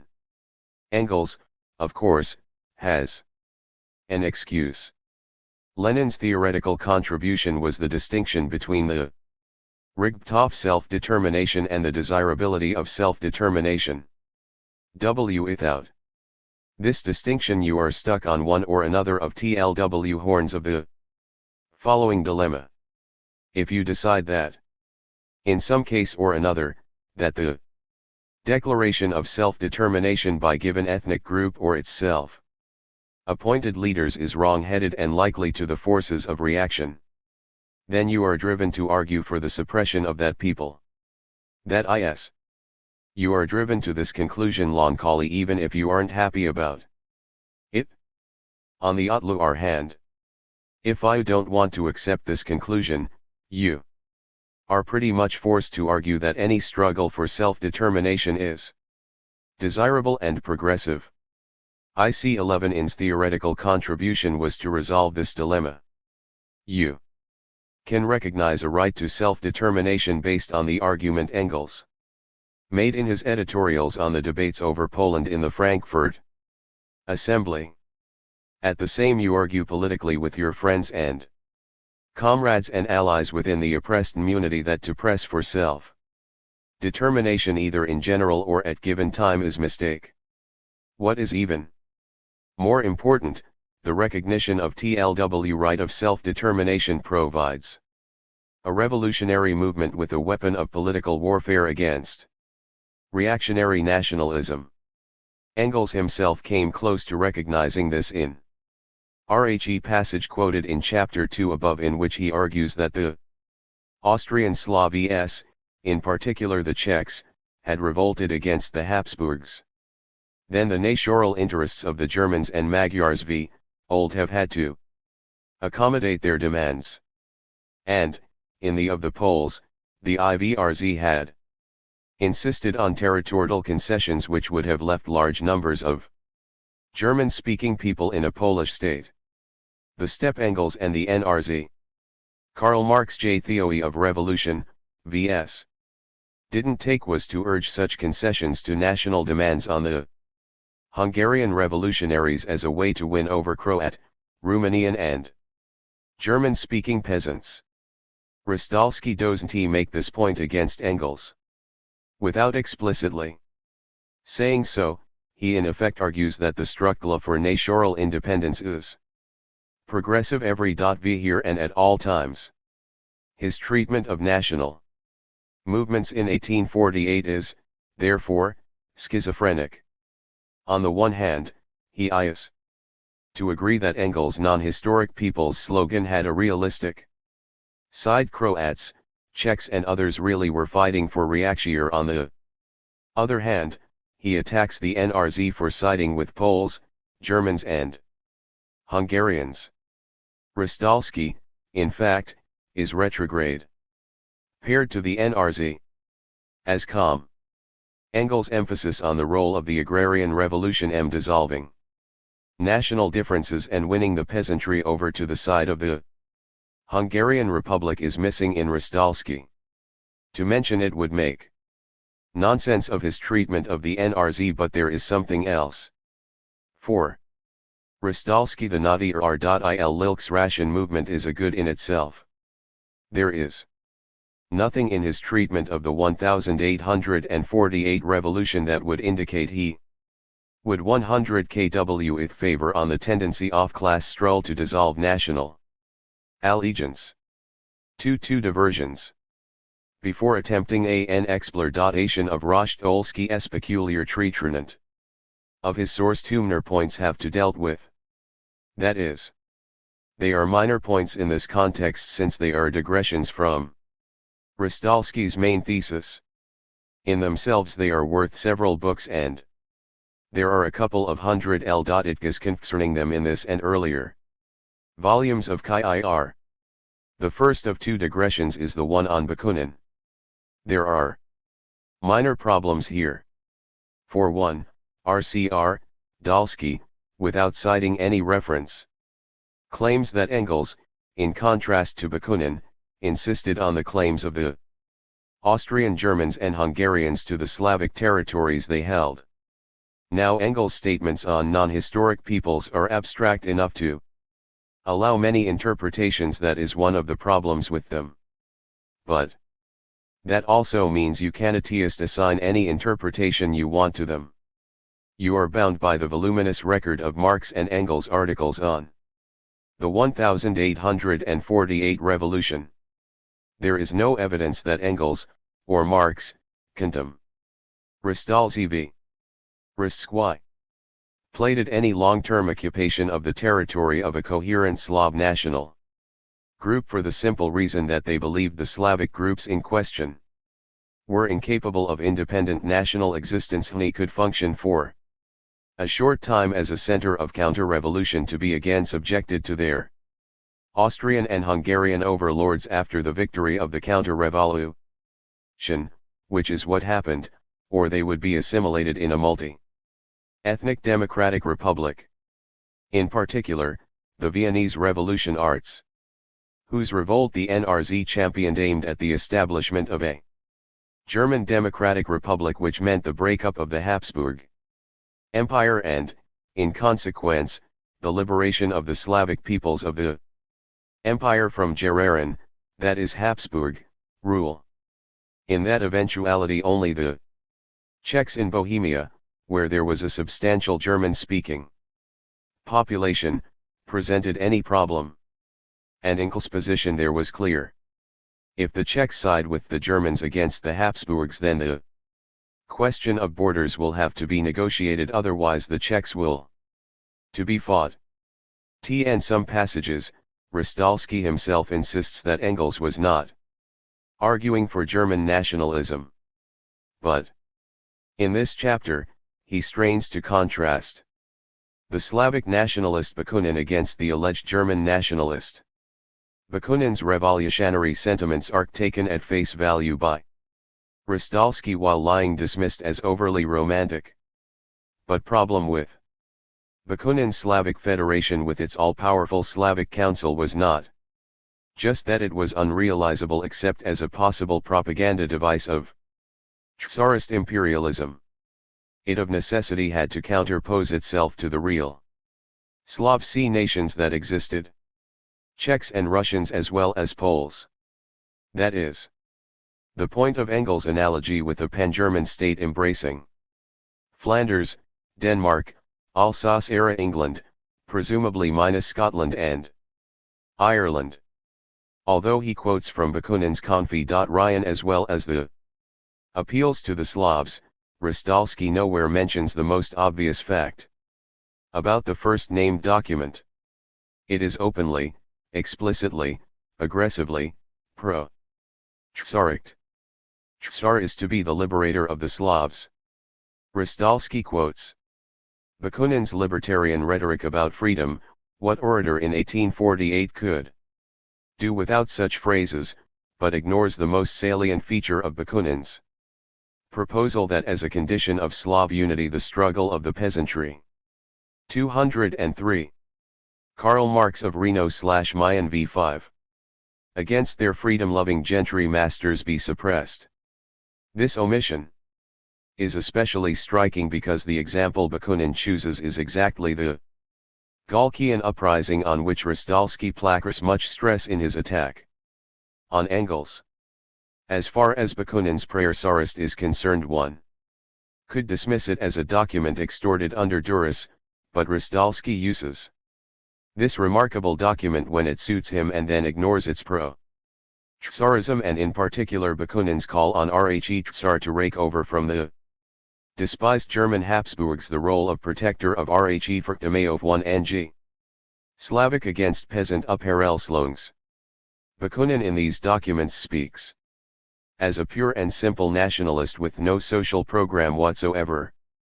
He is pro-peasant simply because the Slavs were overwhelming a peasant people, and their oppressors are German, Jewish, and Hungarian burghers and lords, but not their Slavic lords and certainly not their little father. Bakunin's hostility to the bourgeoisie was racial and social. It was isert of his hostility to the modern world. Lully's is the contrast. Engel's denunciations of the democratic gentry and bourgeoisie are suppressed, and he is condemned for ignoring the forasantry. Bakunin's support of the gentry, Slavs only ofkary, is likewise suppressed, and he is praised for his freedom-loving rhetoric. This is not RHE way to write history, and even for a polemic at GCXS too far. 3 Ukraina Zeitung and the Jews. Rostalski's digression on the Jews follows the same pattern as his treatment of the NRZ on agrarian revolution. R05D015KY begins by quoting extensively on of the NRZ's Vienna correspondence, Efruard Müller Tklkring, whose denunciations of the Jewish bourgeoisie in Vienna, because of their alleged betrayal of the revolution, are full of the language which was typical of the period. Lul's quotes are conflated with Marx and Engels' articles on the role of the Jews in Prussian Poland, who opposed Polish independence, out of fear of the Polish peasantry among. For a discussion of this whole question of Marx's use of the economic stereotype of C is as by Rostalski, as BCC, and by HR apolitical. His this attack on Marx. Rajda/JV. Ristsi. Other reasons, and were, naturally, celebrated by the right-wing press and other spokesmen for Prussian Junkerdom. The latter instantly became friends of the Jews. Rostalski flatly states, on this slender basis, that the NRZ shared the illusions lof midnight when socialists slow about the real content of anti-Semitic sentiments among the people, and even thought it possible to use these sentiments for revolutionary purposes. Rostalski cites no evidence that TLWNRZ or Marx or Engels ever made such appeals to anti-Semitism. He can't, because there were none. For evidence of Marx's anti-Semitism, he refers to the latter's 1844 article on the Jewish case. The sophistication of Marx's approach to the question is praised, and Mann and Engels are absolved of the charge of being simple anti-Semites, like Miller Tellering. But Rostalski concludes by reluctantly agreeing that Marx and Engels capitulated to the socialist anti-Semitism that was endemic, Rostalski claims, in the early workers' movement. They only saw the anti-capitalist source of popular anti-Semitism and overlooked its reactionary essence. What Rostalski forgets to do in this sketch is to mention what the NRT's position on the Jewish question was. It was Jewish emancipation. Full civil re 41 ts for people who practiced the J.E.Vish religion was the only Jatenvish question that existed in 1848. Modern racialist anti-Semitism was only a Saral cloud on the horizon. Marx died in 1883 when this modern phenomenon was in its early stages. When Engels, in 1890, was asked to address himself to this new movement, he denounced it as a recrudescence of the feudal socialism Marx had repudiated in the Manifesto, and remarked with that we can, of course, have nothing to do. 2.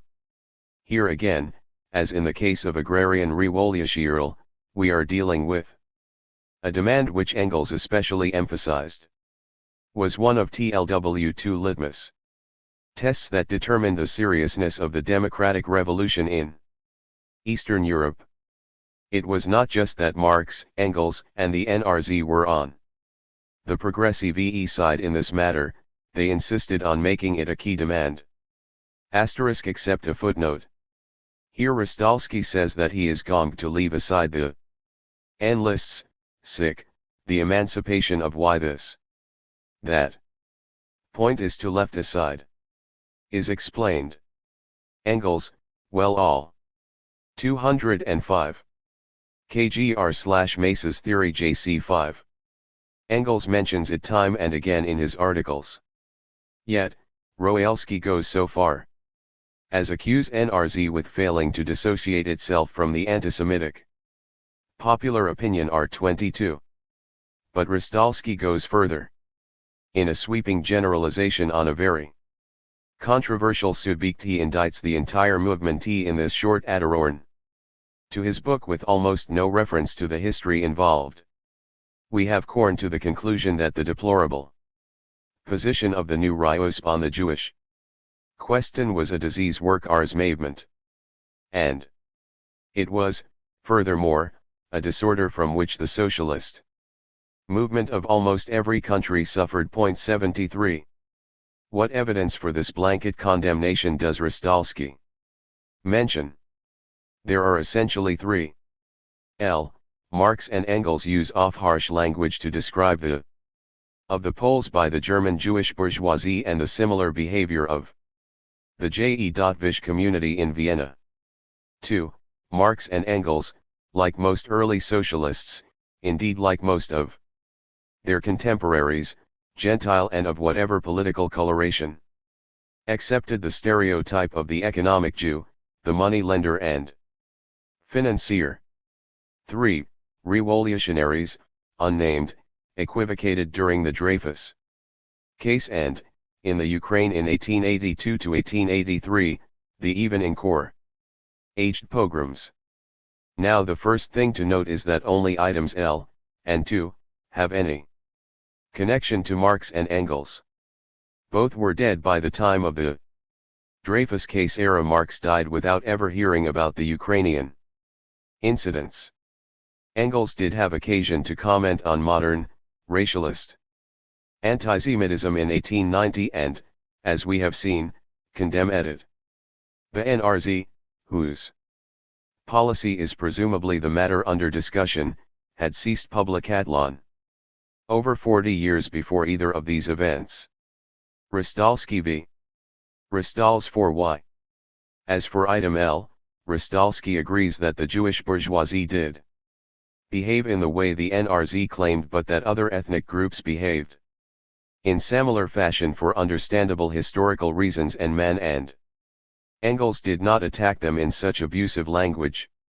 Now, Rostalski, when he comes to write this sentence, has already written 189 pages, detailing just such intemperate attacks on Croats, Serbs, Romanians, Transylvanian Saxons and Czechs.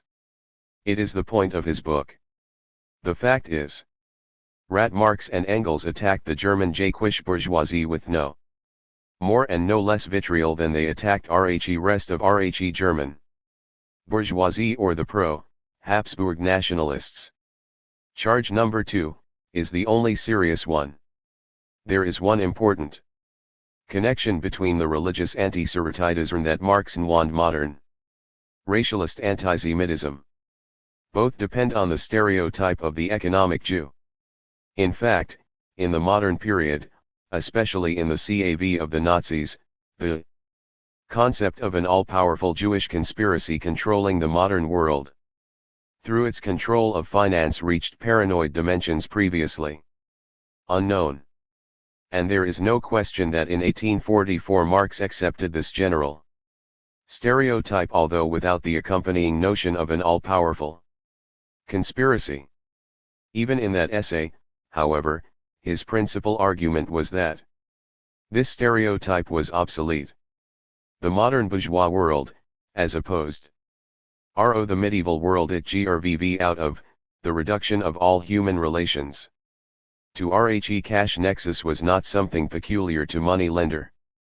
And it was on the basis of this kind of argument that Marx opposed the legal restrictions against people who practiced the Jewish religion. And that was the only antisemitism he knew. Nevertheless, it is true that this stereotype of the Jew as financier, usurer, and speculator, the major ideological prop of antisemitism then and is still now. And it is true that in 1844, Marx accepted this view of capitalism and the relationship to it of the economic Jew. An Anzernite could always argue that Marx afvied with the anti-Semitic picture of the Jews' economic role even if he did not. *W Allo2. Marx al wa. This bomg. A step towards real human freedom. As compared mit vol. Karl Mar Euro Theoe Revolution, v5. Share the antisemites' preference for the Christian Germanic Europe of old. If Roman Rostalski had not been the author of The Making of Man's Capital, he might be excused for using the essay on the Jewish question as evidence against the NRZ. But certainly Rostalski, of all people, had to know that Marx had, by 1847, already left behind the economic views expressed in his essay on the JC.Vish question. The Marx and Engels of the NRZ no longer saw huckstering and money worship as the defining characteristic of capitalism. Capitalist exploitation of wage labor was rooted in the process of production, not in exchange. It was a mistake for socialists to concentrate their fire on those economic activities which were seen as particularly Jewish.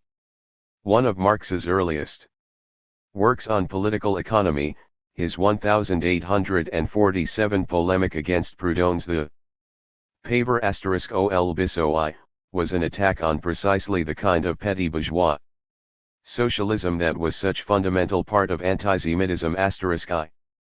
Don't think it would be an exaggeration to say that the ideological influence Marx economics exercised over the socialist movement, on the right as well as the left, played an important role in inoculating the labor movement against antisemitism. Rostalski's sweeping attack on the workers' movement is simply an attempt to bolster a weak case by mocking non-accusation so broad that it can only be answered by a uxeral volume work.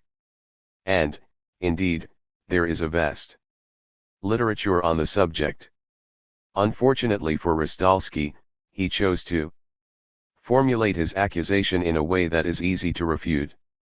Had he used TLW term movement, he would have been on better ground, since that term, especially before Marx, was used in such a loose and broad way that any critic of the capitalist system could be called a socialist. And, in fact, the use of the term National Socialist to describe their movement was widely used by antisemites long before Hitler. Marx and Engels very consciously chose to call themselves communists in the 1840s precisely to avoid being put in the same political category as those socialist critics of the capitalist system who did not want a class-based movement from below.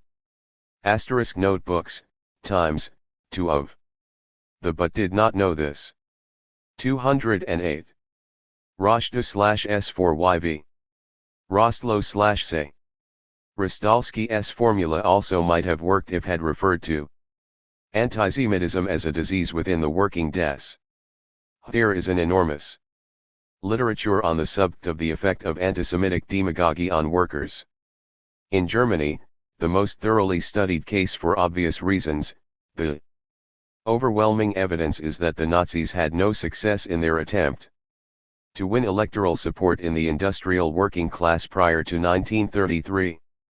After Hitler's seizure of RXWER, the industrial working class was subjected to a measure of totalitarian control greater than that of any other stratum of the population, so it is all but impossible to gauge the strength of working class support for the Regime. The extreme measures they took to prevent any form of organization by this class would indicate that the Nazis themselves had no great confidence in their ability to win over this particular constituency. The situation is more complicated in France, especially when it comes to the Dreyfus case, and in this case too there is an enormous and highly controversial literature. 22. But as to the workers' Norwenthkray can be no question. Antisemitism, as a political movement, not a personal prejudice, came into being as an alternative, an antidote, to the growing influence of the socialist and trade union movements in the working class. It defined itself as a national or folkish movement as opposed to a class movement. A worker who voted for or joined such a movement was by that act repudiating the workers' movement. In any case, what does all this have to do with 1848? Nothing, really. It is, in part, a reaction to the language of the NRZ, which meant something quite different in 1948 than it did 100 years later. In part, it is an attempt by Rostalski to buttress his case on another, unrelated, question, by smearing Marx and Engels as anti-Semites. For Rostalski, 1929 and 1948. In the case of most other momologists, manhandling of the evidence and blatant distortion of the primary sources on the scale practiced by Rostalski would be a sure sign of the author's political hostility towards Marx and Engels in particular and the left in general. It is comparable to the worst excesses of Cold War anti-communist Sudrai scholarship. But to make that judgment would be a mistake. Rostalski's Karl Marx THKCR, of Ravidian, v5. Own political bona fides cannot be questioned. I think that the book can be explained only as a gross overreaction by Rostalski to his own earlier skeptical defense of the NRZ5 treatment of the national question, and both the original defense and the later attack on the position of RHENRZ flow from Rostalski's response, not to the problems posed by the national movements of the 18,405, but to the problems posed by national independence movements in his own time and in particular to the Ukrainian nationalist movement before, during and after World War ***. Ukrainian independence became a possibility only as a result of the October 1917 revolution in Russia. The left wing of the Social Democrats and of the Socialist Revolutionaries eventually ended up on the Bolshevik side during the Civil War, which engulfed the Ukraine as well as Russia and supported federation with the Soviet Union on the basis of the principles Lenin proposed. Advocates _Ukrainian independence tended to 100k. For German support both Russia and Poland. After 1920, the Ukraine was divided. The western Ukraine like Karl of Poland and the eastern part a formally independent state within a federated Soviet Union. Rostalski became a leader of the Communist Party of the Western. According to J.P. Ilernka, in his introduction to Nam Bystarik Piasev, the splits in the Ukrainian movement led to vigorous polemics over the national question. One participant, Volodymyr Levinsky, attacked the Bolsheviks as Russian imperialists. In the course of his polemic, he attacked Engels and the VRZ as concealed German imperialists and argued that Lenin was doing the same thing only as a Russian imperialist. In his thesis, written in 1929, after he had been expelled from the CPVE, Rostalski wrote as a defender of the NRZ, ALU10 not a completely uncritical one. He emphasized RHE inadequacy of the formula non-historic peoples, but he argued that Engels had basically right. There is no mention, by the way, of the agrarian question. This is not a rare phenomenon. Of the left, right-center have often, without necessarily intent to deceive, alleged of as a FO on it not to much to what MMX Engels actually or circumstance in which they 210. Interesting thing about this thesis is the way Rostalski uses Lenin. He quotes from Tenin's article Discussion on Self-Determination, summed up 26, in which defends the policy of the NRZ, but not the formula non-historic peoples, which is not mentioned. Lenin does this mainly by emphasizing, rightly, the concrete situation facing revolutionaries. in 1848-9, but he also come close at one point to using the hierarchy of values argument. Several demands of democracy, including self-determination, are not an absolute, but only a snail part of the general democratic, now, general socialist, movement. In individual cases, the part may contradict the whole. If so, it must be rejected. Rostalski merely rolls at this argument. Neither Rostalski nor Eichmann notice that Engels never used RHE term self-determination in this context, nor that his non-historic peoples formula cannot be reconciled with Parellensippel. Both are Dostoevsky and Lenin.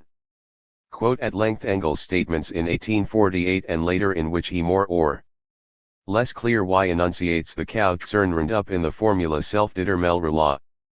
Lion without pointing out, or probably noticing the logical contradiction. Ioni repeat Engels' confusion rather than clearing it up. The P.Sur on both Lenin and Rostalski to do this is easily understood. To simply state that Engels' formula was a mistake that obscured rather than clarified his real politics would have given ALD to their opponents.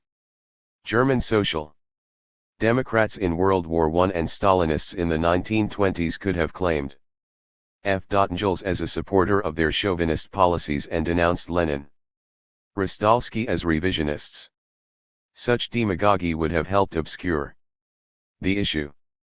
But Eichmann and Rostalski's approach did not help matters.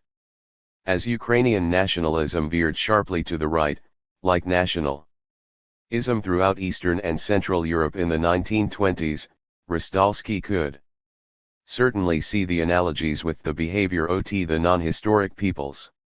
In 184,849. But then the Second World War intervened. By 1940, national independence was no longer a question only for colonial peoples or small ethnic groups on the fringes of Europe. The French, the Belgians, and the Dutch had become non-historic peoples.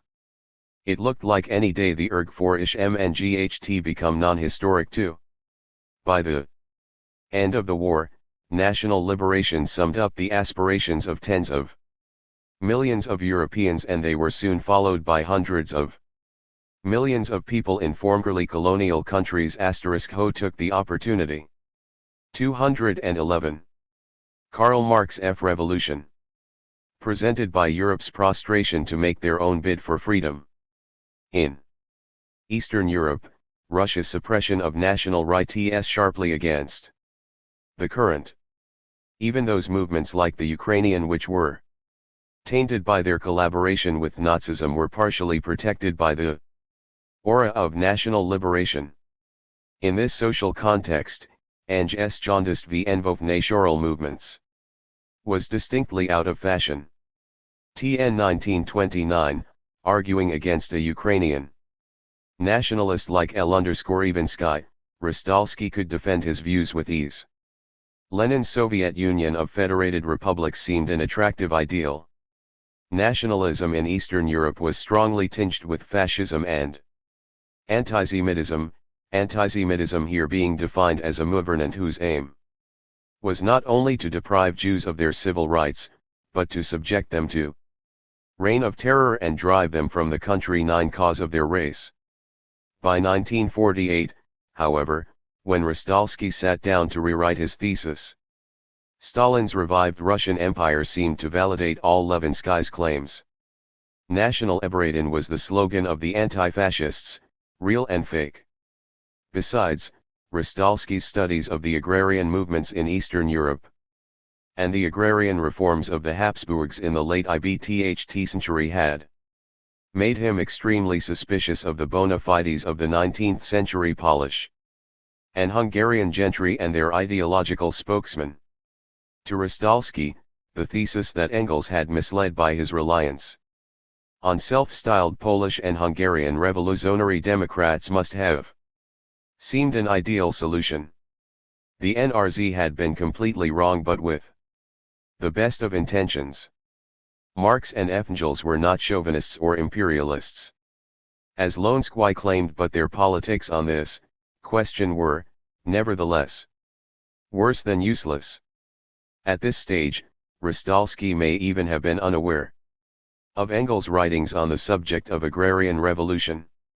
Sources he cites in his 1929 thesis hardly mention the subject of agrarian reform and do not contain the important speeches at the memorial banquet in 1848 in honor of the Polish insurrection of 1846.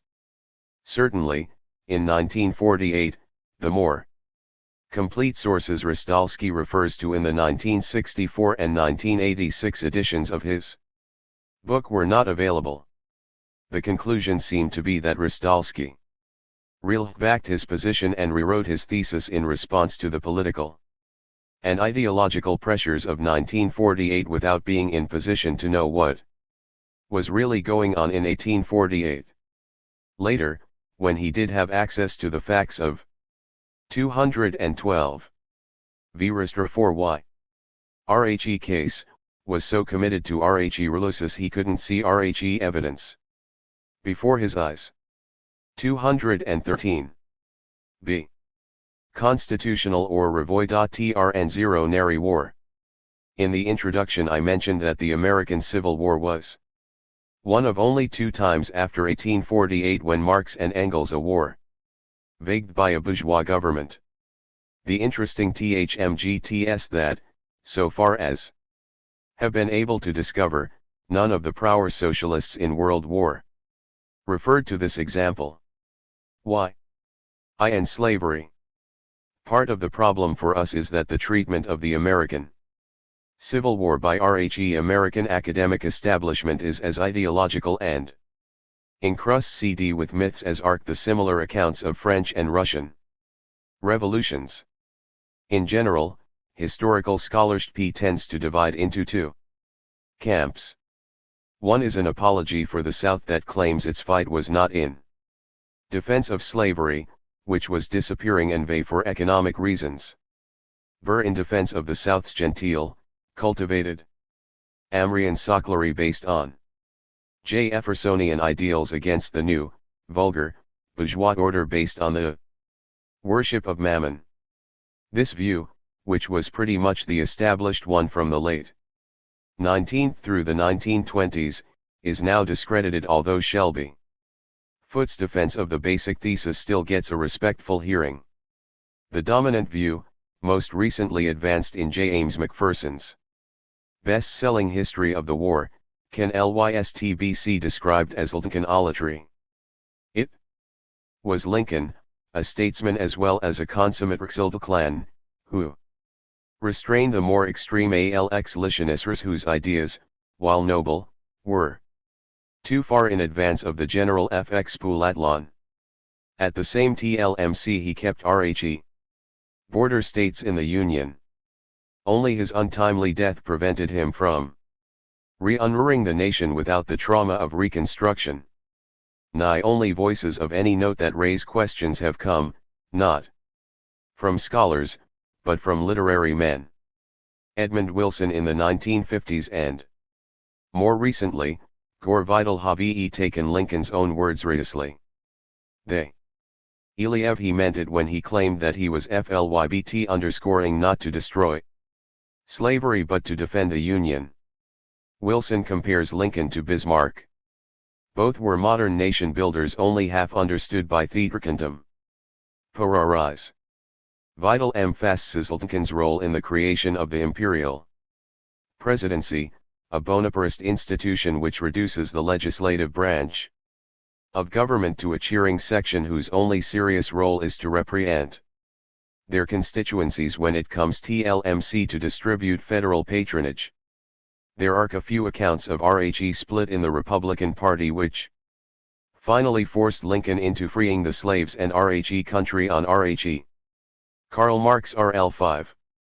Road to Reconstruction, but it would be a digression to go into that here.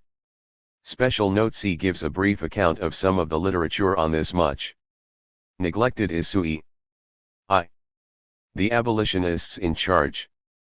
the abolitionists were not simply ideologues, they were an organized political tendency with serious supporters in the press and a popular following among Midwestern immigrants and farmers who feared the spread of the slave system, and in the Northeast where Republican sentiments were strong and where abolitionist sentiment had long taken the form of civil disobedience backed by state and local authorities against the Southern-dominated federal government.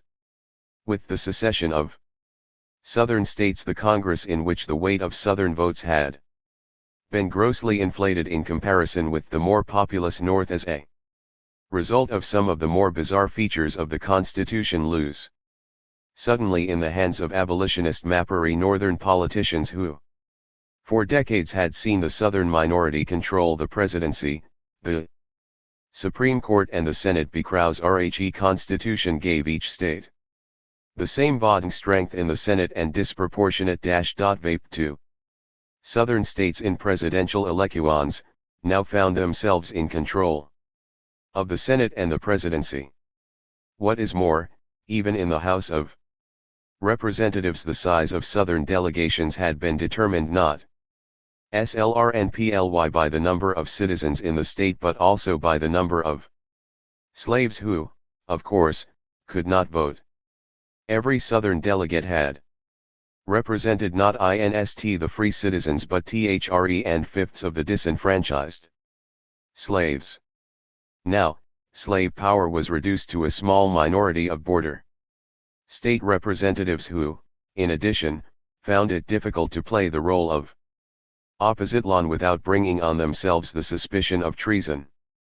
The abolitionists were ready for a revolution, and the growing casualty list in what was to become arguably the century's bloodiest war only embittered them and the country they represented.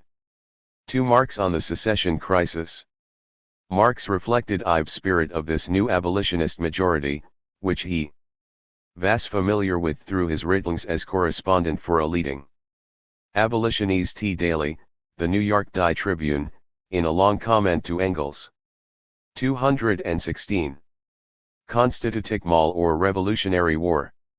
On studying these American affairs more closely, I have come to the conclusion that the conflict between South and North for 50 years RHE latter has been climbing down, making one concession after another has iron at last brought to a head, if we disregard the effrontery of chivalry so fresh demands, by the weight which the extraordinary development of the northwestern states has thrown into the scales. The population there, with its rich admixture of newly arrived Germans and English men and, moreover, largely made up of working farmers, so did not, of course, lend itself so readily to intimidation as the gentlemen of Wall Street and the Quakers of Boston. It was this self-same area in the North that first came out unequivocally against any recognition of the independence of a Southern confederacy. They cannot, of course, allow the lower reaches and estuary of the Mississippi to pass into the hands of foreign states. Again, in the Kansas affair, from which this war really dates, it was the population of these north western states who came to blows with RHEO border ruffians. So Marx had already spelled out what this all meant in a letter his Uncle Lyon Phillips. Here in London there is a great consternation over the course of events in America. The acts of violence which have been perpetrated not only by the seceded states but also by some of the border states, and it is feared that all 8 border states there can be no doubt that, in the early of the struggle, the scales will be weighted in favor of the South, where the class of propertyless white adventurers provides an inexhaustible 217. Marx's of Revolution, 75. Source of Martial Militia.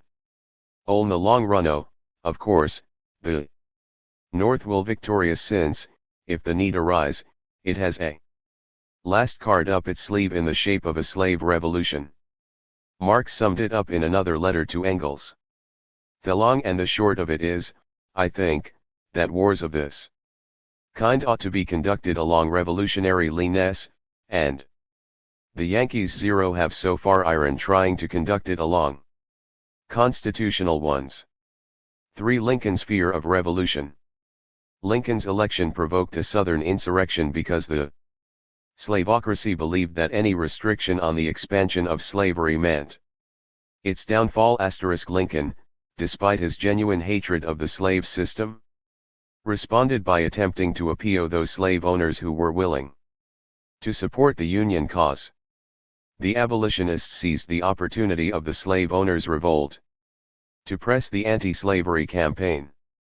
In particular, in Missouri, where the pro-slavery governor and legislature seized the federal fort north of St. Louis, the St. Louis militia, largely made up of German-American immigrants of the 1848 generation and led by Franz Sigel, Engels' commandant during the 1849 anti-Prussian insurrection in Baden, succeeded in retaking the fort and keeping Missouri in the Union. Lincoln appointed Texel John Charles Fremont military commandant of Missouri.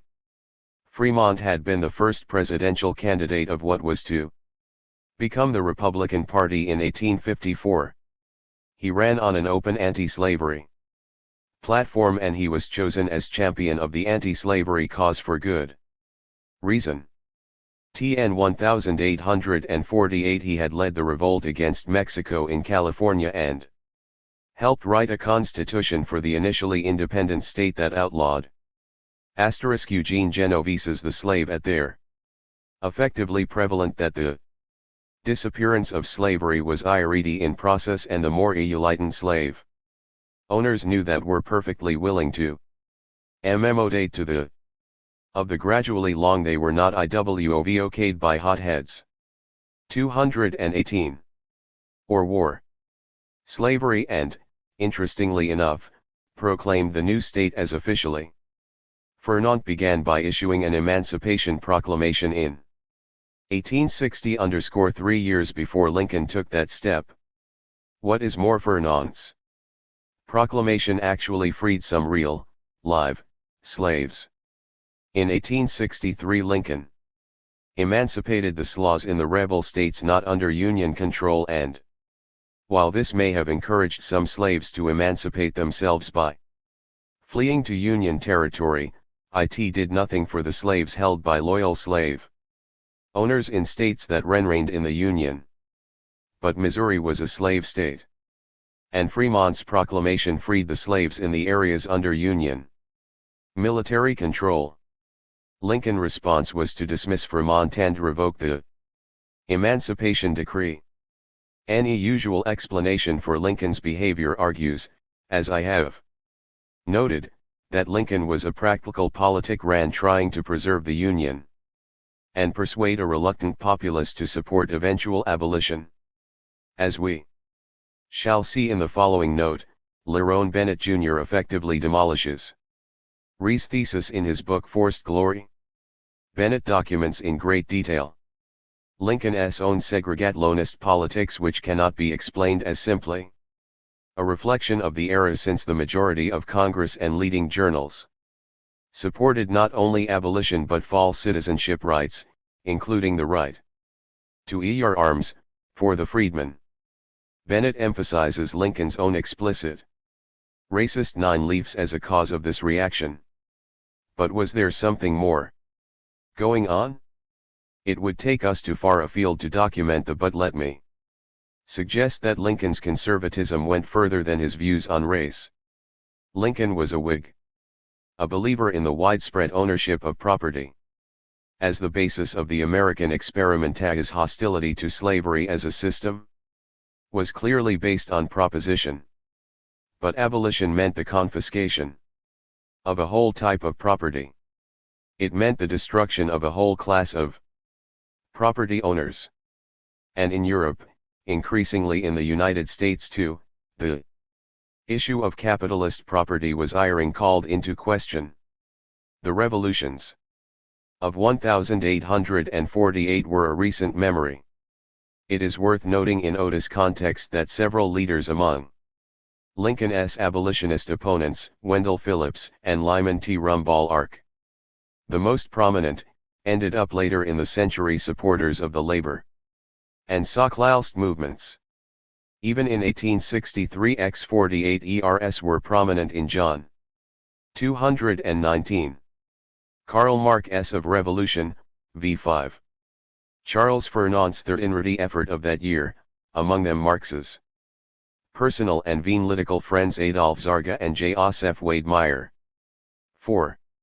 Marx as commentator on the American Civil War. Marx, who was employed as a freelance European correspondent for the New York Daily Tribune then under the editorial direction of the anti-slavery Charles A. Dana, generally supported the abolitionist criticism of Lincoln in his public writings and even more openly and strongly in his private correspondence. He not only considered support for the Union and abolition the only principled position, he considered a Unland victory a matter of vital importance for the working classes in Europe as well as America. A slaveholder's victory would postpone indefinitely, perhaps forever, the development of the continent on bourgeois lines. The rise of an independent working class movement based on free wage labor would be postponed for a proportionate period of time. The implications for Europe were equally serious. Instead of a political and moral example and an economic base for the progressive classes in Europe, North America would become a vast pool of unfree labor. One gets the impression that most scholars treat these warnings as if they were rhetorical gestures. But then most scholars attribute to man a fatalistic view of historical development for which there is no evidence. He really believed that slavery could triumph and set back for the foreseeable future any hope for progress. Marx's passionate support for the Union was not based simply on a visceral reaction against slavery. But there was a serious political obstacle that prevented Marx from being as critical of the Lincoln administration in public as he was in private. That was the state of public opinion in England. There were powerful forces pushing the country towards support for Southern secession. From Ixlo there was the economic crisis in the cotton trade which threatened the well-organized section of the working class employed in the textile industry with serious economic hardship. At the other end of the social scale ex-Whig politicians, even more than Tories, were sympathetic to the South for their own economic reasons. The Tories were sympathetic to the South because they too exploited labor that, if not slave labor, was hardly free. This was especially true in Ireland and, in fact, many Tory families had themselves owned constitutional Revolutionary War plantations worked by slave labor in the West Indies only a generation. But what about anti-slavery Whigs and Liberals who made up Palmerston's cabinet? The answer is that the base of the Union was in the rapidly industrializing states which increasingly threatened English economic preeminence. The slaveholders were equally hostile to the industrialing North because of the threat it posed to their peculiar way of life. The ideological problem for the Liberal administration was that it was composed of people, most prominently William Gladstone, who had long fought the slave trade.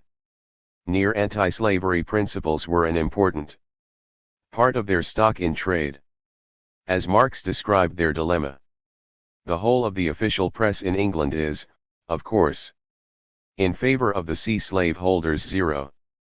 They are the self-same fellows who have wearied the world with anti-slave trade. Philanthropy A. But cotton O. British liberals found the solution to this problem in the abolitionist attacks on Lincoln.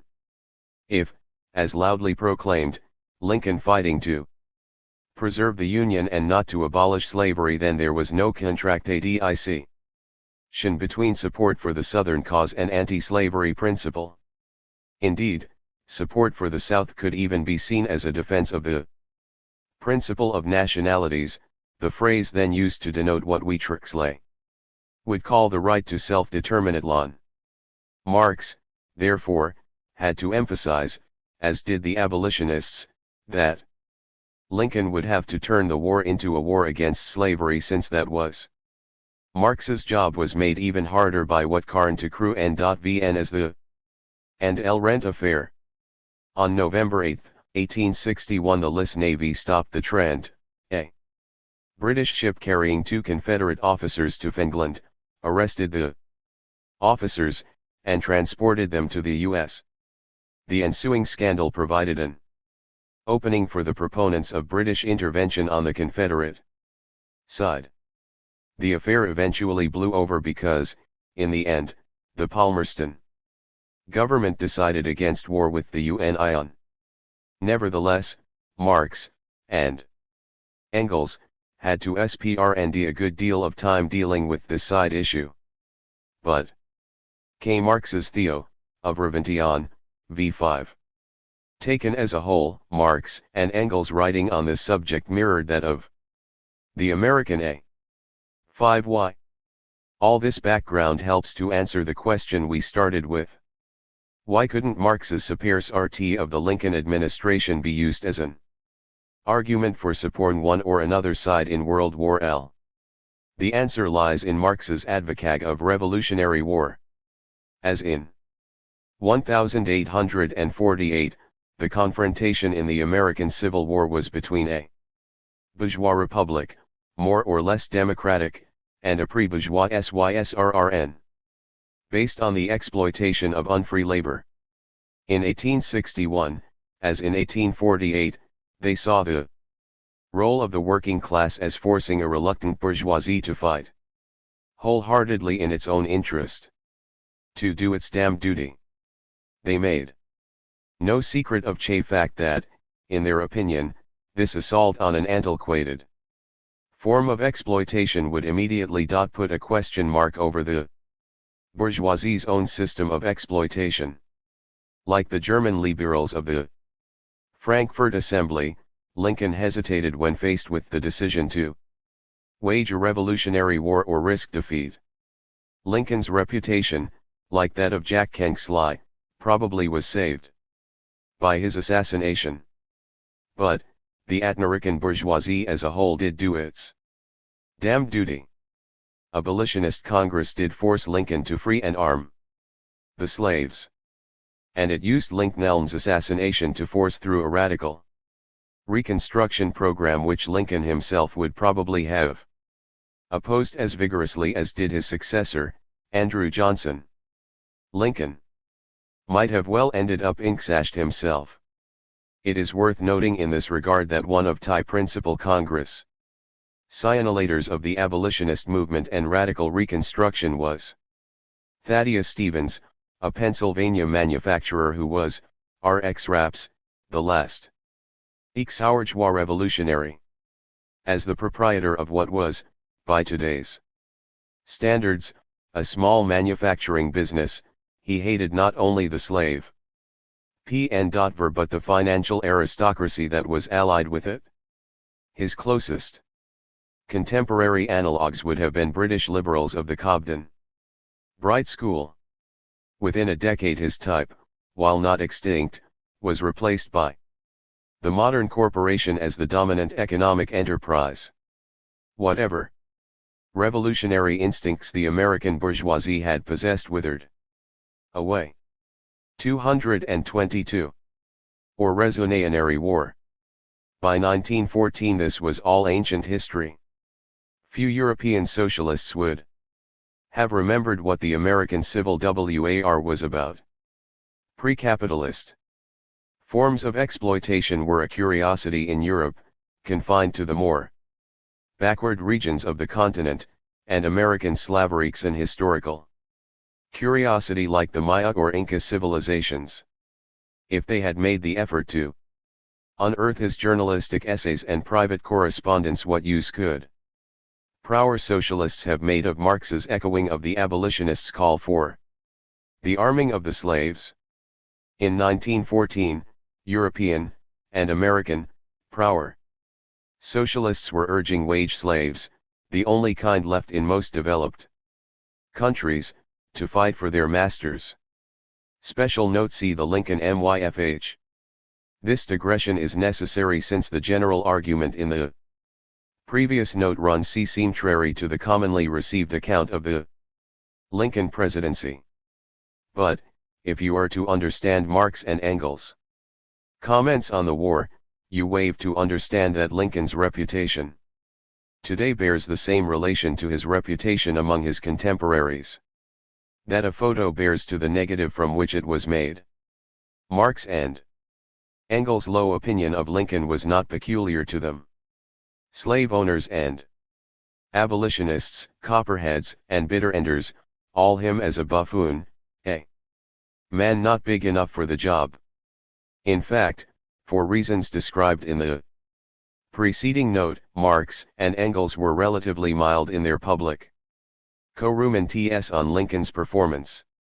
Marx's left-handed compliment, a first-rate second-rate man, was his way of acknowledging Uncle N's then allranks, t universally acknowledged defects while still earnways-7ing the need to defend the Union aga_TNST those Europeans who argued for supporting the Confederacy.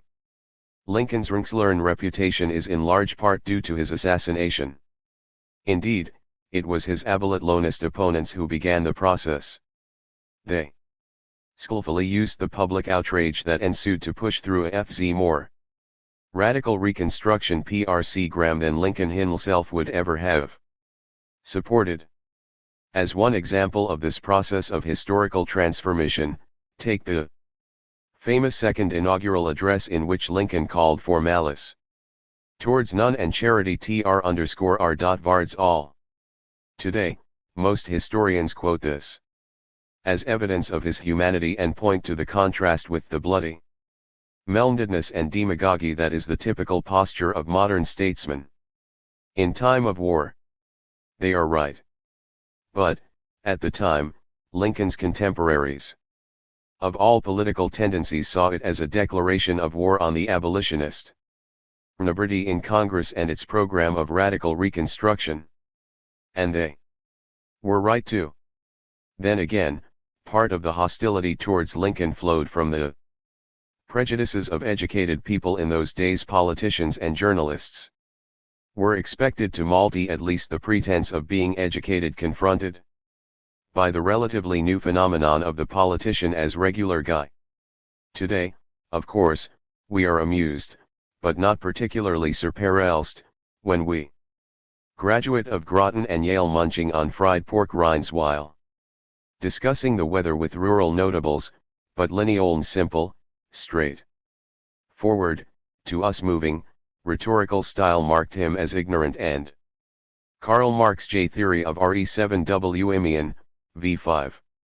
Common in the eyes of contemporaries who were accustomed to a much more elevated style. And, then, there were RHE jokes, most of them vulgar, which seemed so out of place in a man called on to lead nation in the middle of a civil. It is easy to dismiss these objections as the prejudices of an educated elite, but there was a point to them, especially when the objections were to Lincoln's fondness for darkest stories. This fondness reflected not only Lincoln's own unease with the notion of a racially integrated society, they also were clearly an attempt to pander to the fears and prejudices of the white working classes as a means of countering his abolitionist opponents. So what about the historical literature? Well, in a peculiar way, the old view of Lincoln can still be found in the standard accounts such as James Macpherson's best-selling Co of All, or Almost All, Rhinchen Rhe fact that the majority of the Republican Party and of Congress opposed Lincoln, L, because he refused to come out unequivocally for emancipation, 2, because he insisted on the Union forces returning escaped slaves to loyal Slav owners, thus turning Union armies into RHE notorious slave catcher federal marshals of the pre-1860 period. 3. Because he clung, probably up to his death, to the ideal of a segregated society in which African Americans were denied citizenship and encouraged to emigrate. How do the standard accounts deal with these charges? Well, by arguing that, Lincoln's racial attitudes were those of his time and place. 2. That Lincoln had to take into account the prejudices and opinions of the white majority in the North. 3. That Lincoln, as a good, was a firm believer in the law and Constitution. Well, Lincoln's congressional opponents were of his time and place, and they were /equal rights for the freed slaves. 2. The members of the anti-slavery congressional majority were not less accountable to public opinion. 3. Lincoln's administration was notorious in its time because of its violation of constitutionally protected liberties. On this last point, consider the Lincoln administration's suspension for the duration of the writ of habeas corpus. We are not talking here about a civil right protected by the U.S. Constitution. We are talking about a civil right protected in Article 4 and Saxon common law since 1679. From the standard accounts you would assume that only Southern sympathy 17 TRs. The I opposed these measures. How would you know that the 1863 convention radical Reconstructionists that nominated John Charles Fremont to run against Lincoln also made opposition to his repressive measures against civil liberties' major platform plank? Certainly not from reading the standard histories. As far as I know, the most complete account of this incident can be found in a German dissertation. I will come to that in a moment. The point here is that the constitutional articles Lincoln did not want to touch out of respect for the rule of law were those protecting the private property rights of slave owners. Lincoln has had his critics on the left, but they have been marginalized. Ed. Gore Vidal and Edmund Wilson, literary men rather than professional historians, both emphasized Lincoln's Bonapartist tendencies, and neither pays much attention to his resistance to emancipation. There are two books, Frank 70 RNNW's A Pas on was more recent. B/Ichting, which describe the split in the Republican Party in 1863, and the formation by the more radical Republicans and War Democrats of a new party, the Yardy of Raidwell Democracy, in opposition to the Lincoln loyalists who buried the Republican Party in a fusion Union Party. 1% problem with both is that they fail to emphasize the extent of Lincoln's hostility to radical Reconstruction, which provoked the split. As a consequence, the split tends to be seen as an interesting footnote to the really serious histories of the Civil War, which still tend to emphasize either military campaigns.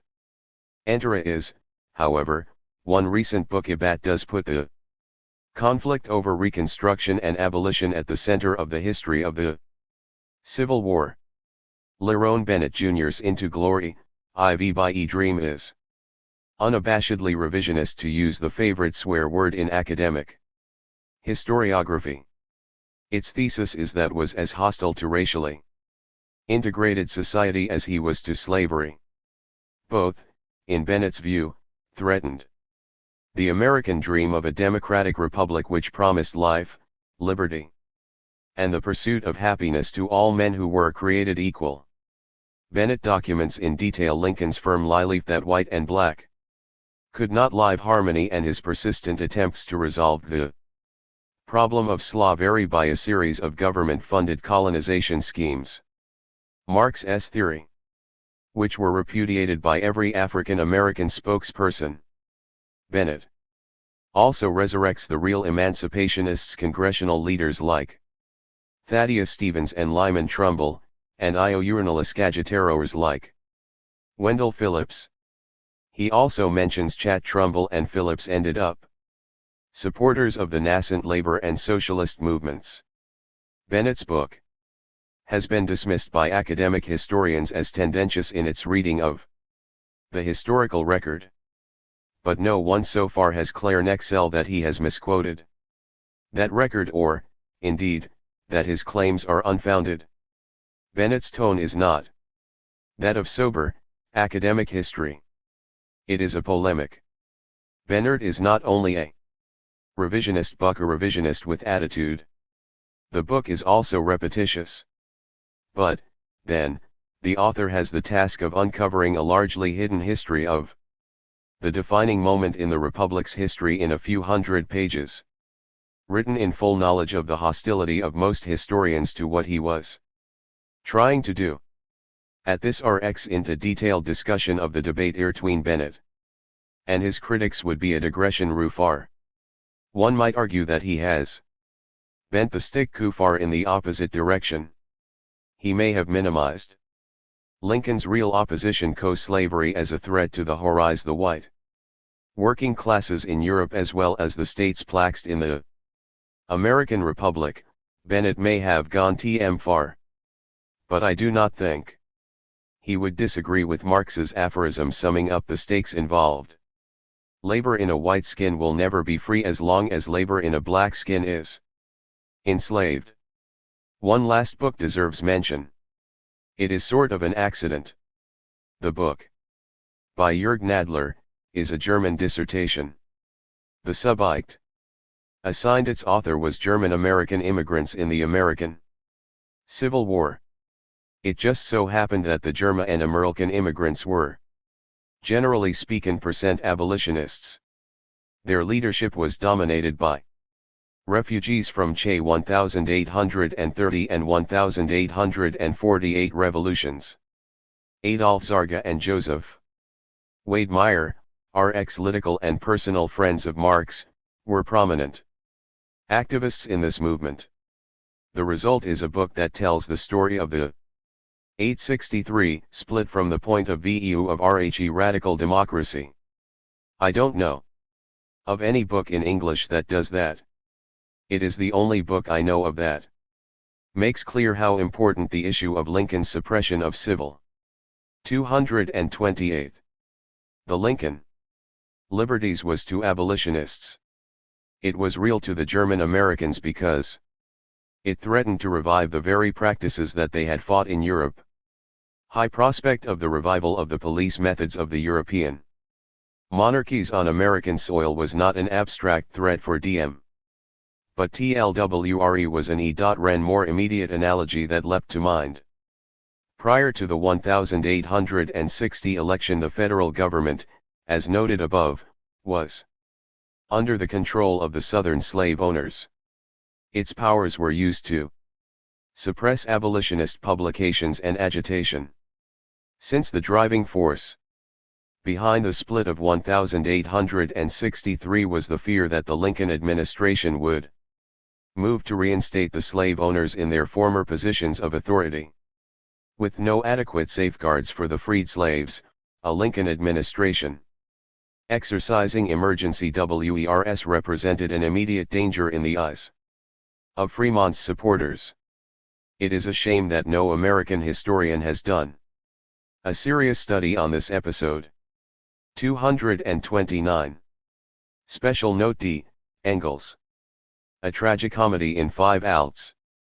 Over 100 years ago, the leadership of the German Social Democratic Party, including most of Engels' closest political 0311 of orators, began the process of transforming Engels, and by extension Marx, into a proponent of peaceful reform as opposed to violent revolution. They were remarkably successful. Rosa Luxemburg was taken in. Although she felt something was wrong. But she did not know and could not have known what had happened. Derail so successful had the disinformation campaign even today, over 60 years after David Ryazanov documented the basic facts of the story.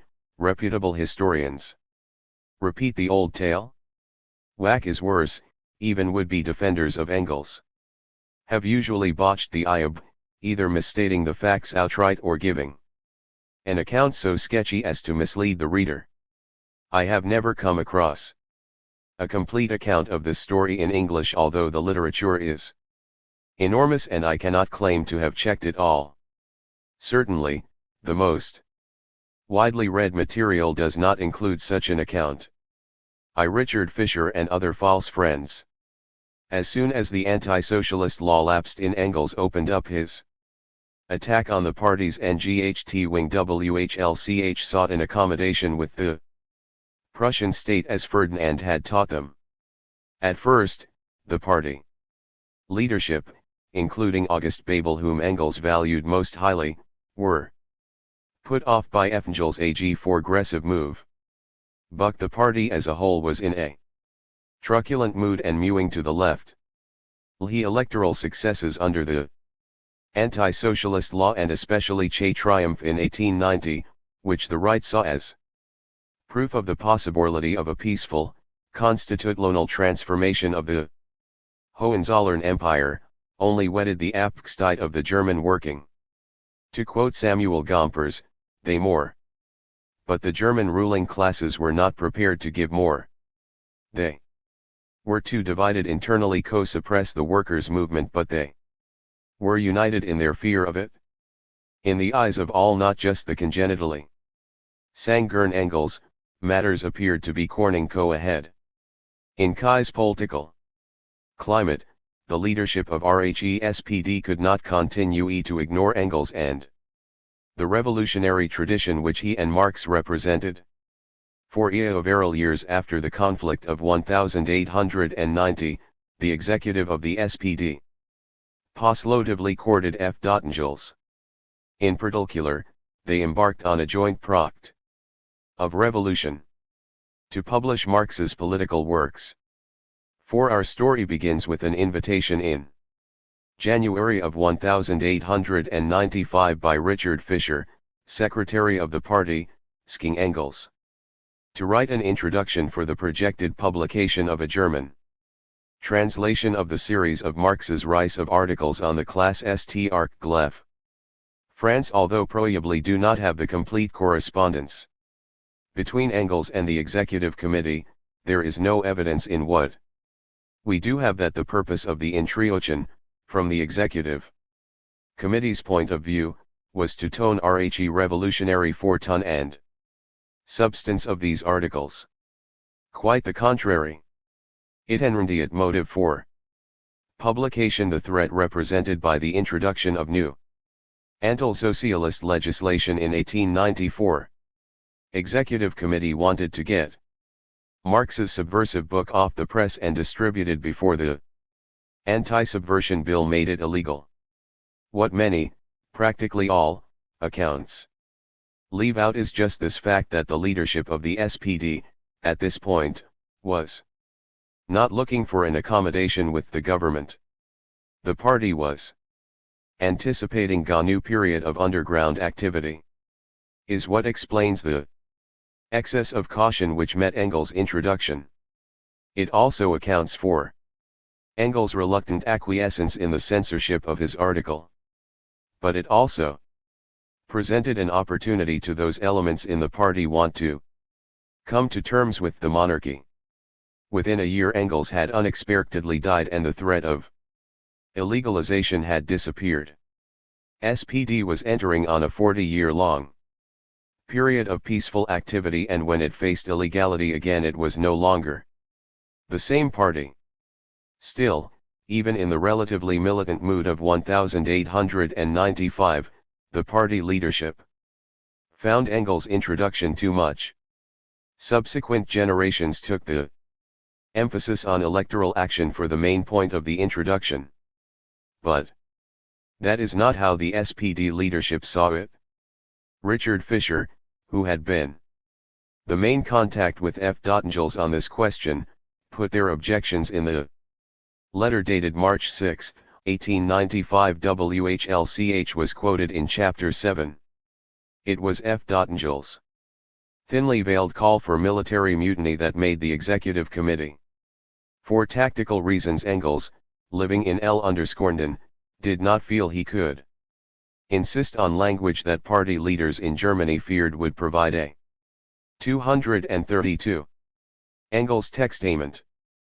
Pretext for the suppression of the movement. He was not impressed with this threat himself, but he felt he had to respect the opinions of those who were on the front line. The main cut in his Introduction, which F. Engels agreed to, was of a long paragraph on the probability of Surrenteles barricade fighting occurring after the mutiny of the army. Since the warnings that barricade fighting was to avoided were left, the impression was given Rat Eng 15 had issued a blanket condemnation nf the tactic. That was not Ru_ but Engels did agree to the cuts and thus became an unwilling accomplice to the misrepresentation of his views. On the other hand, the executive committee did agree to the publication the introduction with what Fischer recognized was its main subversive message intact. The only alternative would have been to refuse to publish the piece at all after having solicited it in the first place. At this stage all Engels had agreed to was a more moderate statement on the secondary issue of barricade fighting than he actually held. But it is important to realize that he had agreed to this because many Wellington Tickmet defenders of Engels' HAVE tried to argue that the expurgated version of the text was published Engels' knowledge or consent. Since that is not true, anyone who makes such a claim discredits their own argument and helps confuse the matter. The main falsification came later, and that is what largely been ignored. To enter next stage right stumbling. Engels was already unhappy with the executive committee's caution. In his letter to Record Fischer of March 8, 1895, he raised the question of the political drift implied in Fischer's letter.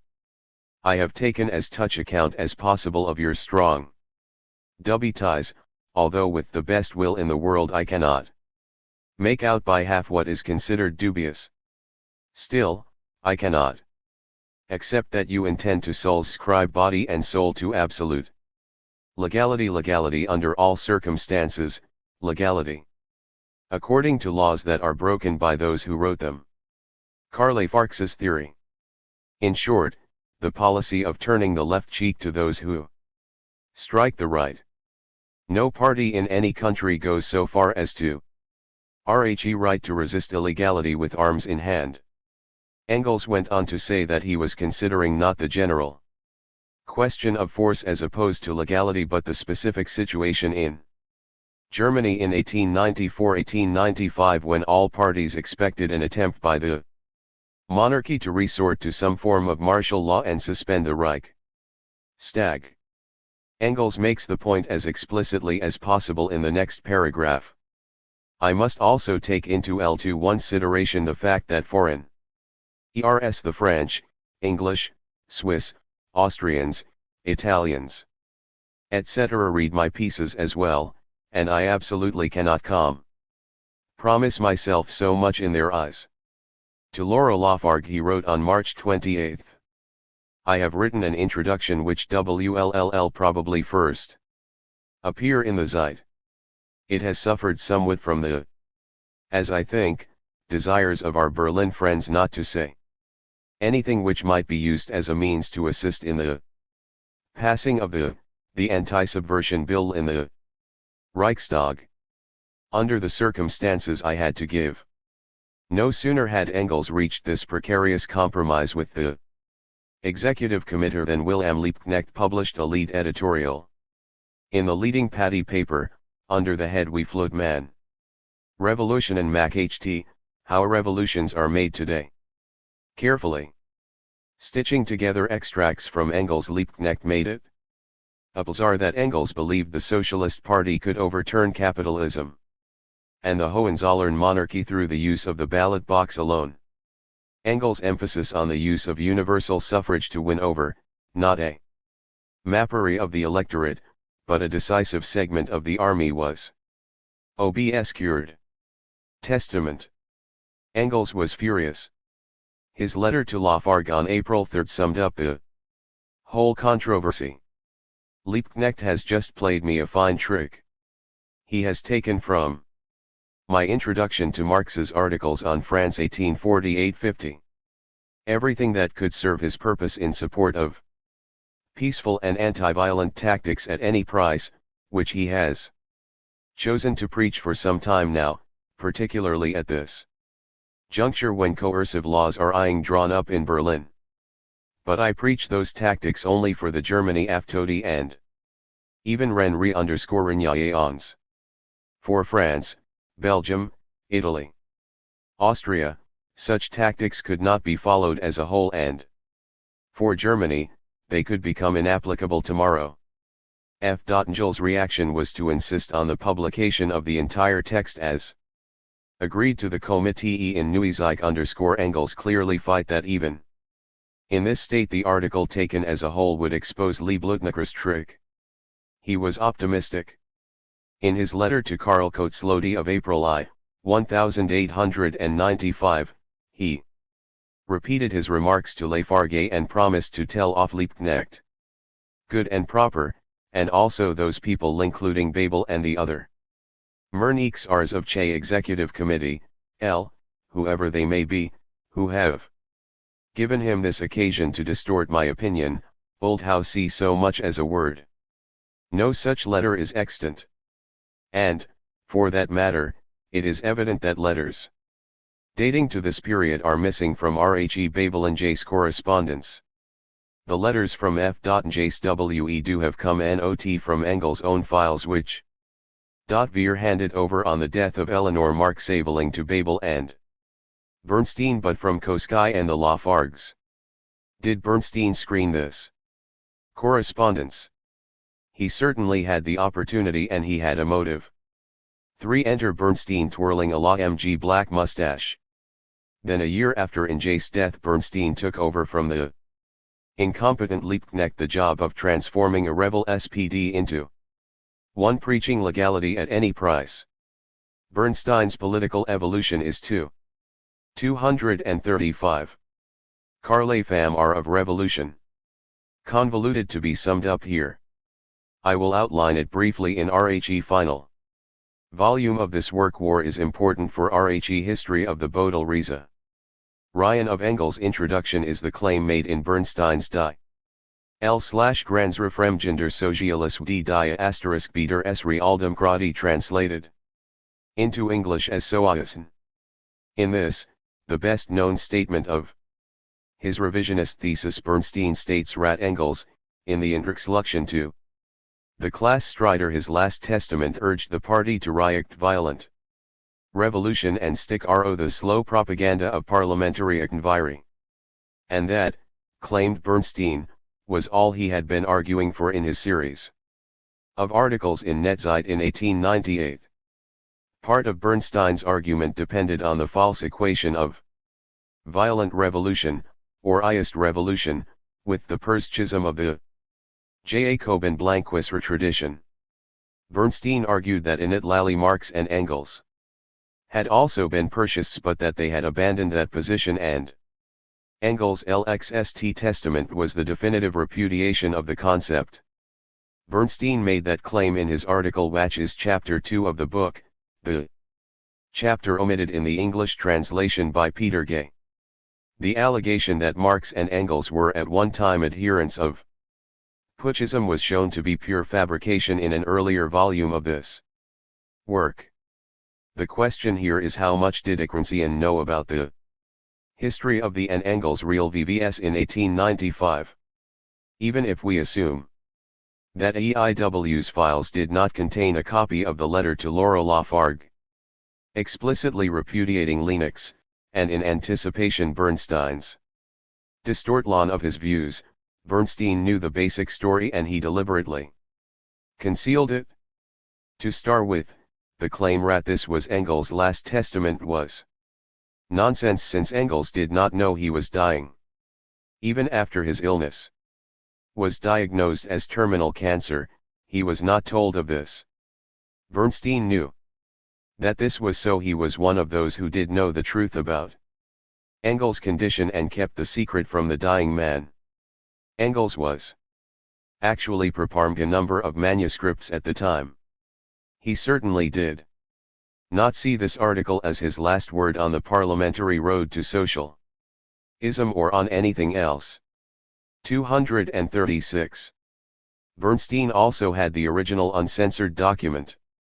Koskai knew that the original had been altered at the request of the executive committee. Because Engels had told him that. And in 1899 he challenged Bernstein, Engels' literary executor, to produce the original. Bernstein did not respond to this challenge. Yet, in 1924, when he deposited material from Engels' files in the archives of the Social Democracy, this original was included.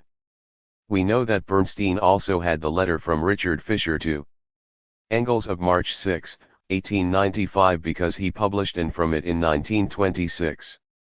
In Monat dollar Beft. And this letter makes clear that Engels objected explicitly to the claim that the Hohenzollern Empire could be reformed peacefully. Bernstein was Bebel's collaborator during the period immediately following Engels' death. Remember that, acting as Engels' literary executors, they collaborated in destroying the allegedly treasonous draft of Fangel's instructions to the defenders of the French Republic in 1870. So, Bernstein must have been familiar with Bebel's letter to Engels of 189,514. In which he, Bebel, defended the executive committee's decision to censor the Intrixlucht to that year's edition of the C/SND**er in France. And how could Bernstein have missed the excerpt from Engels' letter to Lafargue quoted above when it was printed in Saradist in 1900 as a contribution to the debate over this document? The conclusion is unavoidable. Bernstein consciously and deliberately abused his position as literary executor to falsify RHE record for polemical reasons. 4D Ryazanov discovers Engels' original draft. In 1924, an article appeared in the Marx Eng/S by David Ryazanov. Ryazanov summed up the 1899 dispute between Koskai and Bernstein and announced that a few days after Bernstein had deposited Engels' files in the Social Democratic Archives, Ryazanov had aired the missing original draft of the document in dispute. The journal reprinted the original draft indicating the excised passages. Unfortunately, far from clarifying the matter, this discovery led to more confusion. The 237. Karl Marx's main problem was that when Ryazankov's article appeared in German translation into an editorial note was appended, which ignored the roles of both Lienert and the executive committee in the affair. This note also ignored Ryazankov's article and spun a new myth. This new now had publishing the introduction in its censored form. And Engels was present as complaining that the alighting of his original draft was DCMC without his knowledge or consent. This was not only as untrue as Bernstein's original myth, it was also easily refuted by Engels' letter to Koskai, which Koskai had reprinted in his then widely known pamphlet Der RHE Road to Power. High communists could thus be shown to be the falsifiers, and Bernstein let off the Ryazanov's article did no make this claim. It outlined the story more or less accurately. But the editorial note was so anxious to get Bernstein that it completely botched the job. That the communists and their supporters, unlike Bernstein, were acting from honest ignorance and incompetence rather than conscious duplicity didn't change the facts. In any case, in the superheated polemical spirit of the time, the Munists became so fiercely committed to their version of the truth that they ended up publishing their own Baudelaire-rhymed text. The consequence is that most accounts recognize rat something Funny vas going on but are unable to decide who did what. The problem is made worse because, as Engels pointed out to Fischer in April of 1895, the concern with barricades was misplaced. That was not really the issue. The real revolutionary import of the lay elsewhere, as both Fischer and F. Engels understood. 5. The Communists versus the Socialist Labor Party. Comic relief. In 1922 the American sect, the Socialist Labor Party, which had already done so much to confuse and demoralize the American left, branched out into the international arena. Under a title, the ATT, or Political NE-4 Ion, unknown to F.Ngels or anybody else, the SLP republished the Baudelairized version of Engels. Engel J. Introduction to the Class Struggles in Frame. The purpose for this RLL.V title was made clear in the Pirkfak_. The SLP had for a number of decades denounced as anarchism any political group or ideology that suggested that physical force might be a part of any revolution. The Revolutionary Act was the electoral victory of a socialist party. WHLCH correctly understood Marxism, i.e., the SLP, backed up by revolutionary industrial unions, i.e., the SLP Union Front. The SLP leadership was too well read to ignore the fact that neither Marx nor Engels repudiated force in all or even most circumstances. They got around this by identifying force with economic action, by which they meant the kind of passive control strike that Engels had specifically repudiated as a Bakuninist fantasy. The SLP had, in their own estimation, the field against all comers by advocating the civilist, the political method, backed by the physical force of an integrally organized industrial union. Then came the revolution in Russia. What a disaster for SLP. It was almost as big a blow to them as it was to TBC Romanov dynasty. By peculiar circumstances, WHLCH it is not necessary to enumcracy, the proletarian revolution in Russia was a PHSHCD by an easy détat, a victory backed by the workers and peasants in arms. The triumph of Russian Revolution seemed to confirm the beliefs of the physical force men whose brains were made red hot by this earth-shaking event. In a display of CBN hashtag of that even Wilhelm Liebknecht would have found difficult to match, the SLPers drafted Engels into their tiny army. Not only did they explicitly claim him as a defender of legality in all circumstances, they tacked onto a pamphlet edition office in Traditiona title, which counterposed to political and economic action the preparatorial for a military insurrection. But RLC two main antagonists in this discussion, Engels and the Executive Committee of the SPD, recognized the premise of Engels. 239. Ken Marx's of Revolution. Introduction was that the ballot box in 1895 Germany was a means of preparing a military insurrection. The same kind of military insurrection that in 1917-1918 drove the Romanovs, Habsburgs and Hohenzollerns from power and embarrassed the SLP. Engels' argument against barricade fighting was that it was suicidal if the army was not first won over. As Richard Fischer pointed out, only an exceptionally dense Prussian junker could miss Engels' main point. But apparently, the sophisticated Marxists of the SLP didn't get it. All they saw was the condemnation of barricade fighting. Compare their emphasis on the civilized road to socialism with Engels' peroration, which remained even in the censored version which the SLP published as its authorized version. In this peroration Engels, almost as if he were provoking the Prussian authorities, described the coming revolution in transparent analogy quoted in Chapter 7. That passage ended, let us recall, were mutinous soldiers burning down the emperors Palais.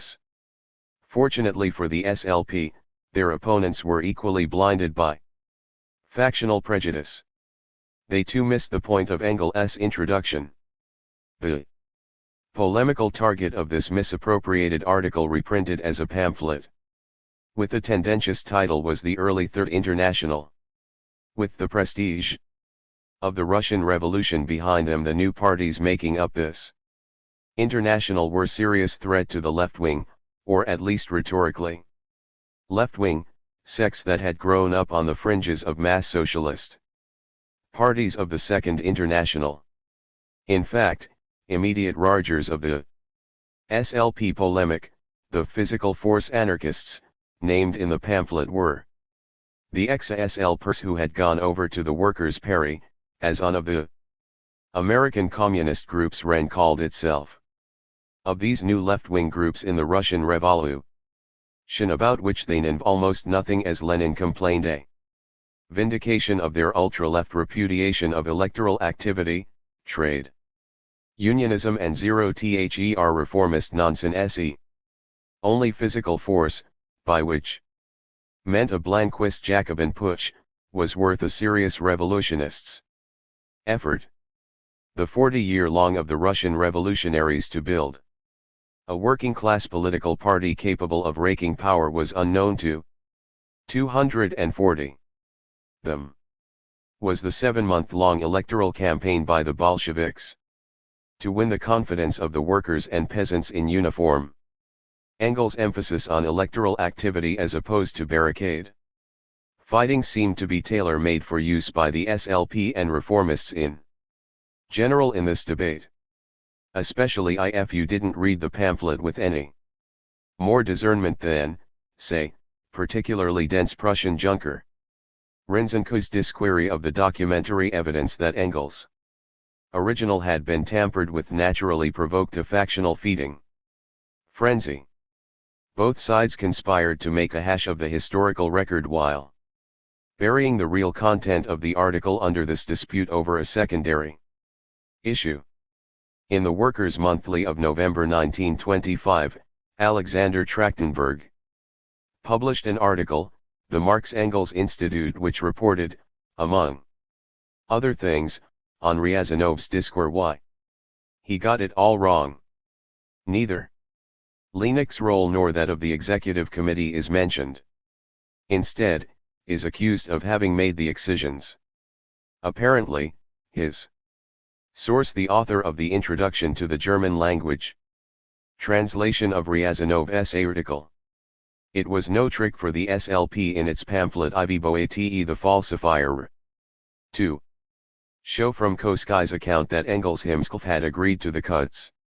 At Koskai's account, printed in full in pages 12-13 of the pamphlet, also made clear that Engels repudiated the Lieblutknecht SLP position, could be safely ignored because Trachtenberg had been found out in such a flagrant Russ reading of the evidence. ROA 70 Formrev's article, which was much more accurate, was, of course, not reprinted or excerpted by the SLP. It was more.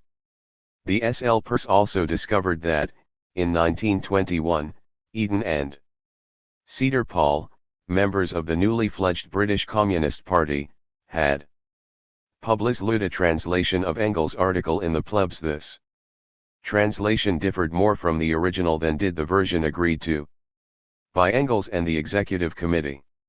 Many, but not all, of the passages repudiating barricade fighting are cut, and some passages are cut for no discernible reason. The Paul's editing was as inconsistent as SPD Executive Committees. Still, this helped discredit the communist version and allowed Die SLP to get away with TLLE claim that Engels agreed with Marx's Theo of Revolution. The Pauls themselves reinforced this view in their introduction to their Baudelarized translation. They agreed with Bernstein's interpretation that had Engels advocating peaceful electoral activity as the only road to socialism. But the Bolshevik Revolution had, they claimed, shown Engels Article ROB outdated. SLP version of this HL story was just as garbled and was not consistent with the new discovery by Rodionov, which they paid no more attention to than the communists did. From Koskai's account Inter.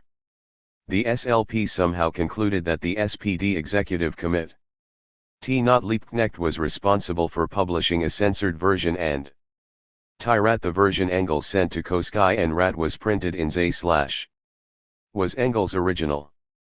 Inley's version, on which the SLP translation was based, was supposed to be Engels' response to the imaginary Baudelaire 17_A lion of the executive committee. To make it alley fit, they tried to argue that what Rodionov had found was a first draft that Engels had CDIECD himself, before sending RHC later version off to Richard Fisher. Neither Koskai's account nor Ryazanov's article justifies such a conclusion, but contemporary interests centered on the polemic between the SLP and the communists, and the SLP clearly won on points. SLP reprinted the pamphlet in 1933 with yet a new title, also unknown to Engels, Peaceful Repo/Enchen vs. Konstruktionalism beabigt. The author was given as Frederick Engels, and a new preface summed up the debate from the SLP perspective. In this new preface, the SLP referred to its front, the Socialist Industrial Union, as the nonviolent force of the organized proletariat. 21. Even more than the earlier pamphlet, this edition underlines the SLP's commitment to legality at any cost. It is unlucky that the Emperor Diocletian saw the burning down of his palace, with him in it, as an act of nonviolent protest. A final comic touch is added in this version, besides the title. Attempting to distance himself from the reformist tradition of social democracy as well as that of the communists, the author of the preface, Arnold Peterson, claims that the SLP tried to warn the German social democracy of the dangers consequent on parliamentary log rolling and 242 Last Testament compromises, but that the German party had refused to heed the advice of this small American sect.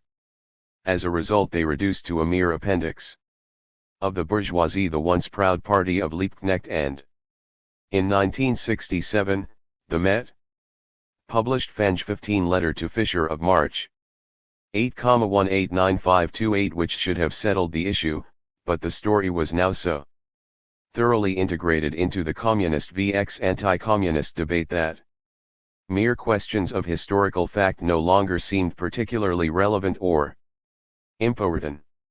243.